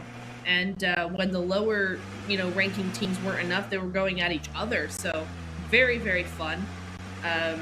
Yeah, really, really good stuff. So really keeps things interesting for like half of the leaderboard, and the other half are just sadness because they just could not manage to get ahead of those teams. It was just too difficult. So unfortunate, but they still have tomorrow, and maybe we'll see a little bit of a turnaround there as Great Britain is going to be over onto the side here, onto the south side, on the edge up against Sweden. And France versus Finland as well going on in those Elam feeds. Let's see how that turns out. I don't know where France and Finland actually are. Can't quite see it. Here, in the middle. Excellent. Yeah, big Western shift. So in terms of position, they're going to be looking pretty overall. But yeah, Finland just going to have a little bit of a back and forth. If you play this smart, Finland and France should be willing to work together, a bit of a symbiotic relationship to just hold down the fort against all these incoming teams. Got Italy, got Spain, got Portugal going to be sending over, especially Germany. They have to leave their eastern mountaintop, so maybe they're going to go for a straight up crash onto España, which might be the overall idea. Which actually, yeah, Spain's tag is ESP, which of course is España in Spanish. That is interesting. I thought it would just be like the English name, and then you make that into a tag. But no, it's ESP. Yep, it's interesting because Germany is not GER. Normally, it is not. In German. So that is interesting. It's Deutschland. It's Deutschland. Yes, it is. So yeah, why not the DET? It would be DET, right? Or DU? I don't know. But yeah, something. It would be different. We got to be consistent here. We got to recheck the team. Well, maybe I bet you it's because there's probably another clashing one with that in another region, and in case they go to finals. Yeah, what could be like SPA? France, I don't know. France. We'll see. As though Finland now going to be looking to set up a bit of a defense, though, minus Linus and Lair. Is that... Wait, Lair the 13th, apparently, is what we got to refer to him. He's got Roman numerals in his name. It's going to be King D and Keltu, the front line. As over to the road side is going to be Spain. And as I was expecting, if you're a German, you have to push up eventually. I would say you just got to commit to a crash at some point, otherwise you might be really snuffed out in that blue zone as we're about to go into phase number 5. It pops right now, and it does go high up north, so really, no relaxed, chill, laid-back time if you're Team Germany. You just got to keep pushing from the edge towards the center of the play zone. They have no breaks this match. That's so rough, chasing the blue zone. You never want to be doing that. It really takes the wind out of your sails for sure. Always having to chase, never able to just sit back and take a moment to regroup. Always having to push really does change the way you play the game, and it really ruins the game for you if you have to do it too much. So hopefully this is the last time they have to do it. They are going to be going full sending on to Spain. You were right, here we go. Spain in a 1-3 split right now. So a little bit weaker on that side. So just trying to find that information, and so far none being given out. A lot of utility being used by Vasquez, but to really not that much of an impact. I would even say better to reposition. You're in nade range right now. It's a bit of a tricky angle to hold, but they know they have the position advantage, right? Looking at the circle, Germany don't really have other options here. Otherwise, you would have to dip in blue zone, and phase 5 it does tickle quite a bit, and you have to use up a lot of your resources to make it happen. But no, Vasquez, I feel like he might hope that he gets a bit of a surprise drop onto them. They wouldn't expect a player to be hidden right here. So he's just going to stand his ground for now as we go over to the POV of Great Britain. Wings. Going to spread his wings, making his own rotation work out, going straight up onto Team Finland. Again, they are down as a duo, so that should be a way easier breach for Great Britain to pull off. Although Germany got to send at one point, right? They are in the play zone, but I'm surprised. Despite being in this position, they are in nade range, Chura, of Spain, and yet no utility has been used up. No, nothing whatsoever. It is a surprising turn of events coming on through here, unless Spain used up all their utility, when Germany were still in their vehicles. That would be unfortunate indeed. Oh, and that's actually going to be Nomi grabbing. Really nicely played there, grabbing an elim there, or grabbing a knock at least, but gets traded off immediately, so that's going to be no push there for them. Seiko is getting res back up, and now Rob's trying to chime in, grab Nomi there, and just everybody has suddenly just decided to collapse on each other as Italy's taking out Spain, Spain's taking out Italy, everybody's in it. Everyone's getting involved. I mean, really, you got 7 teams now still alive in this game. And because you have a lot less teams in this game compared to your typical esports 16-team lobby, chicken dinners are just so much more valuable, Nipchura, realistically, because you just can't get these big elimination games as consistently because you just don't have the numbers of players remaining to make it happen. To run out, I mean, except on Rondo, I would say is the kind of exception because of the recall tower system and everyone just committing to the hot drops. Outside of that, on the Wrangle Miramar, chicken dinners very, very valuable. Great Britain using up their supercars, making over to the ridgeline, just getting a bit of a line of sight onto France and also Finland. But so far, not looking to go for the breach. And I feel like they are maybe a bit scared to push on Finland, because if they do so, look at the POV of Seeker, who's got perfect line of sight on this. And if they want to not even just spray from a distance, if they just want to straight up third party it to make sure they get the chicken dinner, that could be the winning fight, secure the win. So I feel like I understand Great Britain being hesitant. They can still wait because of the circle, they're still in zone. The next shift, they better be quick, because otherwise that third party Nitra could happen basically right away. Yeah, and that's the kind of thing we're looking for, right? Is it, even if something doesn't work out, you know, I'm for me at least, I'm always looking for that proactiveness, that momentum. If Great Britain just wait for this to happen and wait to see and try and play the defensive, that's really just them playing just.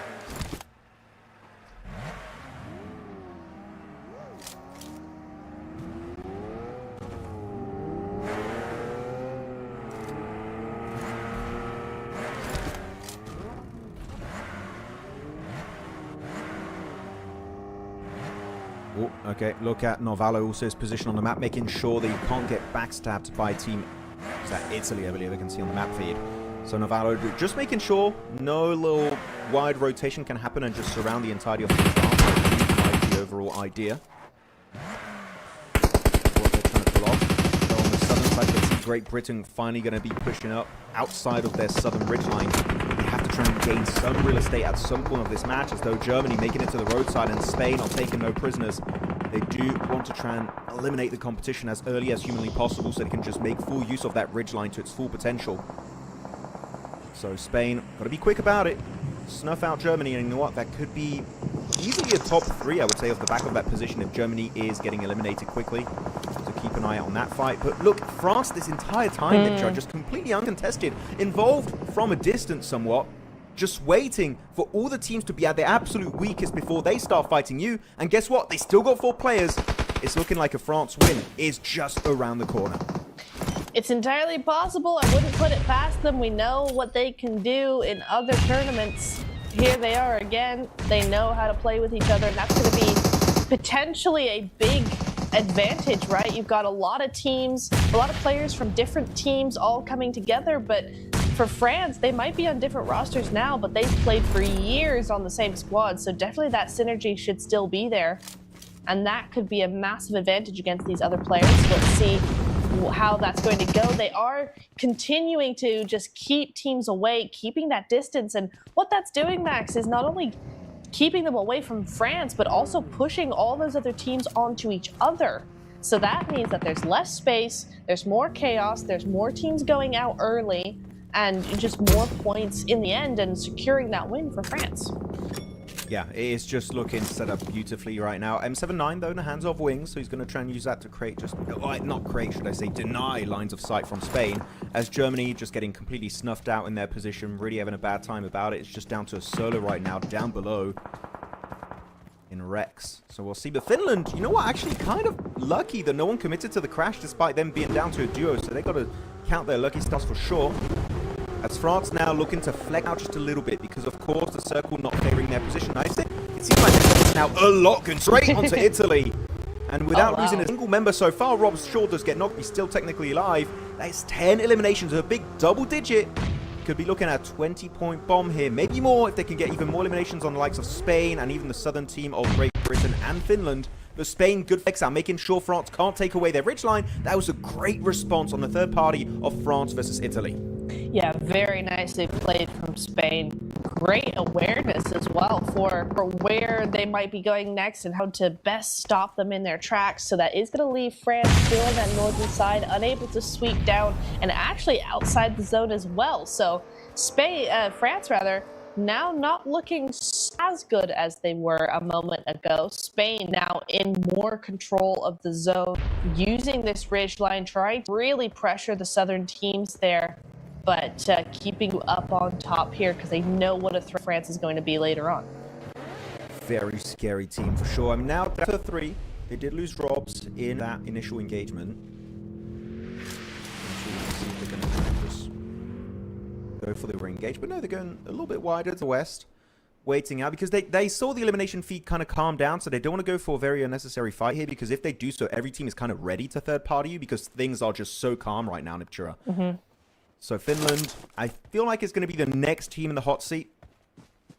The Circle, it's very unlikely. Circle 8 is going to favor that spot, so they've got to start thinking about how they're going to go for a quick exit outside of that 2-building compound. Because if they do not have a good option, they might just get pincered between Great Britain and also France. Which we know as a fact is definitely not what you want for yourself. No. As actually France going to go for a little bit of an early spray here, just making it known that Finland, you are not surviving this encounter, this push out. No way, Jose, are you surviving this fight. Finland, you're next. Down they go. That's a full send as well. There they go. They're going to be going for that 3v whatever it is against Finland there. 3v2, yeah. 3v2, yes. They have the advantage. They have that momentum by that push coming down to the south side. Very, very decisive as well. Very aggressive coming through. They do stop a little short, so they haven't gone for that full send, as in, you know, they're not plowing through. But, oh, hello. It's Great Britain. They're here now. They're here to play. Just having a little look-see at what's going on there. Or not. You know what? I'm mistaken, because that vehicle, I thought there was a player in it. There wasn't. It was just the tag and the car matching up. Twas a prank. It was a prank, though. Good nade onto Seiko. Good jump, though, to dodge the incoming damage. Swapping on over to the pump right now, trying to get rid of Finland. But I need to see a Great Britain third party on this fight. I mean, great. They do it onto King. That's going to be a great knock found. Finland down to 1 player. You know what? Still will be a top 4, and they do get fully eliminated. Finland going to be making it top 4. Still a few placement points on board, so not a massive L. Still able to make it relatively far on Rondo. As Spain, though, this is great. We're seeing Great Britain, Ipcho, basically taking 2 fights at once versus Spain and also versus France. Are really good with the micromanaging. Able to multitask it. But Great Britain, the way they could win this game out is by the sheer numbers they have. This is a 4v3v3. They do have the man advantage. You couldn't really say terrain advantage, but if they take a fight on Spain and claim this ridgeline and don't really take too many casualties, Nipcho, I feel like the next fight on France should also be pretty swift and easy to execute. So Great Britain, I'm seeing now the way they're moving, they're a little bit hesitant. You need to commit to a play. Right now, the blue zone is literally right hot on your heel. It's such a difficult one, though, as well, right? When you're pincered between 2 teams in full control like that, you go for Spain, France is going to get you. You go for France, Spain's going to get you. I can definitely understand where they're coming from. Ooh. Oh, but it's wings to go down first. That is the nade from France. Man, France's nades, those individual players, Navallo's in particular, really improved their nades, but very nice hold up from Jakey there to get rid of, Spain, but not going to happen. France comes in on the other side. It was a valiant effort, but not enough, and now it is France versus Spain, Max. Good use of this rock from Navallo, using that third perspective to get more information onto Babi and Vasquez. And you know what? It's not even a fight. It's just absolute destruction here on Rondo. As France takes what I think was an 18 elimination chicken dinner, 28-point game. Absolute madness. But Niptura, I don't want to say I told you so, but no, actually, we told you so, but we did tell you that they were going to be one of the favorites going into the Western European region. And you know what? They delivered. They did. They really did. I mean, you can't get much more textbook than that, honestly. Spain played that very, very well, especially toward the end there, right? Just stopping France from coming down onto the eastern side. And so France went, okay, we're going to go over to Finland instead, and we're going to take all of that. And it's really, really nice stuff coming through there for them. Love that. Yeah, can't wait for the next one, Max. Yeah, it's going to be very exciting. I believe our producer might have said to head on over to a break. I'm not quite sure if that's what I heard. But yes, he did confirm that's what he said. So with that said, we're going to head on over to a very short break. We'll be back very soon for some Erangel madness. Ooh.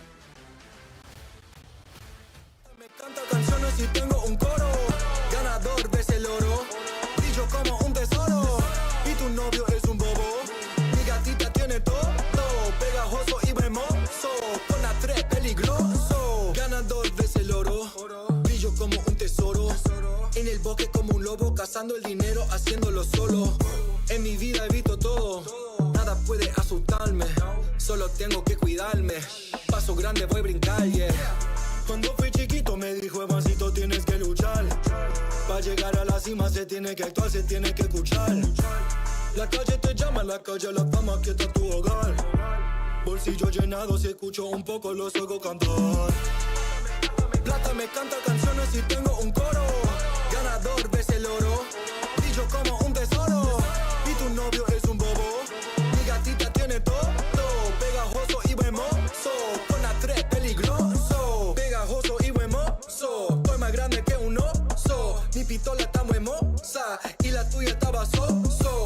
palabra tan filoso, porque el game es una guerra, patrullando Panamera, yo no ando con cualquiera. Cuando fui chiquito me dijo, Evancito, tienes que luchar, para llegar a la cima se tiene que actuar, se tiene que escuchar. La calle te llama, la calle la fama, que está tu hogar. Bolsillo llenado, si escucho un poco los oigo cantar. Yeah, plata me canta canciones y un coro. Ganador ves el oro, brillo como un tesoro. Mi novio es un bobo, mi gatita tiene todo. Pegajoso y en moto, con la 3 peligroso. Plata me canta canciones y tengo un coro. Ganador ves el oro, brillo como un tesoro. Y tu novio es un bobo, mi gatita tiene todo. Pegajoso y hermoso, con la 3 peligroso.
France kicking it off in style here in the first game of the Western European region in the Esports Nations Cup. But will anyone be able to play catch-up? That's what we're going to be answering in our next 5 games. Still Maxman, still Niptura, and still doing weird poses as she's waiting to talk. What's up, Niptura? How are we feeling after that opening rondo madness? Very nice. France wins a game.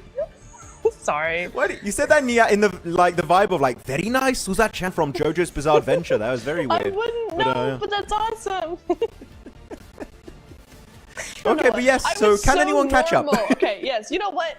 Spain did really well. I'm very excited to see what Spain's gonna have going forward. What I saw from Spain so far, very much like that.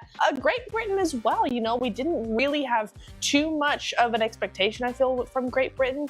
But honestly, they played very well as well, given the situation they were in. They made it to top 3. They were a little hesitant, but honestly, anybody would be in that situation between France and Spain. So yeah, I was really happy with honestly the top 3 and how they did that. Very surprising for me. I would agree. I mean, right now, gameplay-wise, Great Britain, Spain, France, looking like the best, looking pretty squeaky clean across the board. But Great Britain, the cool thing, right, that this is a 2-day qualifier. They have 12 games per region, meaning doesn't work out for you in day 1. Go back to the drawing board, right? Can just prepare a little bit. I was going to say go back to your hotel room, but no, they're back home, probably in their bedroom, getting ready. So I feel like Great Britain, I just want to see a bit more decisiveness, committing to a play, because here, them being so hesitant in particular in Niptro, it kind of forced them in a situation where 2 teams were pushing their way at the same time, which was Team France and also Team Spain, and they had Blue Zone kind of pushing against them. They got fully surrounded, and then nades just started raining down their location. I want to see them just a bit more confident and committing to the play, and I feel like if they change that, we saw the fragging was definitely on par with the big names in this event. So I feel like Great Britain has that very high ceiling if they play to the absolute top tier potential. Absolutely, and I really was very impressed with how they defended against Spain, actually. You know, when Spain was trying to make that push, when France was pressuring them, Spain tried to make a play, and actually they defended against Spain very, very well. Just France was able to just nade the heck out of them. So unfortunate, but it is what happens sometimes, especially with those players. They are very good with their nades. So we'll see how that translates into Erangels moving forward. But yeah, I'm going to be very interested to see, because now, yeah, it is going to be an Erangels, completely different map, no recalls, no crazy hot drops, nothing of that kind. We're settling into some good old pogi-mogi, as we like to call it. So we'll see how that goes and which teams might actually end up, you know, surprising us now we're into a more normal map. I feel like out of the teams we've seen play so far, I feel like Germany had potential to do something, but the circle just said, screw you, though. He was like, oh, okay, really well, I guess we won't make it in the play zone. Oh, okay, unfortunate. No, if they're given a semi-decent circle, at least even just a decent entry point into the play zone, I feel like Germany could be a team surprise, and also Italy that... we didn't see how the fight started off, but they just got fully sandwiched between, I think it was Spain and also at the end France. They do take down Robs eventually, but was not a very easy situation to find yourself in at the end of that match. So yeah, I would say Italy, Germany could be teams to kind of give a run for their money for the other big 3 teams that we just already mentioned here. But outside of that, right now, it's still just game 1, right? You got 12 matches, you got another rondo tomorrow. So short, there's already been a bit of a lead created, as we know, Niptura, with France and how elimination heavy that win actually was. But generally, any team can make it happen, and especially keeping in mind the fact that we have 2 slots for the Western European region. Yes. So that alone, if you're not number 1, if you're not France, that's okay. You can still go for 2nd place and make it to the LAN event over November. I want to say something. Are we talking about PUBG Mobile or the World Cup? Which one? Wait, what did I say? Oh, because France is doing well in the World Cup too. Yeah. France, you don't have to be number 1. You don't have to be France. It's okay. Anyway. Where's Mbappe in the game? Those names. Right in the goal. Exactly. That would be fun. Anyway, moving forward. I swear I was normal when John was here, and then Max comes in, and I'm just as kooky as he is. It's great. It's a good time. Well, yeah, sorry, I'm weird. But you know, it's fine. It's fine. To be fair, I've done like 25,000 steps today. I was walking around the entire city doing some other stuff, and yeah, I'm back and I'm fully energized. I'm ready to cast some games. No, so I'm having a good time. But with that said, I'm hearing the game should be starting up pretty soon for you guys, so do stay tuned for that. By very soon, I mean 5 seconds. That's all you have, so be ready. If you didn't get a drink or popcorn or anything, I'm sorry, you can't leave now. You have to stay stuck to the screen Otherwise, Niptura will tell you off, and you don't want that. You really don't, honestly. The few people I've told off have barely survived, so, you know. They've disappeared. Like They have. They've sent police to search for them, but they never found them. Okay. Oh, Where are whoa. That got a bit dark. It really did. They're in shelter, deep in shelter. Never. See those boxing shelter? Yeah. That's the people I told, for sure. Oh, yeah. That's the people she bans in chat when she's moderating. I True. Also, I got the band hammer out. There's so many people. I swear, every time I see you in chat, Niptura, and there's people there, like on the main channel, they're like, "Uh-oh, I'm gonna get banned very soon." And Yeah. you're kind of like, yeah, everyone's scared of you. You're like a legend in the chat. I am, yeah. I even have a couple of people who are like, "Oh, Neptura's here, ban me, please," and then I time them out for 10 seconds. Ban me, please? Yeah, it's literally like a thing of like, I need a timeout. Okay, 10 seconds. There you go. It's a thing. Okay, well, I don't know if I know about that. Well, if you recognize yourself in chat when it comes to this topic, rethink your life choices. I haven't seen him in chat for a while, actually. Here we go. Looking at that position of some of these teams, though, we do have Gatka for Team Portugal. We also had Hiesna Poliana for France, so that's going to be their position taken on down. As Obito. Very fitting name, actually, with the Naruto collab. I wonder if we do have a Naruto or Sasuke, maybe pro players. Could be interesting. There's and potential. As I say that, Niptra, we do have to get some ranked games in. I don't know if you played the new mode yet. I need people to help me take down the Ninetales boss because he's too strong. I can't 1v1 it. Or Nor. Okay, yeah, we're gonna have to do that. I He swear. sounds so Australian when this is Western Europe, not Australia. That's Finnish. Yeah, that's so true. You right. Wrong region. My bad. I know. Okay, that's better. Ah, there you go. Now that's Western Europe. There we go. Yeah. Anywho. What were we talking? Okay. I'm bringing a weird mood to the table. I Serious apologize. vibes only. Okay. If I get I muted, swear. his production had enough of me, by the way. let's just get rid of him. He's making us tired. We're stressing him out. No, but like for real, we do have to get some games in. I tried, and you were busy, so you know. But yes, I don't we think I have was to get busy. more. I think I lied. I didn't want to play with you. That's I'm joking. I was crazy. busy. I was busy. I know. But you know what, Niptura, while we are at the start of this game, because we only have 9 teams in the lobby, so your early game is going to be very chill. Well, your early game is non-existent, realistically. Right? It's just loot Game. and scoot. Yeah. That's all it is. I want to talk about the meta shift, which has not taken effect in esports right now, right? In esports, I believe update 4.4. Mm-hmm. Did you see JS9s today? No. No, are you sure? It was a trick question because I saw JS9 earlier, but I wanted to double check with you. Okay, but we are 100% then in update 4.4. And that meta shifted a little bit, right? Okay. In particular, you do have a slight nerf to shotguns, you have buffs to bolt action and DMRs in particular, which has been really interesting. But I want to go even further here. In update 4.5, which is not the update we're in right now in esports. Okay, that's going to be in maybe a month or two. Maybe by PMWT will be in update 4.5. I don't know. But there's been a significant buff to all SMGs. And if you want to go specific, the SMG, you can swap to the SMG way faster. The bloom of the SMG, when not scoped in, is way smaller. And you can also walk as fast with the SMG in hand as if you had no weapons in hand. What? And I feel like that comboed with the nerf to shotguns we had in the previous update, Niptura, I feel like every day we're getting closer to the day where shotguns are not going to be meta anymore. I don't feel like we're there just yet, but we're close. We're super close. Well, it is about time, first of all. Secondly, the return of the UMP absolutely going to be a thing. And I suppose the JS9 as well, yes. right? The JS9. I was going to say JS9 is faster fire rate, sure. I do prefer the JS9 over any of the other SMGs at this point. But the UMP was a thing for a good long while, so that's why I said, oh, it's back, you know? Yeah, no, that was it was the meta. OG SMG, right? So Yeah, yeah. That and the Uzi, ew. What? You don't like the Uzi? I hate the You Uzi. don't like it? You know what? My weapon of choice, and I wish we saw it played more in esports, but it's just it requires a very specific setup. Yeah. I would love to see the Vector used more. I love the Vector. I'm running Vector literally every game in my ranked matches. And Are you? 1v4 clutched up so often with it. Is that you need the extended mag to make it viable. You and if do. you don't have it, the clip is so small, you can barely take out one player, let alone two. Two is just not happening. So I wish we could buff it in terms of the clip size so people could use it, because otherwise you need to have two very specific items to make it work. And if you don't have it, literally in esports and are unusable. So we need to see a big shift for the Vector to ever be meta in esports. Absolutely. I think that's why I like the Bison so much. It is a Vector with a slightly faster fire rate, it feels like, and just a much bigger mag. And so to me, the Bison is the upgraded Vector. And so that's why I've always preferred it.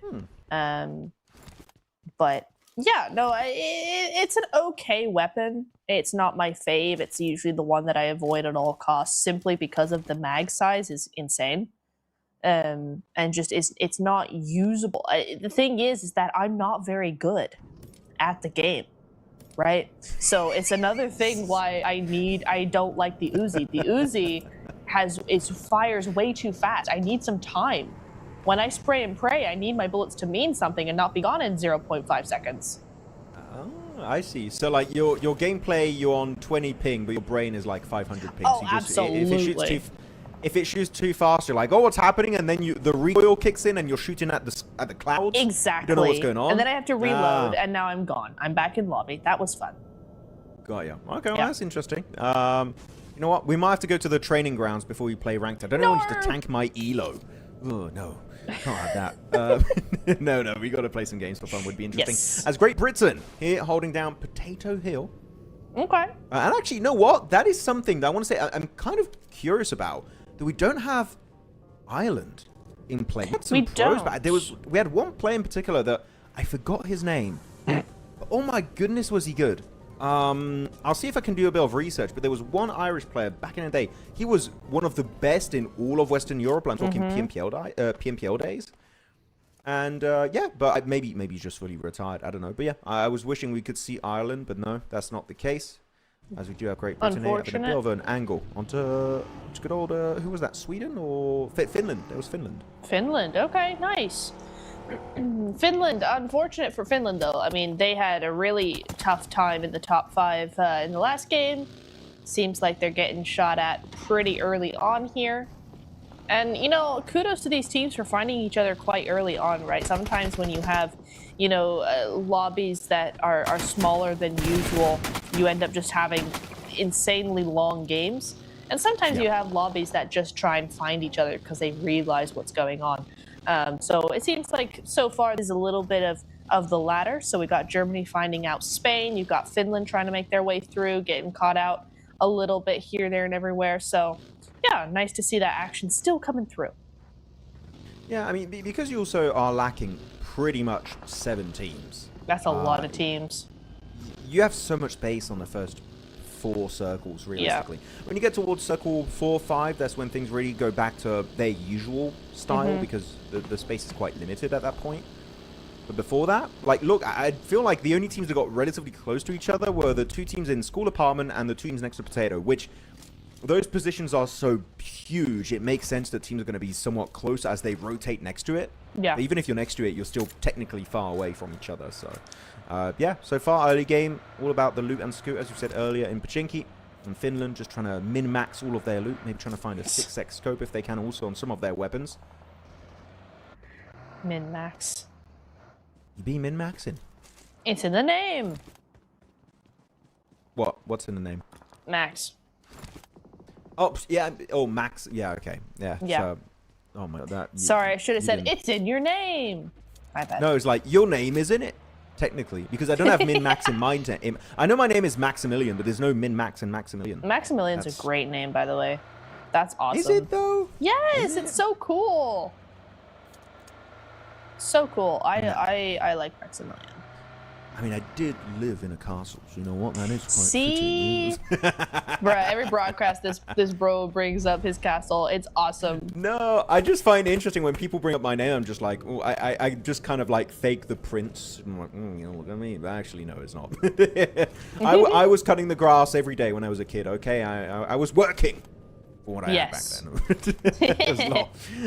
Looking at the rotations though of Team Portugal, they're going to be on Pachinki Hill. Not install those. You can see on the top right side of your screen on the minimap. Gonna have to go for a rotation very soon as they pick up their vehicles. Got himself the Sonic Buggy as they make their way in, but they got to be careful because Finland going for a bit of a Western wrap Niptra. And I feel like, yeah, Portugal heard that happening, so they're just trying to set up a bit of a defense. Finland also here. The motors revving up, saying to themselves, okay, we hear this. There's a very big defensive setup happening on Pachinki Hill. Maybe we should go for a secondary option. And if I were Team Finland, I would say definitely go somewhere else. Please, this is not worth it. Yeah, not worth it. Not in the blue. Not at the expense of the rest of your game, right? If it was Zone 5 and you're on the edge of blue, but it's not coming in yet, then maybe there's merit. But not in this circumstance. You got to just get out of dodge. That's a much better position. There we go, Finland. You know that Portugal is going to have to come to you eventually.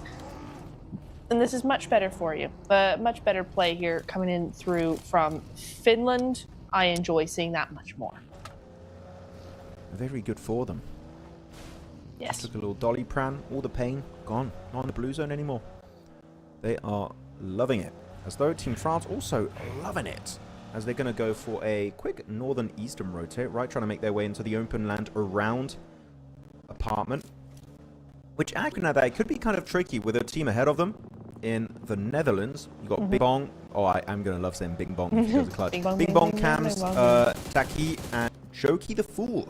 As now actually looking at their position, they're going to be chased down by Team Germany. Germany looking to get himself some of the damage, but France, third party from Snowix in particular. Look at the spread of France Niptra on this map. Crazy. This is absolute madness and really goes to show they're feeling confident. They want to flex out how good they bloody are. That's insane as they take out the Netherlands just like that, honestly. 8 teams now left alive. Netherlands go out first here. Yeah, crazy work coming in from France. They're just really feeling themselves at this point. No other way to explain it, really. Now they're going to do that regroup. They're going to come on through, go up to Potato Hill, and just wait for that next zone, figure out where it's going, and off they go. Straight into the arms, potentially, of Great Britain. So they got to watch out for that. Germany as well on the sidelines there. So a little bit more care needed here. But still, really, really good game plans from France. And you can just tell. You can tell how confident they are. You can tell how well they know each other, how they know the game. It's really fun to see that. I feel like the main idea for them is to qualify as early as possible because, I mean, for some of the players that were on boards back at PMGO, they missed out barely from the PMGO Season 1 finals, and I feel like that they don't want to let that happen again. They don't want to give any room for chance, or should I say maybe unluckiness? Wait, not unluckiness. What's the opposite of luck? Bad luck. No, yeah, but isn't it? No, it's not. Am I crazy? Misfortune? Misfortune? Yeah, I was thinking, I was like, Something wait like a minute. I was like, bad luck? That seems like terrible English. Is my vocabulary that bad? Which it is, but I'm maybe looking for something a bit more fancy. But yeah, misfortune. I don't want to go through that again. There's actually a little bit of a tragedy. From oh, we go. That's a bit. Well, it was a little absolute bit. But no. It's going to be interesting to see how they work around this one because ENC, again, big prize pool. If I'm not mistaken, it's like 2 million, right? I'll have to double check, but it's a big chunk of money that they can try to compete for. So they're not going to give it up to luck whatsoever. As Sweden, this is an interesting position, especially because they got quite a big split. You can see on the minimap Niptra, they got this split. They got one player in the fields in the ditch, just trying to survive. He's got a decent anchor point position, while the other players on the mountain to the east, just gathering intel, checking out where the players are located, and just to make an educated rotation off the back of that. I don't dislike it. I feel like this is a good overall strategy from Sweden. Yeah, no, this is nice. It's good defensive, but it's also making sure that they have somewhere to go and they know what the next game plan is, and they have that area open. Really like actually what that player is doing. Can't quite see his name, but really like what he's doing there. Just kind of trying to just fend off France, right? Just following them rather than running away immediately. He's kind of just trying to fend them off, trying to herd them away from the rest of the team. Unfortunately, it's France, so that's not going to work. Are France even shooting a single bullet? They're just squashing everyone. I don't need no weapon. All I need is my supercar skin. And you know what? Apparently we'll use weapons from time to time. That's going to be Snowix with the pull-up with the org. Instantly squashes him once again. There's up to 6 eliminations. I'm sorry, Niptura. I'm being very, very savage, but it did not even look like a fight. They just walked up. They're like, oh, this player's here. Okay, next step. And now only the anchor player remains for Sweden. They didn't even say, oh, there's players here. They went, oh, look, there's points here. That's under what we're looking at.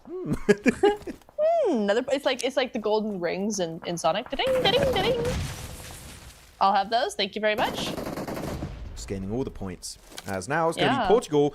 I would say France, this is an easy third party for them if they want to commit to it, because it's pretty decently positioned in the play zone too. If they check the elimination feed right, see how many players remain, that could be a great opportunity for back-to-back win. Though Germany, Portugal taking a bit of a beating here, as that's going to be also Obito taken on out swiftly from the equation. Portugal down to just one now. It's going to be Blast.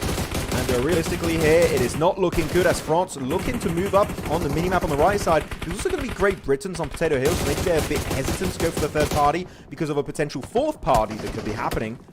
But Portugal, genuinely, Niptura, no idea why they pushed the way they did, because they were still in the play zone. Their 2 warehouses are still in Circle 5, and yet they committed. A little bit unnecessary in my view. I think they felt a little bit pressured by France. They didn't want to become the lunch meat in the sandwich, and they would just kind of try and push up, make sure that they got control of those buildings. And if France did want to push up, they would just replace them, not take them out. Yeah, that is fair. I do understand that overall play, but maybe also they want to take a fight that they know they will have to take eventually. But maybe they would get more placement points, just by waiting. They would still be alive. It's Great Britain. Potentially, yeah. Not willing to fight. And Sweden's... Oh, look at that. Sweden's solo. Just like, I'm going to try and find a dip. But unfortunately, that dip has been taken by Great Britain. So got to be careful. See if he can actually survive, as he might send it on some of the eastern buildings of Pachinki. Great Britain, a little bit of a risky position to go for, especially when you're surrounded by Italy. And now to the east, there's also going to be France looking to encroach on your terrain. And you're losing your vehicles. That takes down actually Scythe right there. I feel like instantly their mobility has been shut down to basically 0 on this split. The only thing that makes sense is that they got interrupted. Their rotation got interrupted as they had to stop to try and take this fight, and they've been overrun. Because as a trio, why on earth would you stop here? This is a solo position. And unfortunately, that it's just gone it's gone. That's the real thing here. It's gone badly for them as a trio. They are going to get, I believe, taken out. Did I see that correctly? They're gone. Portugal got eliminated. I don't see them anymore. Portugal got eliminated for sure, and Great Britain, I believe, also eliminated, because I do not see their split player anymore. So it would seem quite likely. Navallo already good mechanic there, cutting a bit of elevation behind that man. Though France looking to completely push up onto Belgium. Instant retaliation, though, from Nightmare. Also a big name in the Western European region. Got to keep an eye for this guy. He's got some insane sprays coming out. France taking a bit of a beating. Robs, again, first play to get eliminated on that team. He is quite aggressive in the Niptura, so if anyone would get knocked, I would say it would be Robs usually, because he can just go crazy sometimes. But you know what? Navallo is also going crazy with that clip. Gets down to 1. It's going to be Nightmare there. Sole survivor from Belgium. And if they get people here just a little bit further to the west side, you're going to have no cover whatsoever. You know what? Good smoke. Good fight back. Trying to maybe get the reset on his teammate. But even then, not going to give them any room to breathe. Instantly get the off angle. Seeker going in CQC. And that is going to be it. Belgium taking on out. 11 eliminations, Niptura. Even if it's not a chicken dinner, it's still back-to-back double-digit elims. France taking no prisoners here in the ENC qualifiers. That is... Oh, dear. Oh, it's great. I love it. It's so much fun sometimes, I swear, watching teams like this that just run through everybody. It is unfortunate for the other teams, But I will tell you, right, it's making actually that second place slot more and more available, because if you have a team like France that is soaking up all of those points, it means the rest of the lobby is actually really close together when it comes to those point gaps. There isn't, the point gap's basically going to be non-existent. So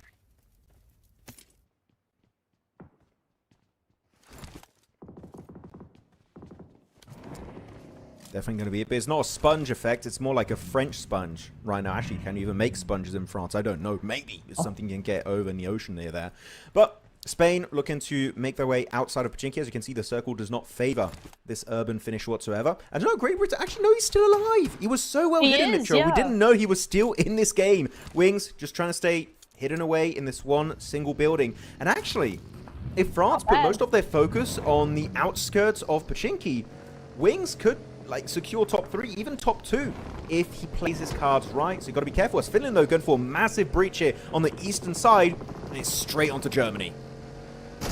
It is. Oh, it's the MG3. We know how much you like that, Max. Coming on through, grabbing one. Germany get taken down. Finland. Here we go. That is what we wanted to see. That's more like it. Great job coming in from them. That's should be, in fact, the full reset. Yeah, because nobody's near them. Everybody's big chilling over onto the northern or the western side, and they are going to be very happy now. Well, except for that one player from the UK. They're just going to be very happy onto the south side here. Great breach. It was very quick, very responsive to that circle shift. So that is definitely going to be a big thumbs up for me when it comes to that engage. Though Spain still got a bit of a split here. They've got to try and make their way over to Obscuro if they can, but that is not going to be an easy transition where all of France, pretty much minus Robs, is just locked on your position. And if any movement happens over there, that's going to be met by a spray right away. So you definitely don't want to play around with the French squad too much. That will be an instant punish. And actually, there's so many cars and crates here. This is just an extra looting stage for France, so they're going to be fully happy about that position. As Obscuro, though, instantly shut down by Mr. Snowix himself with the Org. Are they going to send it forward? Like, normally they wouldn't have to. They can play the ridge, but they've been so aggressive today. They might just try and get nade range. And actually, as I say that, Snowix, he's got 5 nades, instantly cooking that one up. They mean business, Niptra. They want to take down Spain right here, right now. I think what you said earlier is just making sure they qualify in day 1 is really the name of the game here. Yes, Snowix does go down. But still, they've got 11 eliminations. It's a top 4 off the back of a massive win on Rondo. I mean, they are just looking fantastic. There's no stopping them, it seems. And we will be seeing them for a little while longer. Oh, but Spain has a little bit of an answer. A lot of nades coming across the way there. Oh, one go down, though. That's going to be Seiko able to grab a really nice nade over onto Spain. So that's going to just stop them in their tracks a little bit. You know, Finland just having a good, watching all this ensue. So many nades being chucked here. But again, they looted up pretty much all the crates of Great Britain and Belgium combined. So in terms of resources, they just became a mini red zone. But if you're in nade range of Spain, as you said, Niptra, they're also going to be in range to chuck a bit of utility back to their oppressors. So France got to respect it. And you know what they do? And I feel like this was definitely the better option from the get-go, which is to not get too close to them. Wait for the circle. It does shift over in the fields. Great for the side of Wings of Great Britain. And also Finland, if I'm not mistaken. So those two teams are looking pretty much set up for success. But if you are France, natural progression of this game dictates you should be pushing on Wings, unless Finland does it first and they do send it right on that position. Utility and smokes have been used up. Really good. And Wings did get that initial knock, so can he get a 1v4? Does go for the big spray with the S12K. Still damage does connect. He is showing his back to France, so you've got to be careful. As now going through the smoke once again, just spraying and praying. No bullets connect as of yet. That's it. He's going to catch fire with a Molotov as the third party ensues from France. France, this would be the prime time to push it up, but they've got to be a little bit careful too, because Spain is still looking healthy in this game. So if they push it up, they could make themselves vulnerable to potential third party. So France just playing it a little bit slower than what they would maybe really want to commit to. They still have vehicles, Niptra. Got to go for a push because they are not in that play zone anymore. Yeah, I was just going to say, do they have the vehicles, though? They do indeed, so that's really going to save them a lot of trouble coming forward now. Going to be moving forward, trying to grab potentially, again, poor Finland. It's the same thing. Spain says, France, no, you can't come over here. And so France goes, okay, we'll just go say hi to Finland then. It's the same thing as Rondo. But here we go again. They got 4 players now, so maybe it's definitely a little true. bit better for Finland. Not down to just a duo in the side of Linus and King. No. This time it's going to be a full-on duo. So we'll see if they can actually try and secure this position, because right now, circle-wise, if Circle 8 favors them, oh my goodness, it's looking like a Finland win. 6 eliminations, so a little bit less than the French counterpart, but it is still going to put them relatively high in the leaderboards, especially as you said, teams are so close together because it was such a big game for France initially. This could put them up in 2nd place, as that's going to be the end of the line for Spain, taking on out. Great one tap coming out from the entirety of Finland, but France still got the vehicles. You see this circle. All they're hoping for is to find a knock, but if you are Finland and you know what you're doing, you don't shoot, you don't take a risk of getting knocked out, you wait for the circle to force France out in the open, and that's when you take them down.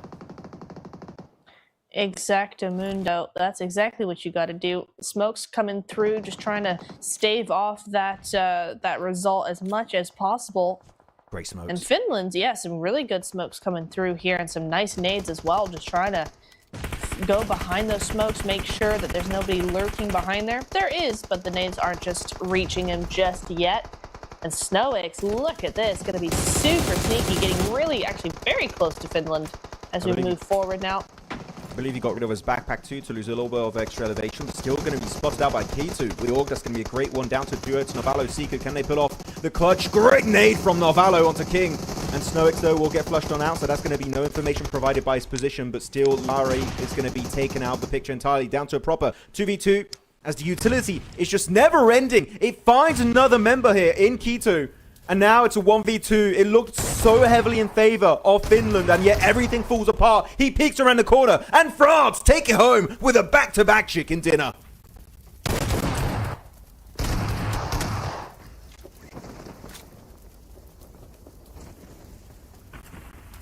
And that is it, ladies and gentlemen. Iptura, not unable to speak after how shocked she was of that finish. She's just frozen in time and space because France has just been dominating the Western European ENC qualifiers. And with a back-to-back win like that, I'm going to say, unless they get 0 points for the rest of today, which is looking pretty unlikely, it should be them making their way through to the main event over in November. As Nipchura, look at that. She's just saying hi to the camera because France, the back-to-back win happened, Nipchura. What do you have to say about that? I have to say that was awesome. Love that. I How is France doing this again? They shouldn't have. They just swipe around from the back around to the north, hang out there for a little bit, come back. I mean, just insane stuff coming through. Yeah, I mean, really, the winning play from them is when they eliminated Belgium. They got access to all the loot of Great Britain and Belgium combined, and you saw especially those smoke grenades. I don't even think the grenades is what won them the game. It's just the smoke grenades from France, denying all of the lines of sight of Finland from that one singular building, which is pretty easy to do when your line of defense is just one single position. Block out their vision, get into grenade range, chuck it over, take down 3 players with grenades alone at that point, turn into a 1v2 and secure the win.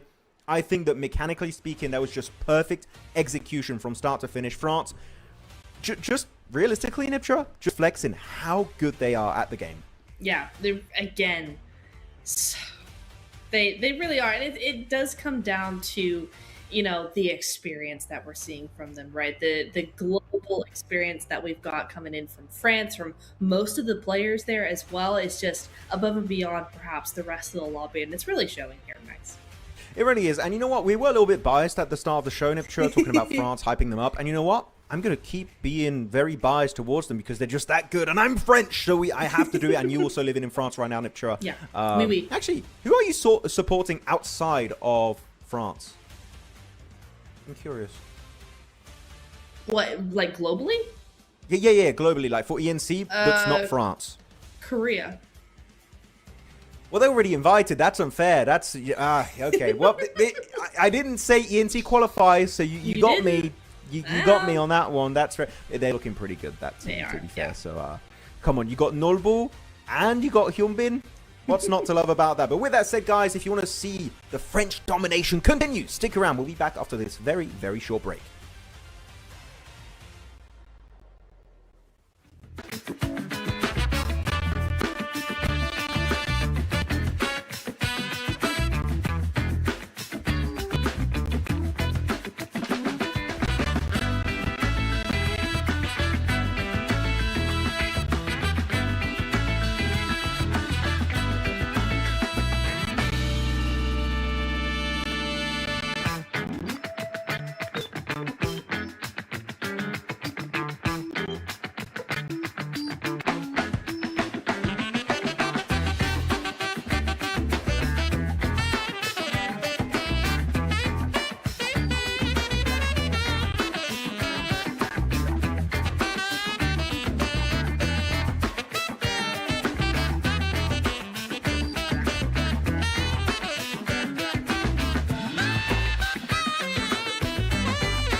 me canta canciones y tengo un coro. Ganador ves el oro, brillo como un tesoro. Y tu novio es un bobo, mi gatita tiene todo, pegajoso y hermoso, con la 3 peligroso. Ganador ves el oro, brillo como un tesoro. En el bosque como un lobo, cazando el dinero, haciéndolo solo. En mi vida evito todo, nada puede asustarme, solo tengo que cuidarme. Paso grande, voy a brincar, yeah. Cuando fui chiquito me dijo, Evancito, tienes que luchar. Para llegar a la cima se tiene que actuar, se tiene que escuchar. La calle te llama, la calle la fama, que está tu hogar. Bolsillo llenado, si escucho un poco los oigo cantar. Plata me canta canciones y tengo un coro. Ganador ves el oro, brillo como un tesoro. Y tu novio es un bobo, mi gatita tiene todo, pegajoso y hermoso, con la 3 peligroso. Pegajoso y hermoso, soy más grande que un oso. Mi pistola está muy hermosa y la tuya estaba so. Mi palabra tan filoso, porque el game es una guerra. Patrullando Panamera, yo no ando con cualquiera. Cuando fui chiquito me dijo, Evancito, tienes que luchar. Para llegar a la cima se tiene que actuar, se tiene que escuchar. La calle te llama, la calle la fama, que está tu hogar. Bolsillo llenado, si escucho un poco los oigo cantar. Yeah, plata me canta canciones y tengo un coro. Ganador ves el oro, brillo como un tesoro. Y tu novio es un bobo, mi gatita tiene todo, pegajoso y hermoso, con la 3 peligroso. Plata me canta canciones y tengo un coro. Ganador ves el oro, brillo como un tesoro. Y tu novio es un bobo, mi gatita tiene todo, pegajoso y hermoso, con la 3 peligroso.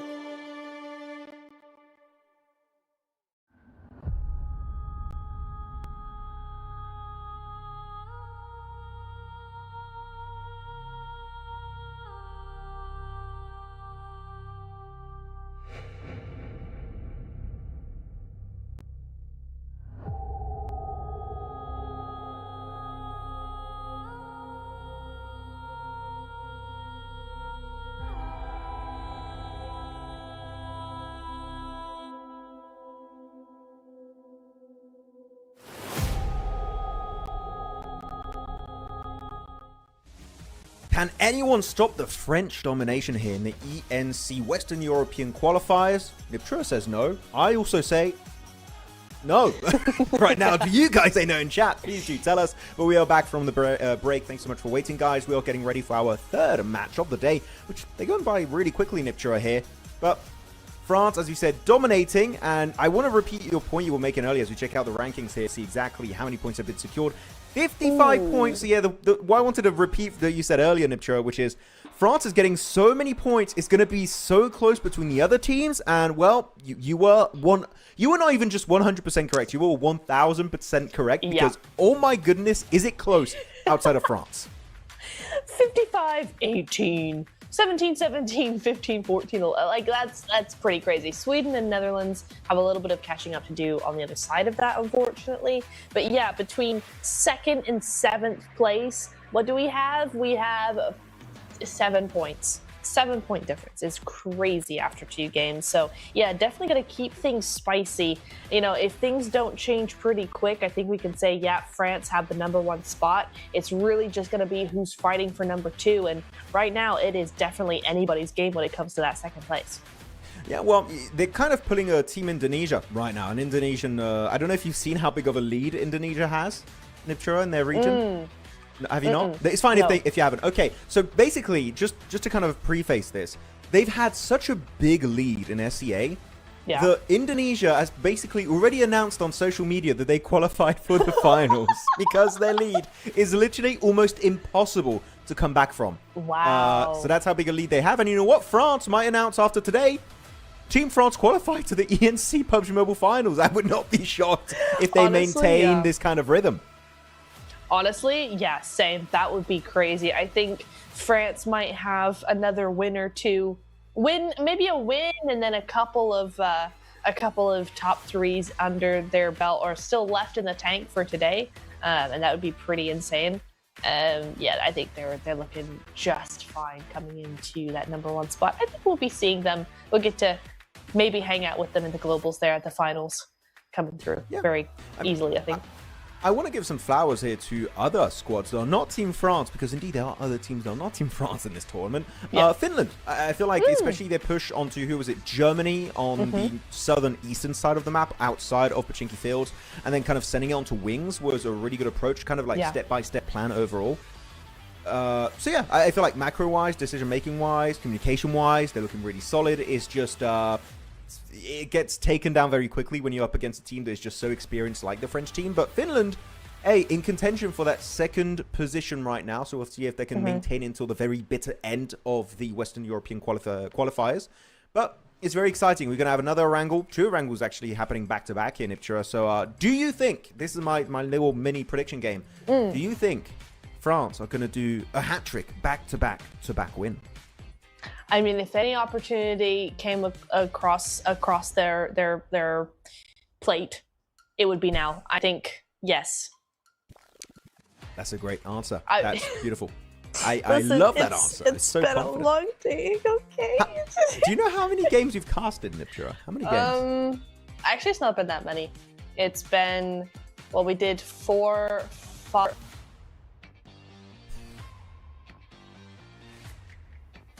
We got in game, guys. We got the reason why I laugh, it looked like Nipchiro was stuck mid-sneeze.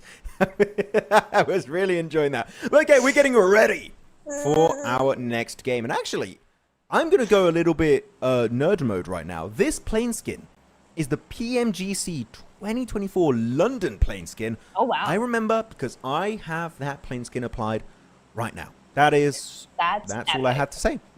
Wow. Yeah, no, that's really cool. No, I'm kidding. Yeah, no, I wish I had more of those skins. That would be pretty awesome, honestly. I don't think I have any esports skins, actually, which is insane thing to say. But I don't think I do. Really heartbreaking. Yeah, you know what I would love if we got an ENC skin line. Esports Nations Cup? That would be cool. Like, themed around the winning team. Ooh. Oh, if it's Team France that wins it, I would love that. I would definitely get some cocorico action here in my skin line. As France going to be going for their drop with that plane path. I guess it was quite southern, shifting slightly at the end towards the northern side of Melter Power. So teams on the eastern edge going to have a pretty good entry point. By the way, I was talking earlier about not having Ireland going into this. Yeah. The name of the player I was looking for was Reeves. Thank you very much to who was in chat that said it. Dermo Ban or Dermo Bar, Dermot Bar. I don't know how to say it. But thank you very much for reminding me. It was Reeves from Ireland. It was an absolute top tier player from Ireland back in the day. Do you remember that name, Nitra? It does ring a bell, yeah, from eons past, yeah, but it does.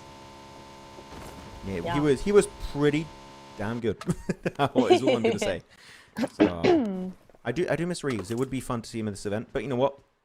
He didn't want to go up against France, and that I do respect. As Great Britain dropping in Lipovka with the Ferris wheel. I always forget it's there. You know what? It's there for like months, if not years now, but I forget it's there, and it's decent with loot. I just never go to Lipovka, so I just don't see this ever. But how's Semery? What a vibe. It's fun. I mean, weeks ago, there was a finish in Japan, if I'm not mistaken. There was just around Lipovka, and there was a player camping inside the Ferris wheel and just getting free information the entire time. So, on a very specific circle, it actually could work out. Yeah, it could. That could be interesting. We have seen it go that way before, right? But unfortunately, today's not that day, as it is going to be over by Mansion is where the edge of the zone is, away from Lipovka. And so we are going to be seeing that head a little bit more inland than that theory suggests there, Max, unfortunately. Indeed. Just looking at the looting stage, what do they have? ASM Abacan available for Joki. Everyone is going to be just getting all of their loot for themselves. Indeed. Indeedy. Yes. Actually, what's your favorite weapon to rep right now? What are you using? Don't tell me CQC Mini 14, or I'm going to lose it. But what else? Sorry, say that again? What's the weapon you're repping right now in game? What weapon do you use? What's your like go-to honestly, instantly? Well, you know, I was gonna be super basic and say the M4, but it's not anymore. I've been liking the AUG. I know that the AUG meta has been a thing, and I've been picking it up and running around with it. It's actually pretty good. So I'd probably say like an AUG at the moment. Yeah, that's respectable. It is good. Yeah, yeah. M4 has always been my go-to for years and years, though. So yeah, you know. What about you? It's hard to kind of relearn a new spray pattern if you use the M4 for years, right? It just varies very slightly, and you might just miss your shots. No, right now my go-to loadout in ranked. So I have 3 things that I use in every one of my games. I talked about the Vector earlier, which is pretty much my go-to. As my secondary SMG, if I get the extra ammo, like the extra magazine. Main weapon, usually, yeah, M4 AUG. And my third weapon, I like to use a lot, actually, is the shed. And I just camp, and that's how I get my placement points. Yep. That's how I do it. Nice. Nice and sweaty. I go solo in You squads. know, if it I gotta win somehow. Like, the way I do 1v4s is not with a shotgun and stuff. I just out-rotate enemies and pick them off one by one. That's how I do it. I gotta use my brains if I can't. I can't 1v4 clutch for the life of me, so I gotta do it somehow. You don't have brains and brawn. I see how it is. Okay, I got you. Yeah, I was gonna try and do a comeback, but you're right. You got me. Yeah. Still not cool of you to say, though. You could say it behind my back, you know, and I wouldn't have to hear it. But no, you say it to my face on stream. Yeah, on stream too. I will, yeah, because it means in this context, it means that you don't have the gun power. You get good or something. I don't know. You said it first. What is it you're allergic to again? Peanuts, right? Oh no, help me. Oh, it got really spooky over here. No. But no, it's true. Sometimes you just got to out-rotate teams if you want to make it work out. And actually, that might be the only way really to deal with France is to out-rotate them. But can you? Which is kind of tough, right? I mean, out-circle them, which that is a sentence, I suppose. But no, like Finland had a position where they could have technically got the win, but no. Even then, the smokes kind of took away that chicken dinner from their loving arms, so they couldn't really snatch it away for themselves. So, yeah, even that, as you said it, Joe, might not be enough. Might not indeed. That's going to be a rough one for these teams. And really, you just, you know, pray that France doesn't come your way and just try and play the best of your ability against the rest of the teams. Honestly, that's kind of what it's feeling like. But, you know, maybe France will back off tomorrow, right? You know, just maybe today is the day where they just go absolutely insane, and then tomorrow they just try and be as consistent as possible, but don't go crazy, and maybe the other teams will have a little bit more of a chance. Well, they're going all around melted power. I guess they saw the team ahead of them and just like, not worth it. We really want to qualify on day one. I'm still hearing a car on my feed. I don't know if it's them getting chased on the shoreline or something else is going on. I believe that is car noise. Yeah, no, this is not the sound of a hovercraft. I play hovercraft daily in my ranked games too. I love the hovercraft. Yeah, so that is another vehicle. But no, they're just going to make their way around melted power shoreline. Hawkeye, should I say, and find a decent entry point to regroup with the entirety of their team. That's going to be the French way. Looking at Spain, though, taking a few pot shots onto Germany in the distance. Just kind of making a statement that we don't want any neighbors. Be careful. You peek your head, that's your helmet blown right off if you're not careful.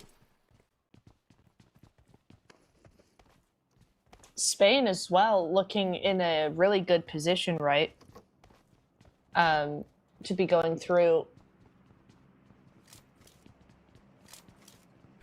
Definitely. I mean, yeah, Spain, as you said, pretty good position, making their way outside of Rozhok. I believe some of the players might still be in Rozhok, and if you have a circle that is going to be centered around the riverside, you just want to facilitate that own rotation, keep your options open, which is what they're doing, and with 20 seconds to boot, every single squad here, every single one of these 9 teams will have to start thinking about what their next rotation is going to be. And I say you want to keep your options open, Iptra, but because you still only have 9 teams going into Circle 2, even a bad circle, you should still be able to make it in pretty damn comfortably. Yes, there is. Oh, Sweden, you don't want to. Sweden, you don't want to do this. Sweden, come back, Sweden. You don't. It's a mistake. Come back. I mean, they're really chasing them down, though. My goodness me. And they might, well, I mean, maybe they do know, and that's the surround sound system coming in from Sweden all the way around. Seiko, oh, not gonna be, oh, it's gonna be Snowix grabbing him. There we go. Oh, Snowix gets taken down. Hang on a second. Wait a second. I thought this was France having this in the bag. Wait a moment here. Down to a duo go France, not the way that they want this to play out. But yeah, that's going to be that Mini just trying to salvage whatever points they can there, and that's going to be them going on out. Rob's able to grab at least just 1 point out of that altercation, but oh dear, what an upset coming in here from Sweden of all teams. Shoot and scoot. That is going to be how Team France put it off here. At least, yes, Smokes does get one elimination, but it's just not worth it. He's not even in the play zone. Make your way through as Naya Poliana. I was going to say they're looking for a recall tower, but no, this ain't Rondo. As Spain, oh, wait, okay, just showed us back. I guess he didn't hear the car coming. Got to get his ears checked after that one. As Spain going to go onto the chase after Germany. Rex in particular got separated from the rest of his teams. He's got to try and regroup if he can. Does converge actually on these two main buildings in the open. As actually one of the players is going to go for the off angle, but Papi just launching himself right onto him. He gets one, he gets a second one. Papi doing all the work here. And nicely done. That's going to be huge engage as Rex does make his way outside around the lake area of Yasnaya Poliana. Spain were hungry. And you know what? They got lunch. They got it. They did indeed. And I was saying earlier, Spain in a really good position in both in circle and on the leaderboard. It's really looking very good for them. And I like how they're playing this. They're moving as a squad. They're moving as a pack. They're hunting in numbers. And they're really just trying to go around the north side of Yaz and push out any of those teams there. So really do enjoy how they're playing this game in particular. Definitely been quite interesting. Yeah, Nomi not spotted out, but yeah, he's going to bleed out. Wait, are you not going to end his suffering? Come on. Aww. There we go. go. I was like, come on, he's just going to let him to bleed out there? That's so mean. Actually, that is quite good because if he did leave, maybe Rex comes back and actually gets the revive on his teammates. So that's good as Papi secures 3 eliminations while the rest of his team kind of slacking. I'm being kind of mean. No, not really. It's just Papi went kind of insane. You heard it here first, folks. No, Papi went kind of insane mode. You know that, Niftra. He literally launched his way outside of the car on that one solo player. I mean, what do you want to do? What do you want to do at that point? It's literally so scary. It's like Spider-Man launching himself right at your face. Dang it. Yeah, you've got a point. Bing Bong got taken out. No. Not Bing Bong. Not Bing Bong. Oh. Rip. Rip in that Elam feed as Portugal going to be zooming across Severny. It looks like we are going to be having a pretty northern zone, right? We're just south of Severny here, really centering up over Yaz and the lake area as well. So a lot of interesting plays to be had, I'm sure. Still 9 teams, though. We haven't lost anybody in terms of full squads, right? Oh, okay. Max, immediately, what do you think about this split? I don't like it, but because it's France, I get it. You'll allow it. Normally, when you're down already to 50% of your forces, you want to try and, not divide and conquer. You want to regroup and... What could you conquer? Regroup and... What rhymes with regroup and replaces conquer? Group and conquer? Yeah, because, you regroup... Instead of... divide and conquer. You regroup and scoot. I don't know. No. You guys chat. Regroup and scoop the points. That's terrible. This is way worse than what I was better going than for. yours. Chat. You know what I'm saying. You know what I'm saying, right? Okay. It's just imagine I said something super cool, and now write ha ha ha in the chat, and then yes, lots of clapping emojis in the chat. Yes, a lot of clapping emojis. Definitely do that. Thank you very much because I'm a caster and I couldn't come up with a cool zinger. It's not like words are our job or anything. Yeah, but we need Kalaris for the jingles and the cool sentences. I can't do that. I just nerd out about the game and actually talking about the game. Portugal chasing down Rex, the sole survivor of Germany. Wow. See if they can try and find a little bit of a safe haven in this circle. As actually sends it on the previous split location of France. So that's going to be actually a decently playable position in this zone. Very nice indeed. Yeah, it's going to be interesting to see. I think everybody's just very split right now, which is interesting to watch as well, right? Because because there are less teams, you are definitely having a lot more room to actually move around in. So at this stage, I think typically we would be used to seeing teams now start to group up, start to grab a compound that's free. There'd be a lot more fighting going on just because of how the terrain is. But really what we're seeing now is a lot of teams actually spreading out, splitting up, covering large portions of the zone, and actually nothing happening because we don't have as many teams. So you're right, what you said earlier, like there's a lot more opportunity for these teams to make it much further in the game just because of the space issue. Yeah, exactly. It's all about those rotations that are pretty free in the early stages. Though Obito going to find himself a nice extra point for Portugal. So already outdoing their FIFA performance. Really nice.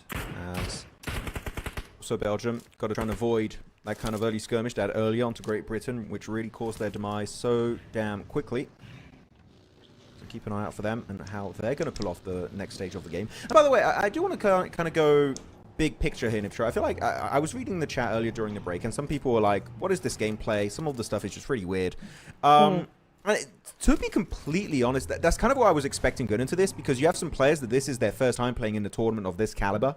And it's just so much on the line that I feel like some players are just going to get completely swept under the rug right away. So for me, this is initially what I was expecting, and it's pretty much happening exactly as expected here going into the game. So as we have Spain having a bit of a clash here versus Sweden, they're just going to get the hell out of Dodge. But yeah, so this is for me expected, and this is why I'm happy you've got the qualifiers, because it's going to make the finals just so much more interesting. You take the best of each regions, right? You got your SEA, you got your MENA, you got your Western Europe. We're going to have, I think we're going to have South Africa later on. So you're going to have the best of each region converging in the ENC finals, which really that is when the true gameplay is going to kick off to the next level over in November. Yeah, no, I'm very excited for that. Oh, Narvalo. Nice, getting the revenge play onto Sweden. There we go. Just waiting for that play to come on through. No, but I think you're right. This is much more what I was expecting as well. Oh, heck. What the heck, bro? Okay. Almost got it. Parkour with his grenades, man. That's some risky moves. Can you get in the vehicle and throw nades? No. Yes, you can. Oh, he's knocked. But it works a bit weird because you're in water, but you know what? You get spot. That is Narvalo going just way too crazy. He should respect that, but he just sent it. But, so overall, you would agree, right, with my sentiment of it's a little bit easier for some teams. Well, yeah, I think because you do have sort of almost the inexperienced player aspect coming through for a lot of these teams. And so, yeah, there was always going to be that element of one team just dominating, because if you don't have your top players of a country or territory coming through and being an invited team, that means that basically, as in the case with France, all your global players are playing amongst everybody else in Western Europe that don't have that global experience, So I think in places like MENA, for instance, where we're seeing a lot more diversity, not diversity, what's the word? More the pro players are more spread out. So actually, I would say, right? It's like everybody's got their time to shine. Libya got 2 wins, but they only got 2 wins. Everybody else got some, as well as.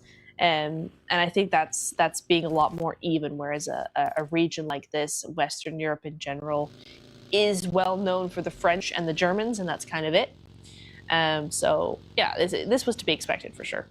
Yeah, no, definitely expected. But you know what? We're still seeing some new names here that, who knows, even just an individual player from a respective country just popping off is like, oh, well, this guy actually has a lot of potential. Maybe get this guy involved in scrims and try and pick him up as that's not the way you want to do it. It's fine. Horses can swim in PUBG Mobile, just like in real life. Just very slowly. Yep. Unfortunately, though, it does not offer any kind of cover to incoming bullets. This one used as a meat shield, which I would not recommend. I would not like to see that.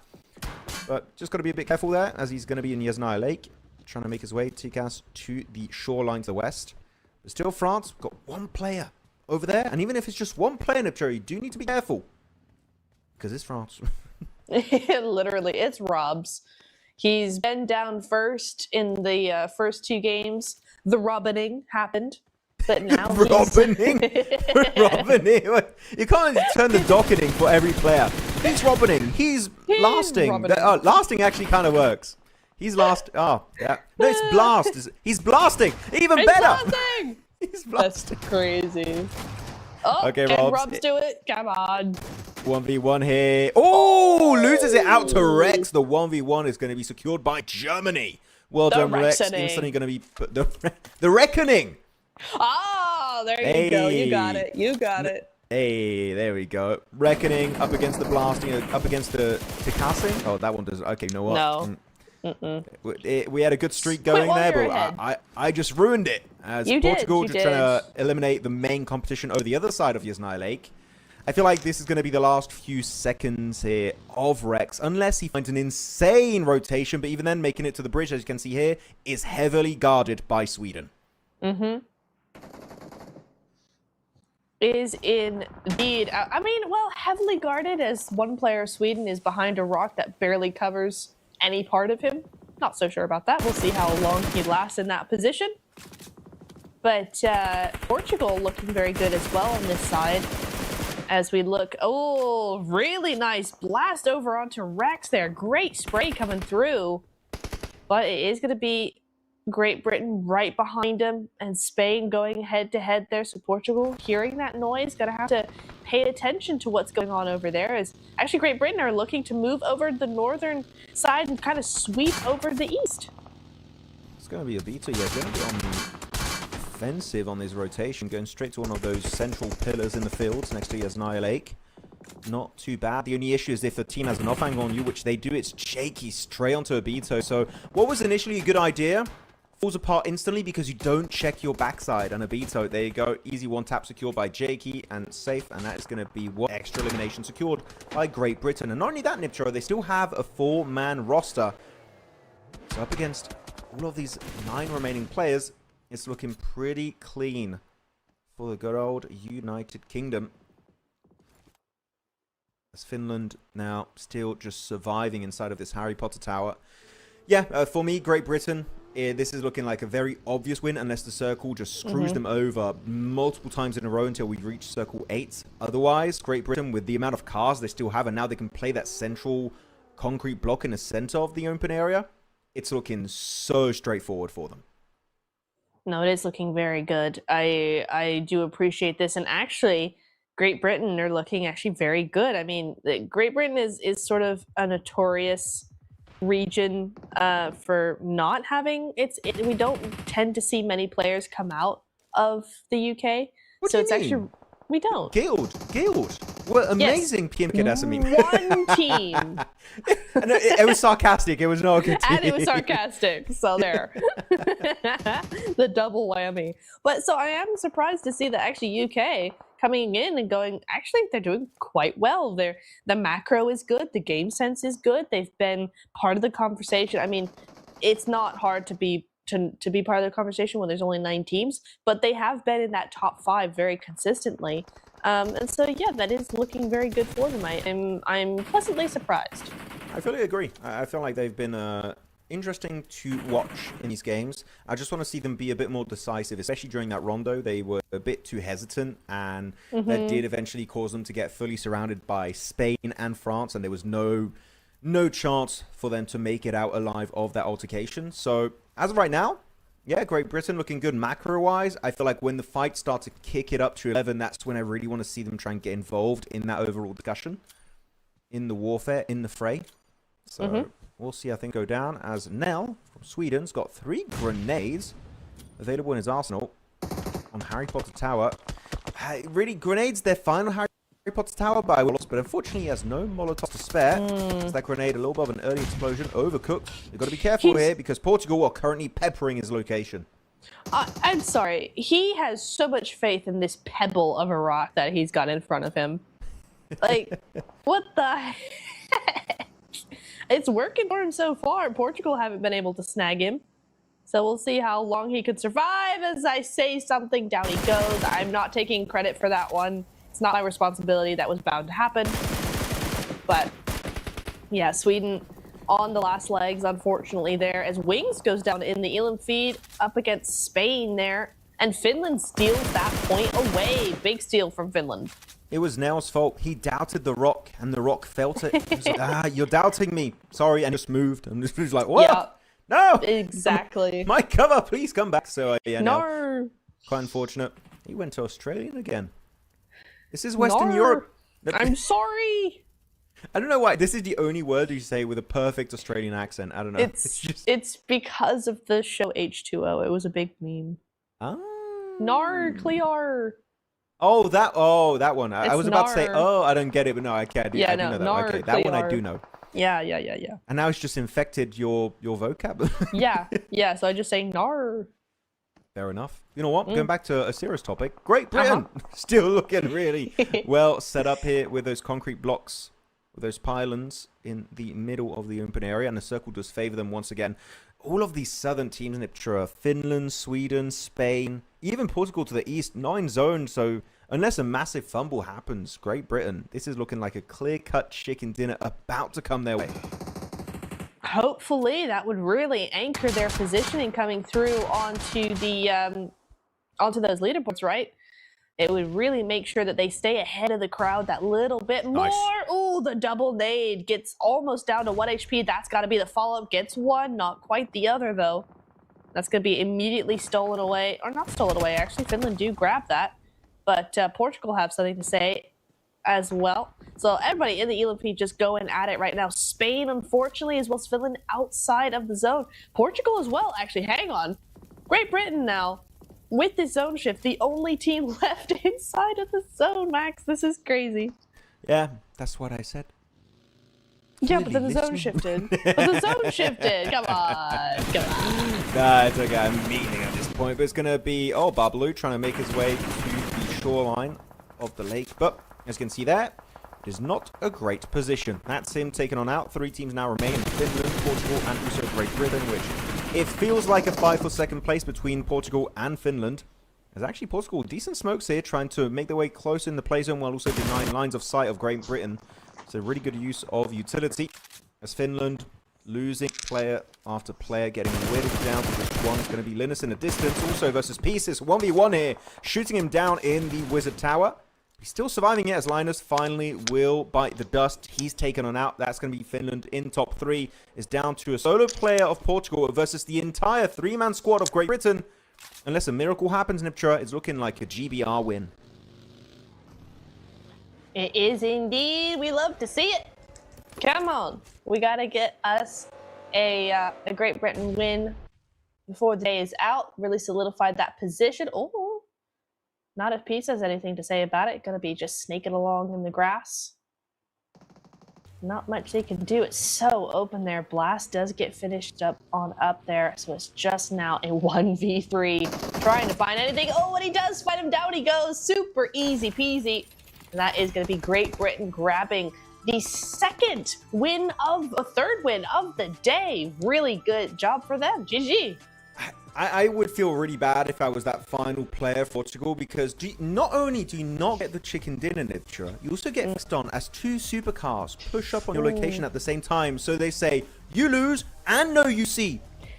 I would not like that one, but still, what a game coming out from Great Britain and showcasing again. Macro-wise, this team is looking really strong. The IGLing is just top tier. As you said, it seems like every time they get in top 5, and now finally they can convert in a chicken dinner because their main competition in Team France are not involved in that finish. So Great Britain, really solid finishes here, and off the back of that, could also be in top 2 contention alongside Finland. They've been very consistent today. Yeah, they have been very consistent. I've been very happy with how Finland have played. A little bit more left to see, I think, from the likes of Sweden. Portugal a little bit, although Portugal played very well there as well. Really liking how Spain's playing, continuing to see and be impressed with how they're playing. So very excited as we go into our final wrangle very shortly here, Max. Yeah, I mean, it's going to be very exciting to see how the final wrangle is going to be going down. As Niptra, she's smiling from ear to ear. She can't wait to get right into the next wrangle. Well, It's a scary smile. Ooh. Oh. Sorry. I know I said that was very mean of me. I genuinely apologize. I don't know. There you go. She's pouting now. That's it. Because she doesn't want to go to a break. She does not want to go to a break. And I don't know if I was told to go to a break because I can't hear anything. But I was told to go to a break because I'm just very unprofessional, guys. So I'm very sorry. So with that said, guys, now get your snacks and beverages. We'll be back very soon for the last grassy pasture match of the day.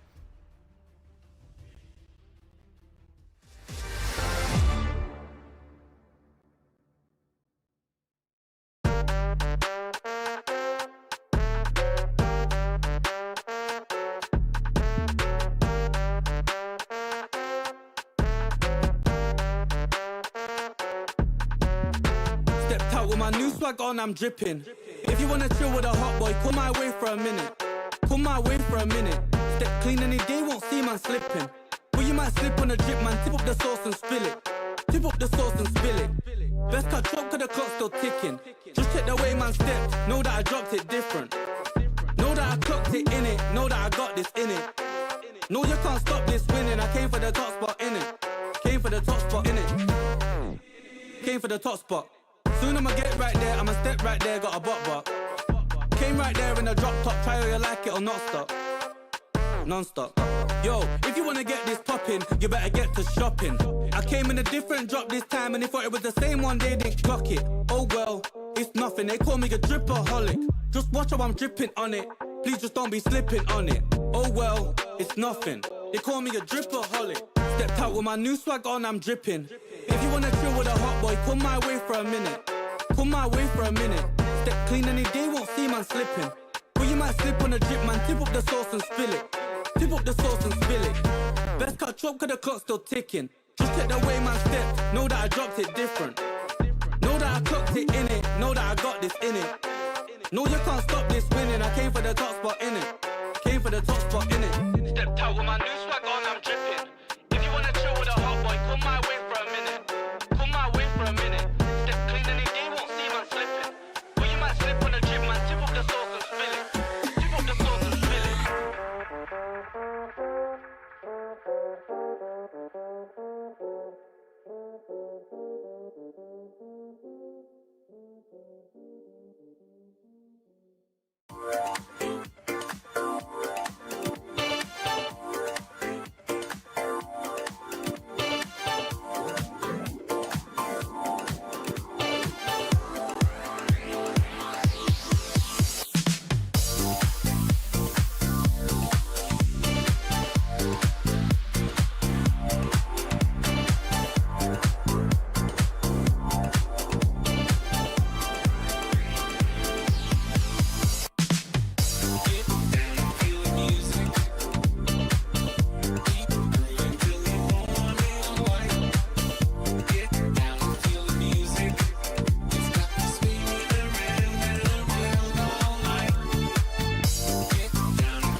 time, yeah. We on the way. We back in your city, we back.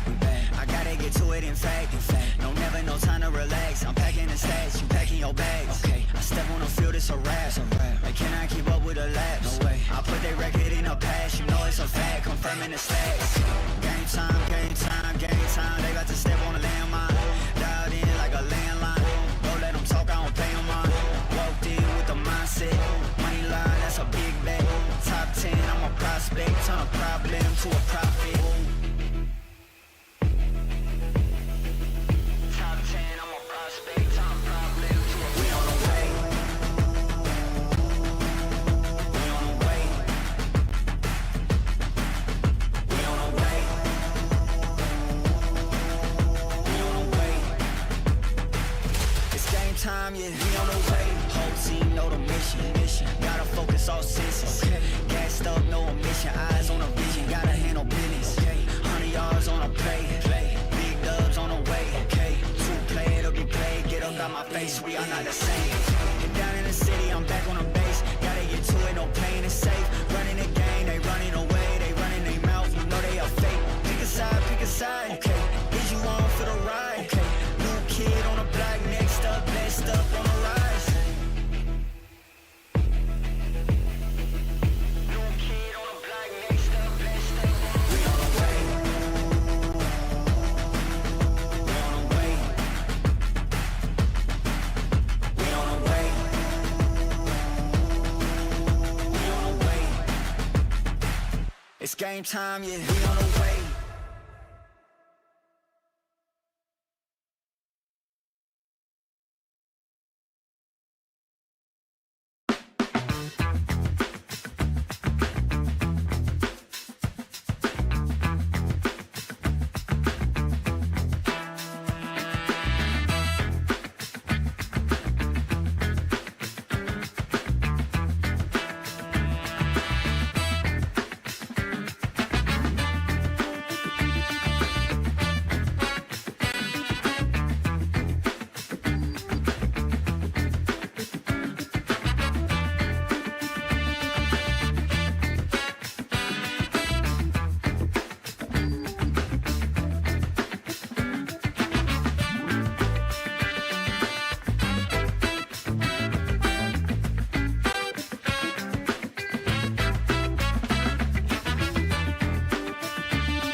Great Britain finally able to put an end to the killing spree of the boys from Team France, and we'll see if they can maybe be the second team to get 2 wins today. My name is Maxman, joined again by Niptro to break down all of the action here as we enter the second half of day 1 for the Western European region. And I feel like we're at the point now, Niptero, where we can clearly say there are some teams that are looking very consistent at the top and some teams that need a bit of hopes and dreams to come to reality if they want to maybe have a chance to make it to the main event. Yeah, that is entirely the case here. As we're going to the leaderboards, you are going to see, oh, well, actually, hang on a second. I thought Great Britain were going to be moving way ahead of the rest of the crowd here, but actually Portugal and Spain able to keep up. So I thought, here's what I thought here, Max, if you want to know my thoughts. France, we're going to stay way ahead of everybody, as they have. Britain, with that win, was going to stay well ahead, maybe put like 10, 12 points between them and the rest of the lobby, but that's not the case. It's just 1 point here.